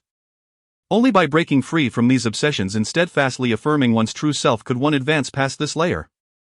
Outside the tower, as anticipated by the other disciples, even the most gifted among them found themselves ensnared at the 21st layer. They were all too aware of the trials that awaited. Particularly, the disciple who had lamented the hellish difficulty following the 20th layer now deeply felt its weight. He encountered someone he never wished to see again. Realizing that this was indeed his own obsession. If he could not overcome this hurdle, his path to greatness in cultivation would forever remain unfulfilled. On Qin Han's side, as the battle progressed, he grew increasingly composed. After all, his emperor-level mindset afforded him a certain clarity. Initially, upon encountering this venomous woman, he momentarily lost control, despite knowing it was an illusion. When one is pushed to the brink, a release of pent-up emotions becomes inevitable. Ah? Is that all you've got? You were so eager to kill me, yet this is your best? You could never achieve that in this lifetime. Come on, give it another try. Seeing him regain his composure, the illusory Lin Yao began to taunt him. Humph, a mere illusion, and you think you can trap me? Watch as I dismantle your feeble attempts. Lin Yao, wait for me. One day, I shall tear apart this illusion just as I will tear you apart. With that, Qin Han activated the Azure Cloud Immortal technique. Azure spiritual energy erupted around him in a visible frenzy. Azure Cloud Thunder Palm. A swift strike, as thunderous as a tempest and as ethereal as drifting clouds, was unleashed like Lin Yao's assault. Following a resounding crash, the illusory Lin Yao shattered, and the 21st layer of the illusion crumbled in response. Qin Han then ascended to the 22nd layer. Look, look! The lights on the 22nd layer have illuminated. The atmosphere was thick with awe. However, it remained uncertain whether it was senior brother Qin or senior brother Ning who had achieved this feat. The disciples gathered in wonder, suddenly realizing that the lights had indeed lit up on the 22nd layer. They expressed their admiration, acknowledging that their senior brothers were truly remarkable. Even the trials of the 21st layer could not restrain them. Meanwhile, on the other side, Ning Yan found himself drawn to the enchanting illusion of Shao Xian step by step, until he halted before the young girl clad in azure. He gently tucked a strand of her hair behind her ear. Xian do you know? I miss you dearly. Each day, I think of the moment when my cultivation reaches fruition, and I possess the strength to visit you in the central domain. I dream of becoming a formidable force that even the Shao family cannot overlook, and then, I shall take you as my bride. I now have a powerful master and have joined a formidable sect. Rest assured, Xian I shall not keep you waiting for long. I know, brother Ning. I miss you too, Shao Xian interjected, stepping forward to embrace him. Hearing these words, Ning Yan beamed with joy. No matter the hardships he faced on his path of cultivation, this sentiment sufficed. Yet, unbeknownst to him, Shao Xian stealthily drew forth a sharp dagger, poised to strike at his heart from behind. But Ning Yan, ever vigilant, seized her wrist with a firm grip. Brother Ning, you. Silence. You are not her. No matter how closely you mimic her, in my eyes, Xian is irreplaceable. His previous words had merely been an expression of his longing for Xian over the past 3 years. Was it too much to voice his obsession? I shall not permit anyone to impersonate her, not even an illusion. With his eyes closed, he raised his hand, and the blade fell. The 21st layer shattered in response. Both Qin Han and Ning Yan ascended through the 21st layer with unwavering determination. Moments later, they emerged from the trial tower. The trial leaderboard was promptly updated. Trial leaderboard, first place, Qin Han, level 41, second place, Ning Yan, level 40. The onlookers were left in sheer astonishment. These senior brothers are utterly formidable. They surged through the 20 layers after the 21st without pause. My apologies, senior brother, one disciple confessed. I acknowledge my previous remarks may have been overly loud, I retract them. It should be said that they charged through like tigers. And it's no surprise to see Qin Han at the top of the rankings. Ning Yan glanced at the leaderboard and then toward Qin Han. Realizing that he would likely emerge as his most formidable rival in the future outer sect rankings. He understood the perils of the 40th layer, having faltered there himself. The fact that Qin Han had succeeded was both daunting and motivating. I must hasten my cultivation, Ning Yan resolved, striding purposefully toward the training chamber. With such high talent and diligence, what excuse do we have left to be lazy? Let us proceed to the training chamber and engage in a month of rigorous endeavor. No. Senior brother. The disciples were all inspired by Ning Yan's actions. Seeing their senior brother toil so diligently, they felt compelled to match his effort. Thus, a new wave of intense competition swept over all the weary disciples. Even the slumbering servant disciple, Jinatamai, was unceremoniously kicked out of bed. Sleep? What is sleep? We must rally together and astonish everyone with our dedication. The following day, the entire Qingyun Sect buzzed with excitement. Under the auspicious guidance of the esteemed sect master, Feng Qingyang, the outer sect rankings and servant disciple rankings were fervently unveiled. The disciples eagerly participated, for this was their sole pathway to advancement within the sect. Do you wish to acquire resources? Seek recognition from the sect? Achieve fame throughout the eastern region? Aspire to the pinnacle of life? Then demonstrate your true prowess. Chapter 47, The Contest for Rankings, Faction Rivalry Qingyun Sect. Outer Sect Square. A prominent leaderboard has been unveiled. 10 days after the initiation of the outer sect rankings, numerous disciples congregate, forming factions to vie for supremacy on the leaderboard. Where there are people, there exists a world of martial arts. Groups of 3 to 5 have banded together, with the largest faction swelling to 100 members. The disciples of a faction not only assist one another but also strategize collaborations for future missions. This is precisely what the sect encourages. Competition breeds motivation, provided they do not violate the sect's regulations. Hey there, buddy. An outer sect disciple was startled by an abrupt appearance. What do you want? Ah. Allow me to introduce myself. I am Xinghai from the Blasting Heaven faction. Observing your remarkable potential and steady stride, would you be interested in joining our esteemed Blasting Heaven faction? Blasting Heaven faction? The disciple was momentarily taken aback. He had heard of this faction. Reputed to be the largest in the outer sect, boasting numerous talents and experts. Our brother Qingyan currently ranks 3rd on the outer sect leaderboard. As a faction, we occupy 30 positions on the entire list. If you join us now, in 2 months, when our brothers ascend to the inner sect, you shall have their backing. What do you say? I'll join, brother. The disciple did not expect to receive an invitation from the foremost faction. Excellent. I shall take you to meet our brothers shortly. Xinghai exclaimed joyfully, patting the disciple's shoulder. In just a few days, he had garnered a considerable following, thanks to his persuasive skills. And the Blasting Heaven faction was rapidly gaining prominence in the outer sect. Their reputation soared, unmatched by others. Ha! What does Long Outyan's Dragon Gate have to contest against the might of my Blasting Heaven faction?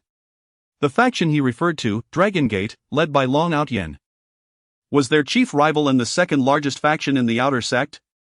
The disciples of these two factions engaged in a fierce competition for rankings. The third faction, the Dance of Heaven faction, was founded by Luo Wu, who ranked 5th on the leaderboard. It consisted entirely of female disciples from the outer sect. However, the Dance of Heaven faction lacked strength, occupying only 10 positions on the list, far inferior to the two larger factions in the outer sect. At the gathering place of the Blasting Heaven faction's disciples, one asked, "How did it go with Yuan Chu? Did Brother Qin Han agree to join us?" "No. Brother Qin Han expressed no interest in our trivial affairs." "And Brother Ning Yan?" "Neither, he told me not to disturb his cultivation." Woe is me, alas, it seems for the Blasting Heaven faction to continue its expansion, we must rely on our own strength. That Long Outyan's Dragon Gate has been making tremendous progress lately, their ranking is nearly on par with ours. Fear not, Brother Qingyan. With me around, Dragon Gate shall never surpass our Blasting Heaven faction. No. I shall retreat into seclusion for a month, practicing my sword drawing 100 times every day, every minute. 100 times. 100 times. When my sword drawing technique reaches a minor success, I will surely break into the top 10 of the leaderboard. A disciple fervently practiced drawing and sheathing his sword. After witnessing the formidable strength of the sect, his horizons had significantly broadened. This group of gathered disciples shared a common aspiration and dream, to strive upward and attain the status of a great emperor. What if one's talent was lacking? They would defy the heavens. What if one was born into humble beginnings? True strength lies in adaptability. Indeed, our sect, the Exploding Heaven Sect, is the preeminent faction. Let us all delve into our training, for we are likely to face numerous challenges ahead. The disciple named Qingyun declared, standing tall. Currently, he held the third position on the leaderboard, with Qin Han in first place and Ning Yan in second. The fourth position was held by Long Men's Long Outyan. But any challenge to senior brother Qin Han and senior brother Ning Yan would have to wait until he felt assured of victory. For now, the priority was to secure his third position and not allow Long Outyan to seize the opportunity. Qingyun.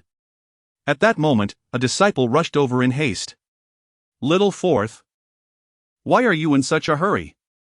Come, sit down, and speak slowly. Brother, Long Outyan from Longmen has issued a challenge to you. Little fourth exclaimed upon entering. Well, just as I was saying I needed to maintain my third position, here comes Long Outyan with a challenge.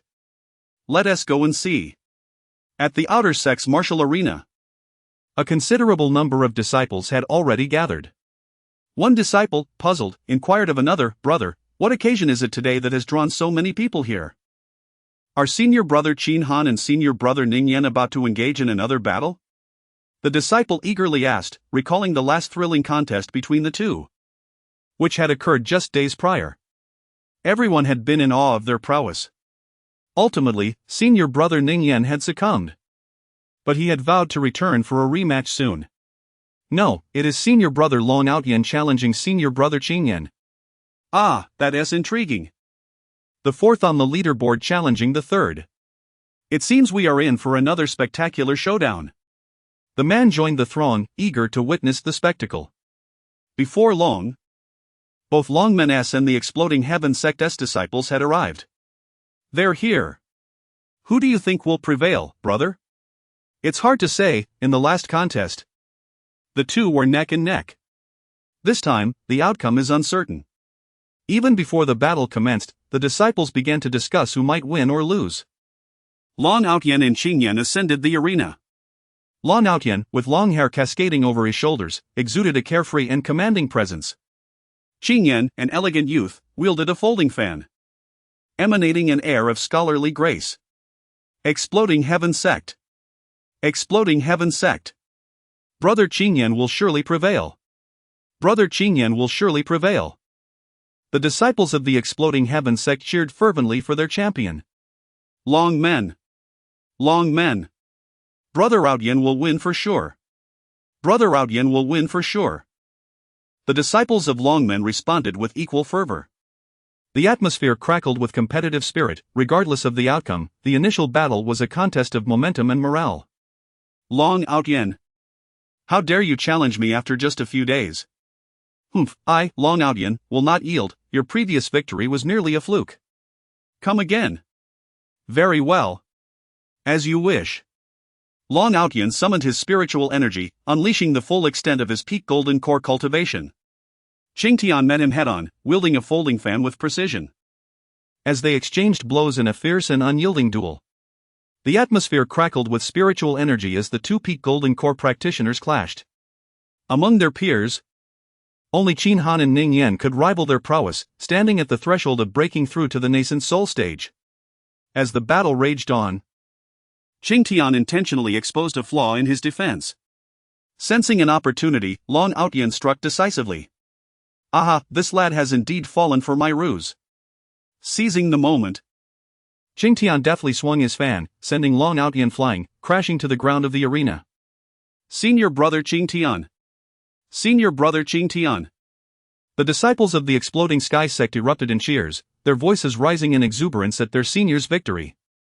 Long Outyan opened his eyes upon falling and saw Qingtian extending a hand towards him. Get up, brother Outyan. Are you uninjured? I'm fine, but Qingtian, this. Long Outyen replied, bewildered as he was helped to his feet. We are all members of the same sect, let us keep it within reason. Chapter 48, The Beast Tide erupts, sweeping across 4 states. Meanwhile, in Lingzhou, the monster beast forest. The monster beast forest stretches across 4 continents, Lingzhou, Huangzhou, Tianzhou, and Qingzhou. Within this forest, countless demonic beasts reside, and periodically, they heed the command of the Beast King to launch a ferocious assault on the major states. Today, an immense tide of beasts surged forth once more, with an unstoppable force, ruthlessly attacking the 4 continents. In an instant, the 4 continents trembled. And the suffering of living beings was profound. The 3 sacred lands, Dongxian Sacred Land, Lanyue Sacred Land, and Tianqing Sacred Land, simultaneously proclaimed a united front among all factions across the states to resist the beasts. Badian City, the closest city in Lingzhou to the monster beast forest, had previously been under the protection of the Tianji Pavilion. However, after the Tianji Pavilion was annihilated by the Qingyun Sect, the city lacked a formidable power and became a disarrayed entity. Countless demonic beasts relentlessly attacked the city. There were innumerable first-tier beasts, countless second-tier beasts, a veritable sea of third-tier beasts, and fourth-tier beasts covering the mountains. Of course, these were merely cannon fodder at the forefront. The true threat lay in the beasts above the 5th tier. Looking out, tens of thousands of 5th and 6th tier beasts roamed, with thousands of 7th tier beasts and even a few 8th tier beasts. These creatures, with their tough hides and thick flesh, charged forward with bloodshot eyes, filled with madness. The cacophony of roars from the various beasts was deafening. The ranks of the demonic beasts correspond to the cultivation levels of practitioners. 1st tier equals Qi refining. 2nd tier equals foundation establishment, 3rd tier equals golden core, 4th tier equals nascent soul, 5th tier equals void, 6th tier equals divine transformation, 7th tier equals true person, 8th tier equals space shattering, and 9th tier equals entry into sanctity, and so forth. Once a demonic beast reaches the 9th tier, it becomes a sacred beast, possessing immense power and commanding a faction of monsters. As for the higher rank sacred king beasts, sovereign beasts, and emperor beasts, they have never been seen in the eastern domain and only exist in the powerful central domain. Should these beasts emerge in the eastern domain, it would spell disaster.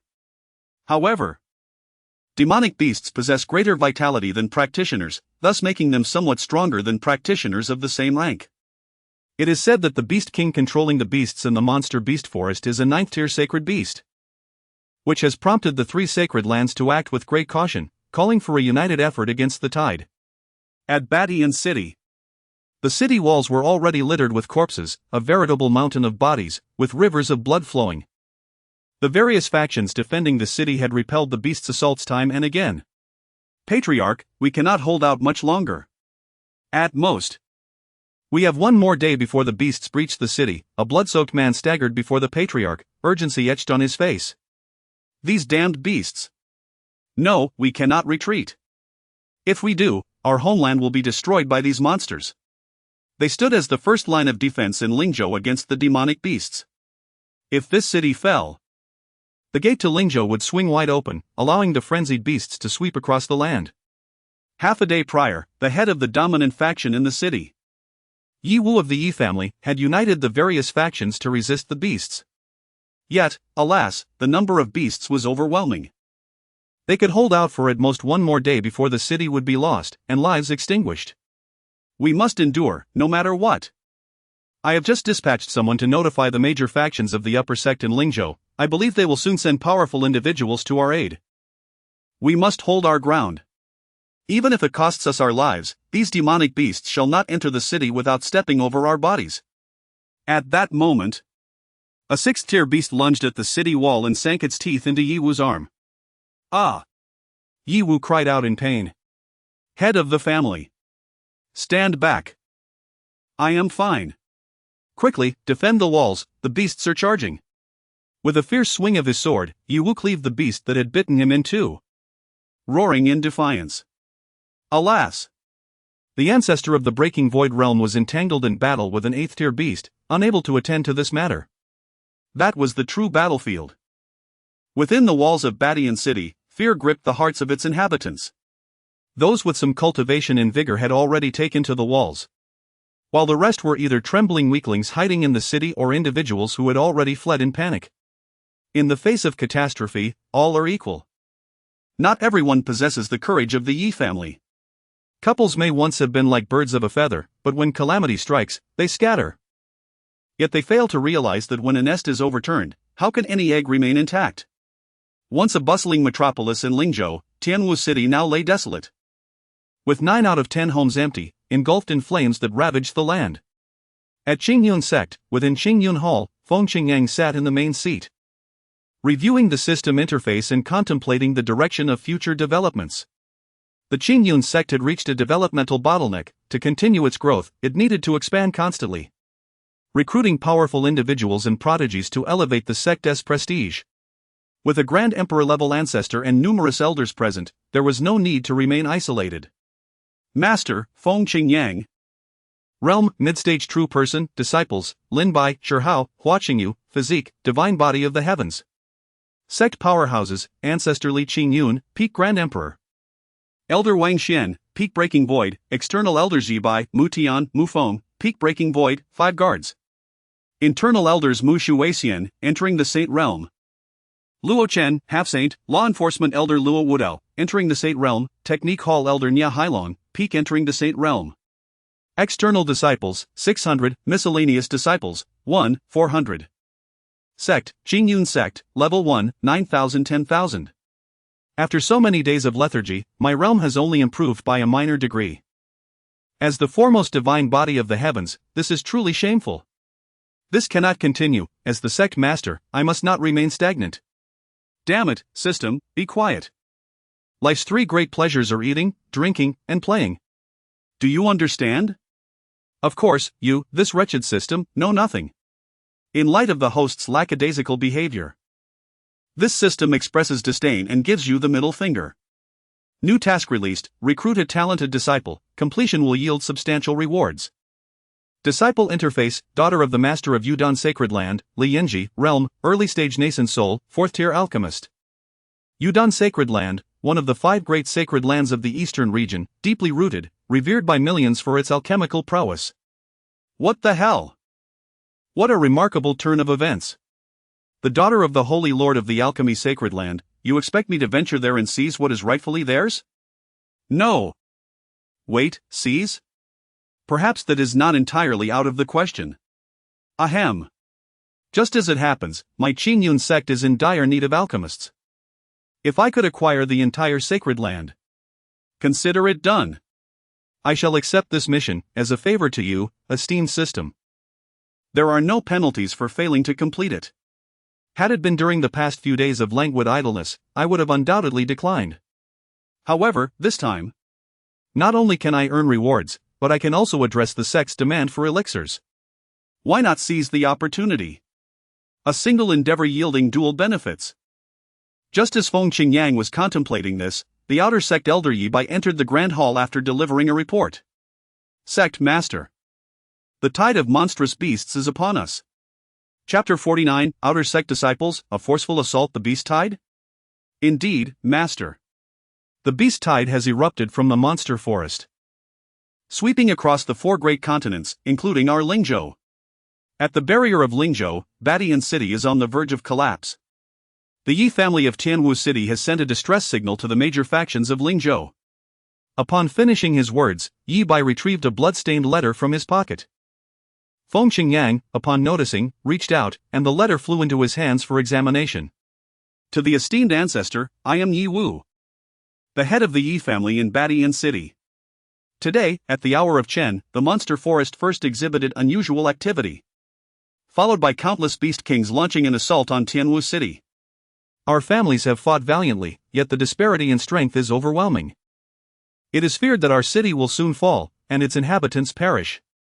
Badian City serves as our Lingzhou's bulwark. Should the beasts breach the city, Lingzhou will be engulfed, potentially repeating the tragic events of Tianwu in 88481. I implore the sect to dispatch strong cultivators for support. Respectfully submitted by Yi Wu, head of the Yi family. Badian City. Monster Forest. Notification, a new mission has been issued. With the beast tide approaching, how can our sect, as a major power, remain passive? Lingzhou is under the control of the Qingyun Sect, outsiders must not encroach upon it. Please dispatch elders and disciples to rescue the people of Lingzhou from peril. Eliminate the beasts in the wild, and spread the sect's prestige to every corner of Lingzhou. Completion of this mission will yield substantial rewards and unlock the Prestige Points shop and Prestige Point lottery. Surely, you do not wish to witness Lingzhou, under the Qingyun Sect's dominion, become riddled with wounds? Another mission has arrived? The system is quite diligent today. However, Feng Qingyang did not linger on it. Even without rewards, he would send people out. It was not a matter of compassion, but a matter of principle. Most disciples of the Qinglian Sect hail from Lingzhou. And with their homeland on the brink of destruction, they would undoubtedly be anxious. Furthermore, this presents an excellent opportunity for the disciples' trials, along with the potential for mission rewards. And the unlocking of the Prestige Points shop and lottery. It is truly a case of achieving multiple goals with a single action. With this thought in mind, Feng Qingyang used his divine sense to summon 2 inner sect elders. Upon receiving the message, Mu Shuixian and Luochen hurried to the Qingyun Hall. As inner sect elders, they had been relatively idle, and it was time to take action. Master, you called for us? The 2, clad in elder robes, stood in the great hall, respectfully gazing at the sect leader seated in the main position. The monster forest in Lingzhou has erupted with a beast tide. I command you both to lead all outer sect disciples to Batian City and eradicate the beasts. A beast tide? Mu Shuixian furrowed her brow, pondering the implications. Yes, master. Without further contemplation, the 2 promptly withdrew. In the outer sect of Qingyun Sect, a shocking announcement reverberated. The mission hall issued a task: the beasts are sweeping through Lingzhou. The sect has specifically ordered the inner sect elders to lead the outer sect disciples in response. Eliminating a first-tier beast grants 1 contribution point, a second-tier beast yields 10. A third-tier beast awards 100, a fourth-tier beast provides 500, and a fifth-tier beast offers 1,000 contribution points. This is to enhance the disciples' enthusiasm and the rewards of their trials. Feng Qingyang waved his hand decisively, announcing the arrival of contribution point tasks. This meant that the more formidable the beasts you vanquished, the greater the contribution points you would accrue. In due course, these points could be exchanged for various items within the sect. What a revelation! Contribution points could finally be obtained. A horde of beasts threatening Lingzhou? This is serious. Quick, inform the senior brother. Qinglian Sect, it is time for us to shine. It is often said that one cultivates soldiers for a day to use them in a moment of need. As the foremost sect among the outer disciples, we must not bring shame to our sect. Qinglian Sect, let's charge forth. Qinyan rose to his feet and proclaimed loudly. Simultaneously, the news reached Longman's Longoutyan, Tianwu Sect's Luo Wu, and several other major factions, all of whom responded in kind. Even Qin Han and Ning Yan, who had been in seclusion, emerged from their retreats one after another. This mission is truly enticing. How dare those beasts invade our Lingzhou? To them, it is nothing less than a source of wealth, resources, and an opportunity for contribution points. Before long, convened by the elders of the outer sect, all outer disciples stood orderly in the outer sect square. It is said that this mission is led by 2 inner sect elders. Indeed, if our outer sect elders possess such profound strength, one can only imagine the power of the inner sect elders. I am currently ranked 9th, once the leaderboard is finalized, I shall ascend to the inner sect. He. Hush. Senior brother, the elders have arrived. 2 women clad in the garb of inner sect elders and a middle-aged man approached the assembly of disciples. I am inner sect elder Mu Shuixian, and this is elder Luochen. We shall lead this operation. What a marvel! Elder Mu is as enchanting as a celestial being. I must join the inner sect, not for anything else but for the sheer beauty. This mission is a direct order from the sect leader, and we cannot afford even the slightest error. Disciples, defend your homeland. Enough with the pleasantries, let us embark. After Elder Mu Shuixian spoke, she turned and entered the Qingyun worship, followed orderly by the disciples. Upon the issuance of a distress signal from the Yi family, various forces across Lingzhou responded promptly, dispatching their strongest warriors and disciples. Thus, the scene reminiscent of the previous encirclement of Qingyun Sect unfolded once more, though this time on a grander scale. Three emerging dominant powers, numerous top-tier and first-rate factions, even second- and third-rate forces sent their disciples and elders forth. This is the Lingzhou defense battle. Unity is paramount. Everyone understood that beneath a collapsing nest, there are no intact eggs. A multitude of colossal warships converged densely, heading towards Batian City. In Xianyu City, countless sword cultivators gathered, spontaneously setting off for Batian City to repel the beast tide. Who claims that the sword path lacks loyalty? In the face of calamity, we rise to Batian. In Tianwu City, the patriarch of the emerging first-rate Zhao family summoned all family disciples and elders to assist Batian City. In Fuxing City, various rogue cultivators gathered before the city lord's mansion, led by the lord towards Batian City. In Langyue City, the call was clear: this concerns the life and death of Lingzhou.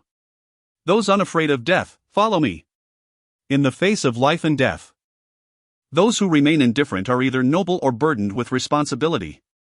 Chapter 50. The major powers reassemble at Batian at this moment. The battle in Batian City had reached a fever pitch.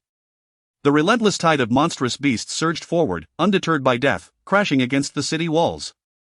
The defenders, comprised of various factions within Batian City, had suffered countless casualties. Yet, with unwavering resolve, they repelled wave after wave of these ferocious creatures. Unfortunately, the beasts seemed to pour forth endlessly from the beast forest. However, the defenders' strength was finite, and at this juncture, more than half of the beasts had breached the walls, savagely tearing at the cultivators stationed there. Ah! Cursed beasts! How dare you bite me? I curse you, you foul creatures! A man wailed, having been bitten on the backside by an avian beast. Yunfei, come quickly and get this beast off my rear, it hurts like hell. The man, overwhelmed by the onslaught of beasts ahead, could only shout for help, oblivious to the creature clinging to him. At least it was just my backside. If it had bitten me between my legs, the consequences would be unspeakable. On the city walls, the cultivators were retreating in disarray, their cries mingling with the roars of the beasts. Master, there are too many beasts on the walls, we cannot hold them. We must retreat to the city. We can use the terrain there to buy some time. Upon hearing this, Yu swiftly dispatched a fifth-tier beast with a single stroke of his sword and turned to survey the chaos on the walls. He beheld the overwhelming presence of beasts that had seized control of most of the city, while his own clan members had suffered grievous losses. The remaining defenders were also faltering, one by one collapsing under the strain. Is the heavens intent on destroying Batian City? Just then, a resounding voice echoed from the west. Yiwu looked up to see 3,000 sword cultivators racing toward them. The sword masters plunged into the throng of beasts, their blades slicing through the air, dispatching one beast after another. In an instant, thousands of beasts fell beneath their onslaught. What splendid news! Reinforcements from Lingzhou have arrived. We are saved. The crowd rallied at the command to counterattack. Yiwu rose, grasping a sword that had been broken halfway through, and shouted to the remaining cultivators on the walls. Though they had been drained of energy, the sight of reinforcements ignited a spark of determination within them. Coupled with the newly arrived 3,000 sword cultivators, they surged forward, driving the beasts back from the walls. Meanwhile, from behind Batian City, a cacophony of colossal sounds erupted. The defenders turned in terror, fearing high-tier beasts might be approaching from the rear. Had the ancestors been defeated? But upon recognizing the newcomers, their expressions transformed from dread to elation. The great powers of Lingzhou had arrived. A multitude of warships advanced, their engines roaring as they soared over Batian City. After energizing the vessels with spirit stones, they unleashed a relentless barrage upon the beasts below, firing devastating laser cannons that carved out swaths of empty space amidst the chaos. The monstrous beasts were so thoroughly obliterated that even their matriarch would struggle to recognize them. Ultimately, after the furious roars of several high-ranking beasts, they temporarily retreated, leaving behind a gruesome carpet of their fallen kin. The scent of charred beast flesh was surprisingly appetizing. The various factions aboard the warships also withdrew, adhering to the principle of not pursuing a retreating enemy. They had retreated deep into the depths of the demon beast forest. where the warships were ill-suited to navigate the treacherous terrain. Thanks to the timely intervention of everyone present, the city of Badian was spared from being trampled by these beasts. The head of the Yi family, Yi Wu, wiped the blood from his face and expressed his gratitude to the great powers. No! It must be emphasized that it was indeed Yi Wu who led his men into a bloody battle, stalling the advance of the beasts. Indeed. Yi Wu is truly a paragon of heroism in Lingzhou. The onlookers regarded Yi Wu, who was once the dignified leader of a dominant faction and a figure of great renown throughout the province. Now, his hair was disheveled. His clothing tattered and torn from the beast's attacks, leaving several gaping wounds. His face bore a mixture of blood and sweat, and he wielded a broken sword. Fear not. We shall take care of this area. Reinforcements of Lingzhou cultivators are on their way. Though we may squabble amongst ourselves at times, we must unite in the face of such grave matters. Meanwhile, on another battlefield, 3 elders of the Yi family had held their ground for an excruciatingly long time, teetering on the brink of collapse. The 3 faced 10 8th-tier monstrous beasts. The sheer ferocity of these beasts was daunting. At the 8th tier, they transcended into the realm of beast kings, capable of transformation and possessing immense strength. Their tough hides provided formidable defense, had it not been for the elders' agile maneuvers. They would have undoubtedly been pulverized by now. We cannot endure this much longer. If reinforcements do not arrive soon, it will be the end for us. Just then, one of the Yi family elders was caught off guard and was violently tossed aside by a powerful 8th-tier bull beast. Elder 2. With a spurt of blood, the elder slowly rose to his feet just as the bull prepared to charge once more. A surge of powerful spiritual energy suddenly struck it, causing it to instinctively evade. Though its mind was simplistic, it was not foolish. It may have had tough skin, but no one desires to be battered. At that moment, a voice rang out, "Ha ha ha! These brutes only know how to bully the outnumbered.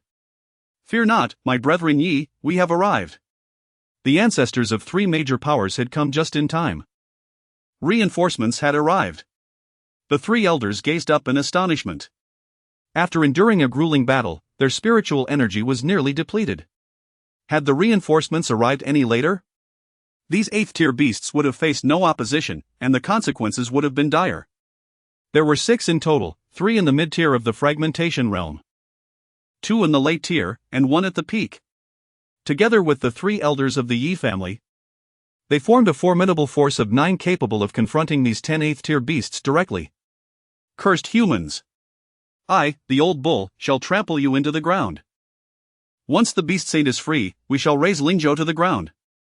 Another monstrous creature, radiating an overwhelming aura, stepped forward and proclaimed, "Humph, you audacious beast! Since when do insects presume to interject? If you wish to trample upon Lingzhou, you must first seek the consent of the sword in my hand." With that, the elder brandished his sword and charged ahead. As for the so-called demon saint mentioned by the beast, it was not their concern. There were indeed sacred grounds and esteemed sects that would contend with it. Chapter 51, The 3 Great Sacred Lands, Journey to the Battlefield. Meanwhile, in the wild state, at the Eastern Xian Sacred Land, under the united proclamation of the 3 Great Sacred Lands, various sects and factions dispatched their formidable warriors to assist the city adjacent to the beast forest. Rest assured, Holy Master, I, Wang Tong, shall lead my disciples into battle. Since being bested by Hua Qingyu in the ancient sacred realm, Wang Tong had thrown himself into fervent cultivation and had now reached the mid-stage of the Void Realm, distinguishing himself among the younger generation of the Eastern Domain. The impending beast tide was no trivial matter. This was a crucial moment, and the scroll he held could be pivotal. With a wave of his hand, the Holy Master summoned a scroll that materialized in Wang Tang's grasp. This scroll contained the full might of the Holy Master's power, usable 3 times. "Thank you, Holy Master," Wang Tong exclaimed with elation. He had run out of the previous scrolls and had yet to ask the elders for more. The earlier ones had been provided by semi-sane elders. But this was different, the full force of a Holy Master, equivalent to that of a sage. It was a significant upgrade. This time, the extermination of the demons was assured. Wang Tang's thoughts drifted to his acquaintance, Brother Shi, from the Ling state. Would there be an opportunity to fight alongside him again? Last time, they had vanquished demons. Now they faced the slaughter of beasts. The Eastern Xian Holy Master gazed with concern toward the direction of the beast forest, sensing that this beast tide was unprecedented. The other powerful beings from the sacred land had already been dispatched to the main battlefield, where the outcome of the conflict would truly be determined. Should they falter, they would have no choice but to summon the ancestors. The combined strength of the three states far surpassed that of the Ling state, with numerous dominant forces and countless top-tier factions. After all, this was the heartland of the three great sacred lands of the Eastern Domain. The Ling state, by contrast, had only a branch of the Heavenly Mechanism Pavilion, which was now in disarray. It was likely that its members had perished. Moreover, the recent crackdown on the Qingyun Sect had claimed many powerful warriors, leaving the Ling state far from its prime. However, with the Qingyun Sect in existence, its resurgence was likely on the horizon. As soon as the Sacred Lands Proclamation was issued, countless factions responded fervently. How dare the beast horde wreak havoc in my wild state? When the time comes, I shall capture the Beast King. I will make it rue the day it dared to provoke me. You are far too kind. I've heard the Beast King's flesh is exquisite. Especially the tender parts. What a nourishing feast. Tell old Mo, I crave some tender meat. In the wild state, in the city of Wild Sky.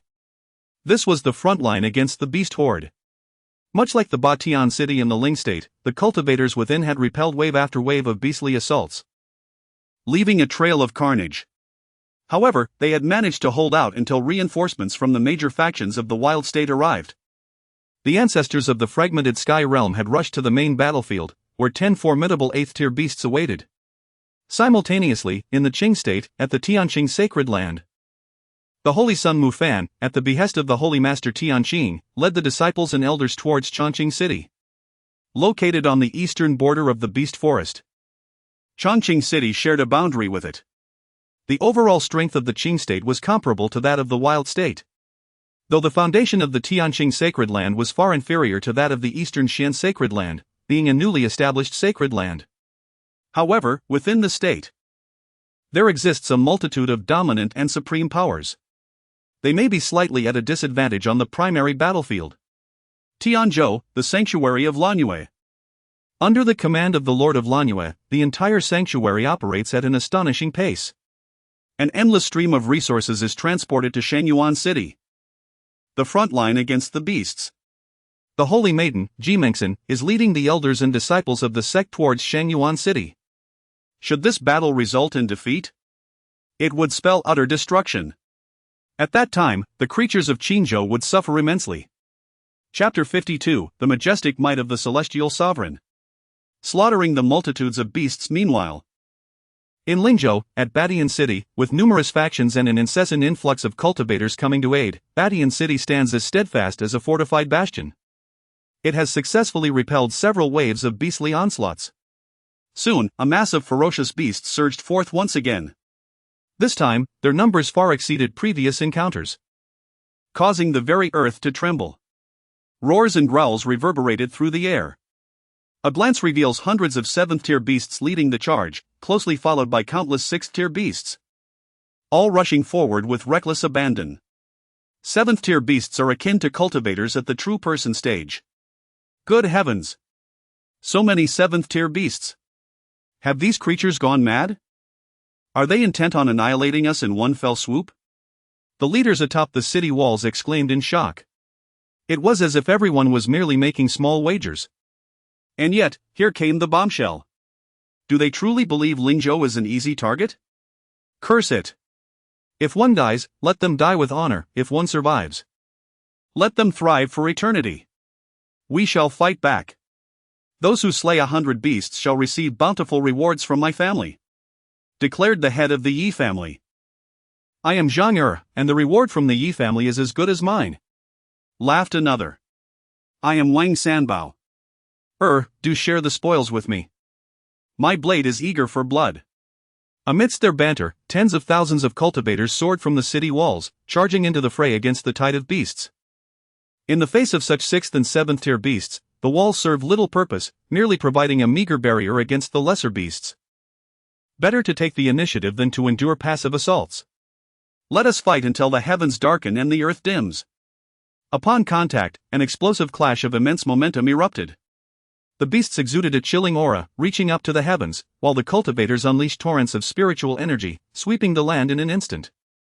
In that moment of collision, thousands of cultivators wept, and tens of thousands of beasts howled in despair.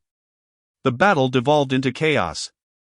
Yet, the overwhelming number of beasts continuously surrounded the cultivators. "Damn it! I shall fight you to the bitter end!" roared a besieged cultivator, detonating himself in a final act of defiance. Boom! Thunderous explosions echoed as powerful shockwaves radiated outward, toppling thousands of beasts. Even the smallest ant can bring down an elephant in numbers, how much more so for these frenzied beasts? Countless beasts surged forth, rapidly filling the void left by the fallen. The various factions' warships also sprang into action. Thousands of ships unleashed a relentless barrage upon the beasts, depleting spirit stones like flowing water. Waves of spiritual shockwaves continued to crash down upon the fray. Damn these humans! At that moment, a winged avian beast soared in from the rear, targeting the warships.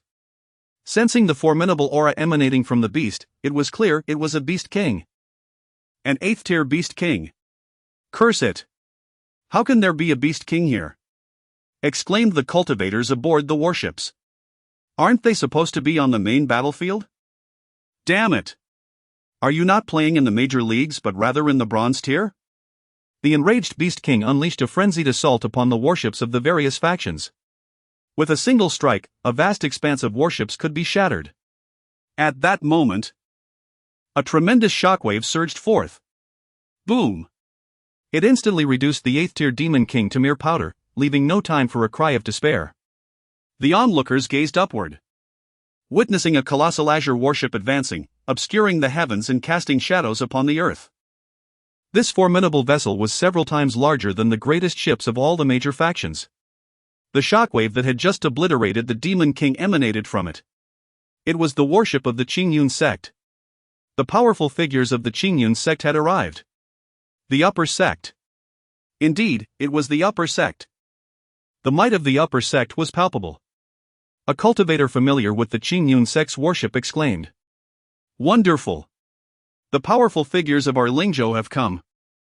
The crowd of cultivators rallied behind their clan leader, charging forth. The Qingyun worship continued to gather energy, unleashing its might upon the tide of demon beasts. Each strike was akin to the full force of a sage. It caused the very ground at the periphery of the beast forest to sink several feet. The surrounding space was shattered, fractured by the impact. With each blow, tens of thousands of demon beasts were annihilated, their remains vaporized into the air, dissipating into the cosmos. Incredible! The Upper Sect is formidable, truly deserving of the title of Lingzhou's sovereign. After such displays, the sacred grounds appeared insignificant in their eyes. Perhaps the Upper Sect surpassed even the sacred grounds. The sheer shock was overwhelming. The tide of demon beasts, which had been a fierce struggle, crumbled under the might of the Upper Sect like a paper tiger, collapsing at the slightest touch. One must ask, which faction in the entire eastern region could rival the Upper Sect? The disciples of the Qingyun Sect surged forth, slaughtering the demons. A resounding voice echoed from the Qingyun worship. The gates of the worship swung open, and Mu Shuixian, clad in elder robes, was the first to leap forth with her sword drawn.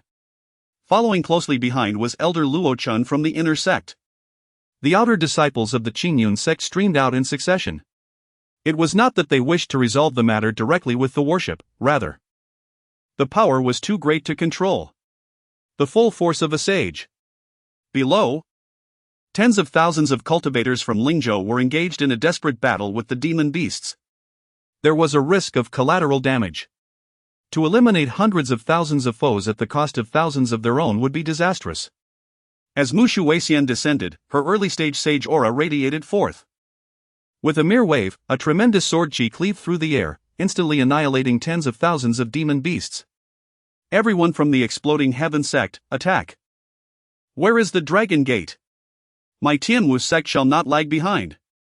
The three major sects and their disciples followed closely behind the two elders, continuously dispatching the weaker demon beasts. These creatures were so feeble that even a breath could extinguish their lives, thus they were left for the disciples to handle. Mu Shuexian relentlessly unleashed sword qi, continuing her slaughter of the demons.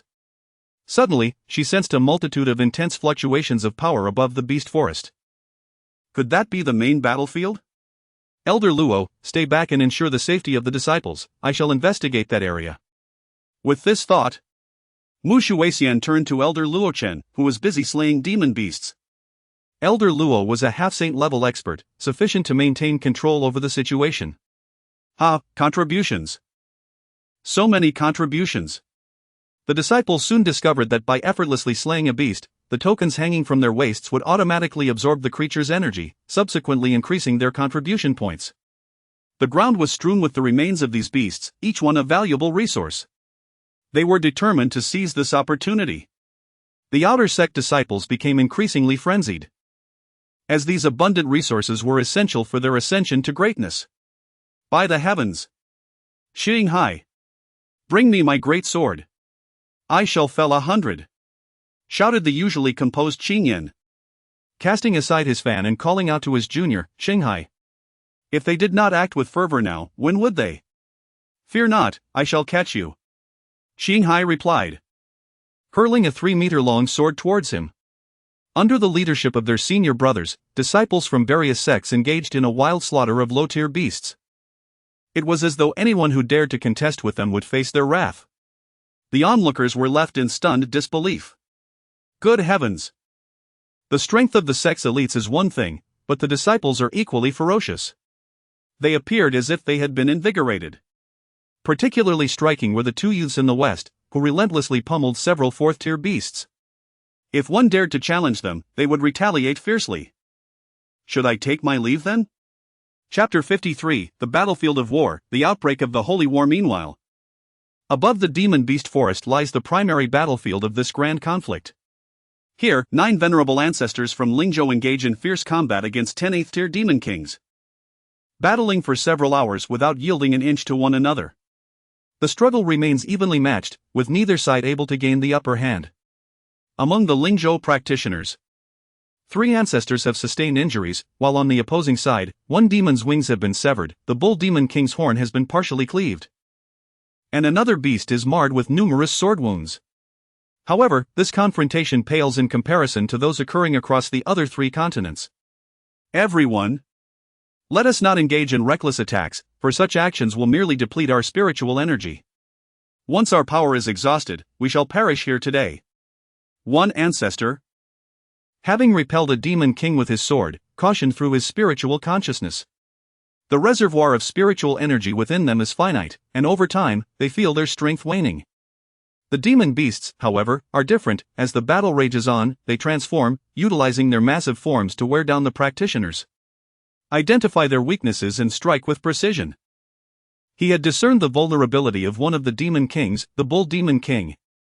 Its weakness lies in the horns atop its head, which harbor its essence of demonic energy. Having already severed 1 horn, he clearly sensed a significant reduction in the demon king's power. With that thought, he raised his sword and charged once more at the bull demon king's colossal form. Roar! The bull demon king, noticing the approaching practitioner, bellowed furiously and lowered its single remaining horn to charge. Foolish human! How dare you sever my horn? I shall crush you! What an opportunity! The ancestor, witnessing the bull's reckless charge, seized the moment. You foolish beast, meet your end! He channeled his energy, redirecting all his spiritual power, and swung his sword fiercely at the remaining horn. With a resounding clang, the last horn of the bull demon king fell away. Roar! Roar! Roar! After a series of enraged bellows, the demon king plummeted to the ground, its massive body crashing down, lifeless. Panting heavily, the ancestor caught his breath, having expended considerable effort to vanquish the beast. The remaining ancestors from Lingzhou, witnessing this triumph, felt invigorated and charged towards the demon kings once more, now specifically targeting their weaknesses. With 1 8th-tier demon king eliminated, the odds were slightly more favorable for the 9 practitioners. Simultaneously, not far in the direction of Tianzhou, a sage from the Lanyue sacred land was locked in combat with a 9th-tier holy beast. The holy beast had transformed into its true form, a massive tiger. and roared continuously, its overwhelming holy aura saturating the skies. Dozens of practitioners engaged in fierce combat against numerous 8th-tier demon beasts. Each clash of the Holy Realm generated tremendous shockwaves, forcing both the Tianzhou practitioners and the demon beasts to maintain a respectful distance. For the residual force of their battle was beyond their capacity to withstand.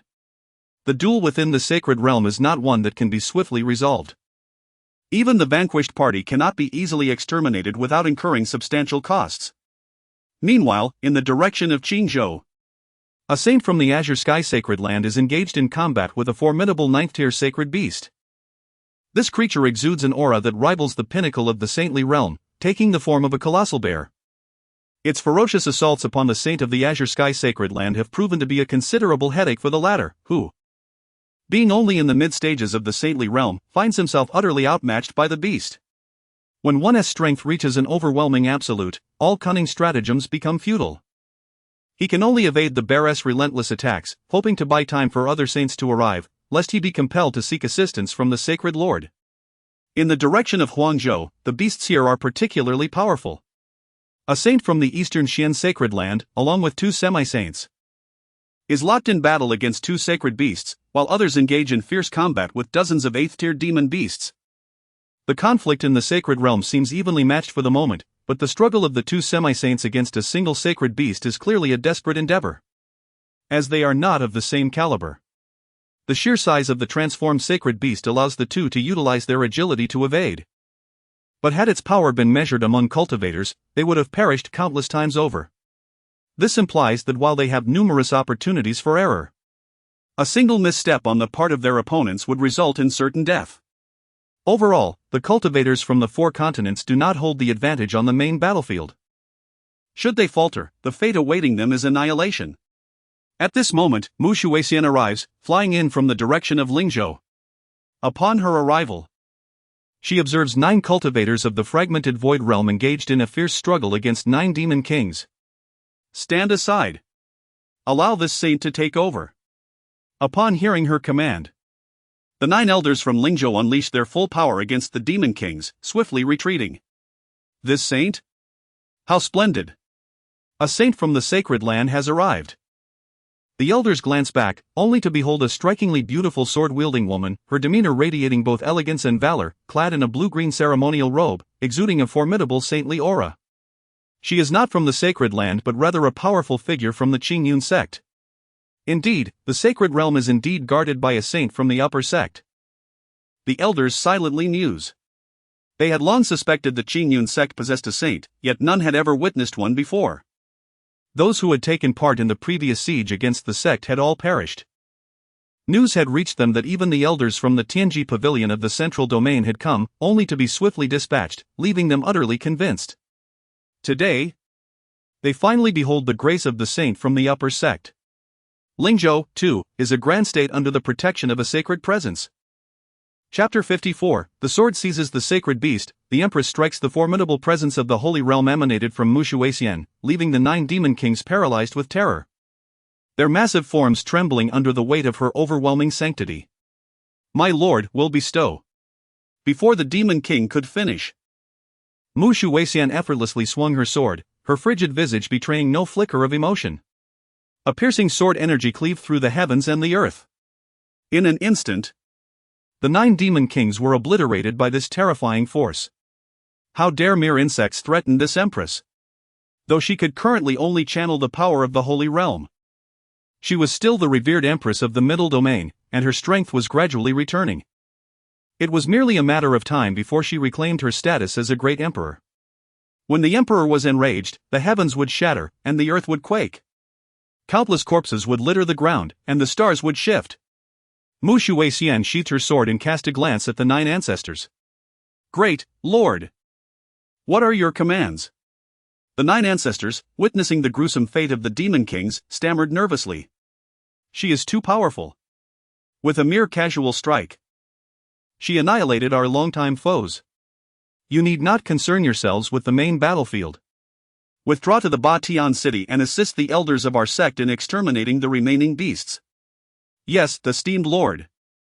The 9 ancestors hurriedly retreated to Batian city, feeling overwhelmed by her immense aura. I can hardly endure another glance without bursting. Mu Shuixian then soared toward a more distant location, drawn by the fluctuations of the Holy Realm. Above the monster forest, in the direction of Tianzhou, a sage from the Lan Yu sacred land was locked in combat with a tiger-shaped sacred beast. Their colossal holy auras clashed violently. Damn it! My sword cannot pierce this wretched creature. The tiger-shaped sacred beast, upon transforming, boasted impenetrable defenses. It was noteworthy that the sword in her grasp was a sacred weapon nurtured by her own holy essence. Though it was a low-tier sacred weapon, its sharpness was unparalleled. And each strike contained the might of the holy realm. Yet, when it struck the demon tiger, it merely inflicted superficial wounds, unable to penetrate further.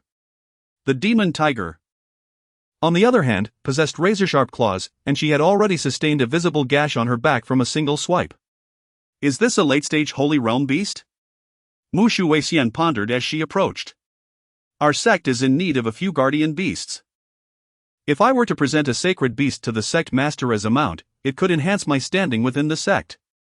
But would the sect master even consider a mount of the holy realm caliber? Reflecting on the sect master's might and the power of the sect itself, she hesitated. A sacred beast seemed insufficient, perhaps a beast lord or an emperor beast would be more appropriate. Regardless, she decided to capture it first. Armed with her sword, Mu Shuixian intervened, forcefully separating the two combatants. Roar! The tiger-shaped demon beast bellowed, sensing another practitioner's presence. Who are you? The sage from the Lan Yu sacred land was initially startled, fearing yet another sacred beast had arrived. Upon recognizing that the approaching figure was a woman wielding a sword, she inquired, only to immediately discern the embroidered insignia of her sect, Qingyun Sect. Indeed, a sage from Qingyun Sect. It was true. The Qingyun Sect had a sage in attendance. Mu Shuixian paid her no mind and strode directly towards the tiger-shaped beast, leaving behind a chilling remark, "You may leave." Oh! This sacred beast is immensely powerful, only by uniting our strengths can we hope to triumph. The sage from the Lan Yu sacred land, noticing that the woman radiated an aura signifying she was merely at the initial stage of the sacred realm, a rank below her own, hastened to advance. I shall say this only once, submit or perish, Mu Shuixian declared coldly to the tiger-shaped sacred beast. She then unleashed her imperial consciousness, exerting a pressure that, although not fully restored and diminished to a fraction of its former might, was sufficient to deal with these lesser adversaries of the sacred realm. Roaring in defiance, the ferocious tiger was incensed by the notion of submission. After all, it was a proud sacred beast. Sacred beasts never bow in subservience. How dare she? Just as it prepared to charge and rend her asunder, it was met with an unimaginable terror, an overwhelming pressure that forced its massive frame to the ground, immobilized. The crushing force continued to bear down, causing its bones to crack under the weight. Master, I submit. I submit. It bellowed, fearing for its very life as the pressure threatened to obliterate it. Why is there such a formidable being in the eastern domain? It is too powerful. Too terrifying. It began to question its very existence. If only I had known sooner, what a waste of my imperial time, Mu Shuixian remarked, descending gracefully to caress the tiger's head. The sage from the Lan Yu sacred land was utterly astonished, beginning to doubt her own life choices. Such a formidable sacred beast, subdued by mere words and a glance from the woman. Was this a jest? It felt like a slap in the face. Especially since she had just claimed that it would require their combined efforts to subdue the tiger demon. What manner of sect was Qingyun, that its disciples were so fearsome? What? You have yet to depart? Mu Shuixian noted her presence. No, everything is fine. I shall take my leave now. Get up if you're still alive. Observing the tiger-shaped sacred beast lying prostrate, feigning death, she gave it a firm kick to rouse it. Yes, master. Mounting the tiger, Mu Shuixian soared towards the eastern direction. Meanwhile, the sage of the Tianqing sacred land found himself at a disadvantage, utterly unable to contend with the peak-tier sacred bear. A momentary lapse had left him vulnerable to a crushing blow upon his shoulder, and he now felt as if he might fall apart entirely. With no formidable ally arriving soon, there was no one to halt the rampage of this ninth-tier sacred beast. As he dodged its onslaught, he was about to summon the sage lord with his consciousness when Mu Shuixian arrived, riding the sacred tiger. She informed the beast that it had 3 powerful brethren who could be brought along, all ready to be taken together. Tiger, what business do you have consorting with human cultivators?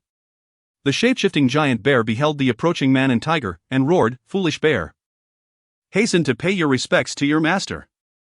What? You dare betray the demon race and acknowledge a human as your lord?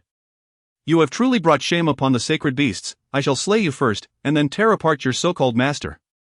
With a furious roar, the giant bear expressed its outrage at the audacity of the tiger to betray the demon clan and attempt to instigate others to join in this treachery. Such insolence was intolerable. "Humph, do you think I fear you? If I feared you, I would not be a worthy demon." As the tiger prepared to charge forth and engage in combat, Mu Shuxian interjected, "Did I permit you to move? A mere peak of the sacred realm dares to claim it can shatter this emperor." With a frigid expression, the overwhelming aura of the emperor descended once more. Feeling the pressure emanating from their master, the tiger was rendered immobile with fear. The shapeshifting giant bear was violently hurled backward by the formidable force, crashing to the ground, unable to rise again. "I too surrender. I yield." Recognizing the terrifying power of this woman, the giant bear hastily declared. It was truly unmatched, the mere presence of her aura could crush it utterly. Chapter 55, The Name of Qingyun. Shaking the 4 continents. The scene unfolding before the saint of the heavenly blue Holy Land left him utterly astounded. What transpired? Ah! It appears the sacred beast was subdued to the ground. No, not just any beast. The immensely powerful sacred bear was brought to its knees by a mere glance and a single word from that woman, crying out for submission. Was this truly the same formidable sacred beast that had nearly shattered my very being moments ago? Upon closer inspection, it became evident that this was indeed a formidable figure from the Qingyun Sect, a sight both terrifying and awe-inspiring. Mu Shuxian approached the colossal bear and delivered a swift kick to its forehead. If only this realization had come earlier, instead of acting like a fool. Fool? Who bestows such a name upon you? How utterly pedestrian! Just as Mu Shuxian turned away, the tiger-shaped sacred beast followed suit, landing a couple of kicks. You, foolish bear, have caused me to be ridiculed by my master. You truly deserve this. This dull bear had even contemplated attacking me, but thankfully, my master intervened in time. With its tough hide and sturdy flesh, I could never have prevailed. My earlier inclination to charge forward was merely an attempt to demonstrate loyalty. Meanwhile, in the monster forest in the direction of the wild continent, the battle in the sacred realm had reached a fever pitch. The overwhelming sacred might shook the heavens and the earth. A victor had yet to be determined, but the 2 half-saints on the other side were faring poorly. One unfortunate soul was struck by a sacred beast and plummeted downward, creating a massive crater, his fate uncertain. The remaining one was desperately trying to evade the furious attacks of the sacred beasts.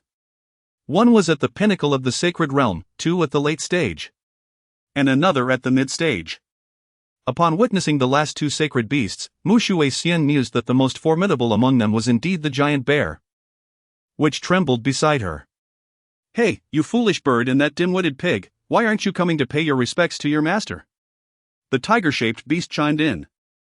The remaining 2 sacred beasts, a 9-feathered sparrow and a devouring pig, were no ordinary creatures either. The 9-feathered sparrow possessed a trace of phoenix blood, while the devouring pig had a hint of the mythical Taotai lineage.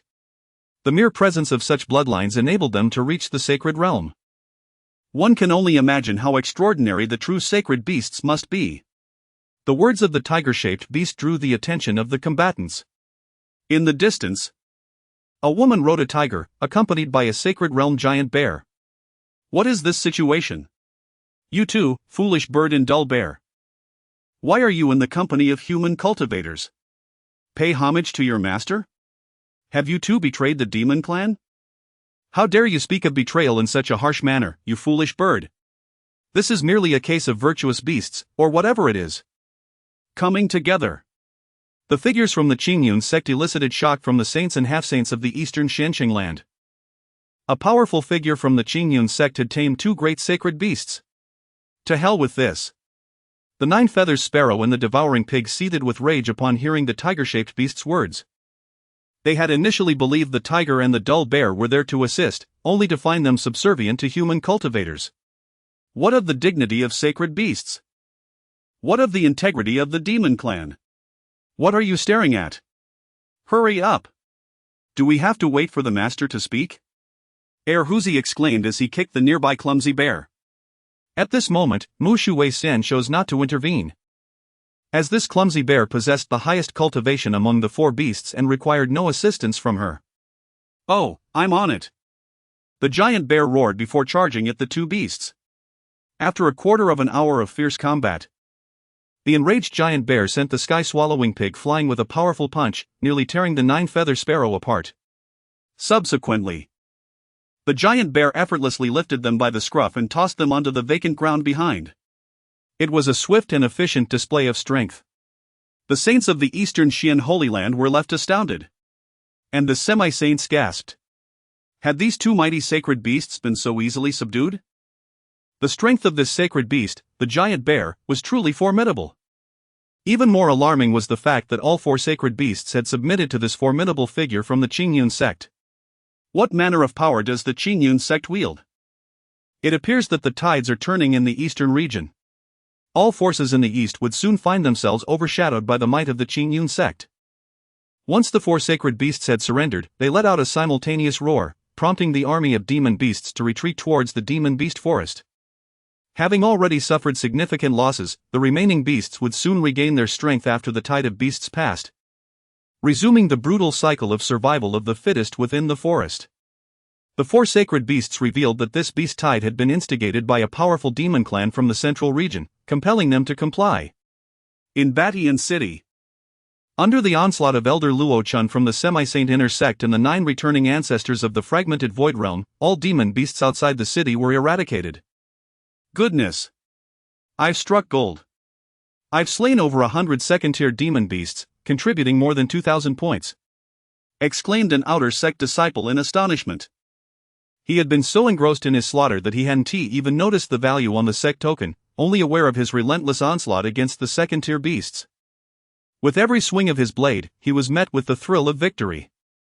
Not only he, but all disciples were equally astonished as they gazed at the escalating values on their tokens, exclaiming their newfound fortune. Of course, among them, the ones who likely accrued the most contribution points were Qin Han and Ning Yan, who had been relentlessly slaying 4th-tier demon beasts, likely surpassing 10,000 points. Shortly after, Mu Shuwei-Xian returned accompanied by the 4 beasts, now transformed into their human forms. Erhuzi appeared as a tall, muscular man, while the clumsy bear was even more exaggerated in stature, towering over Erhuzi like a small mountain. The 9-feather sparrow took on the appearance of a girl in her early teens, and the sky-swallowing pig resembled a rotund, oval figure. The elders have returned! The disciples shouted in unison upon seeing Mu Shuwei-Xian approach. But who were the 4 individuals accompanying her? 2 muscular men, a young girl, and an oval figure formed a rather peculiar combination. Alright, the demon beast crisis has been resolved. Let us return to the sect. Mu Shuwei-Xian declared as she boarded the Qingyun warship. Amidst the farewell shouts from the disciples, the Qingyun warship set sail. Following the conclusion of this beast tide, the name of the Qingyun sect spread across the 4 continents at an alarming rate. News from various holy lands revealed that a powerful figure from the Qingyun sect had made this sacred beast submit with but a single command. A mere glance compelled the sacred beasts to prostrate themselves in submission. How terrifying! What manner of power is the Qingyun sect? It is utterly formidable. Merely dispatching a single individual has subdued 4 sacred beasts effortlessly. The sheer horror of it! The major powers and cultivators across the 4 continents are in an uproar. Some speculate that the Qingyun sect must absolutely dominate the Holy Lands, possibly representing an ethereal force that remains untainted by worldly affairs and elusive great sect. Others muse that if one individual possesses such strength, what might lie in store? Surely, the Qingyun sect must harbor an emperor, a low-profile imperial sect. While many scoffed at this notion, an emperor, how could that be? They were nonetheless astounded by the overwhelming might of the Qingyun sect. Now, it is not merely the various powers of Lingzhou that are offering spirit stones and resources, the entire 4 continents are frantically preparing offerings for the Qingyun sect. The leaders of the major factions across the continents have fervently instructed their disciples to avoid provoking or offending the Qingyun sect at all costs. Some have even inscribed this decree directly into their family annals. Numerous cultivators are racking their brains, desperately recalling whether they have ever slighted the Qingyun Sect. The more timid among them have resorted to slapping their own faces in frenzy, fearful that they may have unintentionally offended the Qingyun Sect. If they have not, they reason. Then a misguided slap is of little consequence, what matters is peace of mind. Chapter 56, Summoning the Divine Offering. The manifestation of the sacred dragon. The recent surge of demonic beasts poses a grave threat to the survival of cultivators across the 4 continents. On the main battlefield, the 4 continents were already at a disadvantage. It was only due to the formidable presence of the Qingyun Sect that they managed to vanquish 4 powerful sacred beasts, thus turning the tide of battle. Enthusiastic cultivators reverently regarded the Qingyun Sect as divine, likening them to saviors of the 4 continents. Many even erected altars in their homes, bowing in homage daily. The name of Qingyun reverberated across the 4 continents, compelling even the 3 major sacred lands of the other continents to retreat in deference, unwilling to confront them directly.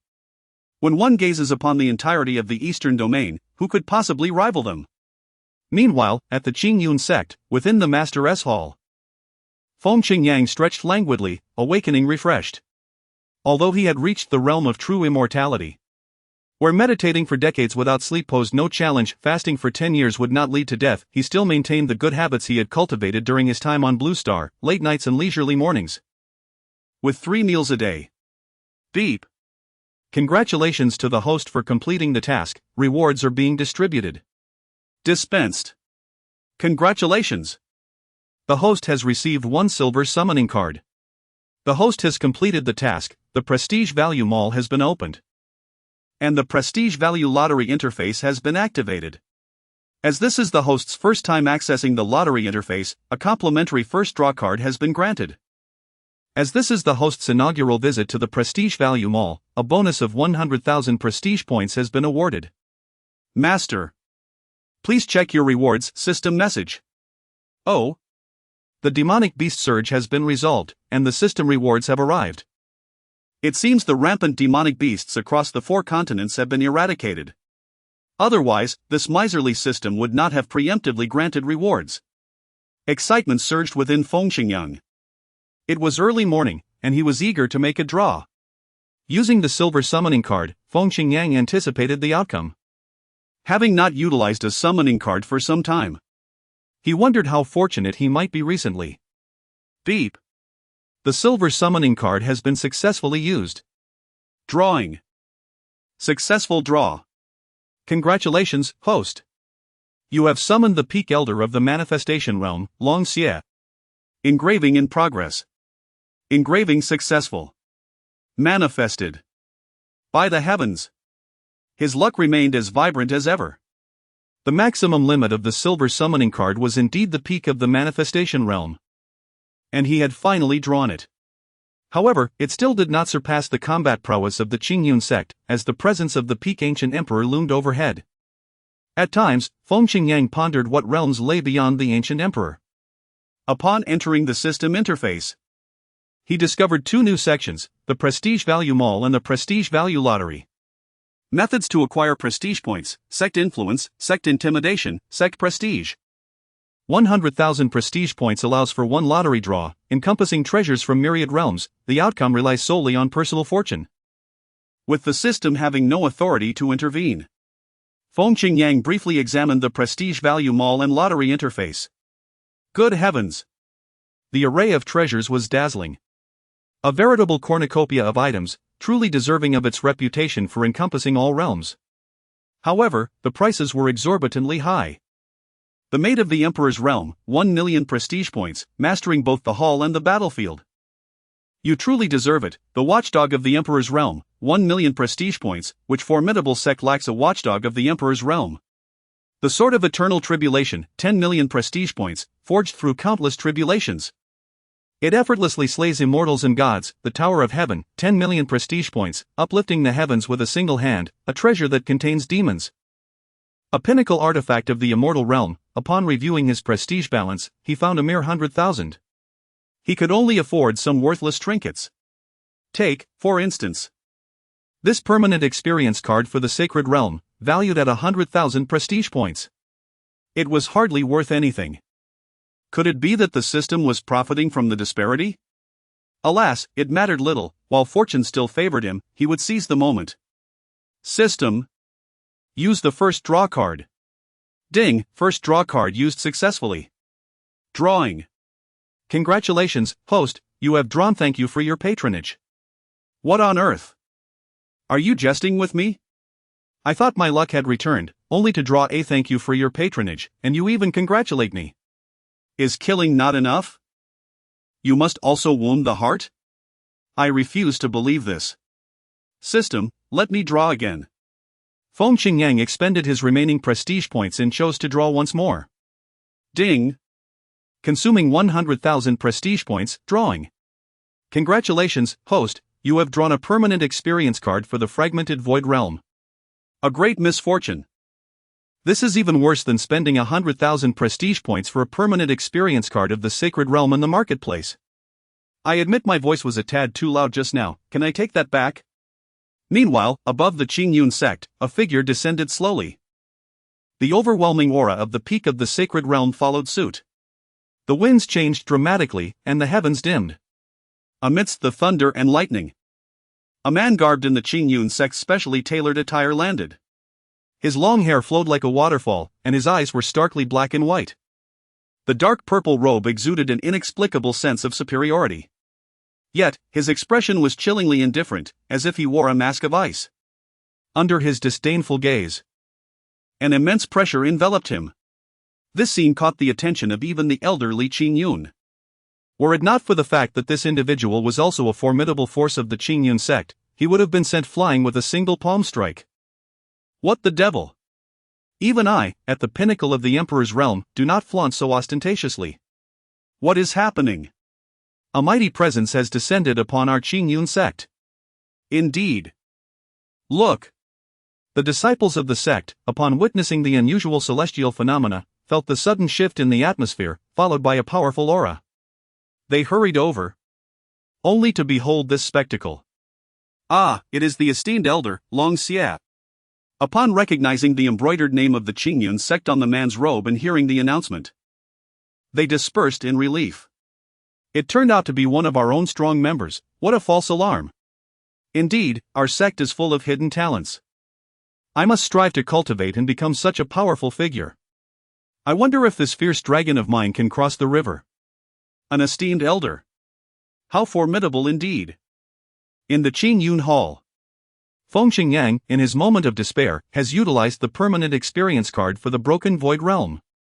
Initially, even the most inferior could be exchanged for the sacred realm, which would have allowed him to attain the sacred realm. Alas!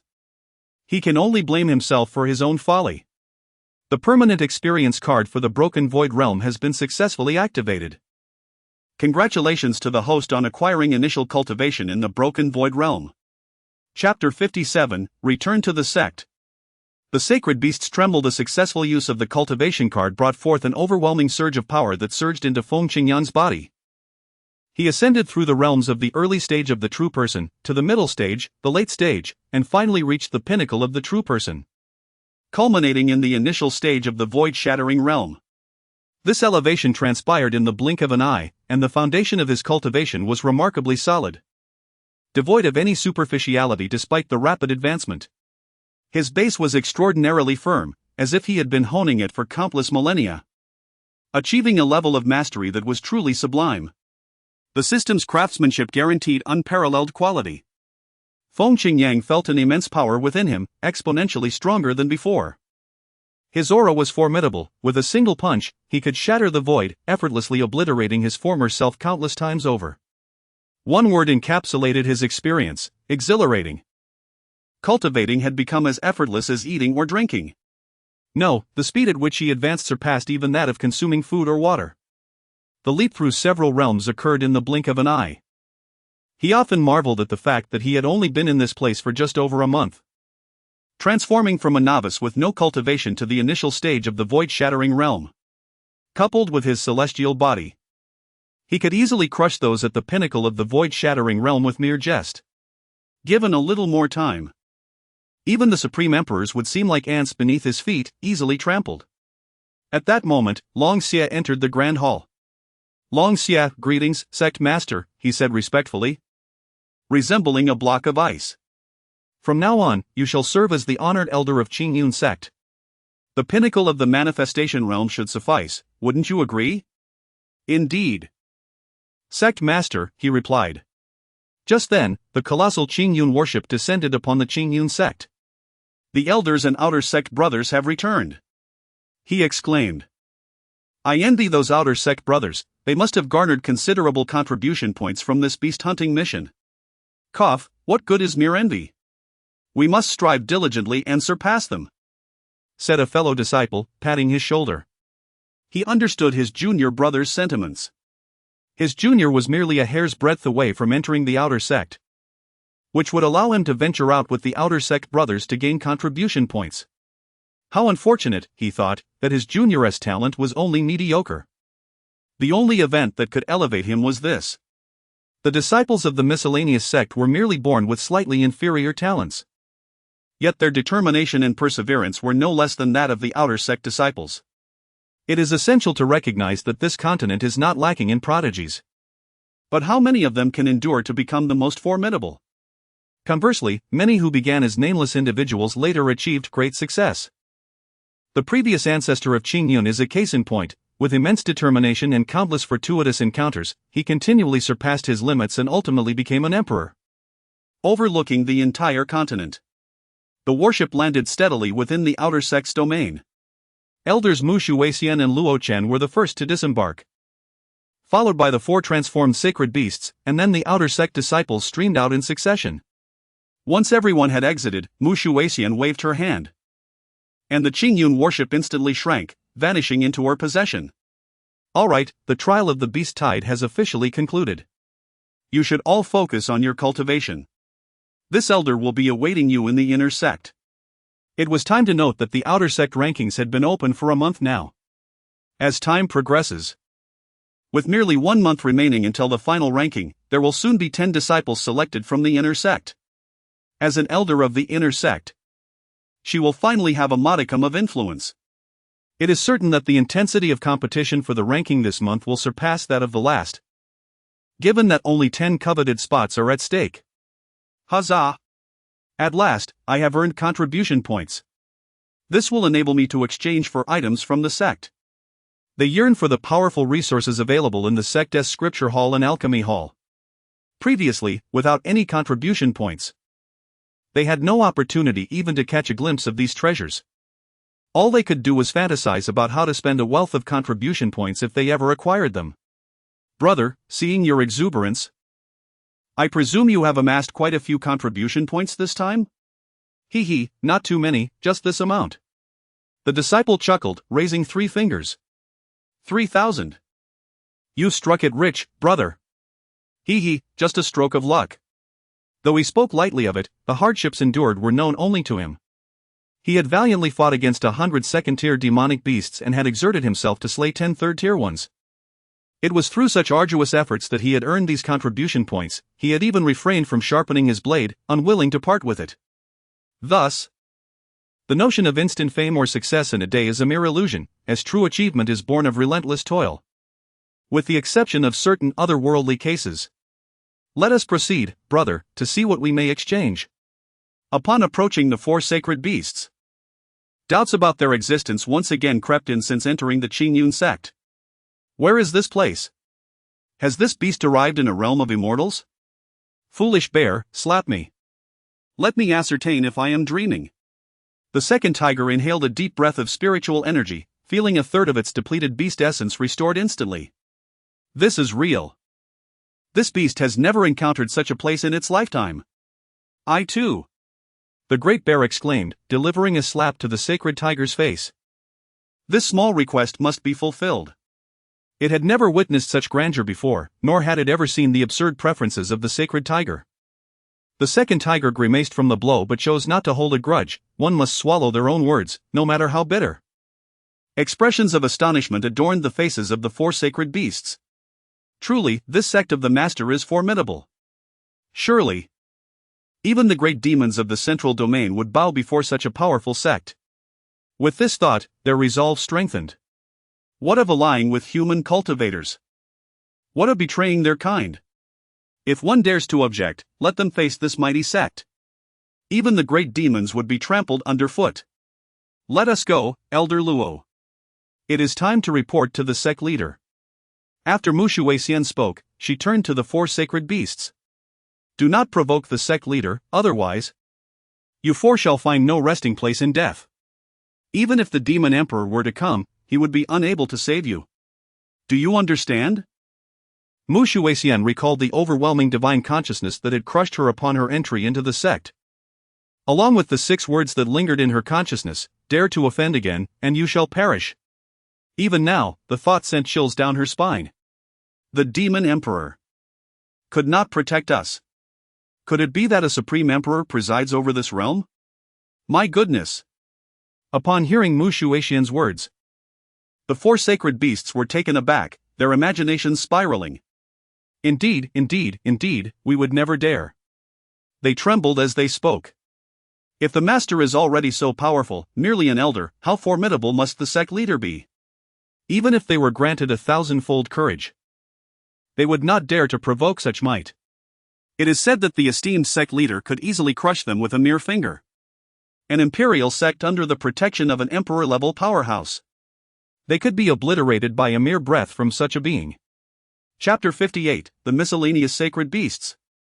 Unending contribution points in the Qingyun Hall, Mu Shuixian and Elder Luochen entered after reporting.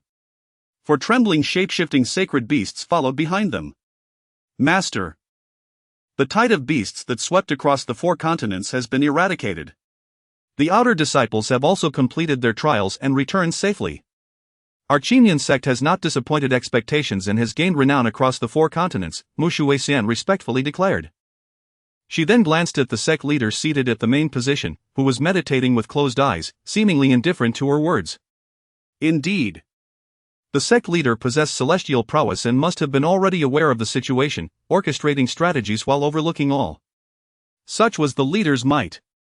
At this moment, they simultaneously noticed a man standing quietly to the side, observing them. His imposing aura was undeniable, yet his demeanor was chillingly frigid. With stark black and white pupils, he fixated on them, his expression as frosty as ice. It was then they recognized him as the elder of their sect. Upon realizing the man as official garb, Mu Shuixian and Luochen mentally acknowledged his status. The 4 sacred beasts were no longer merely trembling, they were so frightened that their legs felt weak, nearly collapsing to the ground while keeping their heads lowered since their entrance. Such a formidable sect, akin to their master, was overwhelmingly powerful. Any one of them could easily dominate them. Master, these 4 are the sacred beasts that instigated the beast tide. Please take a look. Mu Shuixian attempted to speak again, noticing the sect leader's silence. Stop. Do not frighten us. The sacred beasts' hearts raced in fear, momentarily frozen in place. Do not kneel before the sect leader.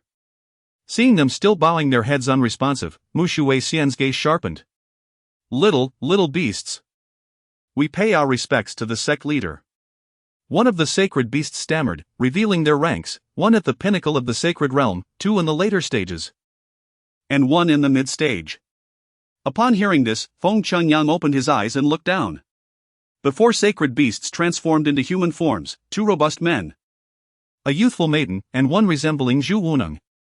The system interface flashed in his pupils, unveiling all information about these sacred beasts. Why are they trembling and lowering their heads? Is our sect truly that terrifying?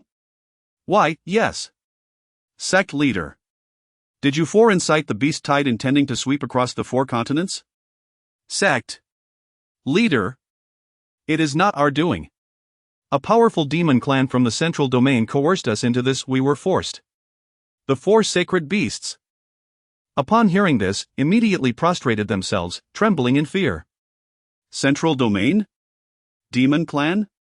The involvement of the central domain's demons hinted at a potential conspiracy, Feng Qingyang pondered. Such insignificant creatures, thinking they could stir trouble with the Qingyun sects, might standing firm. Enough, considering you were coerced, I shall not pursue the matter further.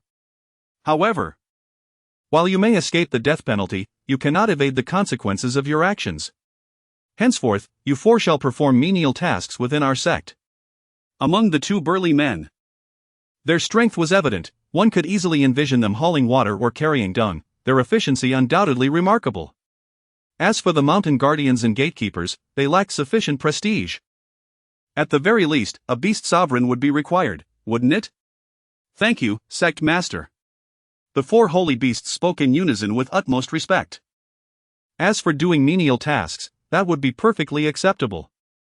In such a celestial sanctuary, let alone performing trivial chores, even daily dung collection would be invigorating. Fortunately, the sect master was too indifferent to their antics, for they were mere insignificant figures unworthy of his attention. The hearts of the four beasts finally eased. Very well. You may all withdraw, Wen Qingyang instructed, then resumed his meditation. We take our leave, murmured Mushuixian, Luochen, and Longxia, along with the four holy beasts. As they exited. Once they were gone, Wen Qingyang opened his interface. Master, Wen Qingyang, Realm, Initial Phase of Void Shattering, Disciples, Lin Bai, Shi Hao, Hua Qingyu. Physique, Celestial Body of all Heavens. Sex Powerhouses, Ancestrally Qingyun, Pinnacle of Emperor Realm, Chief Elder Wang Xian, Pinnacle of Void Shattering, Outer Elder Lin Bai, Mutian. Mu Feng, Pinnacle of Void Shattering, 5 guards.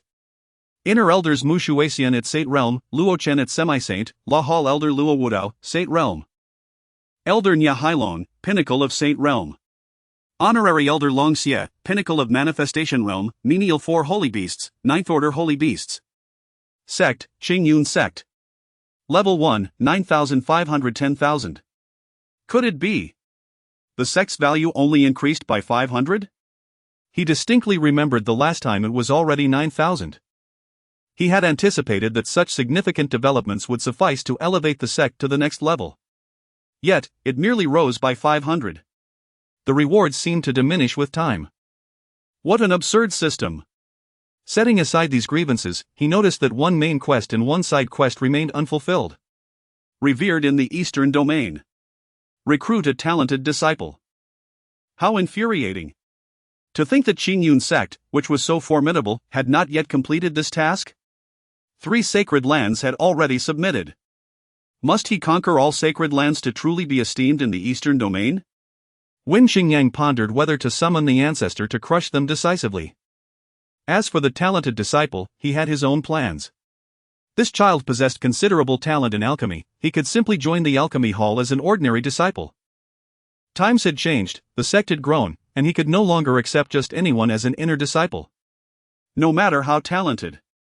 Even an emperor would have to bow and address him as master to gain his freedom. Meanwhile, in the outer region of Qingyun Sect, the disciples were engaged in cheerful conversation. The sky today was exceptionally blue, and even the air seemed sweeter. Every face radiated joy. And why was that? They had received contribution points. There was simply no way to exhaust them. Upon returning to the sect, they promptly headed to the mission hall with their tokens. After the elders verified and deducted the corresponding contribution points, they could exchange them for various rewards. A second-tier elixir, not for 6666 or 999, but merely 33. A third-tier elixir is not priced at 9,999 or even 888, but merely at 88. The disciples are frantically purchasing, depleting the stock in an instant. Only for the elixirs to be replenished shortly thereafter. Fortunately, there remains a considerable inventory, including numerous high-tier elixirs, even sacred ones. Though these outer disciples currently have no use for them. This abundance is largely thanks to Shi Hao and Lin Bai, who procured a vast quantity from the secret realm. Upon witnessing this scene, Feng Qingyang exclaimed that it is imperative to urgently recruit alchemists. Blacksmiths must also be summoned. Cough, cough, that is unnecessary. Chapter 59, A little effort, and one can exchange for techniques. The 4 sacred beasts, still haunted by their previous ordeal, stepped out of the Qingyun Hall. Only to be assigned to labor. Fortunately, as they took their first step, anxiety gripped them. Fearing that the sect master might once again impose punishment upon them for stepping out with the right foot.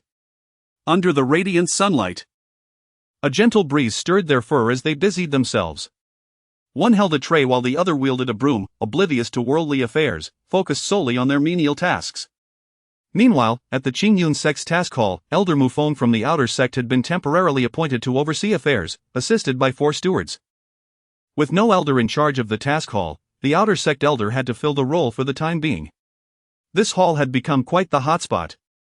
An imposing palace radiating authority, adorned with the elegantly inscribed words Task Hall. It was indeed an essential edifice of the Qingyun Sect. Any demands or needs within the sect could be directly posted as missions, allowing disciples to complete them in exchange for sect resources, thus fostering a virtuous cycle that strengthened both the sect and its disciples. At that moment, a multitude of Outer Sect disciples had gathered outside the Grand Hall. "How are your contribution points holding up?" "Don't even mention it, my senior brother can't spend them all, it's simply impossible." Cough. "Perhaps it's due to our lower cultivation level, otherwise, we could easily exchange for a couple of high-grade pills." The so-called high-grade pills referred to the sacred pills. Only usable upon entering the sacred realm, these pills contained immense energy and sacred source power, just a whiff could yield great benefits. However, the sect's sacred pills were genuinely generous, requiring only 5,000 contribution points for an exchange. What does that signify? In the outside world, one couldn't even procure them for 50 million spirit stones. A single pill was hard to come by. Yet, this was of little concern for them at the moment, as it was likely reserved for the elders, who possessed the requisite strength. "What have you exchanged for, senior brother?" "A 3rd-tier rhythm spirit pill and 2 chi condensing pills. These 2 pills are perfect for my current needs." Enough talk, I must go refine them and strive for a commendable rank on the Outer Sect leaderboard. He had just broken through to the Golden Core stage, and these pills would quickly solidify his foundation. "Oh, I shall also take a look. I need to exchange for some pills as well, I cannot afford to disgrace the sect on the ranking day." With that, the disciple entered the bustling task hall. Inside the expansive hall, it was teeming with people. In the center stood a colossal task board. However, with the conclusion of the Beast-Tide mission, few tasks remained, mostly consisting of missions posted by the disciples. Seeking his senior brother to teach the 2nd layer of Qinglian Immortal technique. 500 contribution points. I am still not quite familiar with the first form of Qingyun Thunder Palm, is there a senior brother who can clarify? 500 contribution points. Is there anyone who knows how to conquer the 21st level of the Trial Tower? This illusion is tormenting me. 800 contribution points. Is there anyone interested in exploring the secret realm together? Swiftly come forth. 10 contribution points. Are there any senior sisters around? Essentially, these are tasks related to cultivation. After all, everyone is exceedingly competitive and will not miss any opportunity to enhance their strength. On the other side of the Grand Hall, a disciple inquired, "Elder, how many contribution points are required to exchange for the sect's techniques and martial arts?" Having just grasped a rudimentary understanding of the Azure Cloud Thunder Palm, I am now in urgent need of a body technique. Indeed. As one disciple posed the question, a multitude followed suit. The more skills, the better. Currently, contribution points are abundant, it merely requires spending. Both techniques and martial arts can be exchanged for 10,000 contribution points. Elder Mufeng's words extinguished the flames of their anxiety. 10,000 contribution points. Not nearly enough. If we wish to exchange, we can only pool our resources together. This is what we call resource sharing and cooperative success. It would be even better if we could pay in installments. "Elder, I would like to exchange for a martial technique," Qin Han announced as he entered the Grand Hall. Having already achieved a minor success with that celestial technique, he was in desperate need of a body technique, despite the numerous emperor-level techniques swirling in his mind. However, celestial techniques are celestial, martial techniques are celestial, and can the entirety of emperor-level techniques truly be showcased? Since arriving at the Azure Cloud Sect, his perspective had unconsciously elevated. "Brother Qin Han, such a coincidence." "Elder, please allow me to exchange for a martial technique as well." Ning Yan entered shortly thereafter and greeted Qin Han. He could not deny it, the two had equal talent, yet his rival was undeniably stronger. Qin Han consistently held the top position on the rankings, having defeated him multiple times, who remained in 2nd place. "Does anyone else wish to exchange for techniques or martial arts?" Those who wish to exchange may sign up with this elder. In the end, besides Qin Han and Ning Yan, 10 outer disciples were also pushed forward. Both Qin Han and Ning Yan had sufficient contribution points, their realms high and their powers formidable. They had slain numerous fourth-tier beasts during the beast tide, amassing considerable gains. The others merely pooled their resources. 10 individuals could exchange for 10 distinct techniques, and thus, everyone could share and cultivate 10 different techniques. It was a game of wits. After Elder Mufeng deducted the corresponding contribution points from their tokens, he instructed, "Follow me to the techniques hall. Remember, each person may select only one technique, and the time limit is no more than 1 hour. Furthermore, the sect's techniques are not to be disclosed. You all are aware of the sect's regulations." As they made their way, Elder Mufeng cautioned the disciples. Eventually, they arrived at the entrance of the techniques hall. The hall was grander and more magnificent than the task hall, radiating an awe-inspiring aura that left one breathless. 2 majestic sacred beasts were carved at the entrance, the azure dragon on the left and the white tiger on the right. The sculptures of the 2 sacred beasts were so lifelike they seemed to come alive. The disciples beheld a pair of imposing couplets hanging on either side. Inscribed with the words, "All celestial arts are concealed within, the vast universe is comprehended." They were all profoundly awed by this grandeur. Concealed celestial arts? Could it be that all the techniques within the sect's hall of techniques are celestial in nature? Qin Han thought in astonishment. Elder Mufeng instructed the disciples to wait at the entrance while he proceeded to announce their arrival. "Elder Nya, these disciples seek to exchange for techniques. I have already deducted their respective contribution points, they merely need to select their techniques," he said respectfully. "I am aware," replied Elder Nya. "Let them enter. Do they understand the rules?" Since the Hall of Techniques has had an elder overseeing it, the procedures have become increasingly formalized. Not just anyone can enter. Nor can everyone choose freely. This is a sacred ground of the sect, and regulations must be upheld. Under Elder Mufeng's invitation, the group, filled with excitement, stepped inside. "Hold on. I have stated before that everyone must adhere to the rules. How dare any of you breach them?" Elder Nya Hailong scanned the group and finally fixed his gaze upon Ning Yan. Chapter 60, I also wish to join. Ning Yan felt as though he had plunged into an icy abyss under the piercing gaze of the elder. An intangible pressure bore down upon him. Despite the fact that the elders within the Hall of Techniques refrained from exuding any palpable aura. What was happening? Why did the elder fixate on senior brother Ning? Could it be that senior brother Ning was the one who had breached the regulations? However, had he not entered alongside them? They were all under the same watchful eyes. Yet no wrongdoing had been witnessed. The disciples dared only to ponder these questions in silence. "Please wait outside," Elder Nya commanded. His eyes casting a stern glance at Elder Mufeng, who wished to inquire about the unfolding events. Elder Mufeng promptly stifled his curiosity. "You too, step outside. This young man carries with him a remnant soul. Who exactly is he? What is his purpose in entering the Hall of Techniques? What motives does he harbor in joining the Qingyun Sect?" These questions remained unanswered. Although all disciples were subjected to the trials of the illusionary sky ladder during recruitment. The depths of the sea are fathomable, while the human heart remains elusive. As an elder of the hall, a crucial component of the sect, he resolved to err on the side of caution, willing to eliminate 1,000 innocents rather than let a single threat escape unscathed.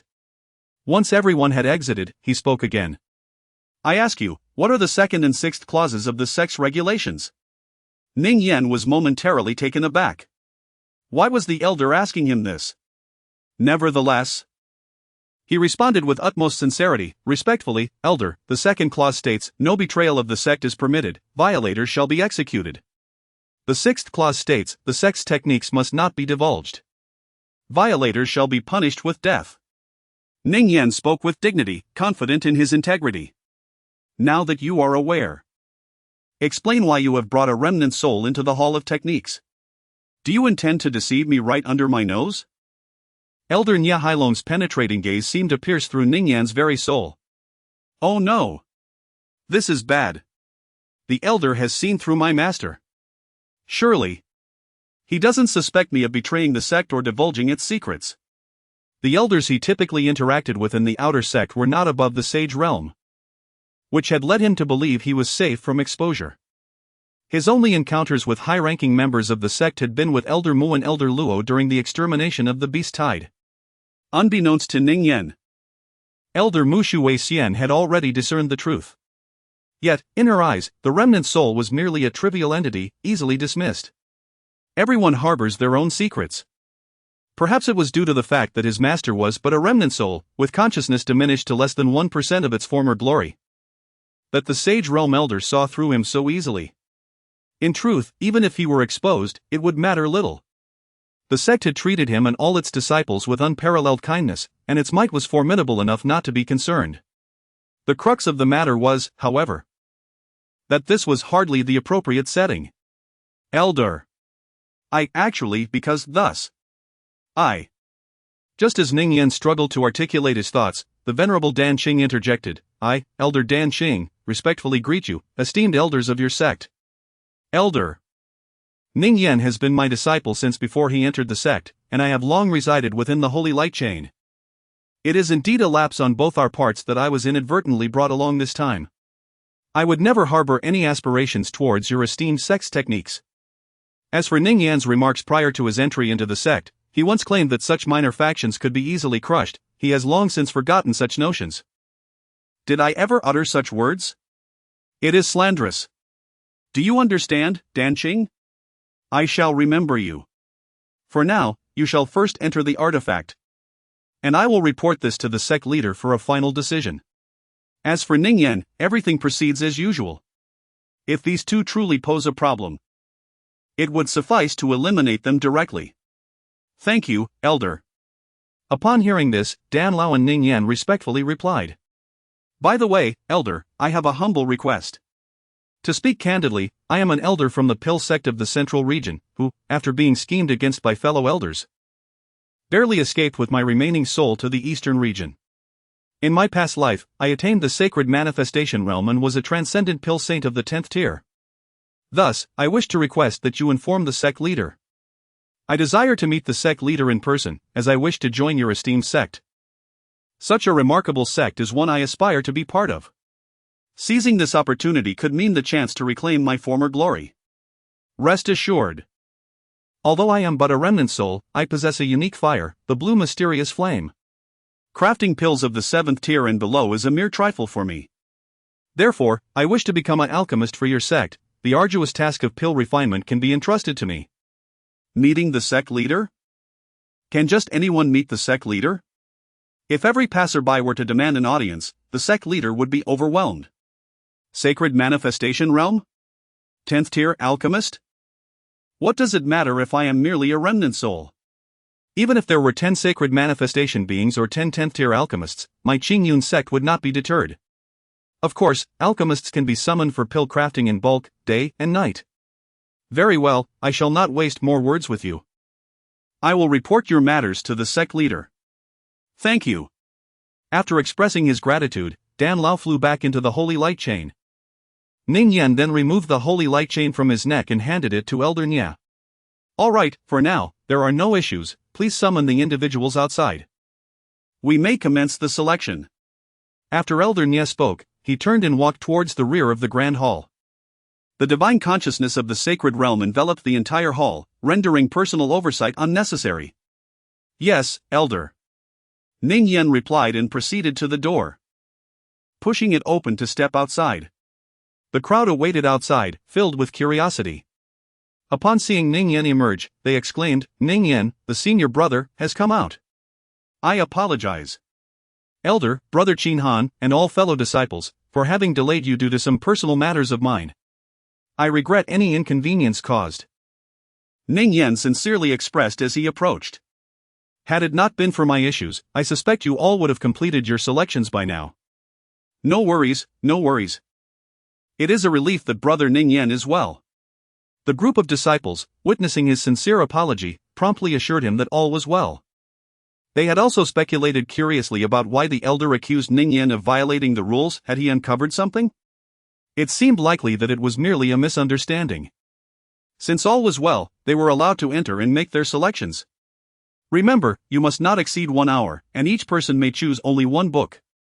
Elder Nya is particularly stringent about rules. Elder Mufeng reiterated this, casting another glance at Ning Yan. It appears that among the outer disciples, many possess extraordinary talents. Ning Yan stood out in his memory, being the second on the outer sect leaderboard. Surely, there must be some connection. Indeed. How could such a small eastern domain boast so many prodigies? It must be due to some remarkable fortune. Subsequently, he shook his head. Deciding not to dwell on it further, such matters were beyond his purview, reserved for the higher echelons of the sect.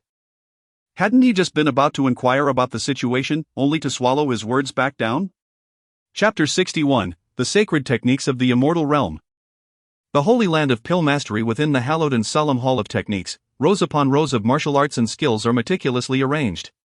Each tome upon the shelves radiates a dazzling brilliance, transforming the space into an ethereal paradise, akin to stepping into a celestial palace. Waves of immortal energy emanate from the texts, captivating the disciples who diligently peruse their selections. Then, a sense of unease pervades the atmosphere. By the heavens! A male disciple exclaims in astonishment. Look! All of these are immortal techniques. He flips through the pages with fervor. Immortal techniques. Immortal techniques.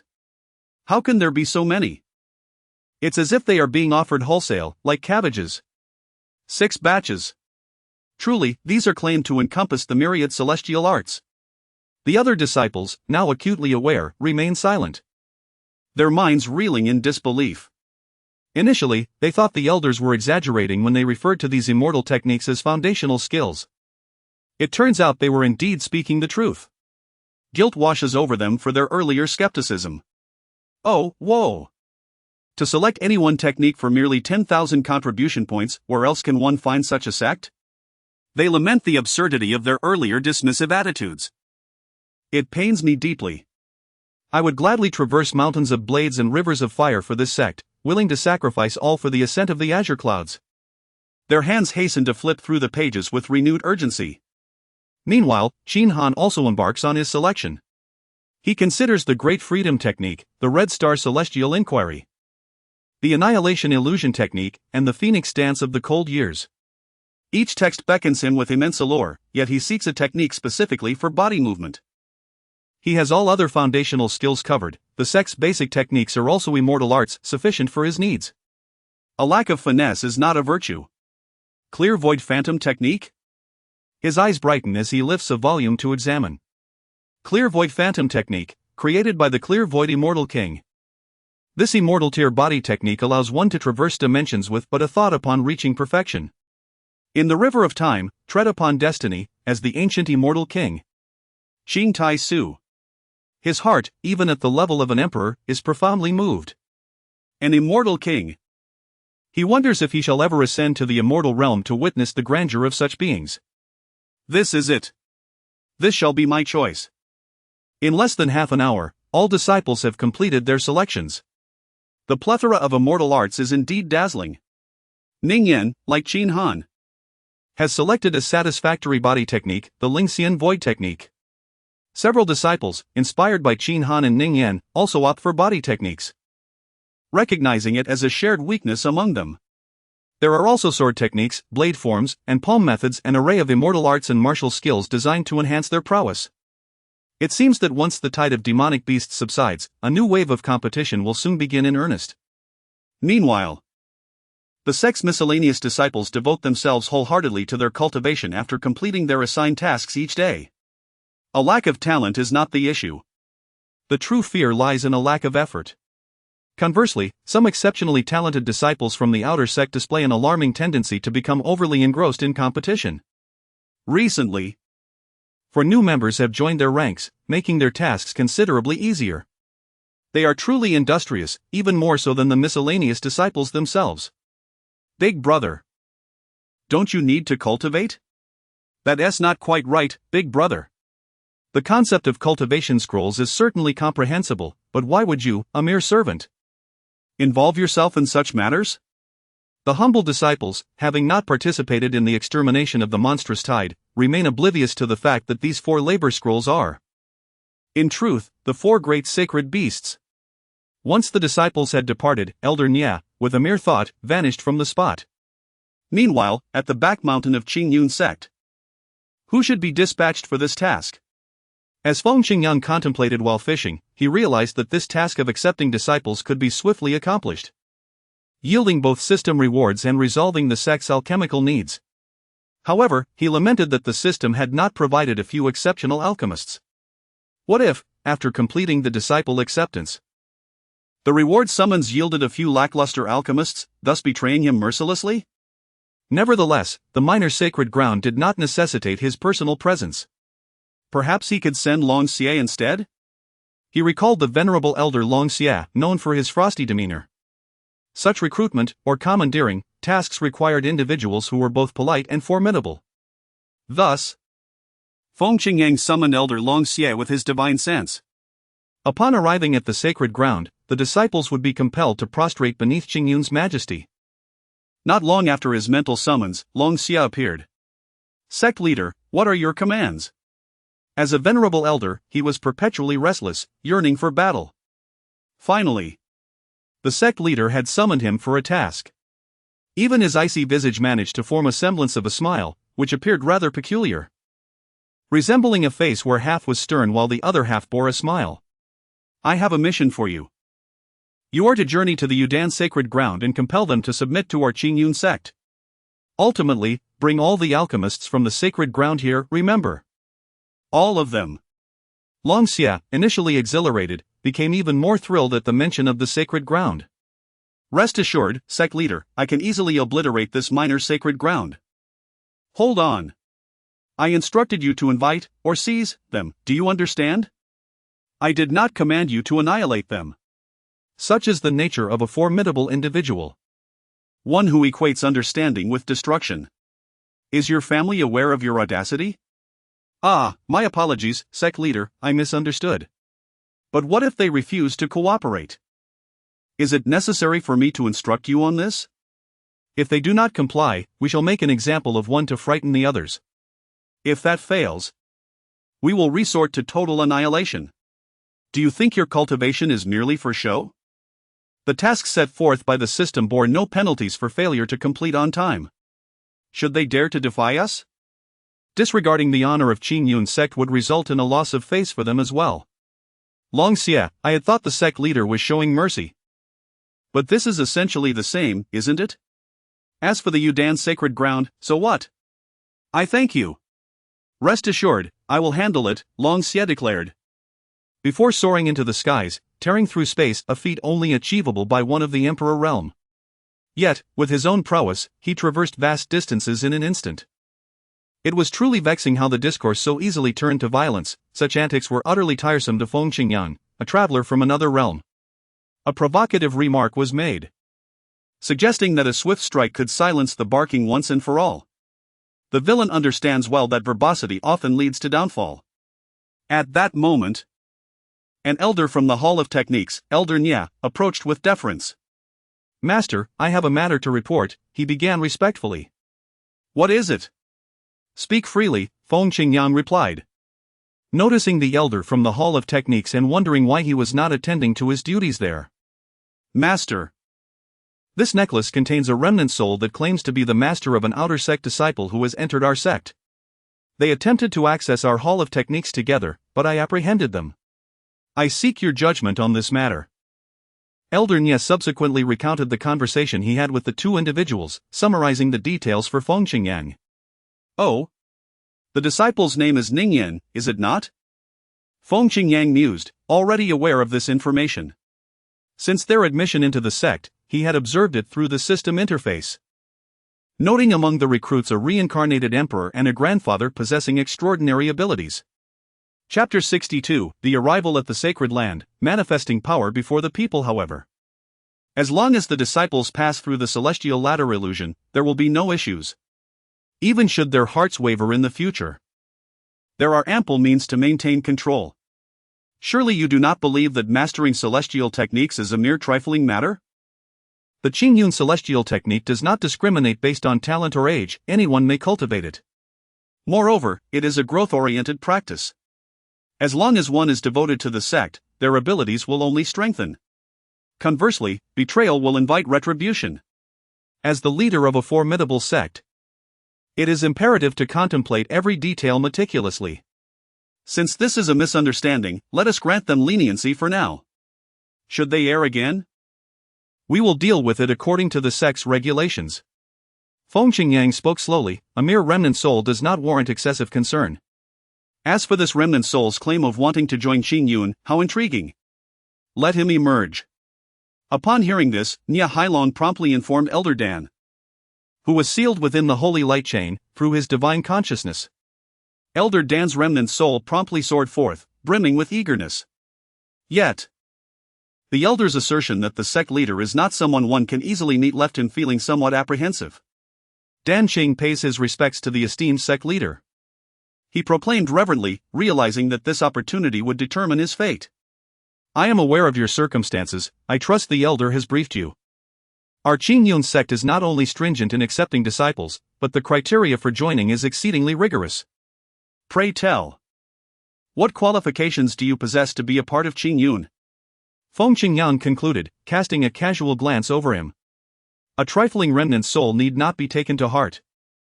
Though I am merely a remnant spirit, I am accompanied by extraordinary fire. For any alchemical materials below the 7th tier of your esteemed sect, I can refine them in abundance.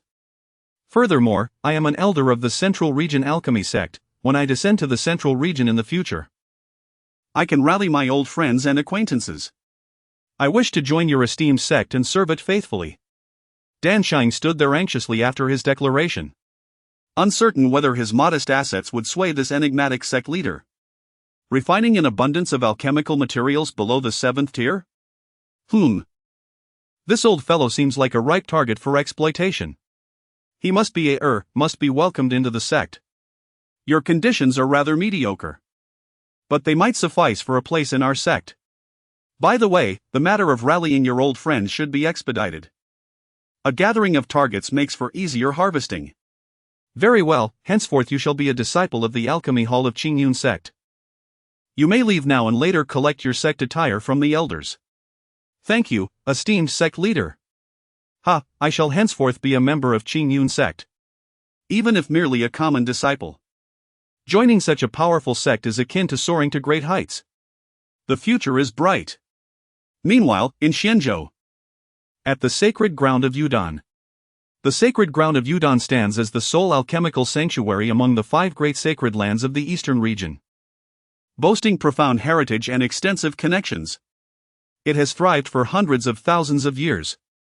The Holy Master, Li Tianxian, is not only a contemporary sage but also a 9th-tier alchemy saint. His daughter, Li Yanji, has perfectly inherited his extraordinary talents. Not only does she possess exceptional innate talent in cultivation, but she also boasts profound mastery in alchemy. Despite her youth, she has already attained the status of a 4th-tier alchemist. The ranks of all alchemists above the 3rd tier are personally conferred by the Dan sect of the Central Region.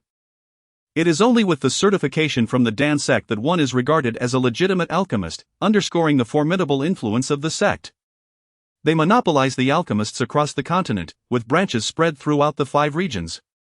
The sacred land is permeated with spiritual energy, albeit not as dense as that of the Qingyun sect. Nevertheless, when compared to other locales in the eastern region, it is significantly more vibrant, resembling a true sanctuary for cultivation. After all, it is the sole alchemical sanctuary among the 5 great sacred lands, and its site selection is not to be taken lightly.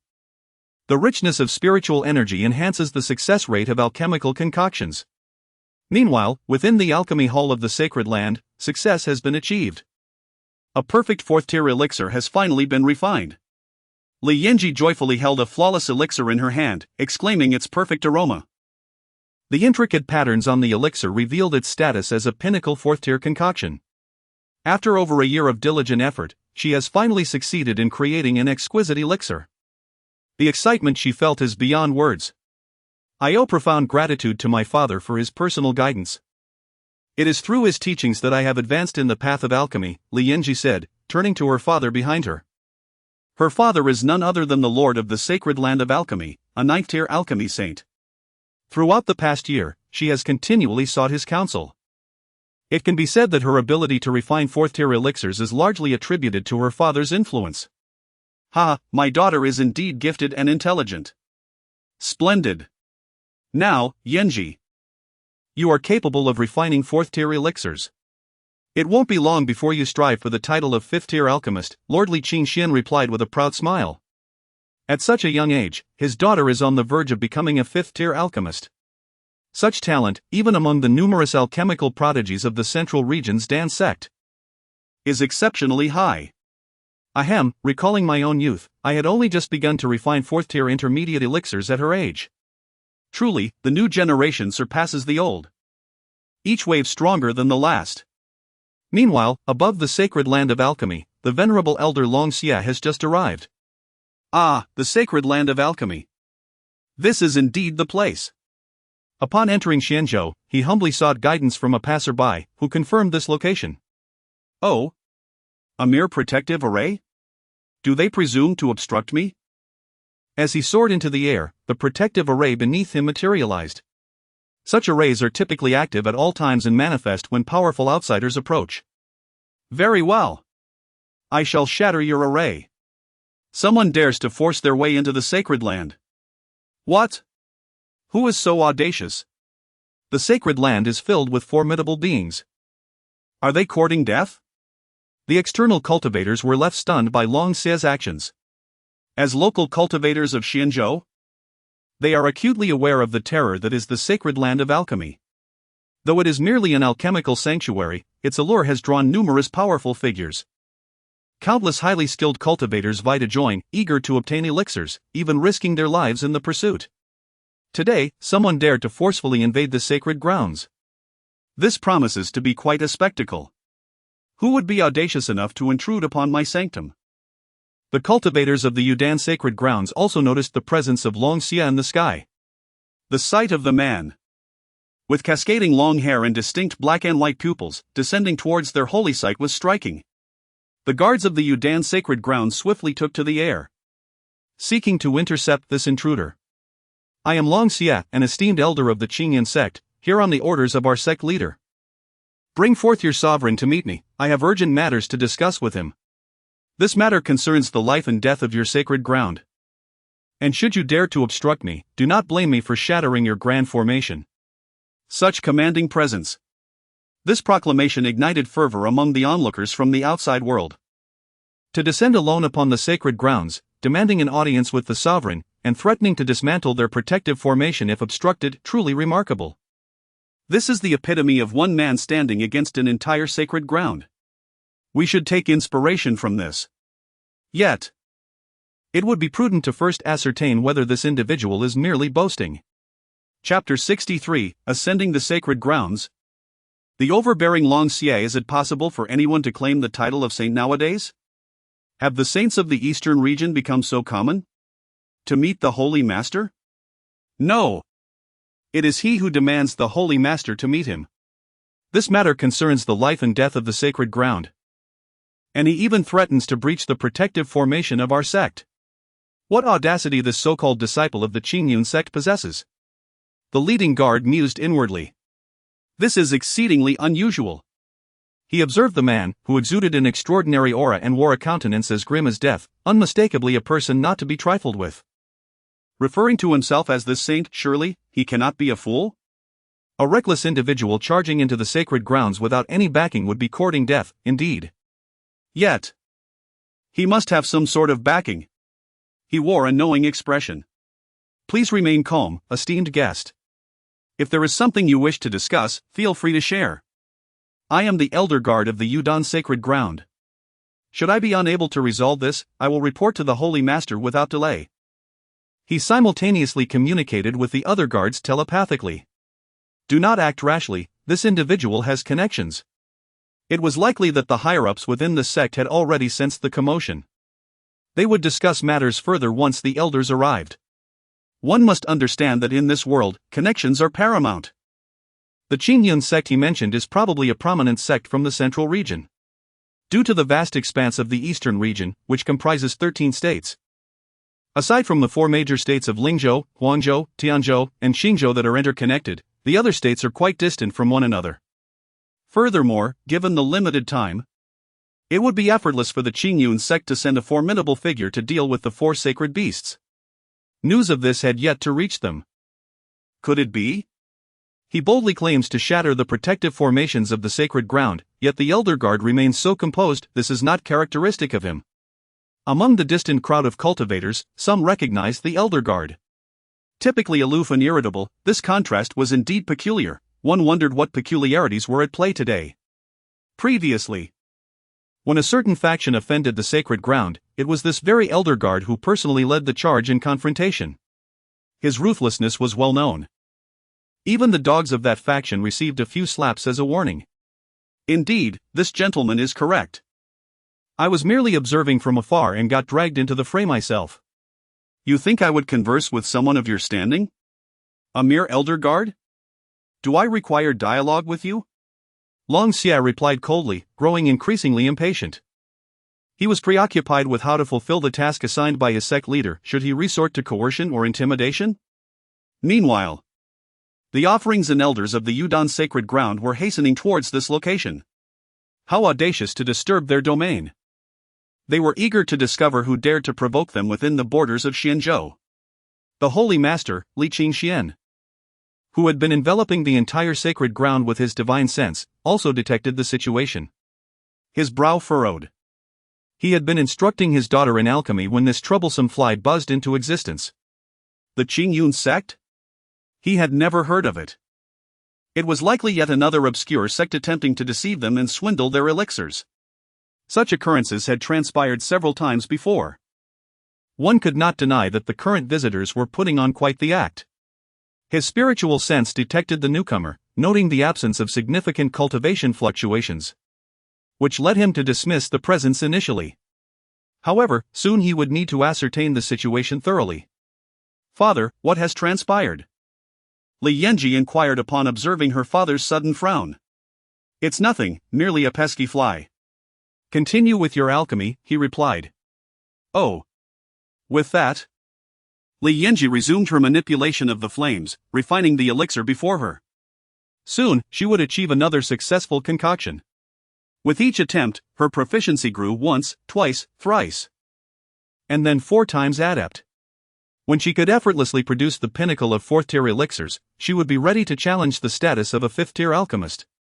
Meanwhile, please wait a moment, esteemed one. Although my status as the Guardian Elder is somewhat modest, the higher-ranking elders of our sect are on their way. The Guardian Elder hastily stated. This frosty-faced individual certainly exuded considerable pressure and was quite adept at maintaining an air of superiority. Ah, have you summoned someone? Excellent, he thought, feeling rather vexed by the lack of opportunity to showcase his abilities. Yet, how had this old man dismissed his words so easily?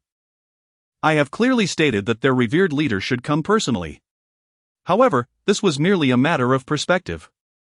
What dignity could a mere leader of a minor holy ground possess? Yet, he was indeed a dignified sovereign, and should he not have any pride? At this moment, several figures approached from the distance, and the icy demeanor of the elder softened into a smile. Who dares to act recklessly within my sacred ground? A voice resonated. Following this, 7 elders and 5 esteemed patrons of the holy ground soared into view, standing resolutely before the guardian elder, all fixated on Long Xia. Here they come. The show is about to begin. You dare to spectate? Be cautious, or you may find yourself dragged into the fray, he teased. But with so many present, what could possibly happen? In the worst-case scenario, we shall all endure together. Together? What do you mean? Do you still fantasize that a rallying cry will unite everyone against the holy ground? Not exactly. What I meant to say is, in the worst-case scenario, we could all endure a few blows. With our numbers, perhaps you shall take the brunt of it. I shall deliver a few blows to you right now. The chatter among the external cultivators ceased abruptly, replaced by the sound of sharp slaps and anguished cries. Elder. I suspect this individual possesses a significant background. He does not appear to be play-acting, the guardian elder communicated telepathically to the other elders. A background? Pretentious antics. Attempting to deceive me? The elder clearly lacked the discerning insight of the guardian elder. The guardian elder had his role as a gatekeeper, often leading excursions outside. And though his cultivation was not as high, his experiences surpassed that of the elder. What sect is Qingyun? I have never heard of it. What qualifications do you possess to stand before the sovereign of our holy ground? Ha! My qualifications shall soon be evident to you. As the words fell, a tempest brewed. And a furious torrent of spiritual energy surged through the heavens and the earth. The purple thunderbolt descended like the wrath of heaven, unleashing its fury. In that moment, Long Xie unleashed his full momentum, revealing the pinnacle of his sacred realm cultivation. Under the terrifying pressure, all present were subdued, prostrating themselves upon the ground. I grant you one final opportunity. Beneath my celestial might, not only you, but even the entirety of the eastern region must bow in submission. I shall crush the 5 holy lands with a single hand and sweep across the 13 provinces with both palms. Chapter 64, Grasping the Sacred Land. The alchemy sect is unworthy, alas. How formidable. That young man, I shall deal with him later. You foul-mouthed rascal, now everyone is caught in your predicament. Even within the sacred land below, we are subjected to this overwhelming pressure. The disciples within the sacred land bow their heads, and even the semi-holy powers are suppressed. Indeed. In this brutal world where the strong prey upon the weak, it is strength that prevails, facilitating all matters. A show of force is essential. Once established, everything becomes manageable. Within the sacred land, the master Li Qingxian and Li Yanji in the alchemy chamber also sense this immense pressure. This is dire, a formidable foe approaches. Yanji, remain here. Do not venture forth. I shall investigate. In an instant, he regained the dignity befitting the master of the sacred land. With an enemy encroaching, his presence was imperative. Upon feeling the formidable pressure, Li Qingxian furrowed his brow deeply. The intruder's cultivation was undoubtedly above the sacred realm. It seemed he must summon the ancestor for assistance. He braced himself against the pressure and, in the blink of an eye, ascended to the skies above the sacred land. Pray tell. Why do you assault our sacred land without provocation? Have we any grievances with you? Upon arriving, he beheld a stranger, a man unknown to him. Li Qingxian pondered. It seemed their sacred land had never antagonized such a powerful being. As he confronted the newcomer, Long Xie retracted his pressure. Humph. You dare question me? I come at the behest of my sect's leader to discuss important matters with your sacred land. You informed me that I am unworthy to meet your master. Is this how you treat your guests? How impressive. You are indeed significant figures. Li Qingxuan's brow furrowed even tighter upon hearing this. Such a powerful individual, whether for alliances or otherwise, must not be offended. He had no choice but to meet him. He then turned, casting a questioning glance at the leading elder, as if imploring him for an explanation. Upon meeting the gaze of their master, the elder was momentarily taken aback. Ultimately, he mimicked the inquiry, directing a questioning look towards the headguard elder. What the devil? You fool! I have warned you countless times that the other party has background. You would not listen. And you, is this how you expressed it? You clearly indicated that the master should meet with you. My fault, all my fault. The head guard elder mentally scolded them. Ultimately, he would bear the brunt of it all. Esteemed guest, it appears this is a misunderstanding. A mistake made by my sect's elder. I am indeed the master of the Yudan sacred land. Since you have matters to discuss, please, step inside. Seeing the headguard elder rendered speechless, Li Qingxian interpreted his silence as tacit acknowledgement of guilt, and thus spoke.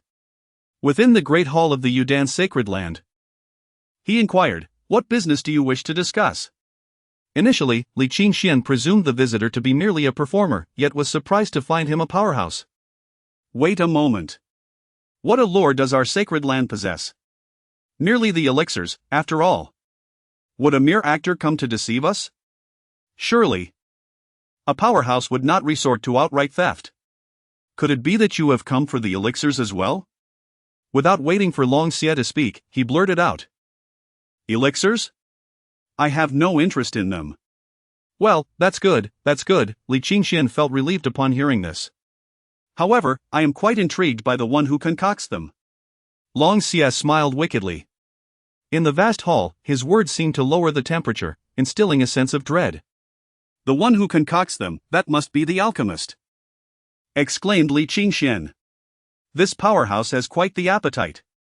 While others merely deceive for elixirs, you dare to demand people directly. In light of this, it appeared that the tricksters were indeed rather amicable. May I inquire about your intentions? Li Qingxian asked cautiously. If the opponent were to exert pressure, he would summon the ancestor for assistance. It's quite simple. You, the Holy Land of Elixirs, submit to our Qingyun Sect. And all alchemists of the 4th rank and above will return with me to the sect. Not long after, the sect master contacted him via a token, informing him that the alchemy hall had received the remnant soul of a 10th rank supreme alchemist from a certain alchemy sect. They had already secured all elixirs below the 7th rank and required only alchemists of the 4th rank and above to expedite the concoction of several elixirs. Although Danqing had already been working tirelessly day and night, it was still insufficient, and they needed to catch up on inventory. Feng Qingyang recalled that the talented disciple was a 4th rank alchemist, so she was not going to escape. With Long Xie's declaration, Li Qingxian's expression darkened at a visible pace. Do you understand what you are saying?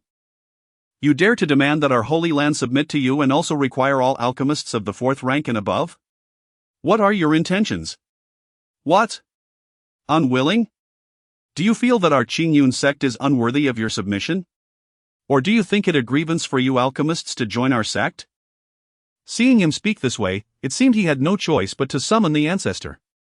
Just as Li Qingxian intended to communicate with the ancestor telepathically, he was surprised to find that the ancestor had arrived on his own. Ha, you jest, my friend. Our Holy Land of Elixirs has a long-standing legacy and has never been a subordinate force to any major sect. This was true in the past, and it remains so in the present. An elder with a head of white hair and an ethereal bearing slowly approached. Oh?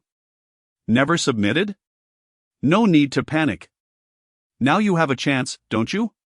Upon hearing this, the ancestor stifled the words he wished to say. This fellow was impervious to persuasion. Meanwhile, the Holy Master Li Qingxian grew anxious. How peculiar, why hasn't he, the ancestor, intervened yet? Unbeknownst to him, the ancestor had already engaged in a covert confrontation with the opponent. This had occurred the moment the individual unleashed their pressure. The outcome was evident: failure. The ancestor had been overwhelmed in terms of divine thought, pressure, aura, and cultivation. Otherwise, he would not be standing there idly, but would have long since ordered an attack. You must think carefully. Our Holy Land of Elixirs is under the protection of the Central Domain's alchemy sect. It would be wise not to provoke conflict. Ha ha ha. You, a defeated foe, dare to threaten me.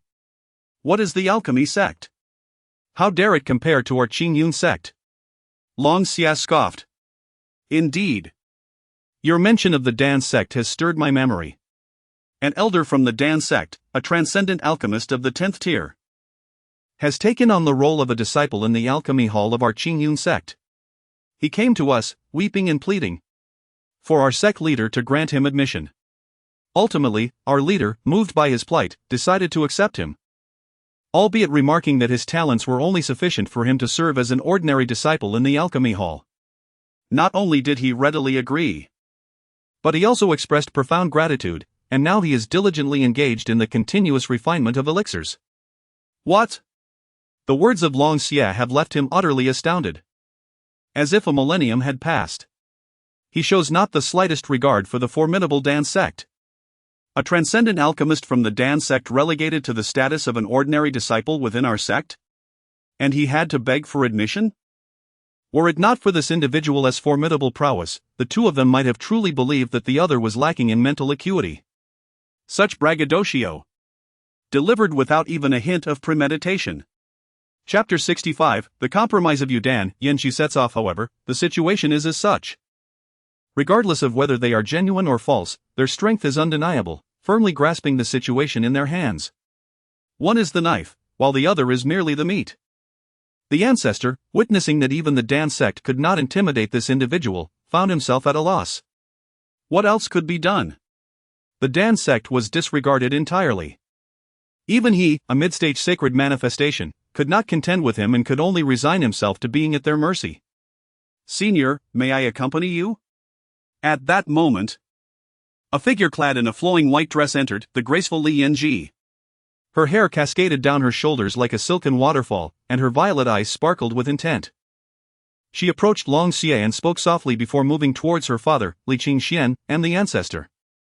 The three formed a united front, ready to face either life or death together.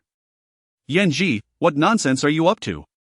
Quickly leave, this is no place for you," Li Qingxian exclaimed in anger. Had he not instructed Yanji to remain in the alchemy hall? It was far too perilous here, this frosty figure could turn hostile at any moment. "Father, I overheard your conversation just now." She was already aware of the circumstances. After leaving the alchemy hall, she inquired with a disciple and hurried to the grand hall, arriving just in time to hear the words of the three within. "Oh? You wish to accompany me? How intriguing, do elaborate." "Esteemed one, my daughter speaks out of turn. If anyone should go, it is I, the sovereign of the Holy Land," Li Qingxian hurriedly asserted, even addressing the figure with deference. "Do not interrupt." Li Qingxian was abruptly silenced as he attempted to speak again. "Senior, father, ancestor, I am willing to accompany the esteemed one to the Qingyun Sect to scout the way for our Yudan Holy Land. Your profound cultivation assures me that you would not exaggerate. Perhaps the Qingyun Sect is indeed as formidable as you say." The Yudan Holy Land had reached a point of stagnation after millennia of inheritance. They were at a dead end, with no alternatives in sight. If the Qingyun Sect truly possessed the might as suggested, it could present an opportunity for them. If that individual's claims were deceitful, she could relay the information back to prepare the Holy Land in advance. Indeed, this young lady possesses some courage. However, whether this can proceed depends on the decree of our sect master.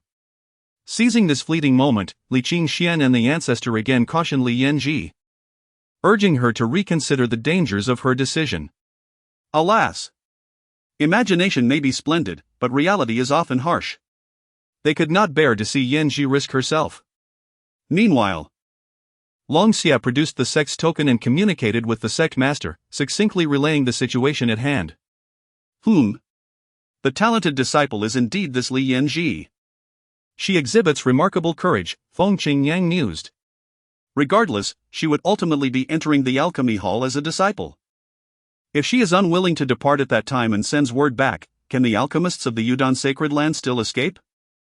The Holy Lord's own daughter resides within our sect, surely you must diligently assist our Qingyun Sect in alchemy. How outrageous! The Holy Lord must relinquish his position. A 9th-rank alchemist will barely suffice. Although there exists the remnant soul of a 10th-rank alchemist within the alchemy hall, that old man is of little use. Lacking restored consciousness and soul power, thus incapable of refining high-tier elixirs. Yet it cannot be said he is entirely useless. He is quite adept at concocting elixirs below the 7th rank, tirelessly functioning like a machine. Reflecting upon this, Feng Qingyang let out a sigh. Upon receiving the sect master's response, Long Xie approached Li Yanji and the others. The sect master has decreed that it is permissible. In light of this, you shall accompany me forthwith, Long Xie stated. My esteemed friend, the young lady. Li Qingxian hesitated. Fear not, I have no interest in slaying such weak insects. Of course, should he provoke my wrath, that is another matter entirely. Then I shall accompany the esteemed elder, father, ancestor. Li Yanji bid farewell to the two at the hall's entrance. Please be cautious, Yanji. Should anything arise, do not hesitate to communicate with your father and ancestor. Li Qingxian urged. Life is fraught with disappointments, what difference does it make if he is the Holy Lord of the Sacred Land? It cannot alter much. The ancestor stepped forward, bestowing upon her various life-preserving items. Ultimately, under their respectful send-off, Long Xie and Li Yanji took to the skies. The disciples of the Sacred Land, along with the elders, observed this scene with great perplexity. Initially, there was an expectation of conflict, yet in a matter of moments, this enigmatic and powerful enshrined figure of the Qingyun Sect had whisked away the daughter of the Holy Lord. The outside cultivators were even more astonished. After numerous twists and turns, the bold Qingyun Sect warrior had been invited into the Yudon sacred land. And now he had even taken away the daughter of the sacred lord? Brother, am I seeing this correctly? There is no mistake. That is indeed the daughter of the sacred lord, Li Yinji. As the daughter of the holy lord, coupled with her extraordinary talent in cultivation and alchemy, she has become a renowned prodigy across the Xian continent. Many recognize her, although she does not know them. Truly, it is an extraordinary occurrence. How could the sacred lord permit him to take his own daughter? Why concern yourself with such matters? The power struggles among such great forces are beyond our involvement. Perhaps. What nonsense! By the way, I had yet to settle the score with you regarding that earlier incident. Brothers, let us teach him a lesson. Chapter 66, Soaring Through the Skies. Meanwhile, the events transpiring at the Yudon sacred ground quickly spread throughout the entire Xianzhou. The name of the Qingyun Sect resonated across the region. A mere elder of their sect possessed such formidable strength, single-handedly overpowering the sacred ground.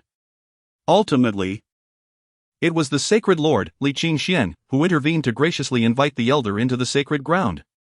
What of the entire Qingyun Sect? Surely, it could dominate the entire eastern domain. Speculation arose that the Qingyun Sect was a transcendent sect from the central domain, its ranks filled with countless powerful individuals, descending upon the Yudon sacred ground specifically for the sacred lord's daughter. This conjecture gained considerable affirmation, as many had witnessed the Qingyun Sect's elder departing with Li Yinji, clearly captivated by her extraordinary dual talents. Her cultivation advanced smoothly, and her prowess in alchemy left her peers in the dust. Achieving such accomplishments in the eastern domain was remarkable, yet in the central domain, it would be unparalleled. With a bit of nurturing, she could become a prodigious figure. How enviable! The Yudon sacred ground had now allied itself with a major sect from the central domain, poised for ascendance. Originally a venerable sacred ground of the eastern domain, it now had the opportunity to further its reach into the central domain. Of course, there were whispers that a dandy disciple from the major sect had taken a fancy to Li Yinji, dispatching powerful figures to abduct her and serve as a bed warmer, seeking nightly pleasures. After all, Li Yinji. Meanwhile, high above in the skies, senior. Slow down. Li Yinji felt her legs weaken. Her silvery hair tousled by the wind, rendering her a picture of disarray, far removed from her previous grace and courage. Long Xia moved with astonishing speed, traversing thousands of miles in the blink of an eye. The scenery below transformed in an instant, and before long, they had crossed beyond the borders of Xianzhou.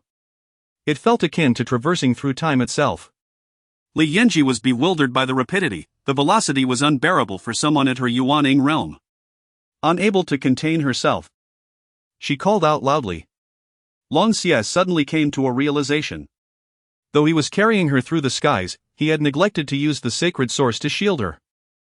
How careless! What was the sect master thinking allowing her to come here? Could she not endure? I am swift, we shall arrive shortly, Long Xia replied coldly. Yet he promptly enveloped Li Yinji in a protective barrier of sacred energy. If anything were to happen to her, it would be difficult to explain to the sect master. Would it be said that the speed of my flight was too much for her, and she perished? With the sacred energy shielding her, Li Yinji felt significantly relieved. Thank you, senior, she expressed her gratitude, and then began to gaze around. Previously, she had been closing her eyes, bracing herself. Now, freed from that strain, she could truly savor the exhilaration of soaring through the heavens. However, upon looking down, she realized that her eyes could barely discern the scenery above and below. Everything appeared as a blur. Thus, along the journey, she could only imagine the might of the Qingyun Sect. This elder beside her could single-handedly exert pressure on their sacred ground, yet he was merely an elder of the sect. How powerful must the sect be? What kind of person must the sect master be? I fear they have already ascended to heights she may never reach. Out of her grasp, she can only gaze in admiration. Like many others, she speculated that the Qingyun Sect must be a prominent sect in the central region, now extending its influence across two realms. Even if the predecessors were to travel at remarkable speeds, it would still take them several days of continuous flight. Thus, she closed her eyes to rest. The scenery shifted abruptly, they had already traversed several states. In a short while, they entered the territory of Lingzhou, heading directly towards the Qingyun mountain range. Beneath the Qingyun Sect, a colossal city named Qingyun City, spanning tens of thousands of miles in length and width, was already half constructed. With the manpower and resources from the 4 continents, the construction of Qingyun City progressed at an astonishing pace. At this moment, countless cultivators from the 4 continents were fervently engaged in the construction.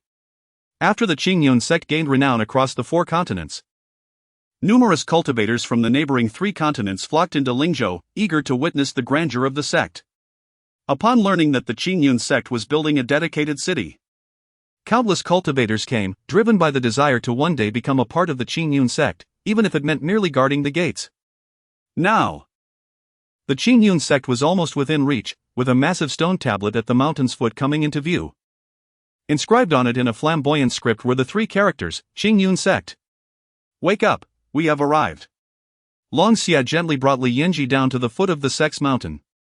The Qingyun Sect was akin to heaven, except with the permission of the sect master. No one, regardless of species or power, was permitted to fly above the Qingyun Sect, otherwise, it would be seen as a challenge to its celestial authority. Even an emperor must compose a 7-step poem before daring to step forth. Ah! We are in the central region already. How could it be so fast? Li Yinji exclaimed upon waking, astonished that she had slept for so long. They had indeed reached the central region. Taking a deep breath, she felt the dense spiritual energy surrounding her. It was truly the central region. What do you mean we are in the central region? This is Lingzhou. Long Xia replied, slightly bemused. Ah? Lingzhou? Li Yinji paused, then noticed the 3 grand characters of the Qingyun Sect on the stone tablet ahead, alongside the towering heavenly ladder stretching 100 miles. It felt dreamlike and ethereal, shrouded in an otherworldly aura.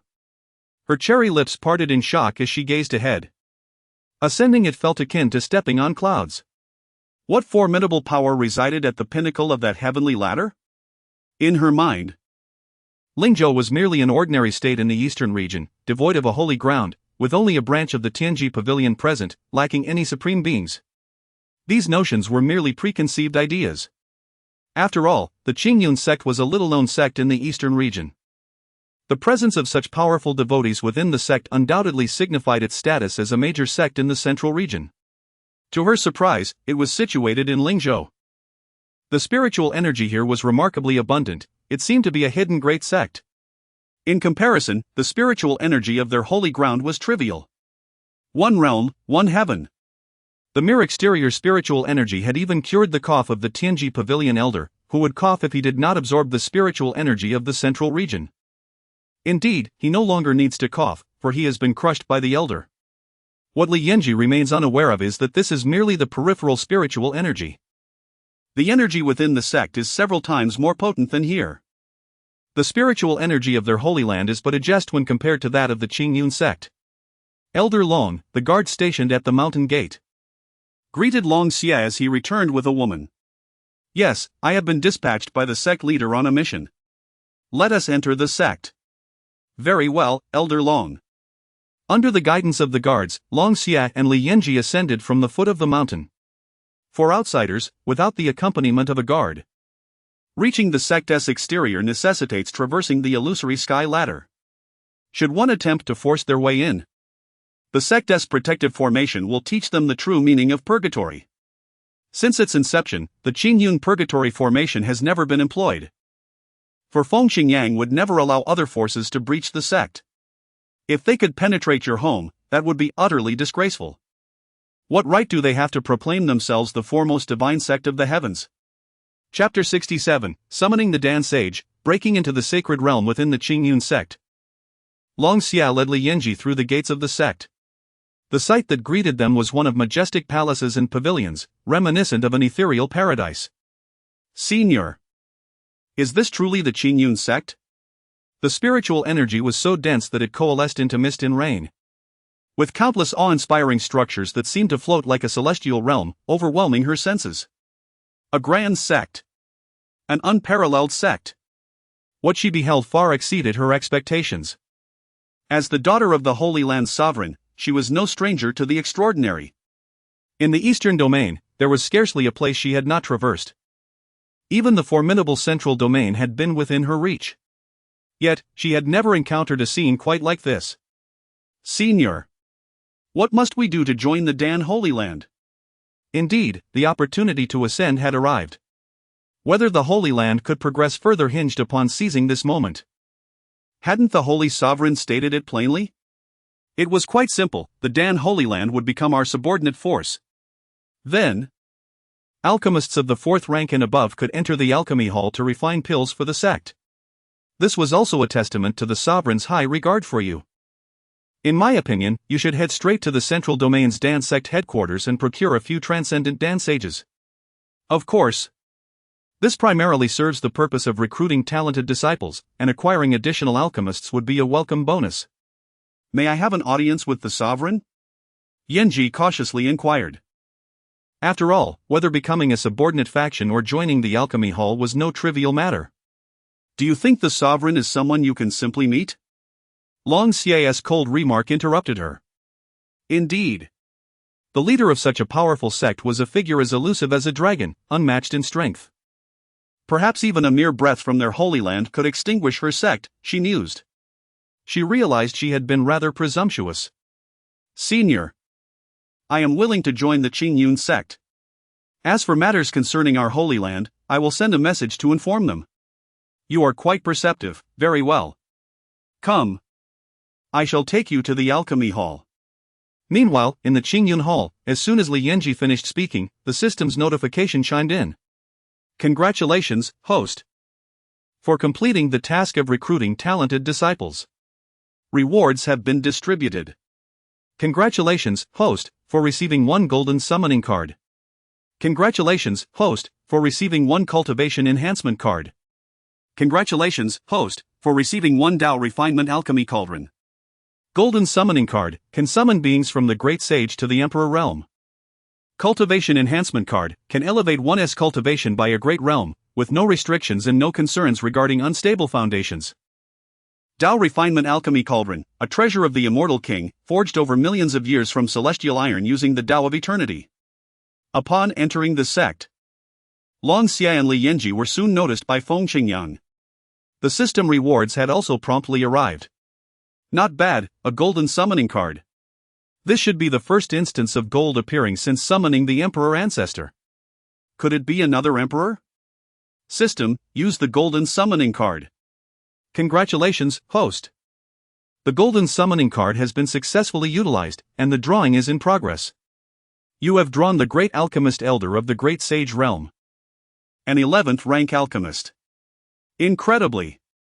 Has the system truly deceived me? However, I am fortunate to have received a great alchemist. I shall refrain from quarreling with the system. The alchemy ranks range from 1 to 14. The 9th rank is the Alchemist Sage, the 10th rank is the Transcendent Alchemist Sage, the 11th rank is the Great Alchemist. The 12th rank is the Saint Alchemist King, the 13th rank is the Alchemist Monarch, and the 14th rank is the Alchemist Emperor.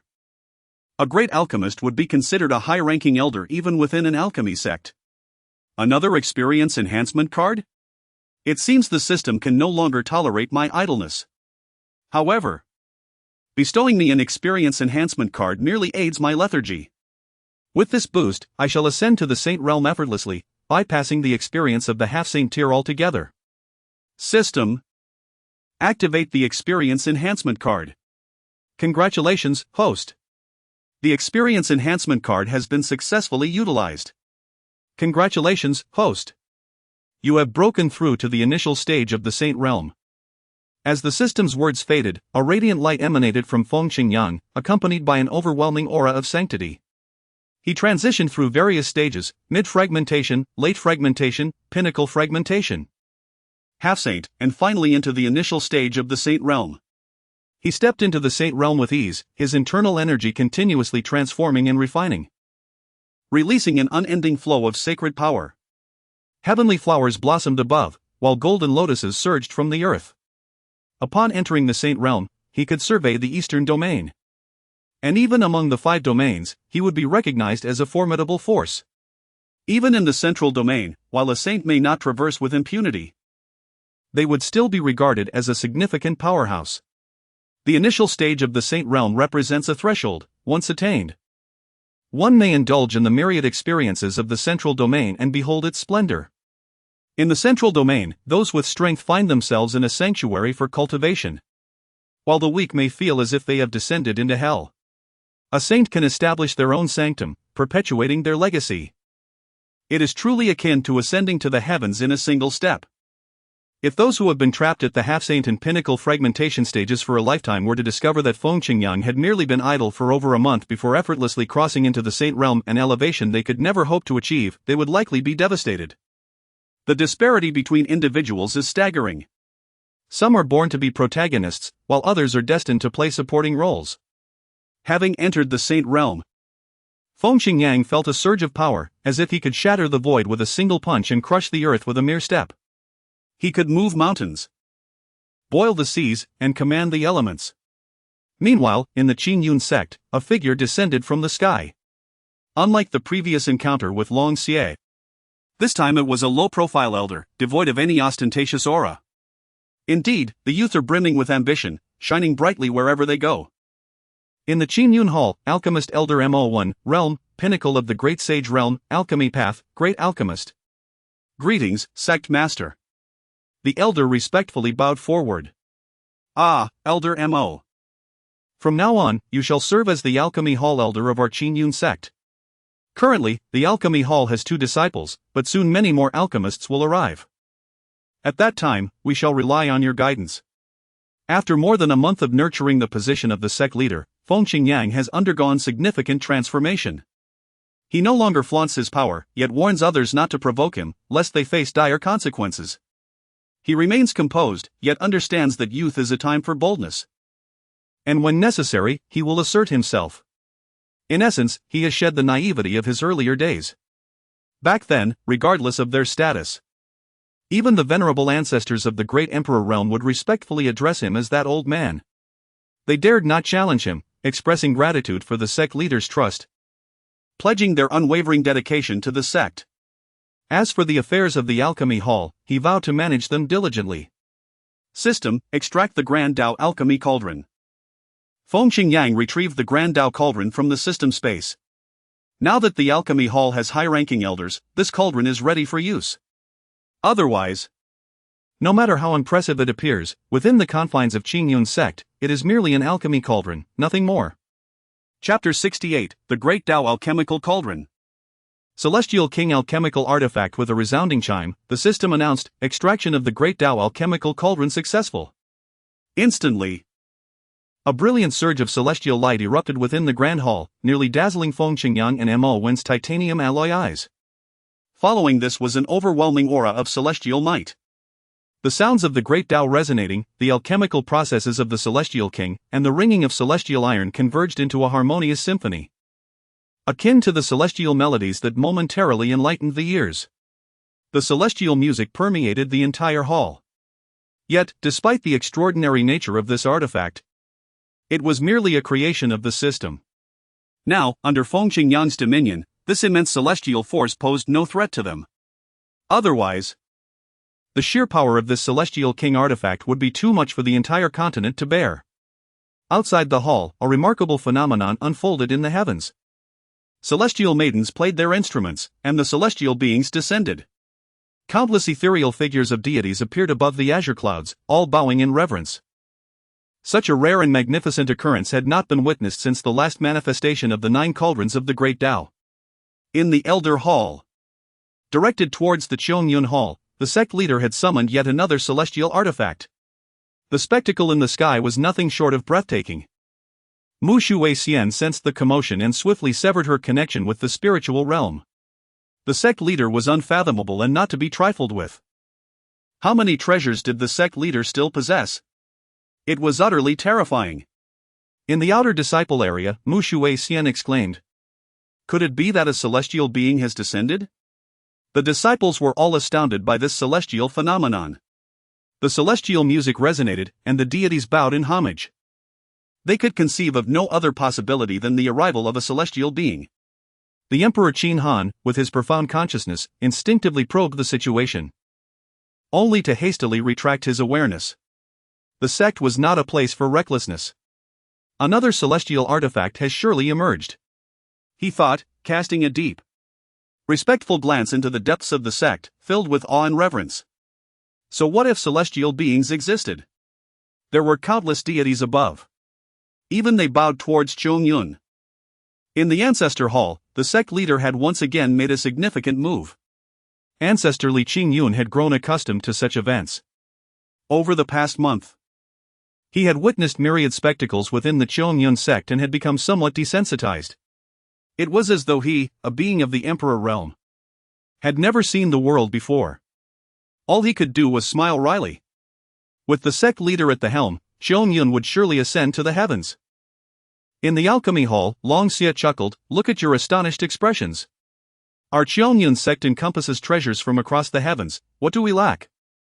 What you see now is merely the tip of the iceberg. Serve the sect well, and it will not neglect you." He was indeed pleased with himself. Having just arrived at the alchemy hall with Li Yinji, the celestial phenomenon had just manifested. The alchemist Dan Cheng had also rushed out. And upon witnessing the astonishment on their faces, he could not help but comment, "Let us give them a few more waves of awe. Rest assured, my lord. I shall exert every ounce of my effort in the alchemical arts. Now is the time to strive. Whether I can rejuvenate my body and restore my cultivation relies on the contributions I make to the sect. My lord, I must take my leave. Rather than engage in idle chatter, I should refine a few more pills." With that, Danqing hurriedly retreated inside. The azure flames of the blooming ignited, unleashing their full intensity. Ah, splendid. So this is the newly recruited disciple of the alchemy hall? Such zeal. Truly, the sect leader possesses an eye for talent. Long Xie, ever the flatterer, seized the moment. Yet, one must ponder why he has become a sole entity. Regardless, let him unleash his residual energy freely.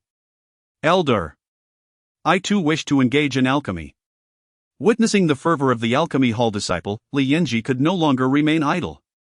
Indeed, only by generating corresponding value for the sect can one earn its favor. Let us proceed. Subsequently, Long Xie and Li Yinji entered the alchemy hall together. At the Qingyun hall, the resplendent celestial light of the celestial king's vessel had dissipated, now hovering in the grand hall. Sensing the aura emanating from the cauldron, Elder Mo Wen inquired, "Sect leader, what is this?" He discerned that it was a cauldron of considerable rank. Sword cultivators cherish their swords, and staff cultivators cherish their staffs. As an alchemist, he too held a fondness for such treasured cauldrons. With a superior cauldron, the process of refinement becomes exponentially more efficient. This is the treasure of our Qingyun sect, the supreme alchemy cauldron. It is now entrusted to the alchemy hall, where you must extract its value. Mastery lies in specialization. Even if he retained this cauldron, he would not engage in alchemy himself. What do you mean I can learn? Surely you jest, I am the sect leader. Such matters can be delegated to others. Entrusting it to the alchemy hall is the only way to realize its full potential. Thank you, sect leader, for this precious gift. Elder Mo Wen hastily expressed his gratitude. This cauldron could serve as the cornerstone of their alchemy hall. They must not disappoint the sect leader's expectations. Ding! Report to the host, this cauldron is a treasure of the Celestial King. It requires at least a great emperor or an alchemy emperor to wield it. Albeit with difficulty. What? It cannot be used. Does this not render your reward worthless? Would it not be simpler to summon a true alchemy emperor? Host, remain calm. This cauldron can be utilized above the sacred realm, but it will only yield 1/1000th of its efficacy. Even if a great emperor or alchemy emperor were to arrive, they could extract but 1% of its potential. After all, it is a Celestial King artifact. Please understand, lest the readers find fault with you. Oh? Is that so? Then it is of no concern. 1/1000th is better than nothing. This is indeed a Celestial King artifact, even at 1/1000th efficacy. It can surpass countless imperial artifacts. Elder Mo, this is a celestial item, and you will not be able to harness its full capabilities. However, for daily refinement of sacred pills, imperial pills, and celestial pills, it will serve you adequately. Mo1 had long anticipated this. Such a stunning treasure could only be an immortal artifact. Just moments ago, it had nearly blinded him. Positioned at the heart of the Grand Hall, he was closest to the cauldron, and thus felt its profound impact deeply. Under the overwhelming celestial might, he sensed his peak as a great sage. Akin to a fish drowning in water, on the verge of being swallowed by the immense ocean of celestial power. However, esteemed leader, you overestimate this old man. Crafting a sacred pill is well within my capabilities, but as for imperial and celestial pills, that is indeed a folly of dreams. Chapter 69, Inspecting the Alchemy Hall. The intense competition of alchemy. The Grand Taoist alchemy cauldron descended slowly. Come, take it. Our sect shall accompany you to the alchemy hall. It is a perfect opportunity to inspect their progress and see how diligently they have been working. Reflecting on the time, it was evident that the prodigious disciple Li Yinji had likely relayed the news of her impending submission back to the sacred land of alchemy. Soon, a multitude of alchemists would be at the service of the sect. Feng Qingyang gradually descended from his prominent seat, once more attuning himself to the power coursing within him. The sensation of possessing such formidable cultivation was indeed gratifying. It granted him even more vigor to indulge in leisure. Mo1, upon hearing this, stowed away the Taoist cauldron and followed closely behind the sect leader as they departed the hall. As they traversed the pathway, they encountered neither outer disciples nor servant disciples. This area represented the core of the sect, accessible only to its higher echelons. Unauthorized entry by others would be dealt with according to sect regulations, without exception. On their way to the alchemy hall, they chanced upon the 4 sacred beasts, who were diligently engaged in their tasks. The beasts, taking human form, were sweeping the floor. Upon noticing the approach of the sect leader, accompanied by an enigmatic elder, they hastily redoubled their efforts, employing both hands and feet in their work. Only when the sect leader passed by did they allow themselves a sigh of relief. It was prudent to maintain a low profile and avoid attracting attention. The sect was increasingly formal in its operations. The alchemy hall was staffed with disciples and elders, while the law enforcement hall also housed elders and disciples. Recently, several disciples had been recruited from among the outer sect for the law enforcement hall. The purpose of this hall was to instill fear among the disciples and uphold the law of the sect. The time for the outer disciples and servant disciples to rise was nearing. In 20 days, the rankings for outer and servant disciples would be established, marking the ascent of 10 outer disciples to the inner sect. However, such matters were of little concern to Feng Qingyang. He would only pay slight attention to the core disciples of the sect. His direct disciples had all ventured out to gain experience. Perhaps in the future, the sect would boast sequential disciples and imperial disciples, but those were matters for another day. In the alchemy hall, fervent activity was underway. Major forces from the 4 continents had delivered abundant resources, including elixirs and various medicinal herbs. Thus, there was no need to worry about a shortage of materials. They could focus solely on the art of alchemy. At this moment, Dan Sheng stood before a cauldron, wielding the ethereal blue nether flame with his left hand while continuously adding herbs to the cauldron with his right. This process repeated itself, producing batch after batch of elixirs. The fragrance of the herbs and the intricate patterns of the pills revealed that all the elixirs were of the highest quality. This spectacle left Li Yinji astounded. The master alchemist's prowess was truly formidable. She felt utterly outmatched. In the time it took her to produce one batch, the master could create several. Did he not tire? Was his spiritual energy inexhaustible? Engaging in such relentless labor, did he not feel a sense of emptiness? Moreover, she sensed that the flame in the master's hand was extraordinarily unique. The ethereal blue flames appeared hauntingly ominous, reminiscent of ghostly fires. Yet, she could not discern their origin. Could they be the fabled? The mere thought left her astounded. Such extraordinary flames were not meant for just anyone. One had to possess immense fortune and earn the recognition of the, or else it would serve no purpose and could even turn against the wielder, reducing them to ashes. To her knowledge, even within the esteemed Dan sect of the central region, only a handful of alchemists were fortunate enough to possess. Is this esteemed master an elder of the alchemy hall? Li Yinji inquired, puzzled, as she turned to Long Xia. If he were indeed an elder, She would have to exert herself doubly to avoid losing face before him. In her eyes, this master crafted 6th-tier elixirs with remarkable speed, each one of the utmost quality. Undoubtedly a figure of significant repute. The atmosphere was splendid, the elder radiated such vigor. Ah, he is, much like you, a disciple. However, at present, he exists merely as a remnant soul. In life, he was a pinnacle figure in the sacred realm, a transcendent alchemist of the sect. Nothing particularly extraordinary, Long Xia remarked nonchalantly. Yet, the indifference in his tone starkly contrasted with the expression on his face. Are you cold-hearted, or merely jesting? She wondered silently. Meanwhile, Feng Qingyang and Mo Wan arrived at the alchemy hall, which was equally grand, rivaling even the Hall of Techniques. They entered in succession. Just as Li Yanji turned her head, she beheld a youth, strikingly handsome as if painted by an artist, stepping inside. He possessed an otherworldly grace.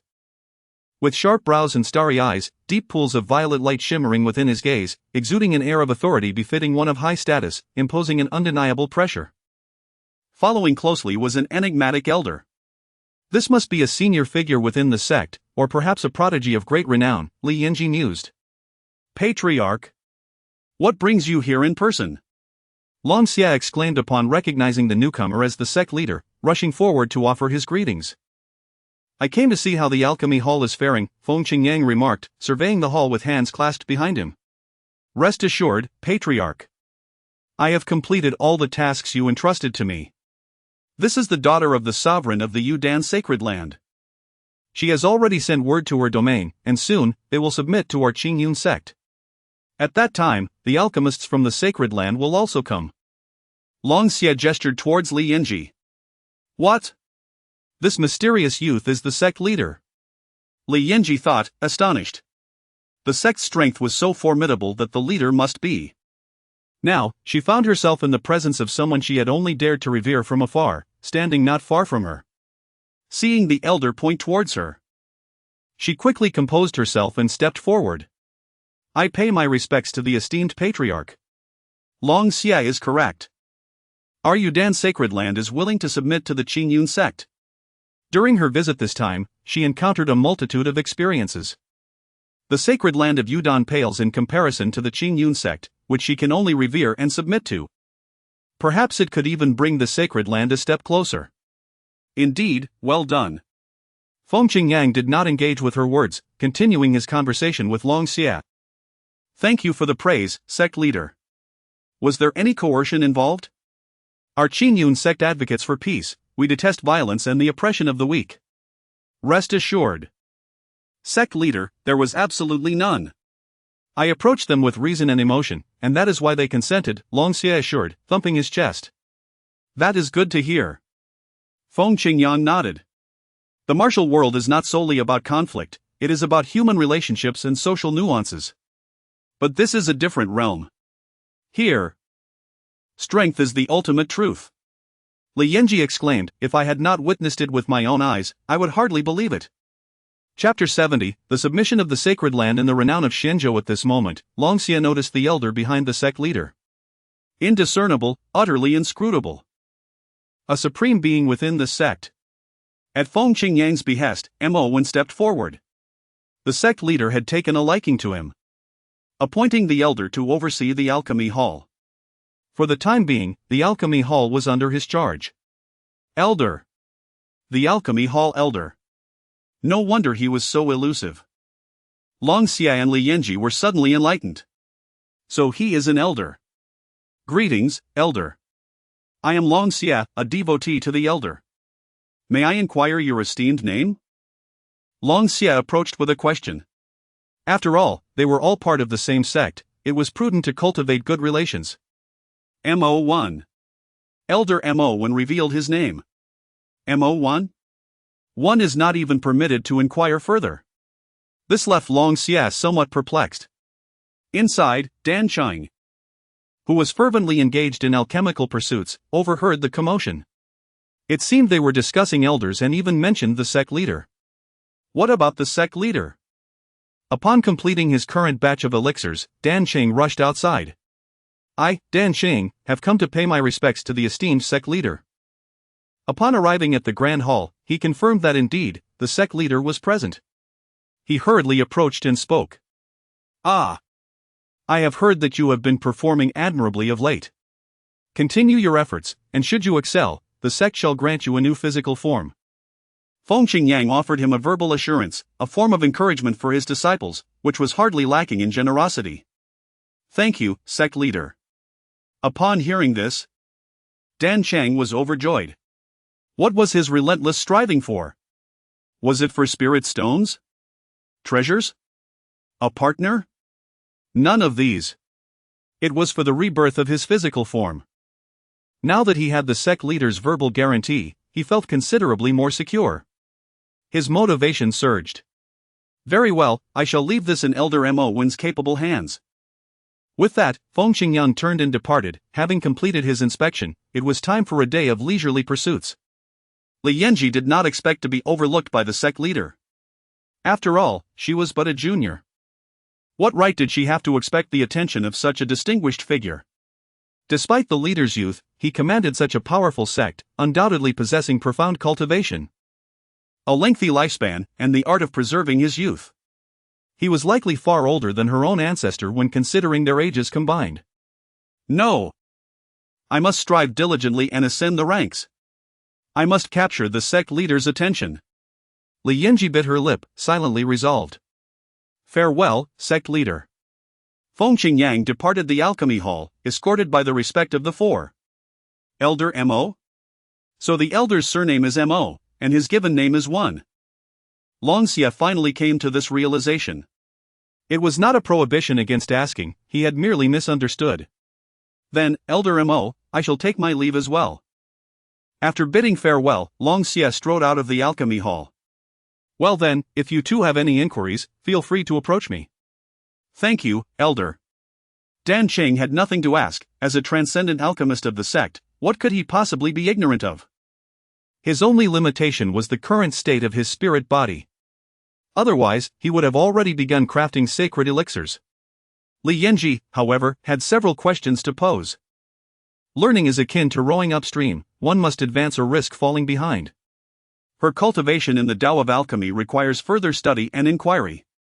Shortly thereafter, Elder Mowen retrieved the Grand Tao Cauldron, intending to refine several elixirs to test the efficacy of this celestial artifact. He instructed his disciple, Li Yanji, to procure a small quantity of sacred herbs from the pharmacy. Is the elder planning to concoct a sacred elixir? Meanwhile, at the Yudon Holy Land, within the Grand Hall, the sovereign Li Qingxian summoned all the elders for an assembly. This significant gathering was prompted by news from the sovereign's daughter, Yanji. The prevailing trend was undeniable. It was a matter of aligning with the current to ascend to greatness. In but 2 brief statements, the disciple from the Qingyun Sect, Li Yanji, astonished them all. Indeed, the claims made by the Qingyun Sect's envoy held true. There were countless powerful beings, standing firm as the alchemy sect, transcending even the alchemy saints who were deemed merely disciples. Sovereign Li Qingxian sat silently in the main seat, observing the elders below, who were equally reticent, creating a heavy atmosphere. Eventually, he broke the silence, inviting the elders to express their thoughts freely. Elder, please speak first, he addressed the foremost elder. Sovereign, I am not one for eloquence, the elder replied, uncertain of how to proceed. Should he outright declare, Sovereign, cease your endeavors, we shall all seek refuge with the Qingyun Sect? Sovereign. The message from Yanji indicates that we should indeed follow the tide, opined the second-in-command elder, quickly garnering the support of many others. We implore you, Sovereign and Ancestor, to decide. All the elders directed their words towards the 2 figures at the head. Their deliberations yielded little, it seemed more prudent to align with the momentum.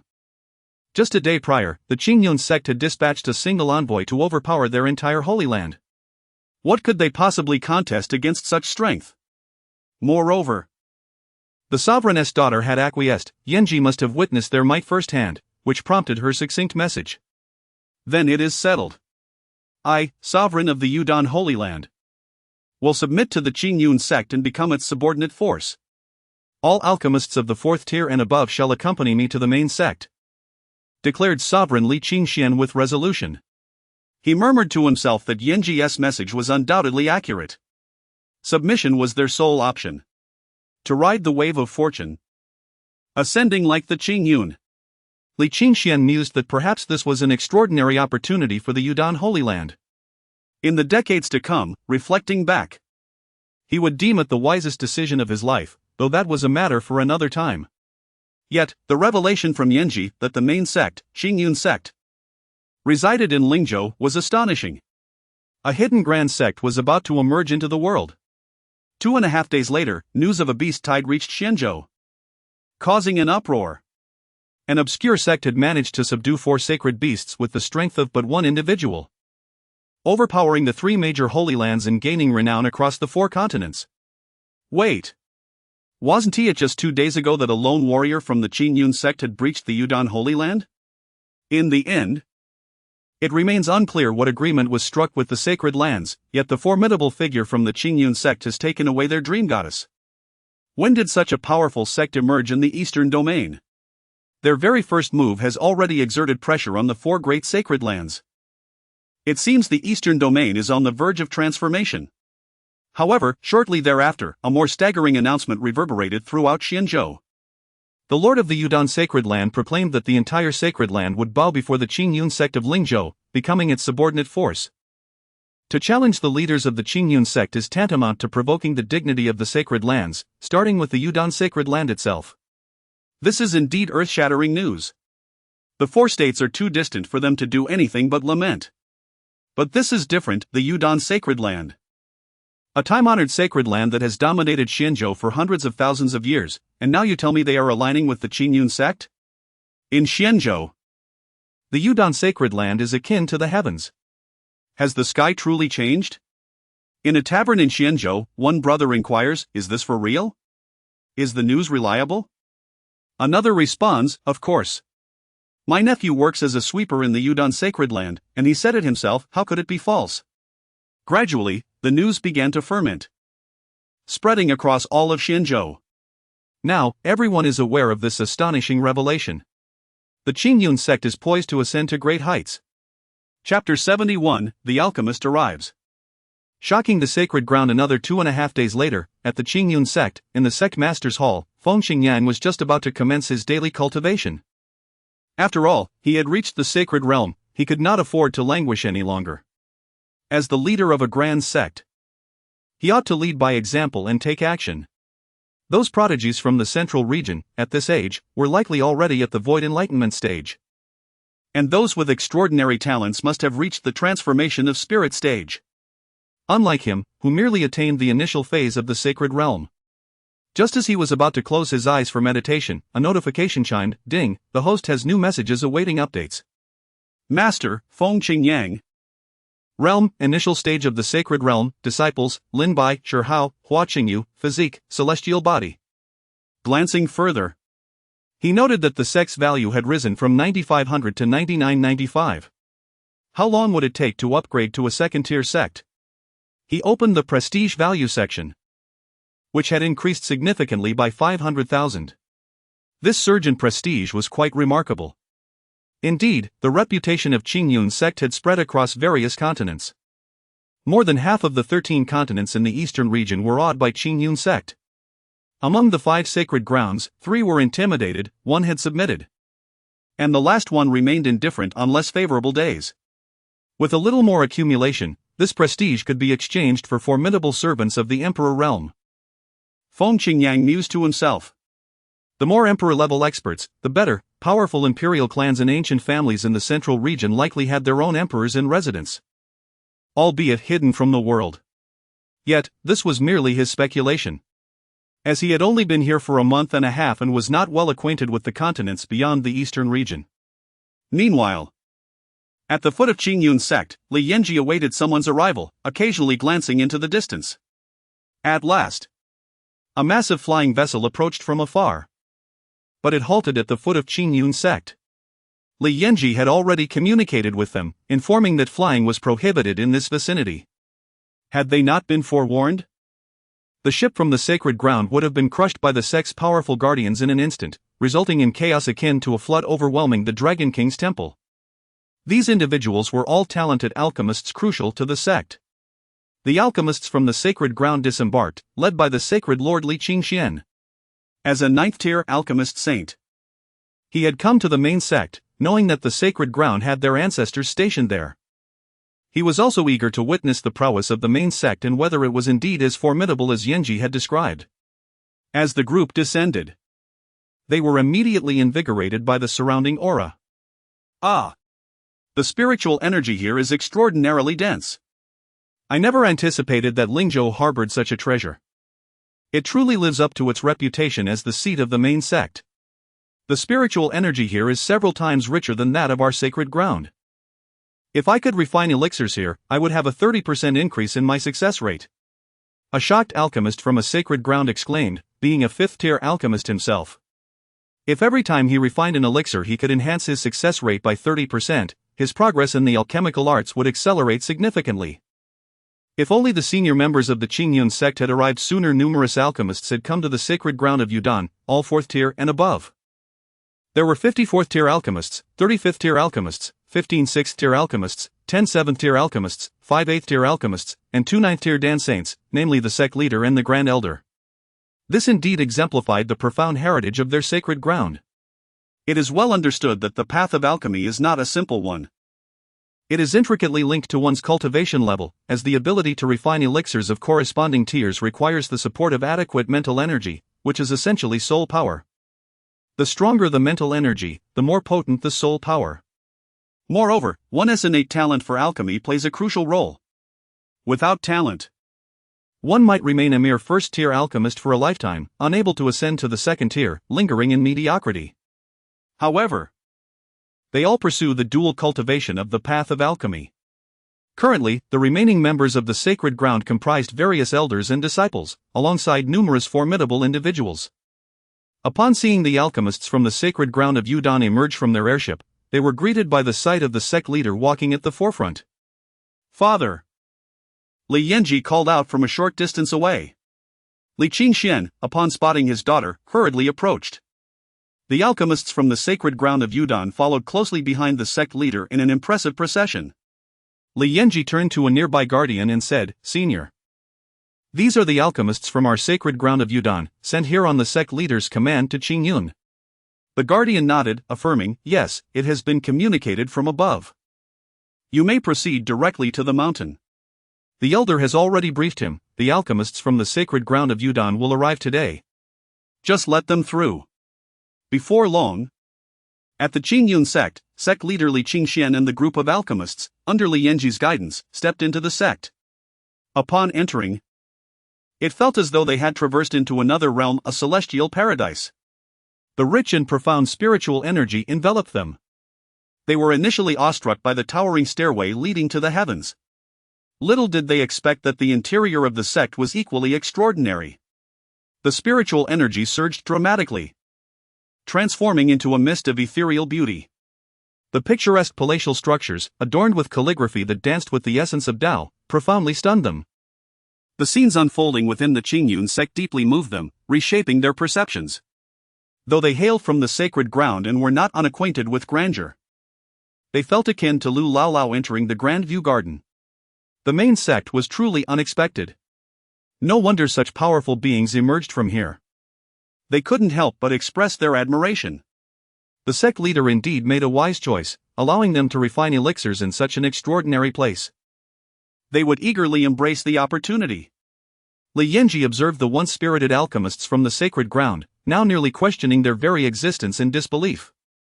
She couldn't help but chuckle.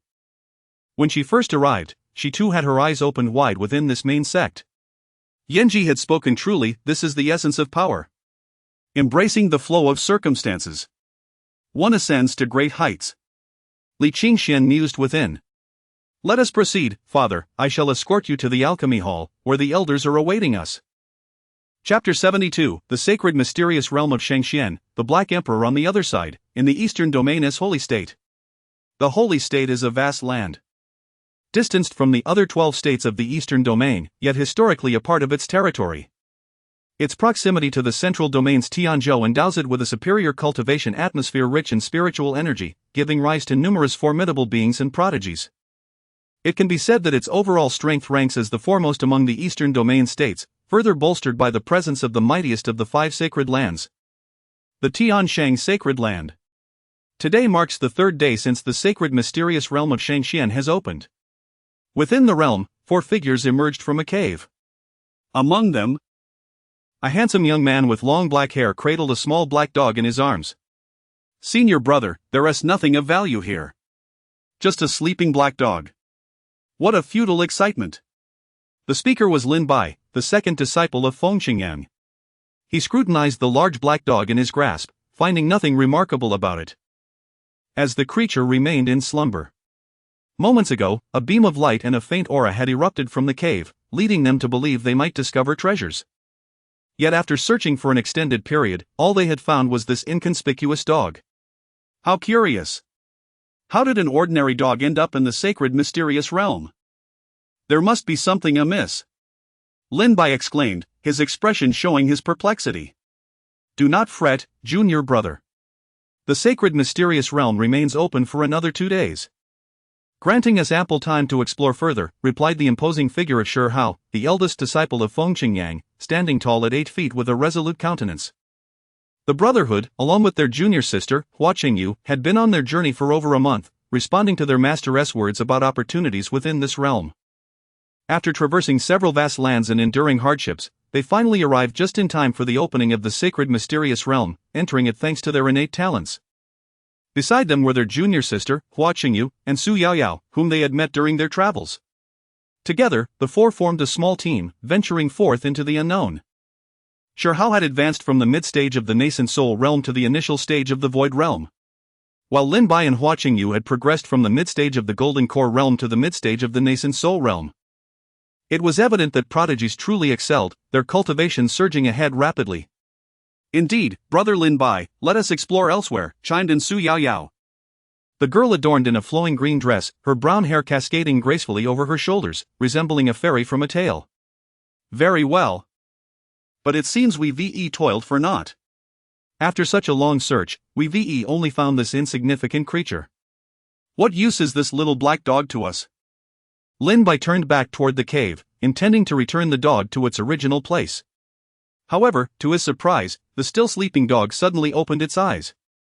"You are the little black dog, and your entire family is composed of little black dogs." It spoke in human tongue. Startled, Lin Bai instinctively hurled it away and drew his sword, the Qinglian Sword. Shi Hao and the others quickly gathered around. "A creature that can speak must be a demon beast. Indeed, nothing within this mysterious realm is simple. Alas, who permitted you to cast this sovereign aside?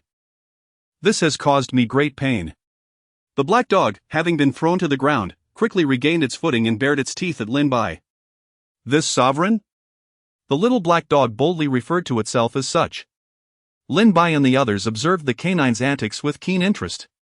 "How amusing. You declare yourself a sovereign. Yet a mere tumble has you grimacing in pain. Is your imperial status merely a figment of your dreams? Indeed, what of it? This sovereign bears an unchanging name and title. I am the Black Sovereign." "Black Sovereign?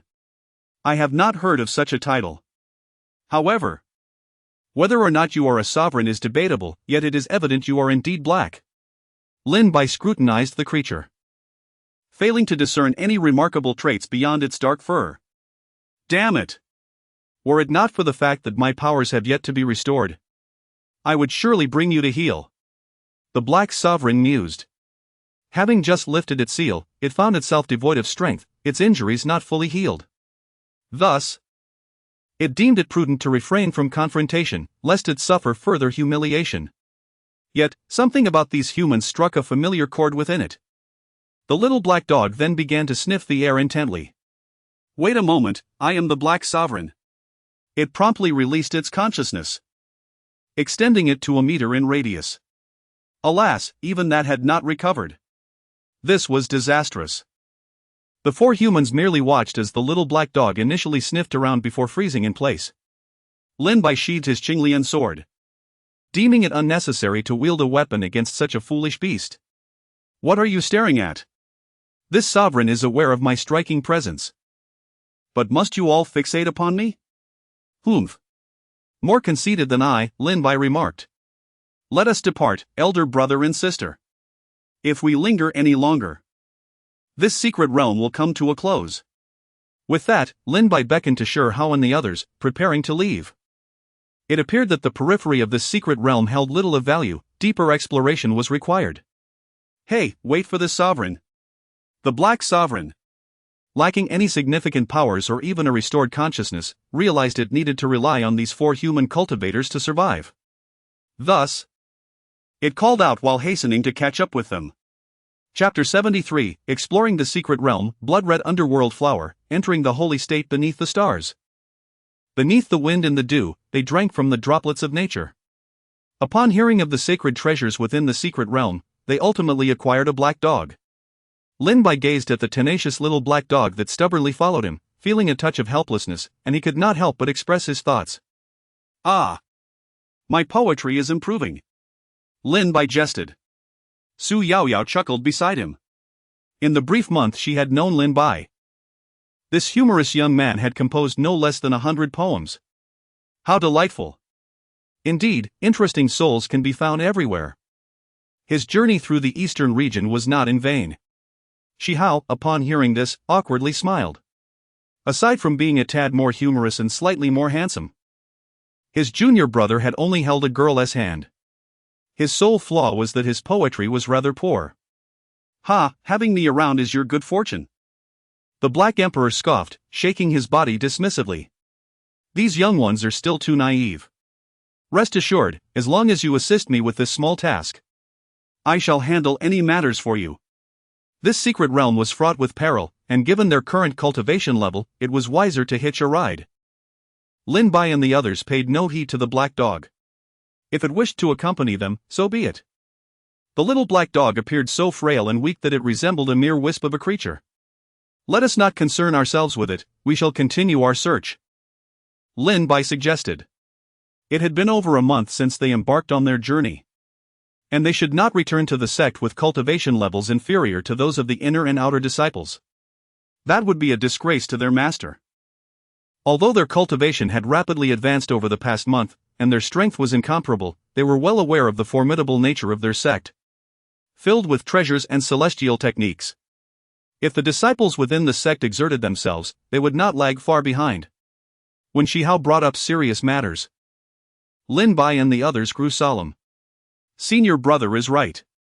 I noticed several exceptionally talented disciples when they first entered the sect, Lin Bai remarked. Among them, there were 2 prodigies whose talents were exceptional, even surpassing the norm. Their innate abilities, akin to the sound of 9 bells, were unrivaled among all disciples. Though they commenced their journey later, their extraordinary gifts allowed them to surpass the results of a decade's arduous training within just over a month. Shi Hao, having his supreme body stripped and his cultivation diminished, had merely to restore his former state after reconstituting his supreme body. Thus, among the 3, his cultivation was the highest. Yet, he could still be surpassed by the talented disciples of the sect. Surely not. With your remarkable talents and considerable cultivation, you need not worry about being surpassed. Su Yaoyao asked in puzzlement. As the legitimate daughter of the Su family from the southern region, her own cultivation had reached the peak of the Yuaning stage, merely 2 minor realms above Lin Bai and Hua Qingyu. Even so, she was regarded as the top prodigy of her generation in the Su family. Shi Hao and she were of similar age, yet he had already attained the Dong Su realm. Such a disparity was astonishing. If they feared being overtaken, one could only imagine the exceptional strength of the prodigies from the Qingyun Sect. She had long heard tales of the pride they took in their esteemed sect, Qingyun. Within the confines of the sect, numerous formidable talents abound, and the sect leader possesses transcendent prowess that instills fear in none, even when gazing across the 5 domains.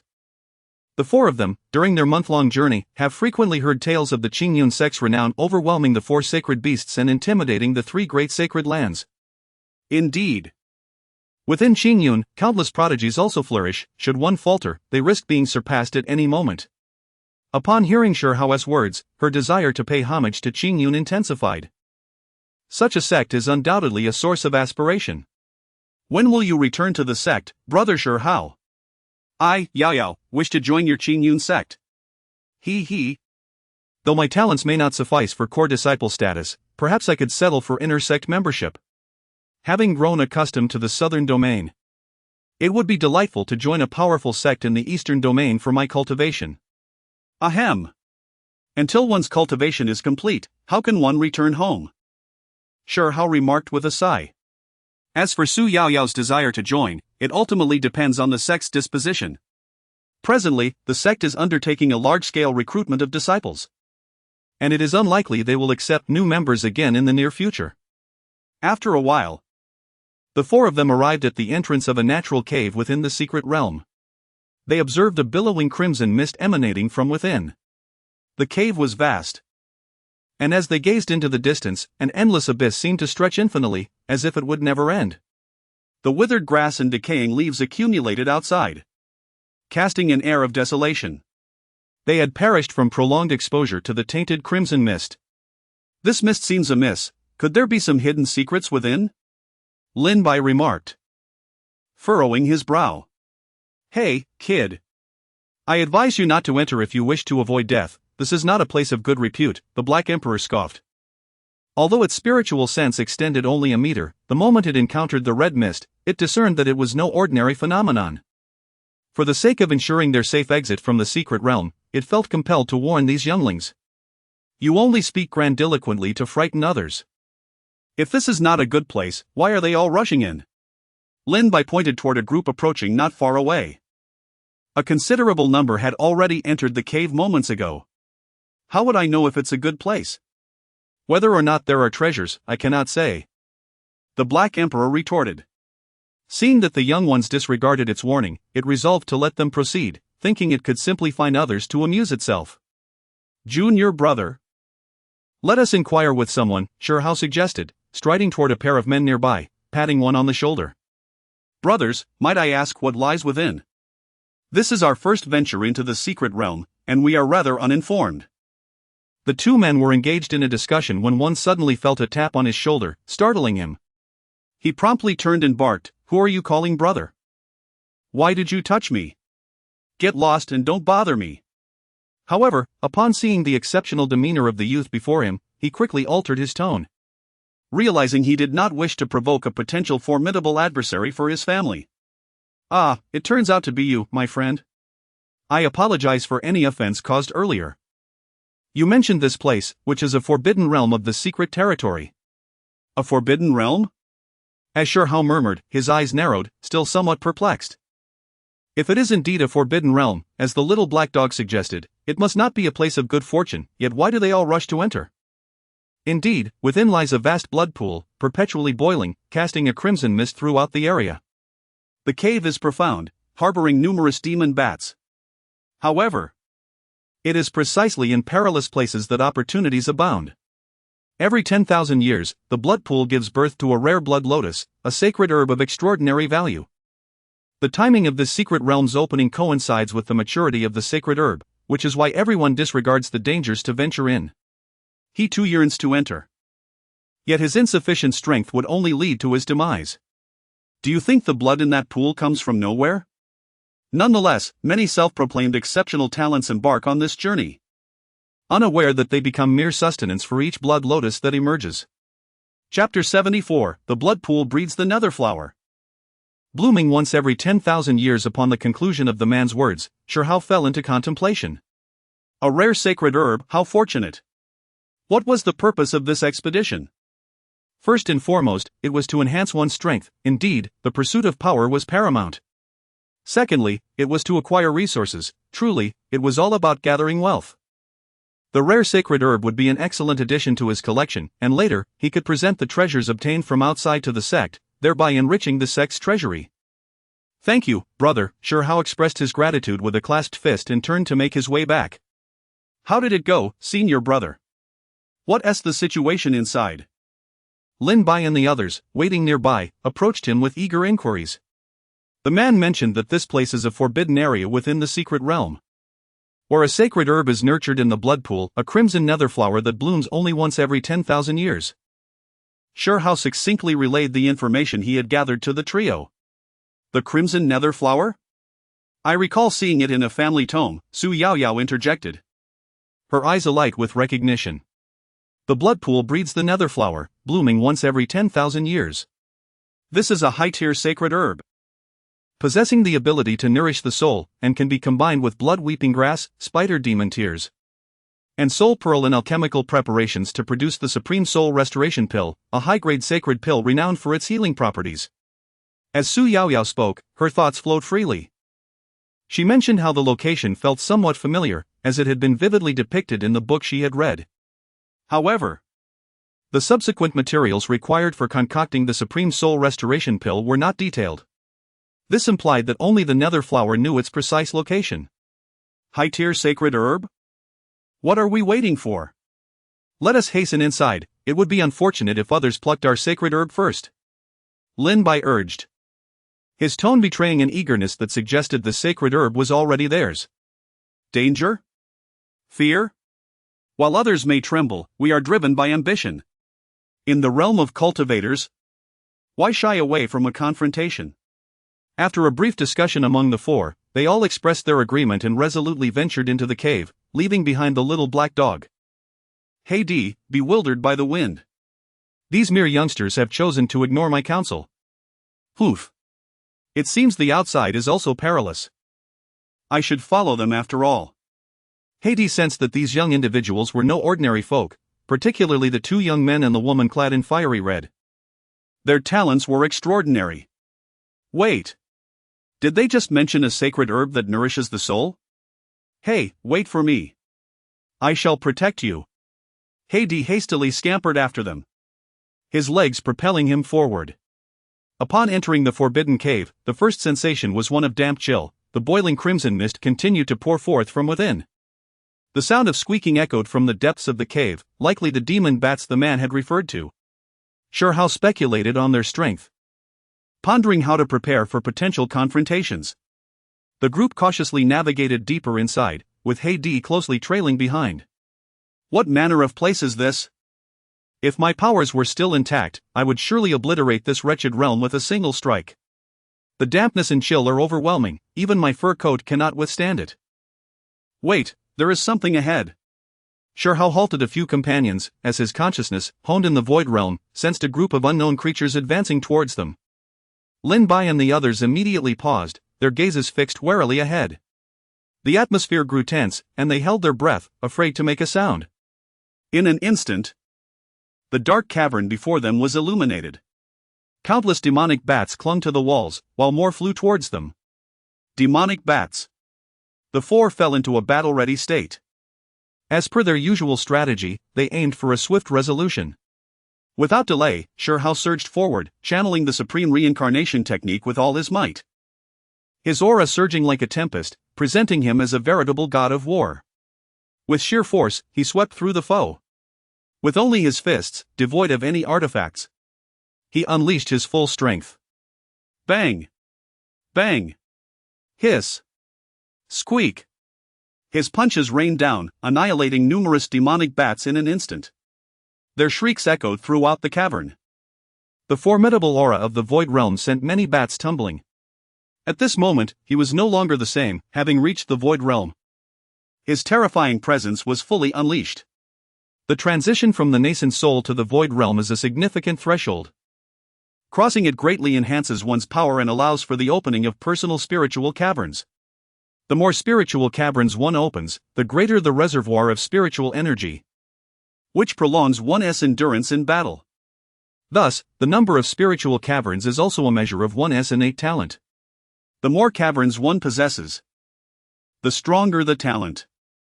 9 is the ultimate number of spiritual caverns. Coincidentally, Shi Hao had opened precisely 9. Were it not for the array fortifying this cavern, it would have been breached by now. As the saying goes, one must refine their chi to enter, establish a foundation, cultivate the golden core, forge the nascent soul. Open the void, unify the spiritual caverns to attain divine transformation, refine the spirit into reality, shatter the void, and transition into semi-sainthood, ultimately drawing upon the holy source to achieve sainthood.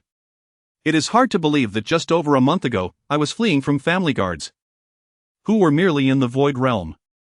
My dear brother, I owe you and our uncle a debt of gratitude for your schemes. Without you both, I would never have had the opportunity to join the Qingyun Sect.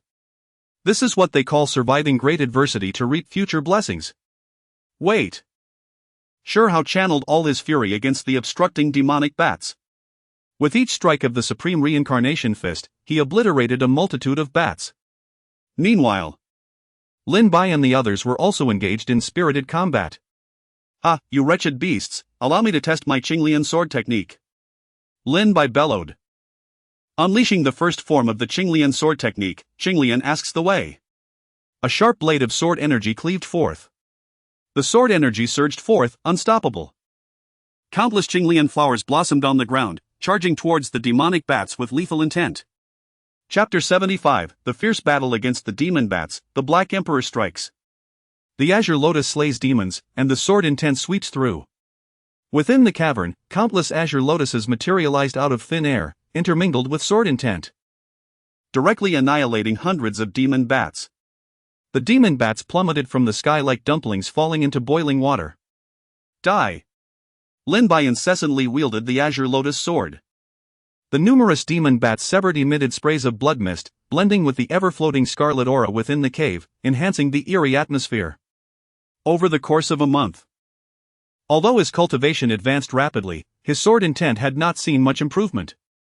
He remained steadfastly consolidating his mastery of sword intent at the minor completion stage.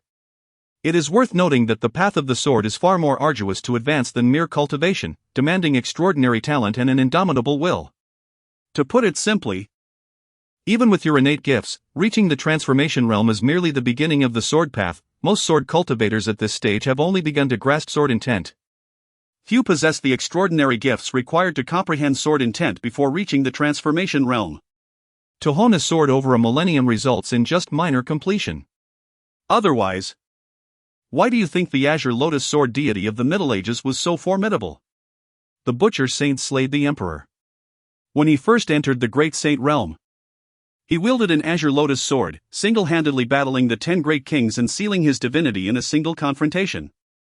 That year, with merely one Azure Lotus sword, he felled 4 great kings and gravely wounded 6 others, earning renown throughout the central domain.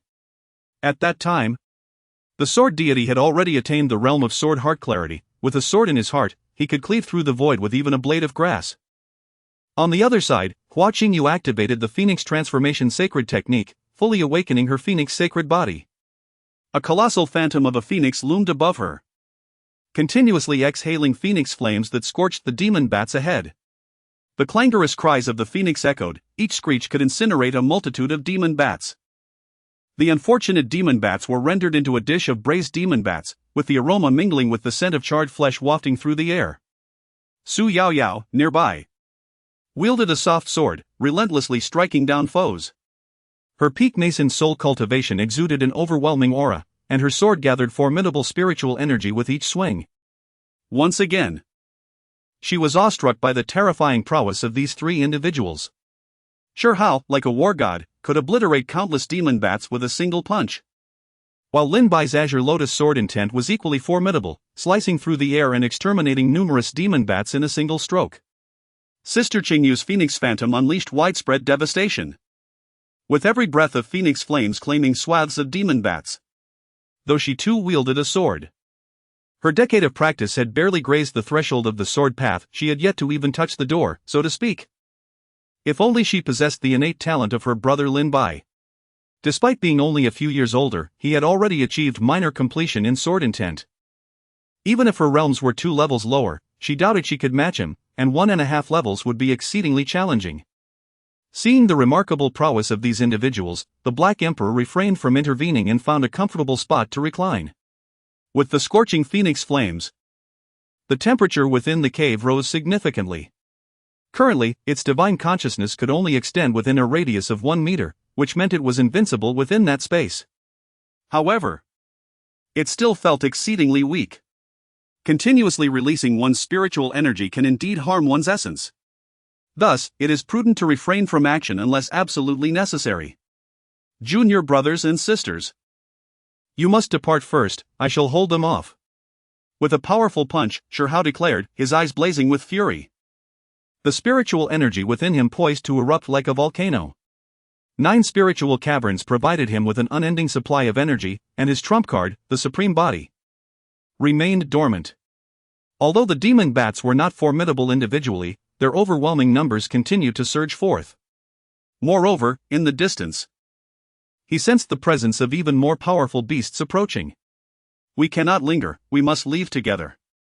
These lesser demon beasts pose no threat to us. Upon hearing this, Lin Bai unleashed a flurry of sword strikes, his gaze sharp as he regarded the incessantly arriving demon bats.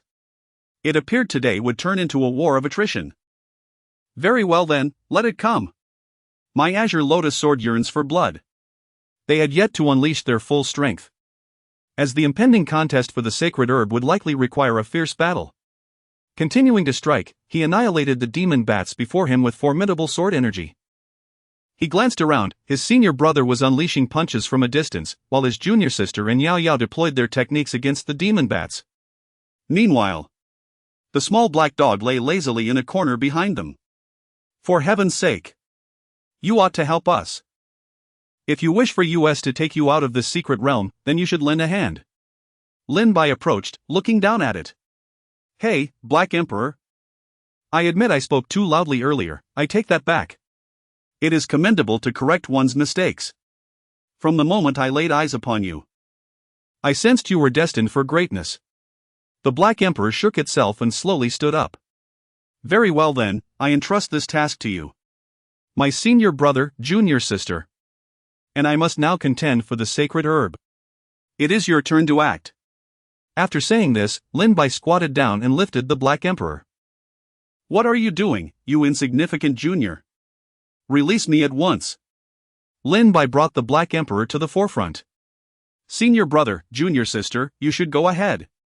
The Black Emperor will take action and cover our retreat. It claims its strength is too great and may harm us. Lin Bai tossed the Black Emperor forward. How dare you? Am I under your control? Despite their skepticism, Shi Hao and the others continued to fight while retreating. Very well, I shall cover your rear. You must ensure my safe passage out. These juniors, with their abilities, should have no difficulty acquiring the sacred herb. Once I regain some strength and employ a few tactics, that sacred herb will be mine. After consuming it, my damaged spirit will also receive some nourishment. Now, you juniors may depart, I alone can crush these demon bats. Chapter 76, The Emperor's Might Destroys the Bats, the Saint Song Junior Brother, is this feasible? Shi Hao gazed in disbelief at the ferocious Black Emperor ahead. A diminutive figure standing defiantly against countless demon bats. Let us depart, elder brother. Soon, the holy medicine will be seized by others. Hua Qingyu and Su Yao Yao had also retreated. What is happening here, elder brother? She inquired, puzzled. Are we not continuing the fight? The previous skirmish was merely a warm-up. Our true strengths have yet to be revealed. You all go ahead and seize the holy medicine. Do not allow it to be taken by others first. I will join you shortly. Upon hearing his junior sister's words, Lin Bai contemplated before responding. This little black dog merely boasts, he cannot be left to fend for himself. His most formidable Qinglian sword technique had yet to be unleashed, sufficient to rid them of these demon bats. Lin Bai expressed this sentiment solely to encourage his elder brother and junior sister to retreat while he held the rear. Junior brother, exercise caution. If anything arises, summon us with the token. If necessary, we can forego the holy medicine. Shi Hao acknowledged that Lin Bai possessed a life-saving token bestowed by Elder Shui Xian, thus posing no threat to his life. As they departed, their master had specifically instructed them to visit the elder, who had granted each of them a life-preserving token. However, these were to be utilized only in the direst of circumstances. Even in extreme peril, one must strive, for such trials temper the spirit. He then led his junior sister and Su Yao Yao in a different direction, continuing their advance. The Black Emperor valiantly stood against the multitude of demon bats. Lin Bai shook his arm, grasping the Qinglian sword, and moved forward. He mused that this little black dog could not hold out much longer. If its prowess were even half as formidable as its boasts, there would be no need for his intervention. It appeared that today, extraordinary measures were imperative. To acquire the holy medicine and escape the secret realm, they must fight with all their might. The Black Emperor thought resolutely. his gaze icy as he surveyed the throng of demon bats.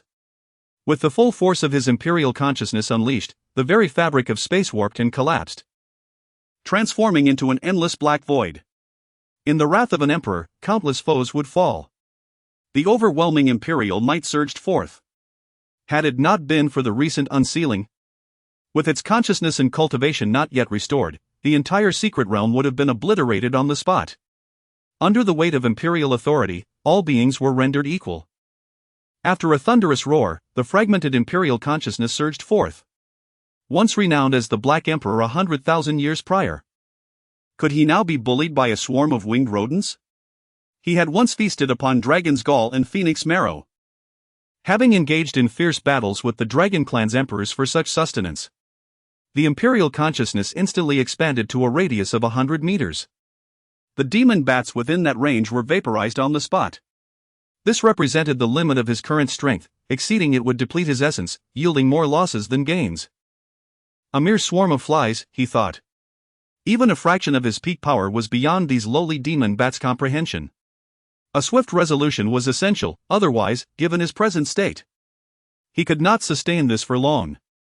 Lin Bai, observing from behind, was left astounded. Goodness! This little black dog is truly formidable. No mere boasts? If you possess such power, why did you not reveal it sooner? The aura radiating from the Black Emperor was nothing short of astonishing. After a while, Shi Hao and his companions arrived at the innermost part of the forbidden cave.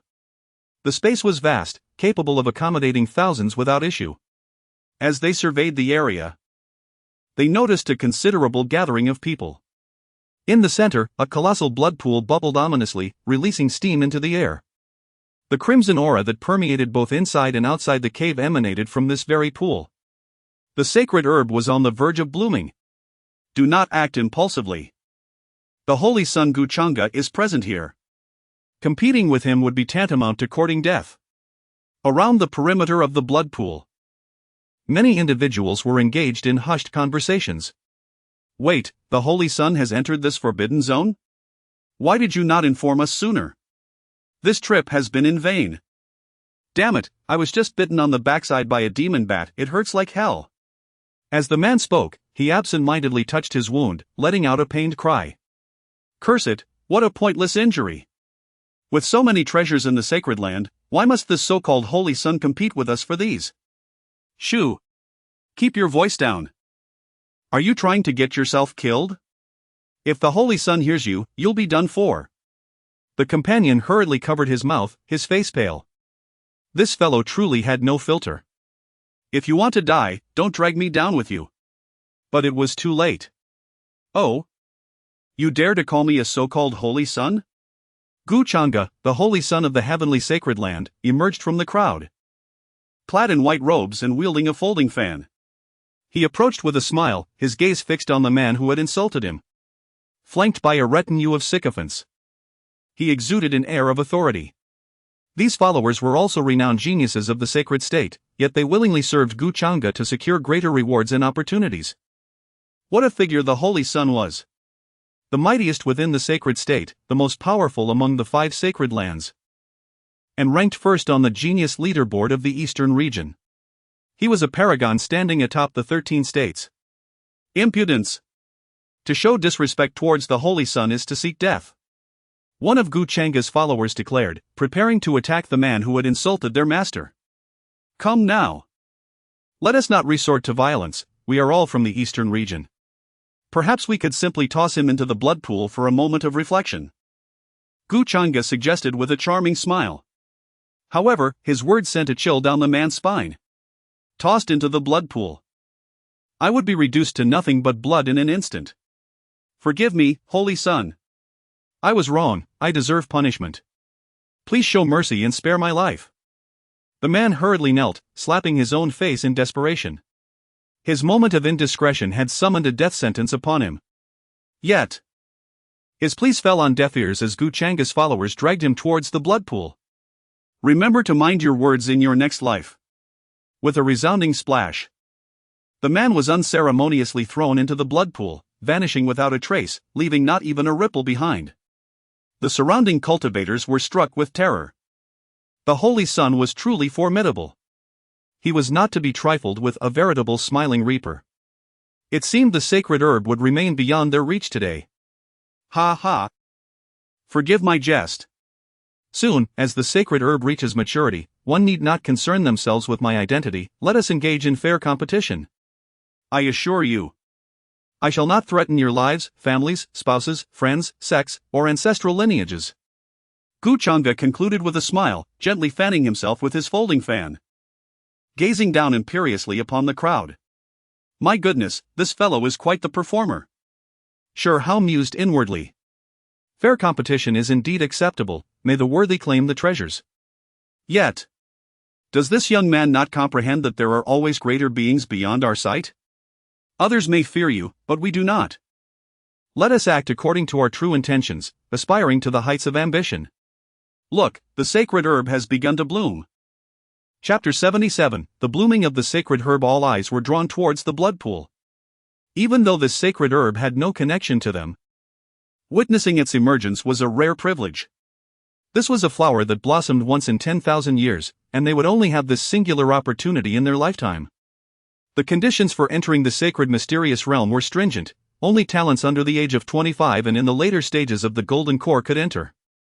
The water in the blood pool bubbled incessantly, mist rising in ethereal wisps. A copious amount of crimson energy surged from the depths of the pool, ultimately draining the blood water entirely. As the mist dissipated, a peculiar flower revealed itself at the bottom of the pool. A fragrant aroma filled the air. The blossom was a deep crimson, utterly extraordinary. Quick! Channel your divine sense. The crowd reacted swiftly. They had been cautioned that this sacred herb could create illusions, driving people to madness, leading them to turn against one another. Historically, the last person standing had always been the one to claim the sacred herb, as they were the only survivor in the fray. These were bloody lessons learned from the predecessors' experiences. Bring it to this holy sun. Upon witnessing the emergence of the sacred herb, Qingyun commanded. Several figures soared forth behind him, their yuaning presence erupting. The onlookers instinctively recoiled in fright. The belongings of the holy sun were not for their grasp. Alas, they could only gaze longingly. Shi Hao and the others were the first to dart down, landing steadily at the pool's bottom. Junior sister, quickly retrieve it, Shi Hao urged, before ascending once more. Who is this wild brat, daring to snatch from the holy sun? Qingyun's sycophants charged forward, emboldened by the holy sun's intimidating presence, believing that claiming the sacred herb would be effortless. They were taken aback when a few fearless souls emerged to confront them. How intriguing! Qingyun maintained his smile, though his eyes glinted with coldness. He had not anticipated that there were indeed those unafraid of death who dared to challenge him. Was this not a provocation to his authority? How would he maintain his standing in the eastern region thereafter? Who are these individuals, to dare compete with the holy sun for the herb? I do not know. Let us observe. These individuals are in for a misfortune. It was well known that the holy sun Qingyun possessed terrifying talent, at the mere age of 23. He had already reached the fifth realm, late stage of the Dongsu. He was comparable to the heads of some ordinary first-rate forces, with an unlimited future ahead. It was likely that these people hail from another continent. Having offended the holy sun, their backing would also face dire consequences. With such meager prowess, they wished to claim the sacred herb as their own? Shi Hao scoffed disdainfully. His fist, imbued with spiritual energy, surged forth violently. One after another, the sycophants were sent flying, crashing heavily to the ground. Remarkable! The crowd gasped in astonishment, their attention fixated on the young man in the air. Those who dared to stand out were indeed formidable. It was known that the holy sun's sycophants were at least of the yuaning realm, yet they were no match for this young man's single strike. Not a single punch could be blocked? The spectators began to think, if he can do it, so can I. Dongsu realm? Was there such a young Dongsu in the eastern region? Who could this person be? Qingyun furrowed his brow in contemplation. Yet no matter how hard he tried, he could not recall the presence of this individual on the genius rankings. Who are you? Which faction do you belong to? He inquired. Such youthful talent could scarcely be from the Eastern Territory, perhaps the force behind him was not inferior to their revered heavenly sacred land. "What makes you worthy of knowing my sect?" Shi Hao retorted coldly. At that moment, Lin Bai and the Black Emperor entered from the entrance. "What a lively scene! Hey! Senior brother, how did it go? Have you acquired the sacred herb?" The sacred herb! The Black Emperor's gaze fell upon the young girl in the blood pool, clutching something that was still steaming from being freshly extracted. Without hesitation, he dashed over. In the past, he would have regarded such a sacred herb with indifference. Merely a mundane meal. Let alone competing for it, even a dog would have scoffed at it. But times had changed, in his current state. This sacred herb could indeed replenish him. Another ally? Upon seeing the duo of a man and a dog emerge, Gu Chang's brow furrowed once more. However, upon closer inspection, he felt reassured. The little fellow was merely at the mid-stage of the Yuaning realm, likely incapable of even besting his own lackey. No need for concern. Am I not worthy of knowing your sect? Such audacity! Since you are so ungrateful, you shall remain here forever. Eliminate them all, and then silence everyone present. No one will know it was your doing. What of the powerful sects from other territories? Would he truly wage war against my heavenly sacred land for a fallen genius? Brother Black Emperor, what are you waiting for? Having witnessed the Black Emperor's might firsthand, Lin Bai had immediately capitulated. In this situation, they needed his strength to maintain order. That little brat, grant me a favor, this sacred herb belongs to me, the Black Emperor proclaimed, striding forward with an air of confidence as he faced Gu Chang'e.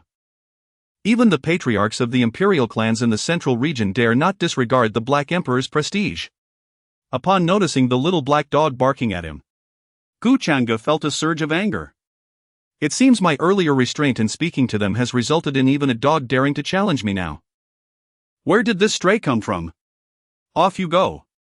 Gu Chang'e bellowed, emanating an overwhelming aura. His cultivation at the late stage of the Dongshu realm erupted forth, revealing 7 spirit orifices behind him, a torrent of spiritual energy surging into his body. 7 spirit orifices. How formidable! Truly deserving of being the son of a sacred land. The crowd gasped once more. To open spirit orifices after breaking through to the Dongshu realm is a feat that marks one as a genius. And they had seldom witnessed the sacred son in action, only to be astonished that he had opened 7. A great sage is in sight. The potential of a saint. Disregard my authority? The Black Emperor's expression darkened, though with his naturally dark countenance, it was difficult to discern. He unleashed his imperial domain, intending to crush this insolent brat. Annihilate. With that command, time seemed to freeze for a moment. 1, 2, 3 seconds passed in silence, with no movement whatsoever. The entire assembly erupted in laughter at this spectacle. Lin Bai gazed at the Black Emperor in bewilderment. Brother, what happened to that invincible aura you displayed moments ago? Could it be that you are merely a fleeting force? Unable to sustain your prowess? Initially fierce and unyielding, yet now reduced to a state of weakness? Ha! This wild dog dares to intimidate me, the Holy Sun. I shall eradicate you all. Gu Chang'e, fueled by a surge of confidence, advanced towards them with unyielding determination. An overwhelming aura surged forth, pressing down upon them. However, the Black Emperor soon realized something was amiss. He had overexerted himself and had now entered a period of weakness. Damn it, had I known, I would not have put on a show before that brat. Now, I find myself on the verge of being bested by a mere fledgling of the Void Realm. If I were to regain my strength, I would obliterate this ridiculous Holy Land at once. Chapter 78, The Defeat of the Saint's Son, a Forceful Annihilation. Alas! That lad is now your responsibility. Perceiving the unfavorable situation, the Black Emperor swiftly retreated behind the crowd. Gu Chang'e, filled with fury, arrived with an aura so terrifying that it enveloped the entire cave. The onlookers were struck by this overwhelming presence, retreating far to avoid the risk of self-harm. What a welcome sight! Shi Hao unleashed his own formidable cultivation, 9 spiritual caverns manifesting behind him. An unmatched aura erupted forth, with the 9 caverns voraciously drawing in spiritual energy. He relished battling such high-caliber geniuses. To strike down an opponent in one blow lacked any meaning. Without pressure, How could one hope to survive dire straits? The two collided fiercely, generating colossal shockwaves that shook the very foundation of the cave. Spiritual energy intertwined as their fists clashed. Bang! With each impact, the surrounding area trembled. Alas! This is overwhelmingly powerful. Especially that lad. Are you truly serious about the 9 spiritual caverns? A prodigy. Could he possibly be a paragon from a major force in the central domain? Is this truly a battle within the void realm? If you told me it was a clash between transformation god experts, I would readily believe you. The spectators looked on, dumbfounded by the two combatants. Such strength. Truly. They are gifted individuals born to stand at the pinnacle, surveying all beneath them. Their endpoint is something the onlookers could never hope to reach. Brother, we shall aid you. Lin Bai and Hua Qingyu drew their swords in unison. Their cultivation fell significantly short of that of the Saint's son, yet what did that matter? United in purpose, they could topple 1,000 foes. In the face of a great calamity, I, Lin Bai, wield only one sword to slay demons and protect our sect. A sword to part the heavens. The azure lotus inquiring of the immortals. The phoenix's mournful cry. Aware of their lower cultivation, the two immediately unleashed their most potent techniques. Countless massive azure lotuses, infused with sword intent, surged forth. The grand specter of the phoenix reappeared, exhaling scorching flames. In an instant, the sound of Qin and drums erupted. And iron halberds rang out. The glint of cold light illuminated the cave. Could a brawl be complete without this lady's involvement? Su Yaoyao also arrived, sword in hand, executing the divine hammer of the 4 gods. Guchanga sensed the 2 formidable attacks approaching from his left and hastily dodged backward. Seizing this opportunity, Shi Hao launched a punch towards his abdomen. Supreme Reincarnation Fist. Bang! Boom! Following 2 resounding crashes, Guchanga fell heavily to the ground, spitting blood, his hair disheveled. The once resplendent visage had vanished without a trace. No! This is impossible. Who are you truly? Guchanga exclaimed in shock and fury. The 9 spiritual caverns. The leading youth's talent far surpassed his own. Although the other 3 possessed lower cultivation, each was a prodigy capable of fighting above their level. The dead need not know too much. Shi Hao remarked coldly. Too weak, this is uninteresting. He hadn't even utilized the supreme holy body. Merely standing with his hands in his pockets, utterly unable to find a worthy opponent. Despite his junior brothers and sisters having launched a surprise attack, he hadn't bothered to evade. Humph. You must think carefully, this is the Holy Land, the domain of my sacred territory. Should you slay this holy son, you shall not escape unscathed. He is now blinded by rage, previously pondering whether they hailed from a formidable power.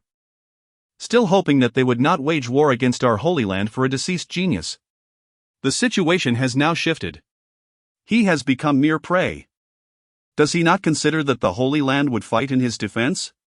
Ha, do you truly believe that everyone fears your heavenly Holy Land? I am the legitimate daughter of the Su family from the southern region, Su Yaoyao. How do you do? Have you heard of the Su family? My companions need no further introduction, their sect is even more powerful than my Su family. Can you afford to provoke them?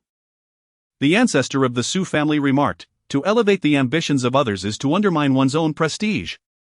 Wen Qingyang added, indeed, the talented ones draw on the gifted. The Qingyun Sect welcomes you. The Su family. The Su family of the southern region. Someone who recognized her exclaimed in shock.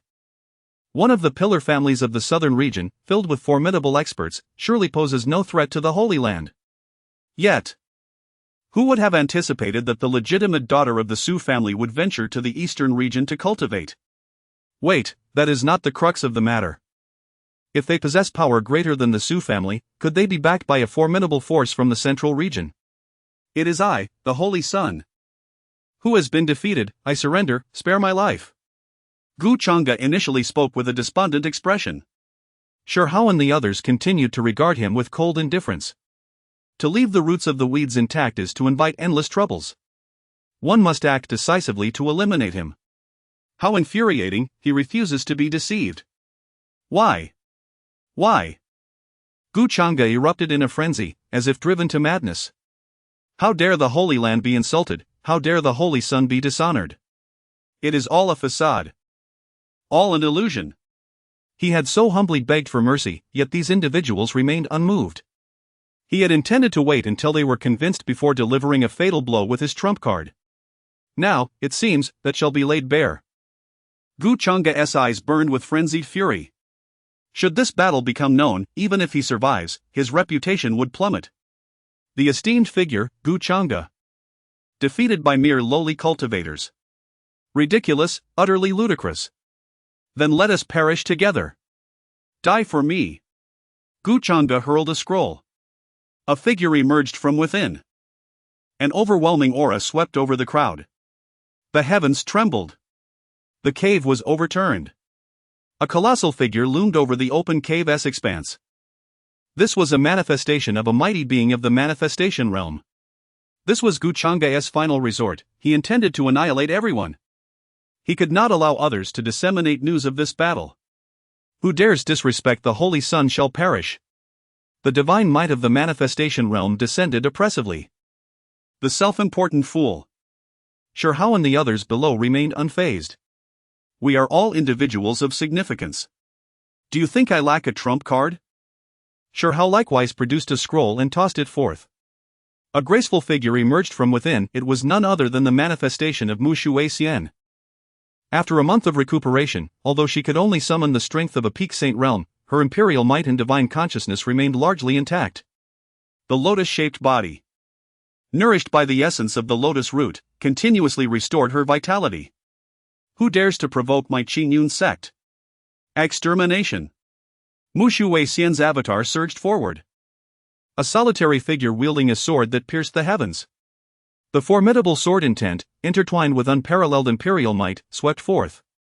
With a single stroke, she shattered the avatar of a powerful being in the manifestation realm. No. It cannot be. Gu Changge fell to the ground, stunned into silence.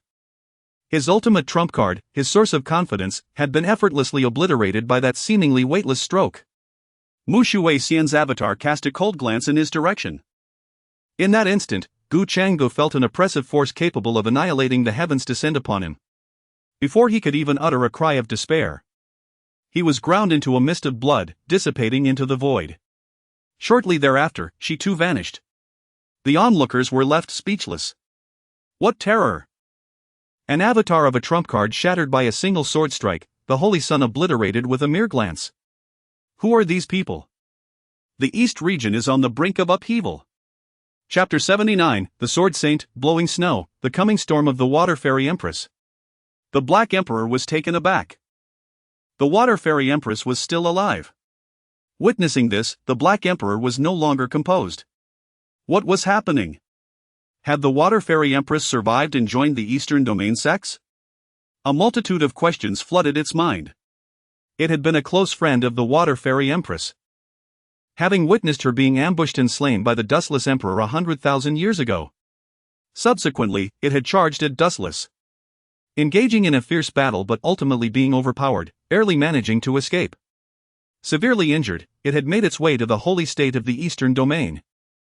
That battle had plunged the heavens into chaos, obscuring the sun and moon. It had fled in despair, nearly extinguishing its very soul. To recuperate, it had sealed itself within this sacred mysterious realm. Little did it expect that after 100 millennia, it would once again behold its former friend. Its heart was filled with an overwhelming array of questions. No, it seemed that the Emperor must follow these young ones. The Water Fairy Empress was likely among the higher echelons of their sect.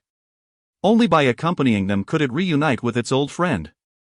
With this thought, the Black Emperor's gaze became resolute. Though it was often unruly, the Black Emperor harbored a softer side, willing to risk its very essence for the sake of a friend. At the Qingyun Sect, in the Elder Hall, Mushu Xian sensed the emergence of her avatar as soon as it appeared. In the holy state, those who dare to harm members of my Qingyun Sect are courting death, she murmured, her expression as cold as ice. The life-saving trump card entrusted to Hua Qingyu and the other three was indeed her avatar scroll. Meanwhile, at the holy state of the heavenly sanctum, panic ensued. This is bad, the young master's life token has shattered. Cries of alarm echoed throughout the sanctum. Impossible. The young master has transcended? What? Who dares to lay a hand on the young master? Who possesses such audacity? They could hardly fathom that someone would dare to slay their young master within the confines of the holy state. It was a blatant provocation, a flagrant affront. If they did not eradicate this foe, how could their sanctum maintain its standing in the eastern domain, or retain any semblance of dignity as the foremost sanctum? Countless formidable figures surged forth, several powerful beings from the sanctum inquiring into the matter. A series of imposing silhouettes emerged from their seclusion. In the grand hall of the sanctum, the elders were incensed. How dare you? To murder the young master of our sanctum is sheer audacity. They fervently condemned. The sanctum master, Yang Zizai, sat on the main seat, his expression darkening. His simmering rage was becoming increasingly difficult to contain. After thousands of years of stability, someone had once again dared to provoke their sanctum. Very well. It seems the world has forgotten the fate of the last individual who dared to challenge our sanctum. The eastern domain had not merely possessed 5 great sanctums, there had once been 6, the mist blue sanctum of Boizhou. Thousands of years ago. Emboldened by the presence of 3 saints, they had dared to confront the heavenly sanctum.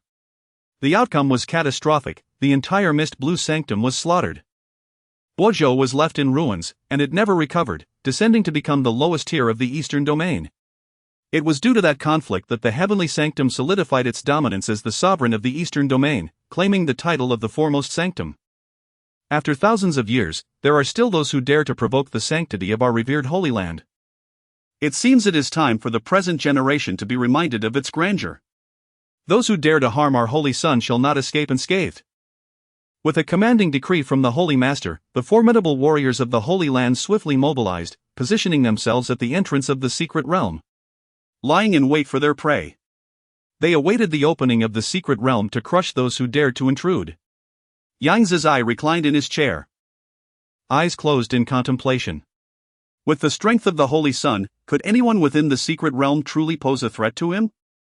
Even if there were insurmountable dangers, he possessed a manifestation of the sacred realm to safeguard him. Could it be that other prodigies from different domains were involved?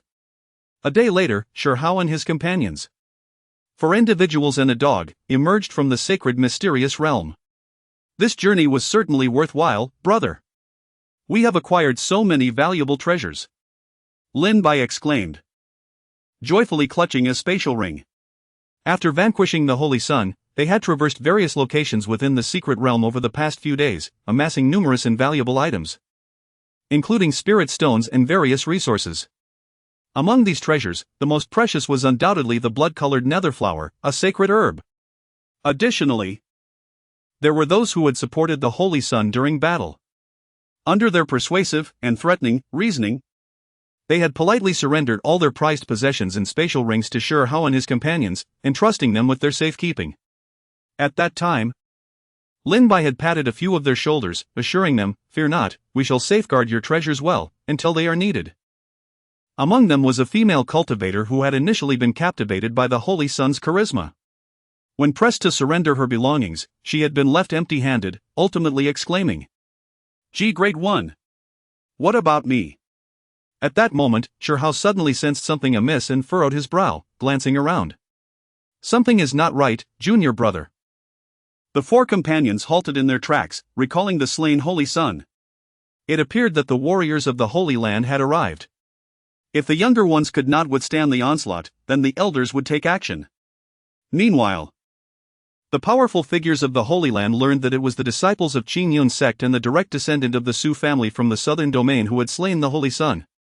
The presence of that figure was terrifying. With a single sword strike, he shattered the Holy Sun's defenses, declaring that anyone who dared to harm the people of Qingyun Sect would face annihilation.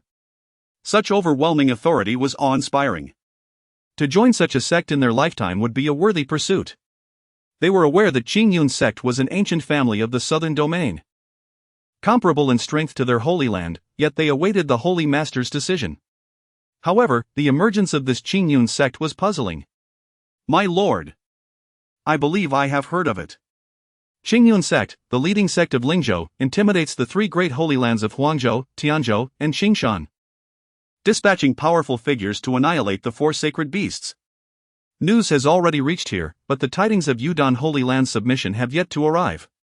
A sect that could suppress the 4 sacred lands had left all who were aware of its might in awe. As they spoke, they caught sight of Shi Hao and his companions. "Halt! Are you the ones who killed our holy son?" Shi Hao raised his gaze, meeting the imposing figures of dozens of powerful beings descending from the sky, looking down upon them with disdain. And what of it? Shi Hao knew there was no escape and prepared to fight with all his might. They still held several trump cards given by the elder of the Narcissus, sufficient for their escape. "Brother Shi Hao, let me take the lead," Su Yaoyao stepped forward. "Old Ji, I must trouble you to take action." She addressed the sky. As her words fell, an even more formidable aura surged forth. An elder with gray hair and youthful features materialized in the sky. "Who dares to harm the eldest daughter of the Su family? First, inquire whether the treasured blade in my hand consents." The elder's imposing presence erupted forth, a gleaming sword appearing in his grasp, its terrifying force radiating outward.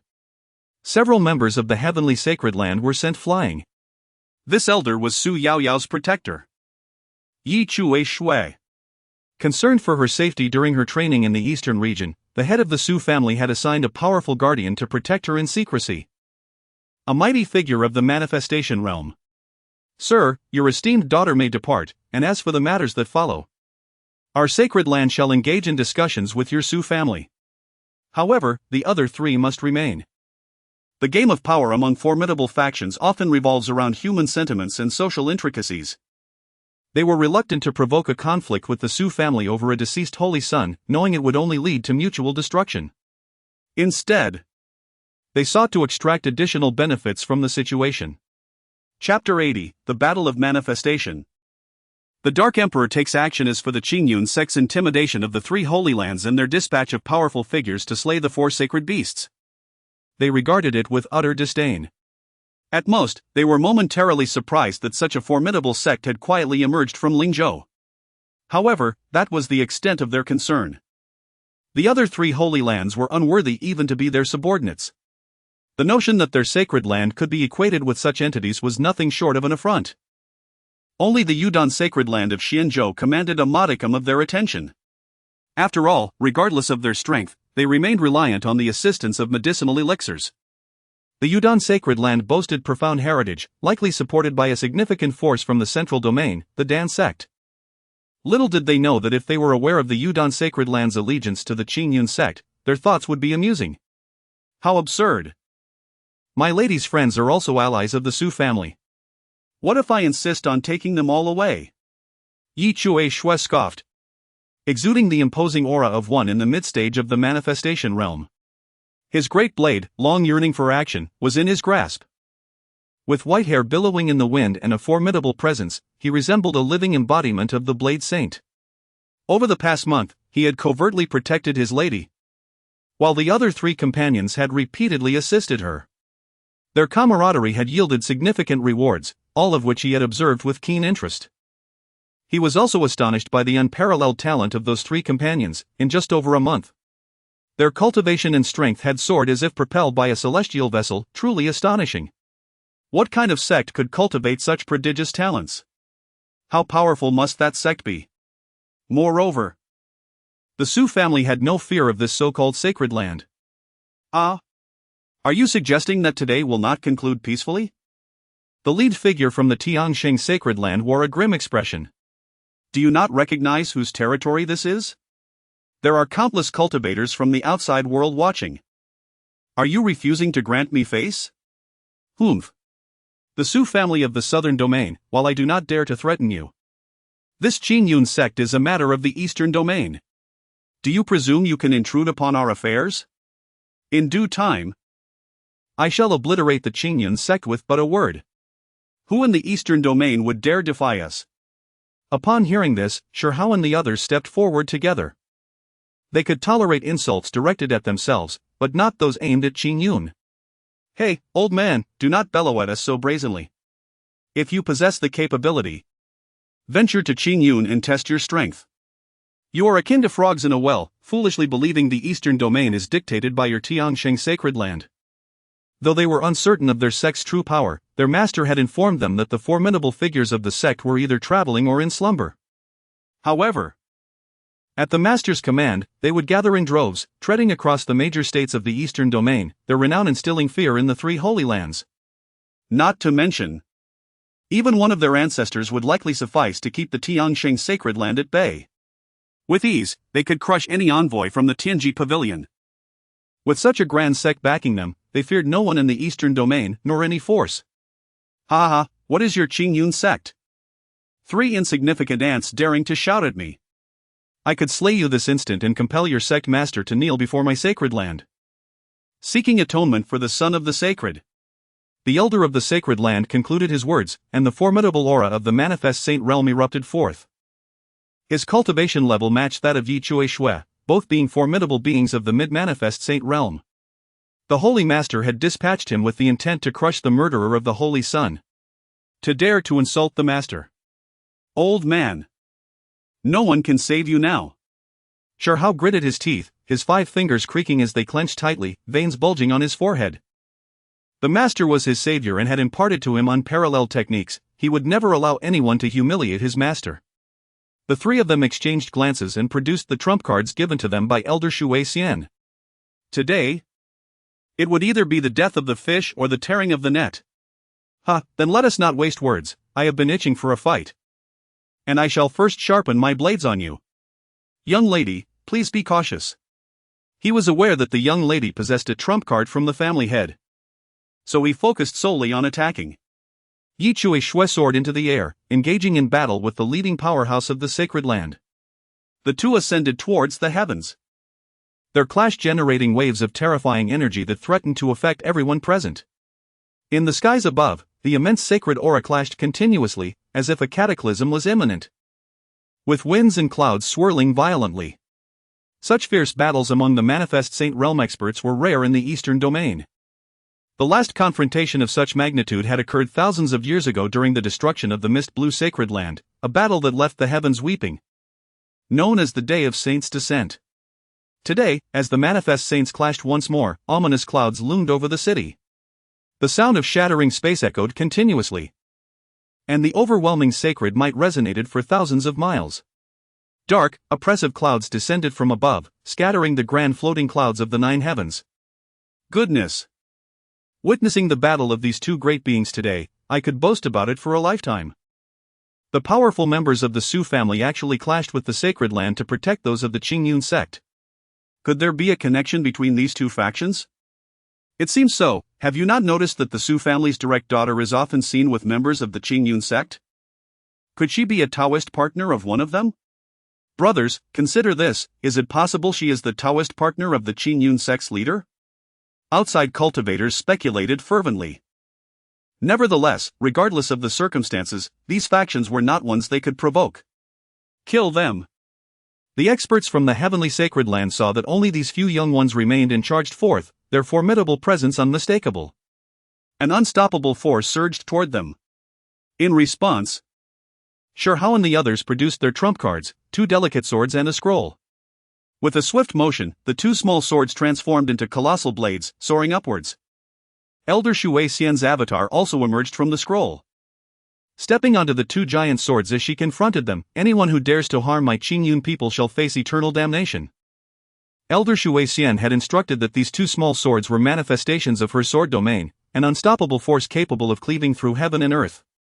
As for her avatar, it needed no further introduction. Shi Hao and the others had witnessed her prowess within the secret realm, where a single sword strike had obliterated their opponent. This was their source of confidence. With these 3 trump cards, they would surely escape unscathed today. The Empress of Waterxian. The Black Emperor was once again filled with excitement upon seeing the avatar of an old acquaintance. The imposing presence of the Emperor erupted in an instant, overwhelming and sending Shi Hao and his companions flying. He soared upward, following the avatar of Mu Shui Xian. Old friends, after a separation of 100,000 years. How have you fared? Today, I shall engage you in battle once more. Shi Hao and his companions clumsily rose from the distance. Cough, cough. What on earth is happening with this Black Emperor? In a fit of rage, he even disregards his own people? Truly ruthless. Lin Bai was the first to speak, questioning the fluctuating strength of the Black Emperor. Could it be that he weakens in the presence of the weak and strengthens against the strong? Rest assured. My brother Shi Hao, I have yet to reveal my trump card, and with Elder Yi by our side, we shall all return safely today. Su Yaoyao asserted as she rose as well. She was well aware of Elder Yi's formidable prowess. Even among the Su family, he was considered one of the mightiest. With his mastery of the blade, he had once slain a dragon of the same realm. Otherwise, her father would not have entrusted him with her protection. Chapter 81, The Annihilation of the Sacred Lands Experts, a storm rising in the eastern domain. Meanwhile, the avatar of Mu Shuexian ascended with her sword in hand. Two colossal swords surged forth, enveloping the formidable experts of the heavenly sacred land within a terrifying sword domain. What is this? Ah! Do not approach. They appeared to witness the most horrifying spectacle of their lives. The sky, once merely obscured by dark clouds, turned ominously grim in an instant. The oppressive surroundings resembled a hellish realm. The two giant swords charged forth, unleashing a cacophony of wails. Spare me! Cursed be this fate! The sacred land shall avenge us, ah! The giant swords rampaged as if slicing through mere paper, shattering the heavenly sacred lands experts with ease. Ha ha! This emperor shall revel in slaughter once more. The Black Emperor barreled forward, instantly regaining its original form. With dual horns atop its head and eyes glinting like lightning. Its ebony skin was adorned with barbs, and its physique expanded exponentially. Towering above, it resembled an ancient beast of terror. Little Black? The avatar of Mu Shuexian glanced in that direction, her thoughts abruptly transported back 100,000 years. The image of a solitary figure and a dog traversing the world together. Why is Little Black here? Why is it alongside the disciple of the sect master? A tremor coursed through Mu Shuexian's heart, an old friend from 100 millennia past, now reunited in the eastern domain. Without further contemplation, she soared into the sword domain, her blade obliterating numerous figures. The Black Emperor opened its maw wide, devouring dozens in an instant. The overwhelming imperial might shocked all. Within moments, the experts of the heavenly sacred land were nearly annihilated. Devils, this man and dog are nothing short of demons. Damn it! How did the Holy Sun provoke such formidable beings? This is utter devastation, truly catastrophic.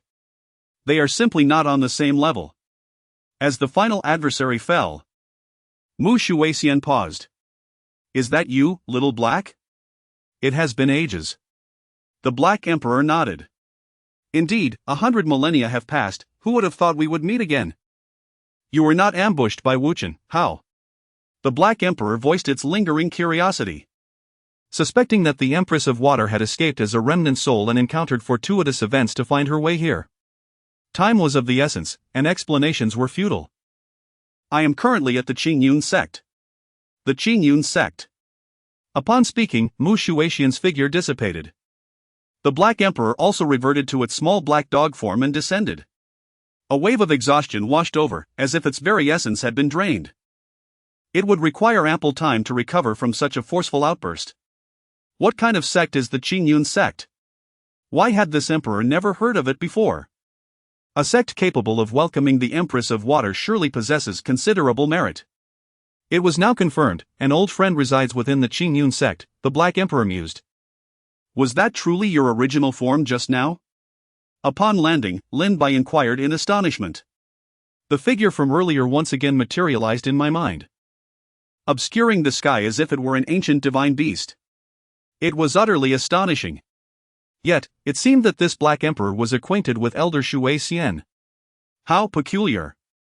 Could it be that Elder Shuexian has also ventured into the sacred mysterious realm?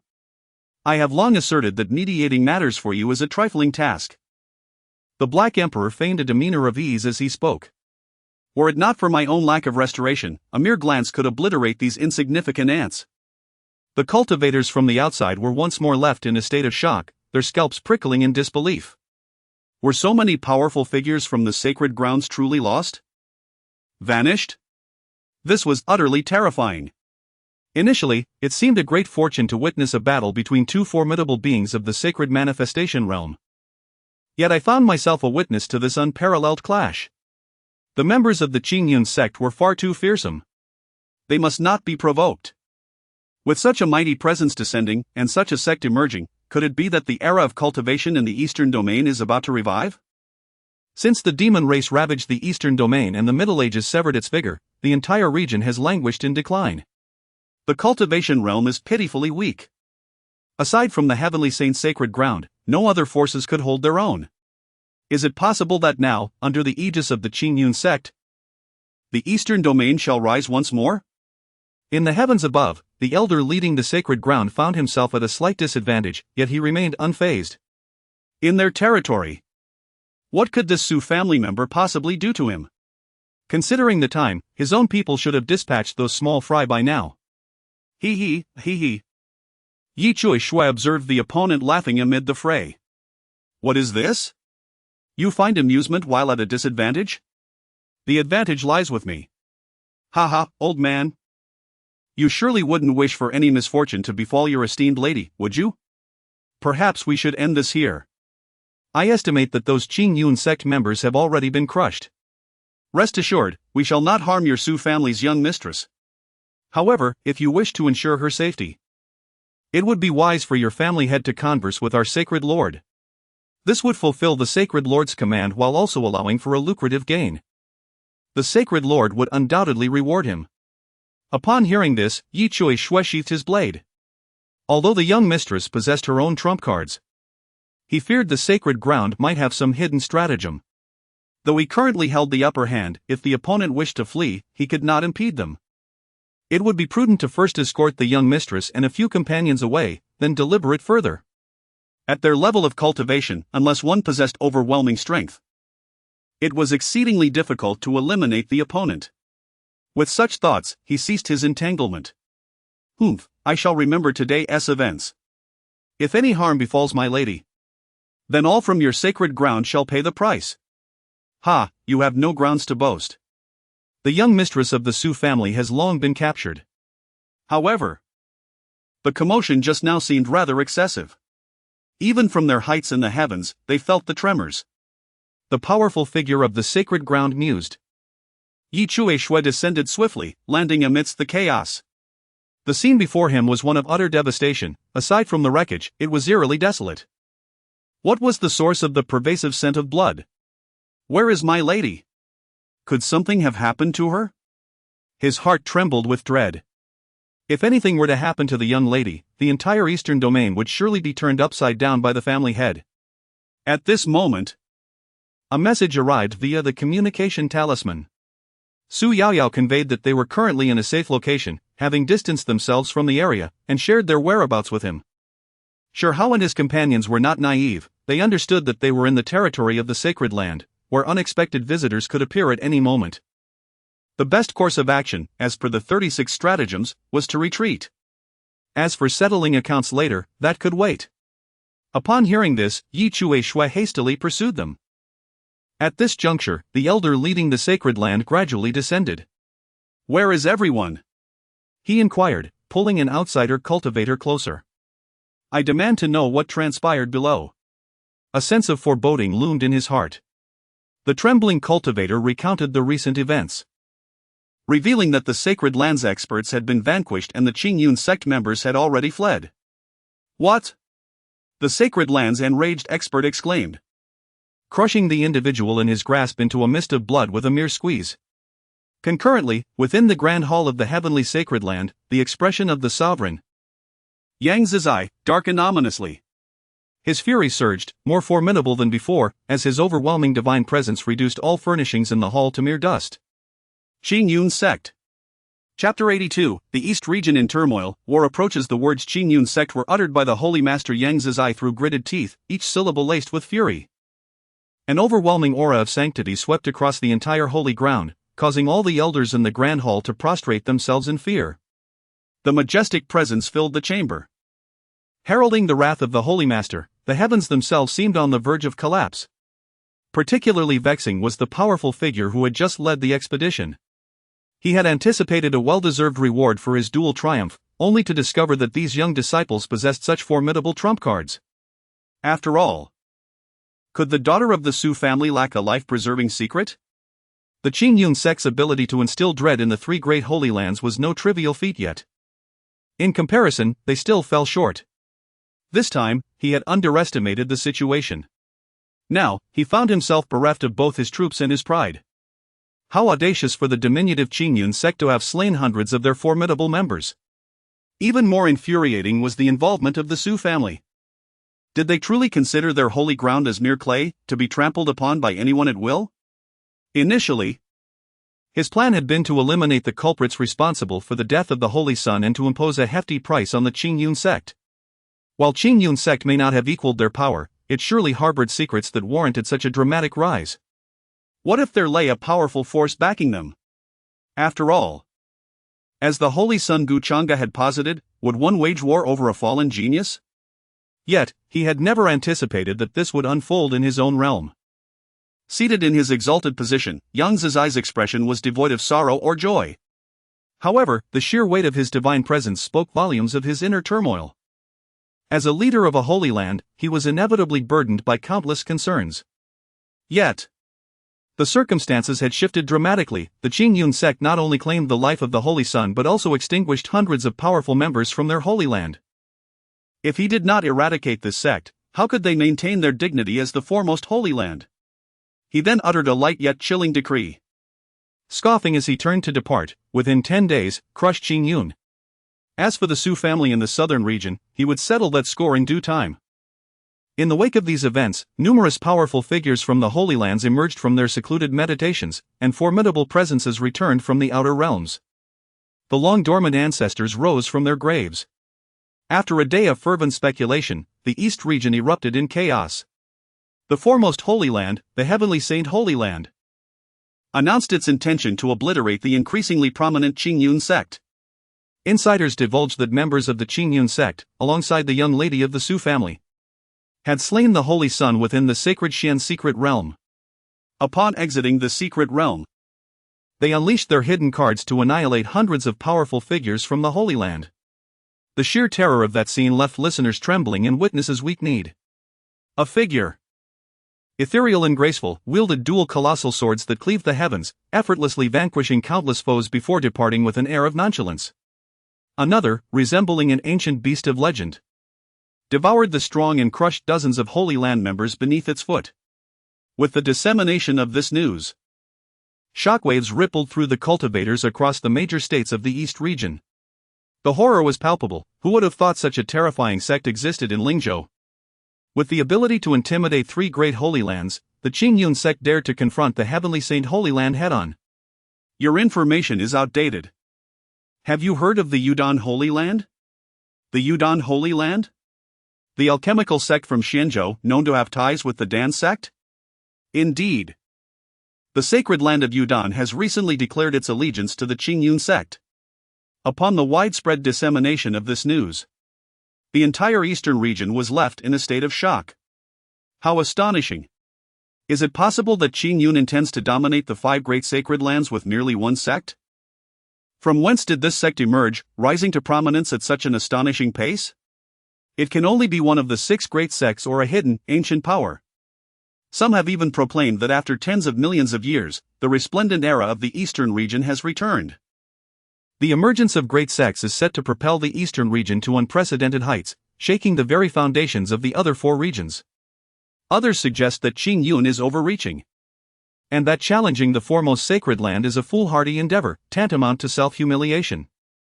In a certain sect, a voice cried out, "The day of our rise in the eastern region has come. All sect members, heed my command. From this day forth, we shall acknowledge the Qingyun Sect as the heavenly sect of the eastern region, and its leader as the emperor of the eastern region." However, numerous factions continue to support the Heavenly Saint Sect. To them, Qingyun's rapid ascension lacks the depth of heritage, rendering it little more than an ephemeral illusion, insufficient to rival the foremost sacred land of the eastern region. It is prudent to express loyalty early on, one might reap benefits in the future. Meanwhile, at the borders of the Holy Continent, a voice cautioned, "Young friend Shi Hao, now that your Qingyun sect has offended the sacred land, preparations should be made. Though our Su family is undaunted, your sect is within the eastern region, and thus, the reach of our influence is limited. As the powerful figures of the sacred land have indicated, the Su family is far removed in the southern region. Do you expect us to engage in cross-regional warfare? Yi Chue Shui stroked his grizzled beard and spoke. 2.5 days have passed since that fateful battle. And they have since distanced themselves from the Heavenly Saint Sect, arriving at the borders of the sacred land. This, after all, is the territory of the sacred land. A fierce dragon does not cross rivers lightly. With only themselves and their canine companion, along with 4 young friends, they are ill-equipped to confront the sacred land. Thank you, esteemed elder, for your righteous aid. Shi Hao and his companions expressed their gratitude, waving their hands in thanks. Originally, this matter did not concern the Su family. The leader of the sacred land had even permitted their departure. Yet, this elder acted with noble intent. Indeed, adversity reveals true friendship. It is of no consequence. Merely a minor issue. However, we must approach the matter of the sacred land with caution. As a senior member of the Su family, he understood well that these powerful factions conceal their own mysteries and depths. Caution is the better part of valor. Senior brother, we must conclude our training early and return to the sect, Lin Bai said, his brow furrowed with worry. I am ashamed.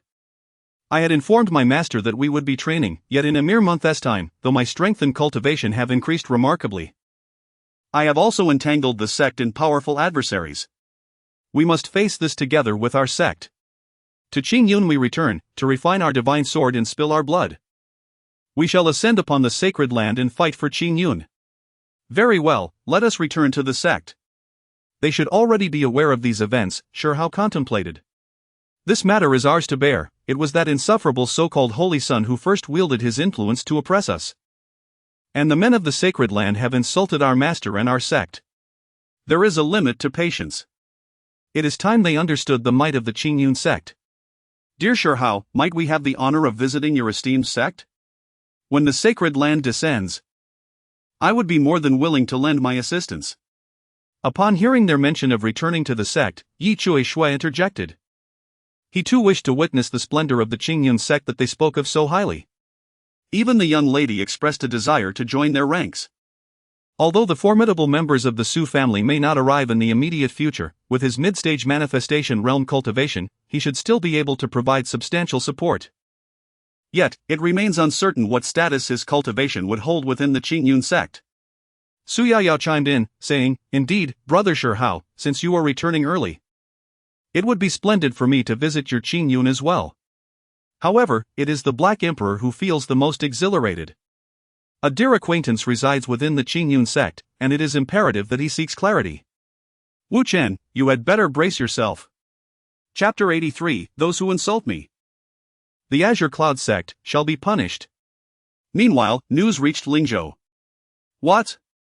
The Holy Land dares to proclaim that it will crush the upper sect. Truly, they have grown audacious. And I, from the Qinglian Sect, shall be the first to oppose this. Enough, my brother, they are engaged in a power play of formidable forces. And what place does a trifling third-rate sect such as ours have in this affair? Do you underestimate the Qinglian Sect? Just wait. We shall send our forces to attack you. In Xianzhou, the Yudan Holy Land similarly issued a proclamation. They severed all alchemical supplies to the Tianshang Holy Land and summoned the alchemists of the eastern region, threatening to revoke the ranks and identities of any daring to assist the alchemists of Tianshang. They even devoured the elixirs that were being concocted for the Tianshang Holy Land. At the Qingyun Sect, within the Qingyun Hall, Feng Qingyang sat in the principal seat. His purple aura shimmered mysteriously, his hair cascading like a waterfall. His sword-like brows and starry eyes bore an expressionless countenance, though he exuded no overt aura. An oppressive presence emanated from him, compelling all to avert their gaze. He had reached the late stage of the Saint Realm. Indeed. One could only marvel at the prowess of the first divine body of the heavens. I would claim the second place for cultivation speed. Who dares to claim the first?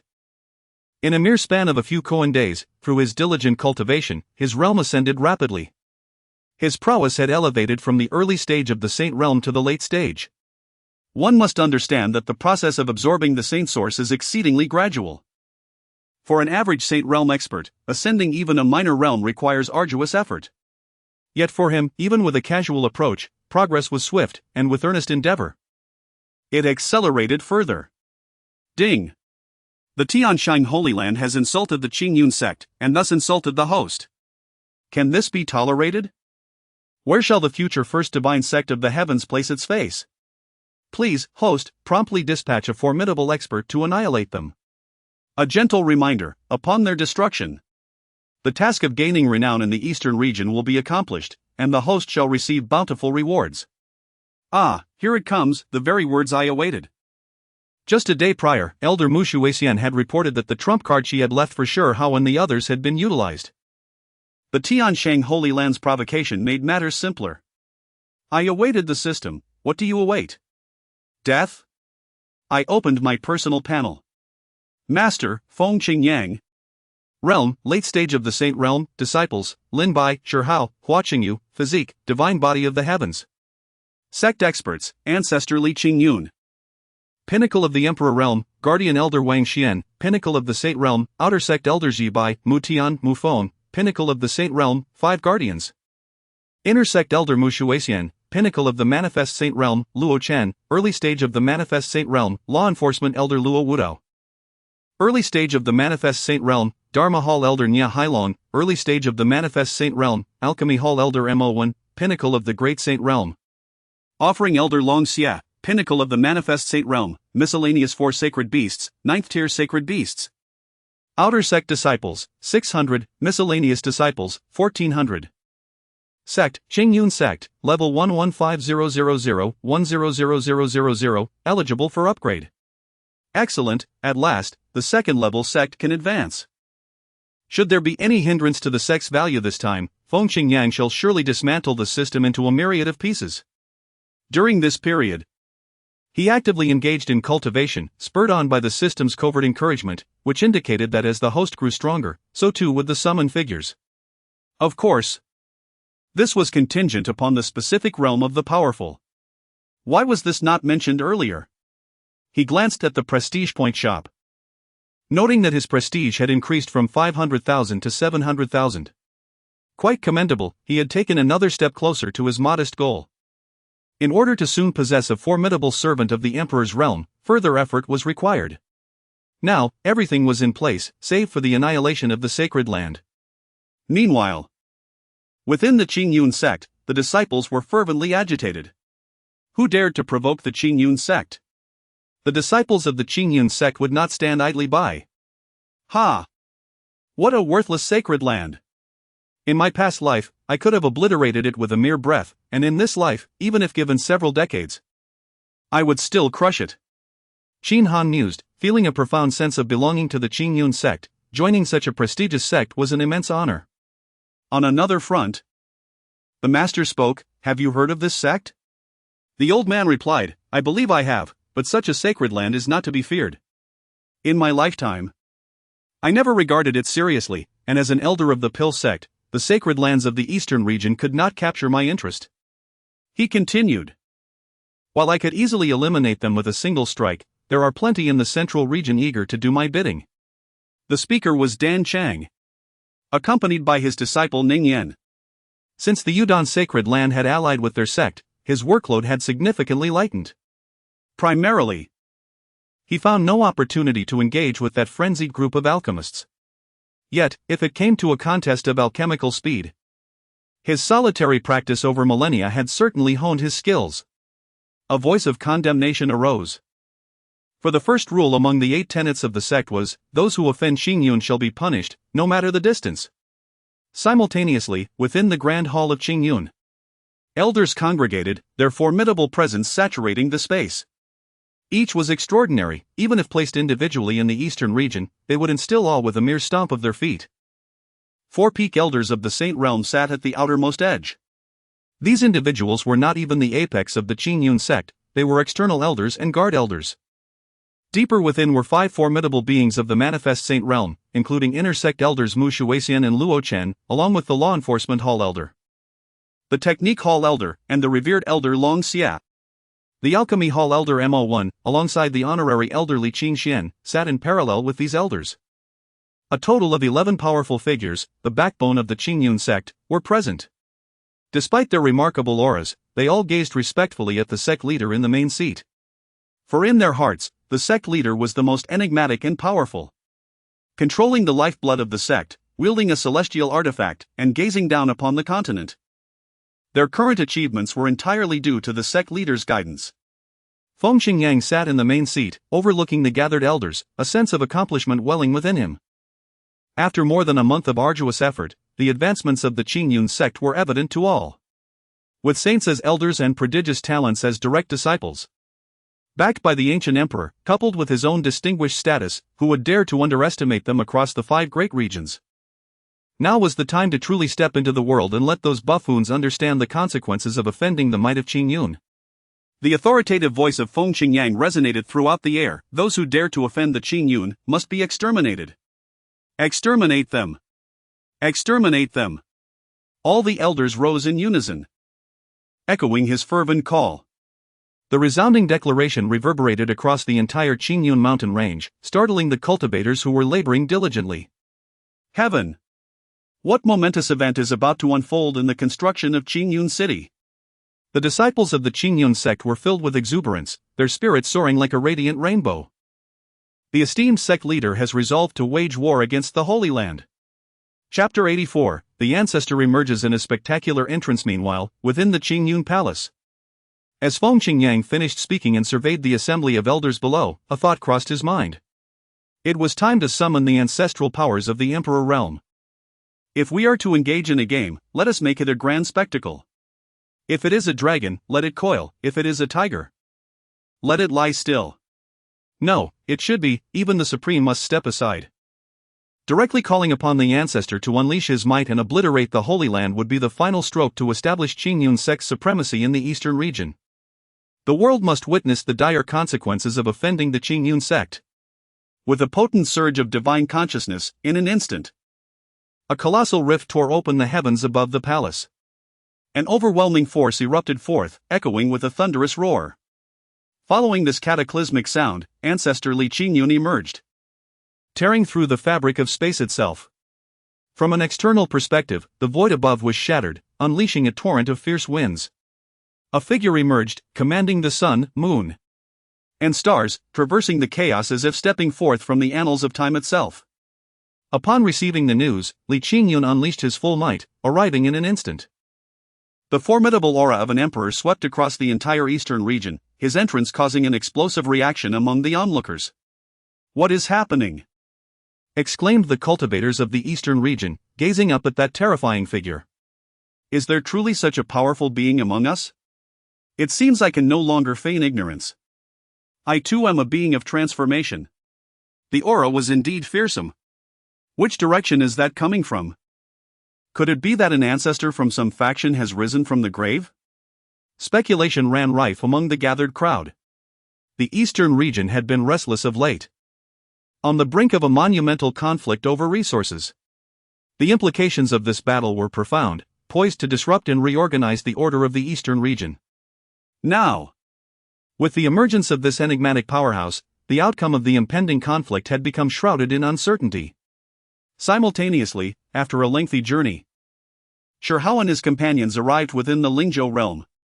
With the esteemed elder Yi, a figure of great prominence, guiding them through the skies, their pace had indeed quickened. They were all drawn to the awe-inspiring figure looming in the heavens. What a formidable being this is! Yi Chue Shui's expression shifted, astonished as he beheld the silhouette. His own prowess in the sacred manifestation realm felt utterly insignificant beneath such overwhelming might.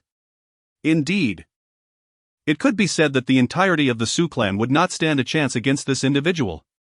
Even their own ancestor would likely be crushed with a mere sweep of his hand. The figure radiated an aura that was nothing short of terrifying, as if it had existed since time immemorial. The Black Emperor gaped in disbelief. Could it be that I am not mistaken? This is the might of an emperor. Why does the eastern region harbor such an existence? It is peculiar. After the cataclysm of the Middle Ages, was it not left in ruins? How can such power still thrive? Could it be that an ancient emperor has returned to the world? The eastern region is indeed more complex than it appears. No wonder the Water Fairy Empress arrived here. Ancestor! That is the ancestor of my Qingyun Sect! Shi Hao exclaimed, gazing upward with fervor. The ancestor truly lives up to his reputation, his entrance is nothing short of explosive. How I recall, just over a month ago, when there were few within the sect, I too had the honor of playing a game of chess with the ancestor. Yet Choi Shui felt a tremor within her heart, although she had long harbored suspicions. She now had undeniable confirmation. Gazing across Lingzhou, the only sect capable of boasting such formidable power was none other than the enigmatic Qingyun Sect. Indeed, the assertions made by her companions proved to be true. The Qingyun Sect was teeming with extraordinary talents. And it was no wonder that even the sacred lands held them in contempt. The ancestral figure was truly remarkable. Even the manner of their appearance was nothing short of astonishing. She could only wonder when Lin Bai might ascend to such heights of power. With a blade of wild grass between his teeth and the Qinglian sword slung across his back, Lin Bai spoke slowly, allowing his imagination to wander. One day, he mused, he would master the sword path, and a mere blade of grass would slice through the stars. Subsequently, he forcefully spat out the grass, which flew 2.5 meters before falling to the ground. Yes, Elder, yeah, this is indeed the ancestral figure of our Qingyun Sect. Come, junior brother. Let us strive diligently in our cultivation. We must aspire to become formidable beings like our ancestor. After speaking, Shi Hao stepped forward and patted Lin Bai's back. With their exceptional talents, a future of promise awaited them, provided they committed themselves to their training. The young junior sister, Hua Qingyu, gradually shook off her astonishment. Realizing just how powerful the sect's ancestor truly was, a revelation that utterly shattered her previous understanding. Moreover, this aura bore a strangely familiar essence. One she had sensed in an elder before. Her master referred to this elder as the Water Fairy Empress. Could it be that the ancestor was also a being of imperial stature? This was the presence of an emperor. She had joined the sect later than Shi Hao and Lin Bai, so she had only heard of the ancestor's formidable strength without ever witnessing it firsthand. Today, she finally had the opportunity to behold it. Meanwhile, Su Yaoyao's eyes widened in disbelief. She had never sensed such a potent aura even from her own ancestor. Would becoming an inner disciple of the Qingyun Sect prove to be an insurmountable challenge? Initially filled with confidence, she now felt profoundly shaken. The group continued onward. With the ancestor manifesting, it seemed the sect was preparing to take serious action. They needed to hurry. Simultaneously, within the grand hall of the Qingyun Sect, after the ancestor had showcased his formidable presence, he entered the main chamber. Mu Shui Xian's pupils constricted as she was the first to react. The voice she had heard upon entering the sect, along with the overwhelming divine consciousness that had interrupted her, was likely the work of the ancestor. During the last elders' meeting, she had been completely oblivious to it. Clearly, the ancestor had surpassed her previous incarnation in strength. In her past life, she had been renowned across the continent as the Water Fairy Empress, a figure of great power and intimidation. She was a mid-tier being of imperial stature, considered one of the strongest in the imperial realm. It is essential to recognize that beings of imperial status enjoy extensive longevity. A single retreat could span thousands of years. Witnessing the ebb and flow of the world, as the seas transform into mulberry fields. Ascending to a higher realm is an arduous endeavor, often yielding no progress even over tens of thousands of years. What level of mastery had the ancestor attained in the imperial realm? The ancestor, Li Qingyun, then stepped forward, addressing the sect leader. I wonder what business has summoned me. It seemed the time had come for him to take action. Ever since he had obliterated that half-saint, he had been in a state of inaction, his powers lying dormant. Ah, the name of this old man, the Qingyun Emperor, was about to resound across the 5 domains once more. Esteemed ancestor, we must once again call upon your assistance. How audacious of this minor sacred land to provoke our Qingyun, I implore you to act decisively and crush them.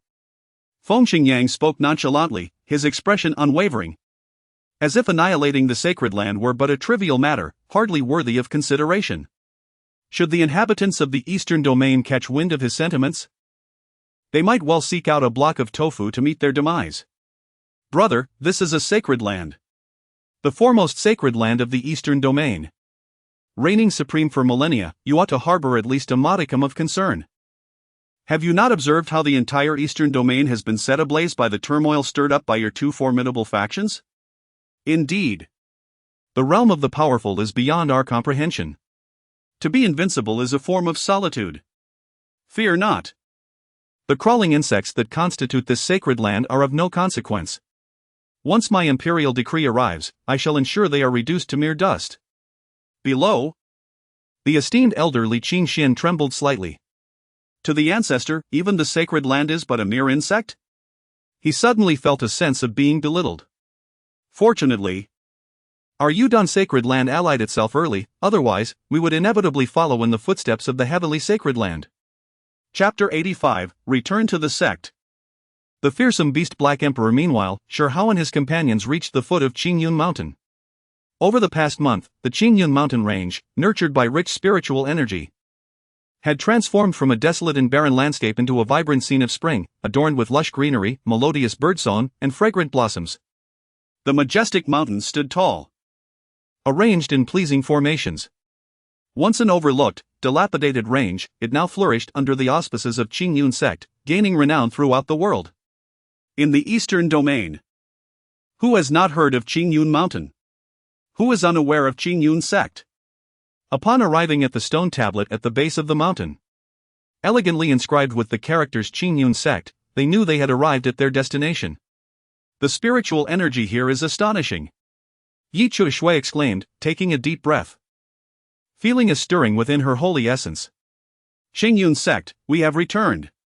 At that moment, Shi Hao, Lin Bai, and Hua Qingyu had donned the sect's distinguished robes, their waists adorned with sect tokens. Although their time away had been brief, their gains were substantial: cultivation, strength, and treasures, all acquired in abundance. They then proceeded towards the summit. Shortly thereafter, they encountered the sect's guards. Who might this be? Ah, it turns out to be the disciples of the sect master returning, Guard Wang Ji said as he approached. The three esteemed disciples had been away for more than a month, and he had personally seen them off when they departed. Senior Wang, these two and their companion are our friends, here to visit Qingyun Sect. I have already reported to my master using the token, Shi Hao stated first. Aware of the strict protocols governing the sect, which forbade outsiders from entering without permission. Of course, I wouldn't dare. Please, follow me, Guard Wang Ji replied, pleasantly surprised by the respectful address. The group then ascended to the summit and entered Qingyun Sect. Within the grand hall, an intriguing scenario unfolded. Feng Qingyang observed the system interface with keen interest. When Shi Hao had contacted him, the system had automatically scanned the incoming guests. The Su family from the southern domain needed no introduction. They were one of the ancient aristocratic families and a top-tier power within the southern domain. Perhaps a strategy could be devised involving the Su family. Su family, what? Don't come near. Oh, do not misunderstand. I do not intend to eliminate the Su family. What piqued his interest was the Black Emperor. Black Emperor, possessing the bloodline of an ancient ferocious beast. A mid-stage emperor-level powerhouse from 100,000 years ago, inherently greedy and vengeful, yet fiercely loyal to friends, willing to go to great lengths for them. 100,000 years ago, he sought vengeance for the Water Fairy Empress but was injured by the Wuchen Emperor and subsequently sealed himself in the sacred mysterious realm. He has just been released and brought out by Shi Hao and his companions. With ties to Mu Shui Xian and possessing formidable strength. Once he fully recovers his cultivation and divine consciousness, he will emerge as a powerful emperor-level being. Indeed, he would be an excellent guardian for Qingyun Sect. He recalled that in the prestige value marketplace, there was a formidable beast for guarding the sect, priced at a staggering 1 million prestige points. At last, a substantial sum has been saved. Subsequently, Feng Qingyang rose to his feet and spoke with solemnity. Very well, you may all depart to make preparations. My Qingyun Sect is on the verge of dominating the eastern region, and I anticipate a multitude of matters to attend to. So it is prudent for you to ready yourselves in advance. Elder Shui Xian, please remain, the other elders may leave. We take our leave. The elders, with great respect, uttered their farewells and filed out. With the ancestral figure taking action, it appeared that shattering the sacred grounds was no longer their concern. As for the ancestor, he had long since torn through the fabric of space, and the sacred grounds were likely already submerged. Within the Grand Hall, only Mushu Wei Xian remained, isolated. Sect Master.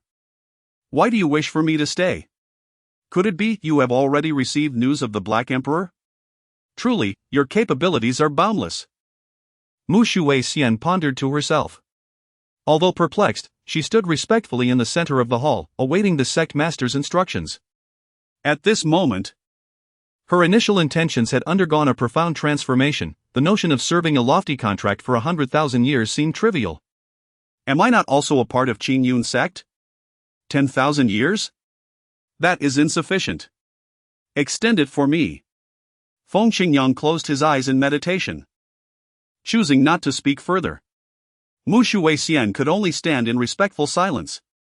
The sect master had yet to provide direction, indicating a depth of significance behind his silence. Within the Qingyun Sect, Shi Hao and his companions had arrived at the heart of the sect. Brother Shi Hao, your sect is indeed extraordinarily powerful. Their gaze encompassed the ethereal mist of spiritual energy, as the architectural layout of the sect radiated majesty, shrouded in a mystical aura. With waves of formidable presence crashing upon them, Su Yaoyao could scarcely fathom the number of formidable beings that must be residing here. The imperial clans of the central region and the forbidden divine dynasty could hardly compare. Yet, perhaps her experience was limited, and she could only draw comparisons with the formidable forces she was aware of. The Black Emperor was a different matter entirely. He was a dominant force in the imperial realm of the central region.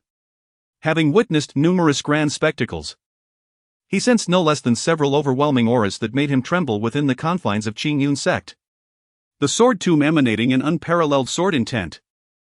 The great Dao Nine tripod bell that commanded fate, the celestial king cauldron suffused with ethereal charm, and the towering trial tower, each of these exuded a presence that sent shivers down his spine.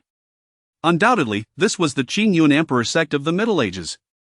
Yet, how remarkable it was that this sect, having lain dormant for tens of millions of years, had emerged so formidable. Some disciples within the sect recognized Shi Hao and the others. They recalled that during their initial assessment for entry into the sect, it was this young man who had welcomed and encouraged them first at the mountaintop. He was a direct disciple of the sect master. Such divine beings were seldom encountered, and they had not seen him since entering the sect over a month ago. Today, they were fortunate to behold him once more. "It's Brother Shi!" they exclaimed, thrilled at the reunion. "Brother, I adore you." The disciples they encountered warmly greeted Shi Hao. "Ha, brother, you are indeed popular within the sect," one of them teased. "Fortunately, I did not reveal myself during the mountain opening ceremony, otherwise, I would have been in quite a predicament.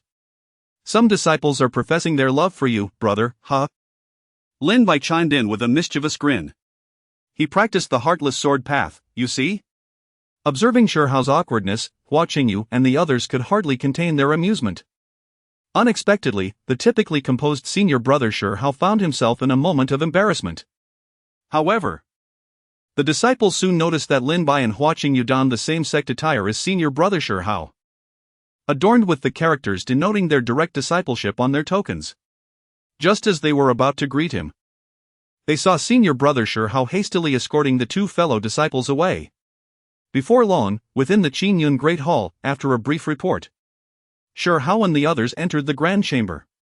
Their eyes were immediately drawn to Mushu Wei Xian, who stood regally at the center of the hall, followed by the sect master seated in the principal position.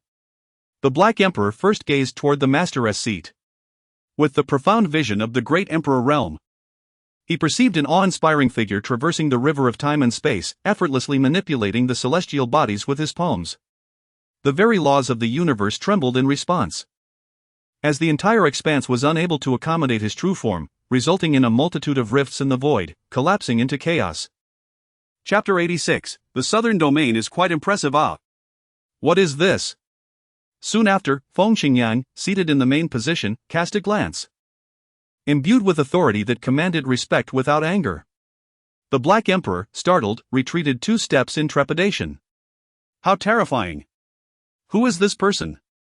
He recalled the images flashing in his mind, a figure gripping the sun and moon, single-handedly shattering the heavens, a presence so formidable that the very cosmos quaked in its shadow. The Tao wept, the great way trembled. His heart raced uncontrollably. Detection of an eavesdropper on the master, automatic shielding initiated. Oh, still daring to spy on our sect. Initially, I felt a bit reluctant to impose, hoping for a more subtle approach. However, it appears I must resort to a more direct method. Master, your disciples have disappointed you. The eldest disciple, Shi Hao, stepped forward first.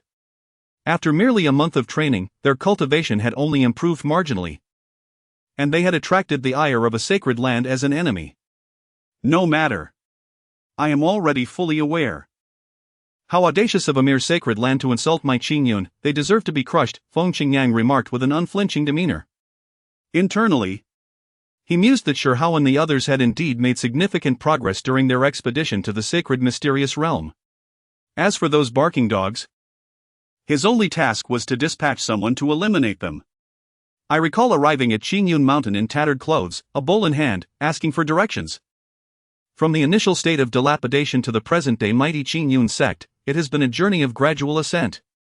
Truly, the sect master of Qingyun commands respect. Even in simple conversation, his aura exudes dominance. Yi Chui Shui and Su Yao Yao fought simultaneously, finding nothing amiss. Such a powerful sect indeed has no need to regard the sacred land with concern. At this moment, the Black Emperor, having retreated several steps in fear, dared not lift his gaze and instead focused on the figure of Mushu Xian beside the hall. This is the Water Immortal Empress. Yet, in the presence of the terrifying figure at the main seat, he refrained from speaking. You three may take your leave for now.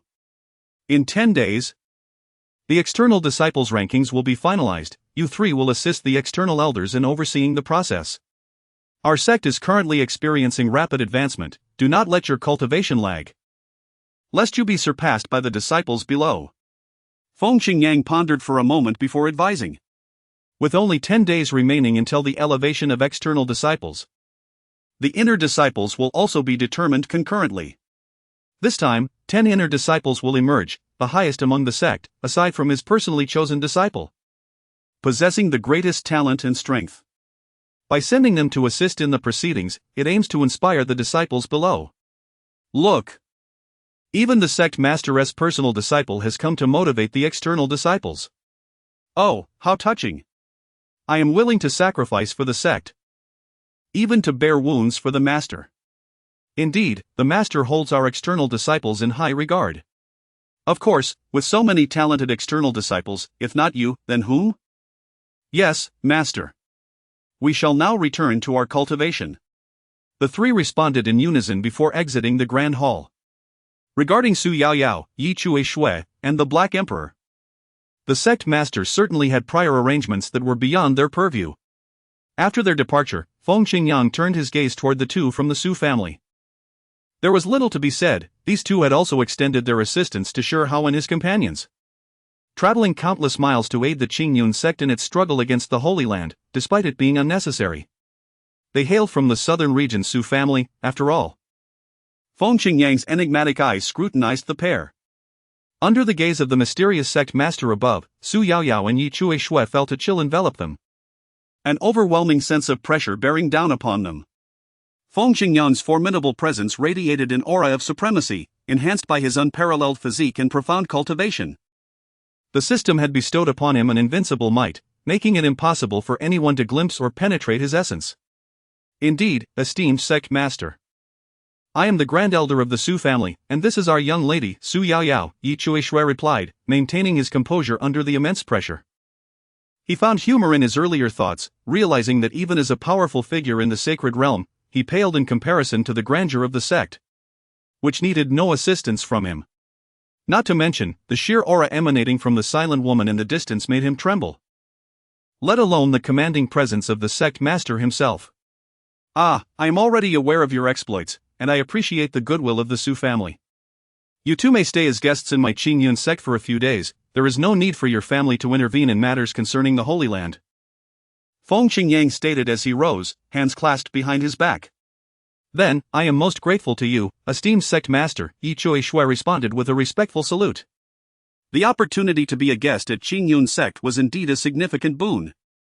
The concentration of spiritual energy in this sacred land exceeded that of the outside world by several fold, providing benefits even without active cultivation. He could feel the sacred essence within him stirring as he breathed. Esteemed sect master, Yao Yao has a small request, Su Yao Yao said, summoning her courage to step forward. Determined to join Qingyun Sect. How intriguing. Do you possess the means to make such a request? Feng Qingyang inquired, studying her with a smile. Esteemed sect master. I wish to join Qingyun Sect. May I know the conditions? Su Yao Yao asked. Joining my Qingyun Sect is not overly difficult. As you have heard, the outer sect rankings will be determined in 10 days. If you can defeat any of the top 10, I shall permit you to enter the outer sect directly. Feng Qingyang replied thoughtfully. He had previously examined Su Yao Yao through the system and found her character and determination to be commendable. Talented disciples were always welcome. Really? Thank you. Sect Master. Su Yao Yao exclaimed with excitement. With her formidable strength, defeating the outer sect disciples should not pose much of a challenge, should it? By the way, your Su family is considered a prominent force in the southern region, correct? Thank you for the compliment, Sect Master. Although our Su family possesses some strength, we still fall far short compared to your esteemed sect. Yi Chuishui stepped forward once more, her heart filled with confusion. Could it be that the sect master has an interest in our Su family? Feng Qingyang seemed to see through the old man's thoughts, chuckling as he said. Do not overthink it, our sect holds no interest in your Su family. However, we are indeed quite intrigued by the southern region. The southern region. Goodness. Just as we are about to dominate the eastern region, we must now set our sights on them. Terrifying. Please, do not come any closer. Meanwhile, at Qingyun Sect. Chapter 87, the Emperor's decree descends, annihilating the sacred land after a brief respite. The venerable ancestor Li Qingyun emerged from the temple and immediately unleashed his power. He tore through the fabric of space, sending forth a beam of golden light that hurtled directly towards the sacred land. In an instant, the atmosphere shifted dramatically. The vast Qiyun mountain range, shrouded in swirling clouds and mist, resembled an ancient beast awakening from slumber after the ancestor's casual strike. A deep, thunderous roar reverberated from the mountain heights, accompanied by an overwhelming imperial might. Amidst the dense fog, a torrent of spiritual energy surged forth, astonishing the onlookers. Concurrently, in the sacred state, within the heavenly sacred land, the day had arrived for the sacred land to obliterate the Qingyun Sect. Numerous powerful beings, adept practitioners, and disciples congregated in a grand plaza of the sacred land. The sovereign Yang's eye cast a commanding gaze upon the assembly below, flanked by several formidable beings of the manifestation realm, their presence radiating an awe-inspiring aura. The terrifying might surged upwards, stirring the clouds and dimming the heavens. This was the bedrock of the heavenly sacred land's supremacy in the eastern domain. With 5 manifestation realm experts and numerous sacred realm powerhouses, not to mention a plethora of practitioners from the fragmentation and semi-holy realms, the strength of this sacred land was undeniably formidable. For millennia, the heavenly sacred land had dominated the eastern domain, instilling tremors of fear among the practitioners of various states. Prior to the Qingyun Sect, none dared to challenge their might. Fellow cultivators, the Qingyun Sect has slain our holy son and slaughtered our sacred land's experts. Today, I, the sovereign, shall shatter Qiyun and avenge our humiliation. Let them follow in the footsteps of the misty blue sacred land, leaving not a trace of the Qingyun Sect. The resonant voice of sovereign Yang Zizai echoed throughout the sacred land, instilling dread akin to divine retribution. None dared to defy his command. Subsequently, an immense wave of power surged skyward, enveloping the realm in an instant. The outside world trembled in anticipation. Is it upon us? The war to exterminate the sect is about to commence. Cultivators from all 13 states were riveted by this decisive battle that would shape the order of the eastern domain. Would the foremost sacred land among the 5 continue its reign, or would the formidable Qingyun Sect rise to prominence? At that moment, a piercing clang reverberated, resounding throughout the sacred state. Countless gazes were drawn to the source. Something was amiss. Could it be? Above the heavenly sacred land.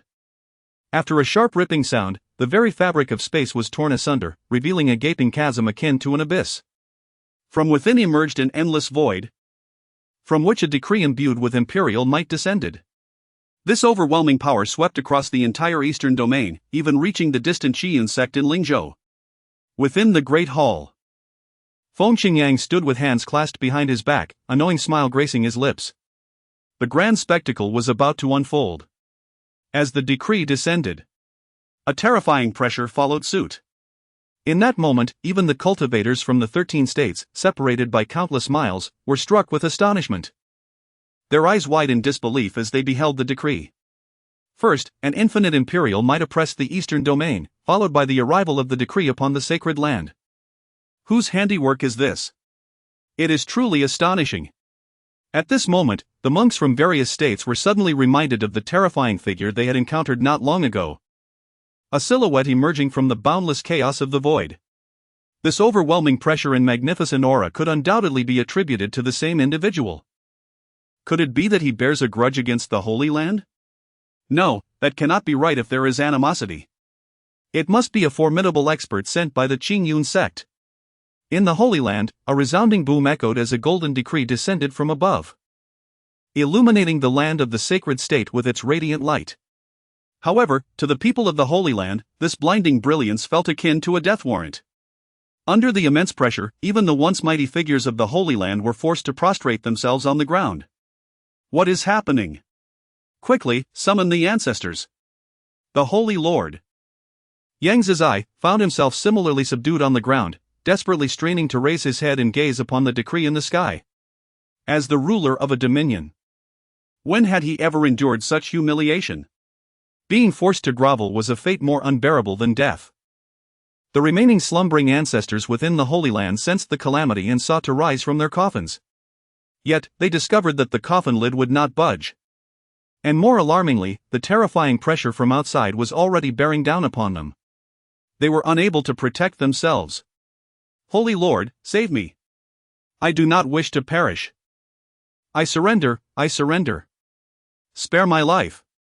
The anguished cries of the Holy Land's people reverberated for miles. The sheer terror of the pressure was beyond their capacity to withstand. Reduced to mere wretches, they could only wail and plead for mercy, with the thought of escape being a distant fantasy. The others were left to rage impotently. Yang Zizai's countenance twisted in fury as he frantically channeled all of his cultivation, the vast holy source surging forth in relentless waves. Yet, all his efforts proved futile. Unable to shake the oppressive force that bore down upon him. Damn it! Which fool provoked such a powerful being?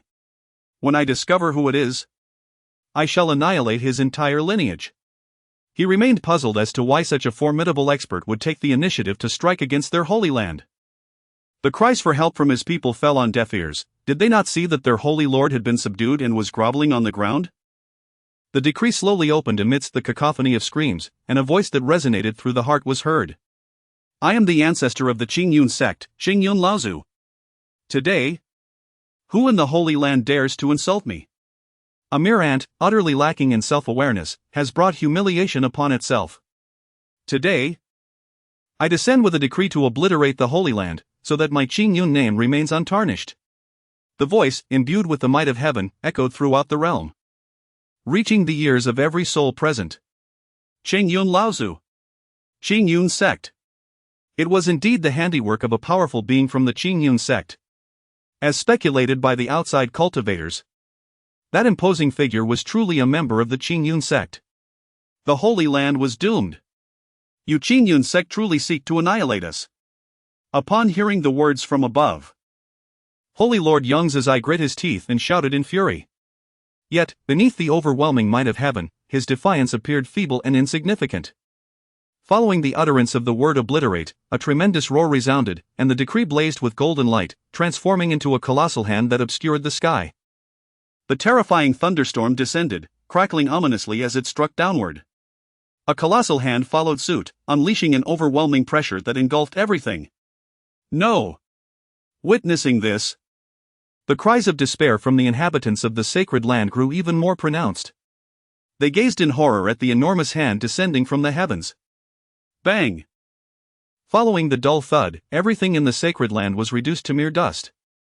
The once mighty and prosperous sanctuary was annihilated in an instant, utterly obliterated. Even the cultivators from the 13 states felt the ground tremble beneath them, as if the apocalypse had arrived. As the smoke cleared, a desolate scene emerged, a gaping chasm, reminiscent of an abyss, marked the site of the sacred land. It was utterly terrifying. Where was the sacred land? Where were its formidable warriors? All had ascended to the heavens. Gasps of disbelief echoed as the magnitude of the scene overwhelmed them. The foremost sanctuary of the eastern domain was effortlessly eradicated by a single hand. The Qingyun Sect must never be provoked. Chapter 88, Renowned in the Eastern Domain. The guardian beast. Did I not see this incorrectly? Where is the sacred ground? With a single strike, it has vanished. The cultivators from the 13 states were simultaneously astounded. The factions supporting the Qingyun Sect were equally bewildered. While they anticipated a victory for Qingyun Sect, they never imagined it would be so overwhelming. After days of tumultuous battles that stirred our blood, it all concluded in an instant? Is this for real? News spread like wildfire, swiftly reaching all corners of the continents and their great powers. The Eastern Domain underwent a transformation, as the tempest preceding the Great War was quelled. The sacred ground, which had stood for hundreds of thousands of years, was reduced to dust, no longer in existence. Quickly! Release the news, our Qinglian Sect pledges allegiance to the Qingyun Sect. Prepare my spirit steed, I shall personally head to the Qingyun Sect to offer resources. The leaders of all major powers in the Eastern Domain promptly disseminated the message, proclaiming Qingyun Sect as the Celestial Sect of the Eastern Domain, submitting to its supremacy. With such a formidable sect in existence, submission is the only path forward. To thrive, one must bow to its authority. To dominate a continent is to become a supreme sect, to reign over a region is to become a celestial sect. And to overlook the continents is a feat no faction has accomplished since time immemorial. Throughout the various domains, particularly the central domain, numerous powerful factions vie for supremacy. Many began to circulate the news that the golden age of the Eastern Domain had dawned. Meanwhile, at Qingyun Sect, the disciples erupted in jubilant cheers. We have triumphed. The resounding voice that had just echoed through the air had reached them as well. Those who insult Qingyun shall be punished. We shall not falter in our aspirations for greatness. Our ancestral leader is truly invincible. At this moment, within the Grand Hall, a voice declared. Congratulations to the host for completing the main quest, renowned in the Eastern Domain. Rewards have been dispensed. Congratulations, you have received 3 golden summoning cards. Congratulations. You have obtained a Dao Timespace Tower. Congratulations, you have received 1 cultivation enhancement card. Golden summoning card, capable of summoning beings from the Great Sage to the Great Emperor realm. Dao Timespace Tower, an innate treasure of the Dao. Born from the primordial chaos at the dawn of creation, infused with the laws of time. Current time flow rate, 100, can be upgraded, allowing for 100 days within the tower to equate to 1 day outside. Cultivation enhancement card, no restrictions on realm.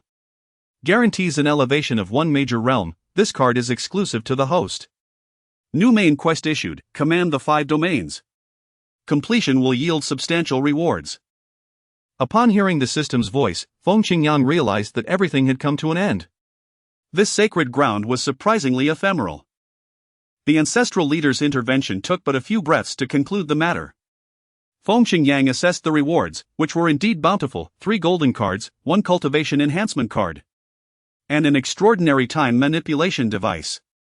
With this device, the speed at which Qingyun Sect ascends will significantly accelerate, allowing even those of lesser talent to catch up. Furthermore, the prestige would undoubtedly rise substantially. At this moment, a few individuals below finally comprehended the gravity of the situation. The previously shocking proclamation echoed in their minds. Suddenly, silence enveloped the hall. Could it be? Master, is it? Spoke Mu Shuiyan, who had remained silent until now. The bright eyes of Yi Chuishui shimmered, seemingly already harboring suspicions. Indeed, the Holy Land has been obliterated by the ancestor. Hiss. Both Yi Chuishui and Su Yaoyao were momentarily stunned. In the midst of their conversation, the Holy Land was reduced to ashes? Feng Qingyang stepped down from his seat with measured grace, stating, "You two have no further business here, you may depart. All matters will be arranged by our sect in 10 days. The steward below would naturally facilitate their lodging in the palace. Then, esteemed sect master, we shall take our leave. Yi Chui Shui concluded, escorting her lady Su Yao Yao as they made their exit. Even after leaving the grand hall, their minds lingered in the shock of the news just received. Feng Qingyang proceeded directly to the lower hall, approaching the Black Emperor. With no lingering guests, it was time to address the issue of the sect's guardian beast. Standing before the Black Emperor, he looked down upon it, gently reaching out to pat the little black dog's head. The Black Emperor displayed an unusual submissiveness, not daring to resist in the slightest. It was truly frightened. This emperor acknowledged a hint of inferiority, primarily due to the formidable presence of this individual. How could one withstand such an aura? Was this truly a beast of imperial lineage with the blood of ancient ferocity? It appeared to be merely an obedient little black dog. Feng Qingyang revealed a faint smile. However, this posed no significant issue, as long as it could swiftly regain its imperial strength. Guarding the sect would not be a problem. He occasionally pondered that he should acquire a few mounts and guardian beasts befitting his status as a leader of a great power. Surely, one could not venture forth without the grandeur of 9 true dragons pulling a carriage or an ancient holy beast as a steed. How splendid that would be! The Black Emperor, catching sight of the sect master's smile, nearly recoiled in alarm. What did this mean? The sect master seemed excited. Was it the end for him? Did the sect master intend to feast upon dog meat or a banquet of demonic beasts? The Black Emperor, a creature of ancient bloodline, had once been a mid-tier emperor nearly 100,000 years ago, but was wounded by the Wuchen Emperor while seeking vengeance for the Water Fairy Empress, sealing itself within the sacred mysterious realm. Am I correct in my understanding? Feng Qingyang released the dog's head, standing upright as he clasped his hands behind his back. What? Both Mu Shuixian and the Black Emperor felt a jolt within. Little Black had indeed sought battle against Wuchen to avenge me. No wonder I encountered Little Black in the eastern region. She had previously been perplexed by the similarity in aura between the Little Black she encountered in Shenzhou and what she sensed now. It turned out it had been wounded by Wuchen and had sealed itself within the eastern region's mysterious realm. The sect master's words elucidated all her doubts. As for how the sect master possessed such knowledge, do not inquire, just know that his capabilities are unparalleled. The Black Emperor's emotions were now intricate. The visage of that figure involuntarily resurfaced in his mind, striding through the river of time, palms pushing against the heavens. Indeed, it was me, Little Black. The Black Emperor anxiously concluded, realizing that everything was under the control of this enigmatic sect master. Ah, as long as it is you, I shall soon grant you a tremendous opportunity. Feng Qingyang smiled once more. The bait was set. A tremendous opportunity? While the Black Emperor pondered this, Mu Shuixian approached from a distance. Little Black, how foolish you are. You know that the two of us cannot possibly contend with Wuchen, Mu Shuixian said, her voice trembling. Her eyes, reddened, resembled a serene pool of water. As a formidable being of the imperial realm, she had not felt such emotions for over 10,000 years. It is rare to find a kindred spirit, a bond with an old friend. You are my only companion. And of course, I must avenge you. How detestable, that despicable Wuchen. He only knows how to play underhanded tricks. With a sigh, the Black Emperor lamented. The once proud and unyielding creature could never forget the humiliation of being soundly defeated by Wuchen that day. Enough. You two old friends should catch up later. Who is Wuchen, that mere insect? I shall grant you an opportunity for revenge. How does that sound? Wuchen, an insect. Fortune, revenge. The Black Emperor seized upon the key phrases. Please, esteemed sect leader, guide me. Feng Qingyang stood with his hands clasped behind his back, gazing into the distance beyond the grand hall. He gestured outward and said, Our Qingyun Sect is in need of a guardian beast. And I see that you possess some measure of strength sufficient for the role. Guardian beast? You want me to guard? Wait, that doesn't sound too bad. Chapter 89, The Three Sacred Kings, Tower of Time and Space, the Gatekeeper? How splendid! The Black Emperor contemplated quietly. Such a grand sect with a legacy spanning millions of years undoubtedly possesses innumerable formidable beings and profound heritage. For instance, the few overwhelming auras it sensed made him tremble. If the sect master deemed Wu Qin as an ant, then avenging him surely awaited just around the corner. What do you think? To be honest, given your strength, you are hardly qualified to guard the Qingyun Sect. It is only out of respect for Elder Mu that I have reluctantly agreed. Feng Qingyang continued to gaze outward. Hands clasped behind his back, a powerful aura radiating from him. How touching! I didn't expect the sect master to value me so highly. Shui Xian has truly aided me greatly. Sect master, I am willing. Entrust the gate of Qingyun to me. I assure you, without the sect master's permission, not even a fly shall enter. The Black Emperor proclaimed, his small eyes filled with determination. Feng Qingyang regarded this obedient subordinate with satisfaction. This little one has indeed been swayed by our sect. What a clever creature. Such talents are precisely what Qingyun requires. Nevertheless, it must be noted that in the future, Qingyun is destined to dominate the heavens. When that time comes, guarding the gate will be far beneath us. But that is a matter for another day. As long as you work diligently, our sect will not mistreat any member. You may leave now. Upon finishing, Feng Qingyang waved his hand, signaling them to depart. We take our leave, Black Emperor and Mu Shui Xian replied in unison, exiting the Grand Hall. As the Black Emperor stepped out, he reflected on the sect master's words. Work hard, and no one will be wronged. But I am a demon beast. Ah, it matters not. A being of such grandeur as the sect master surely would not deceive me. Mu Shui Xian gazed at this old friend, lost in thought. 100,000 years have passed, and she wondered how her Mu family fared now. Had they faced Wu Qin's reckoning? Yet, there was little she could do now. Her strength was insufficient to contend with the Emperor Wu Qin. She was no match then, and she certainly wasn't he now.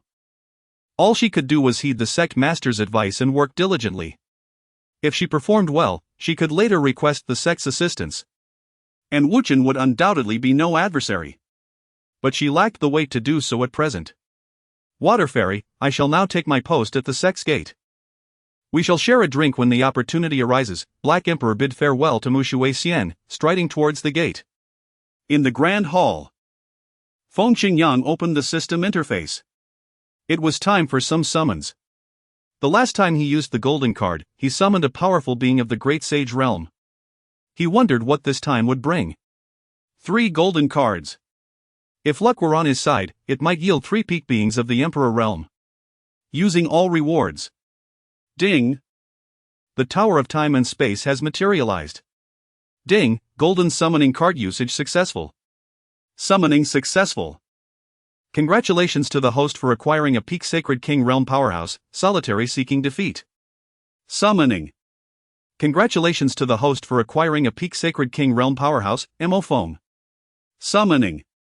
Congratulations to the host for acquiring a peak Sacred King Realm powerhouse. Bewitching.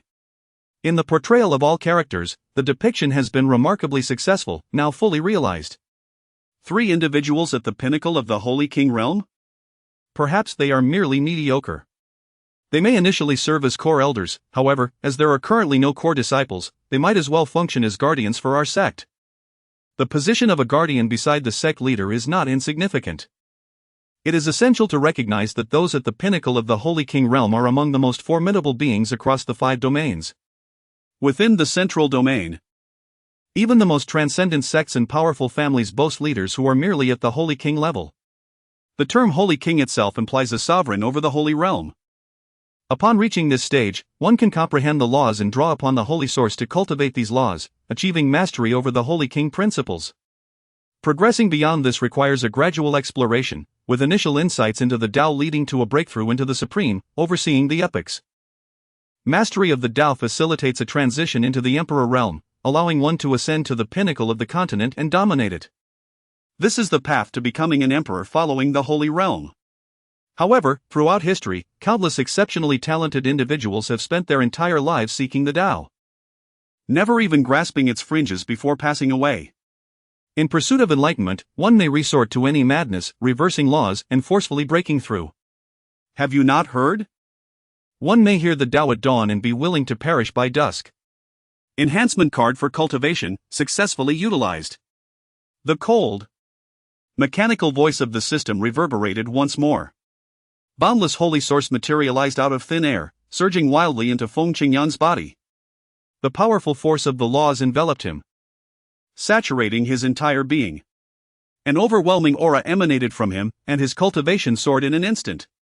He ascended to the pinnacle of the holy realm early, mid, and late stages of the manifestation realm. The enhancement card directly elevated him by an entire realm. Simultaneously, within the Qingyun Sect, celestial phenomena re-emerged. Countless primordial purple chi surged eastward for 30,000 miles, swirling together into a vortex, transforming into spiritual rain that descended. The Tao of Time materialized, rejoicing and resonating with harmonious sounds. A colossal divine tower descended steadily from the endless void, landing firmly upon the ground of the Qingyun Sect. This tower soared skyward, its presence asserting dominance even over the sect's iconic structure, the Trial Tower. Before the members of the sect could express their astonishment, 3 spatial rifts manifested. 3 figures emerged, radiating the aura of the pinnacle of the Holy King realm. Several elders of the sect immediately turned their gazes, and upon recognizing the sect's attire adorning the 3 individuals, they resumed their activities. It appeared that these were indeed formidable beings from the sect, returning after Qingyun Sect's ascendancy in the eastern domain, while the slumbering powerhouses gradually awakened. Nonetheless, their curiosity was piqued by the towering edifice that had appeared seemingly from nowhere, as the celestial phenomena indicated its extraordinary nature. The sect leader had once again revealed the sect's profound heritage. Who dares to intrude upon my Qingyun Sect? Outside the gates of the Qingyun Sect, the Black Emperor sensed an approaching presence. The recent celestial phenomena had once again left it in shock. As an emperor, it could discern the jubilant Tao of Time, venerating the tower, a remarkable entity. Yet, the re-emergence of 3 auras dared to intrude upon Qingyun. This would be the moment for the emperor to achieve merit. Wait. My Lord Black Emperor. Those are our Qingyun's powerful allies, not outsiders, the elder guardian Wang Ji hastily called out to the Black Emperor. The small black dog, upon its arrival, proclaimed that it had been appointed by the sect master to guard the mountain gate. Initially, Wang Ji paid little heed to this claim. However, the imposing aura exhibited by the small black dog swiftly overwhelmed him, prompting a change in his address to Lord Black Emperor. Indeed, those appointed personally by the sect master are never to be underestimated. Hearing this, the Black Emperor paused, his brow furrowing in curiosity. Oh? Are you suggesting that those 3 individuals are formidable members of my Qingyun Sect?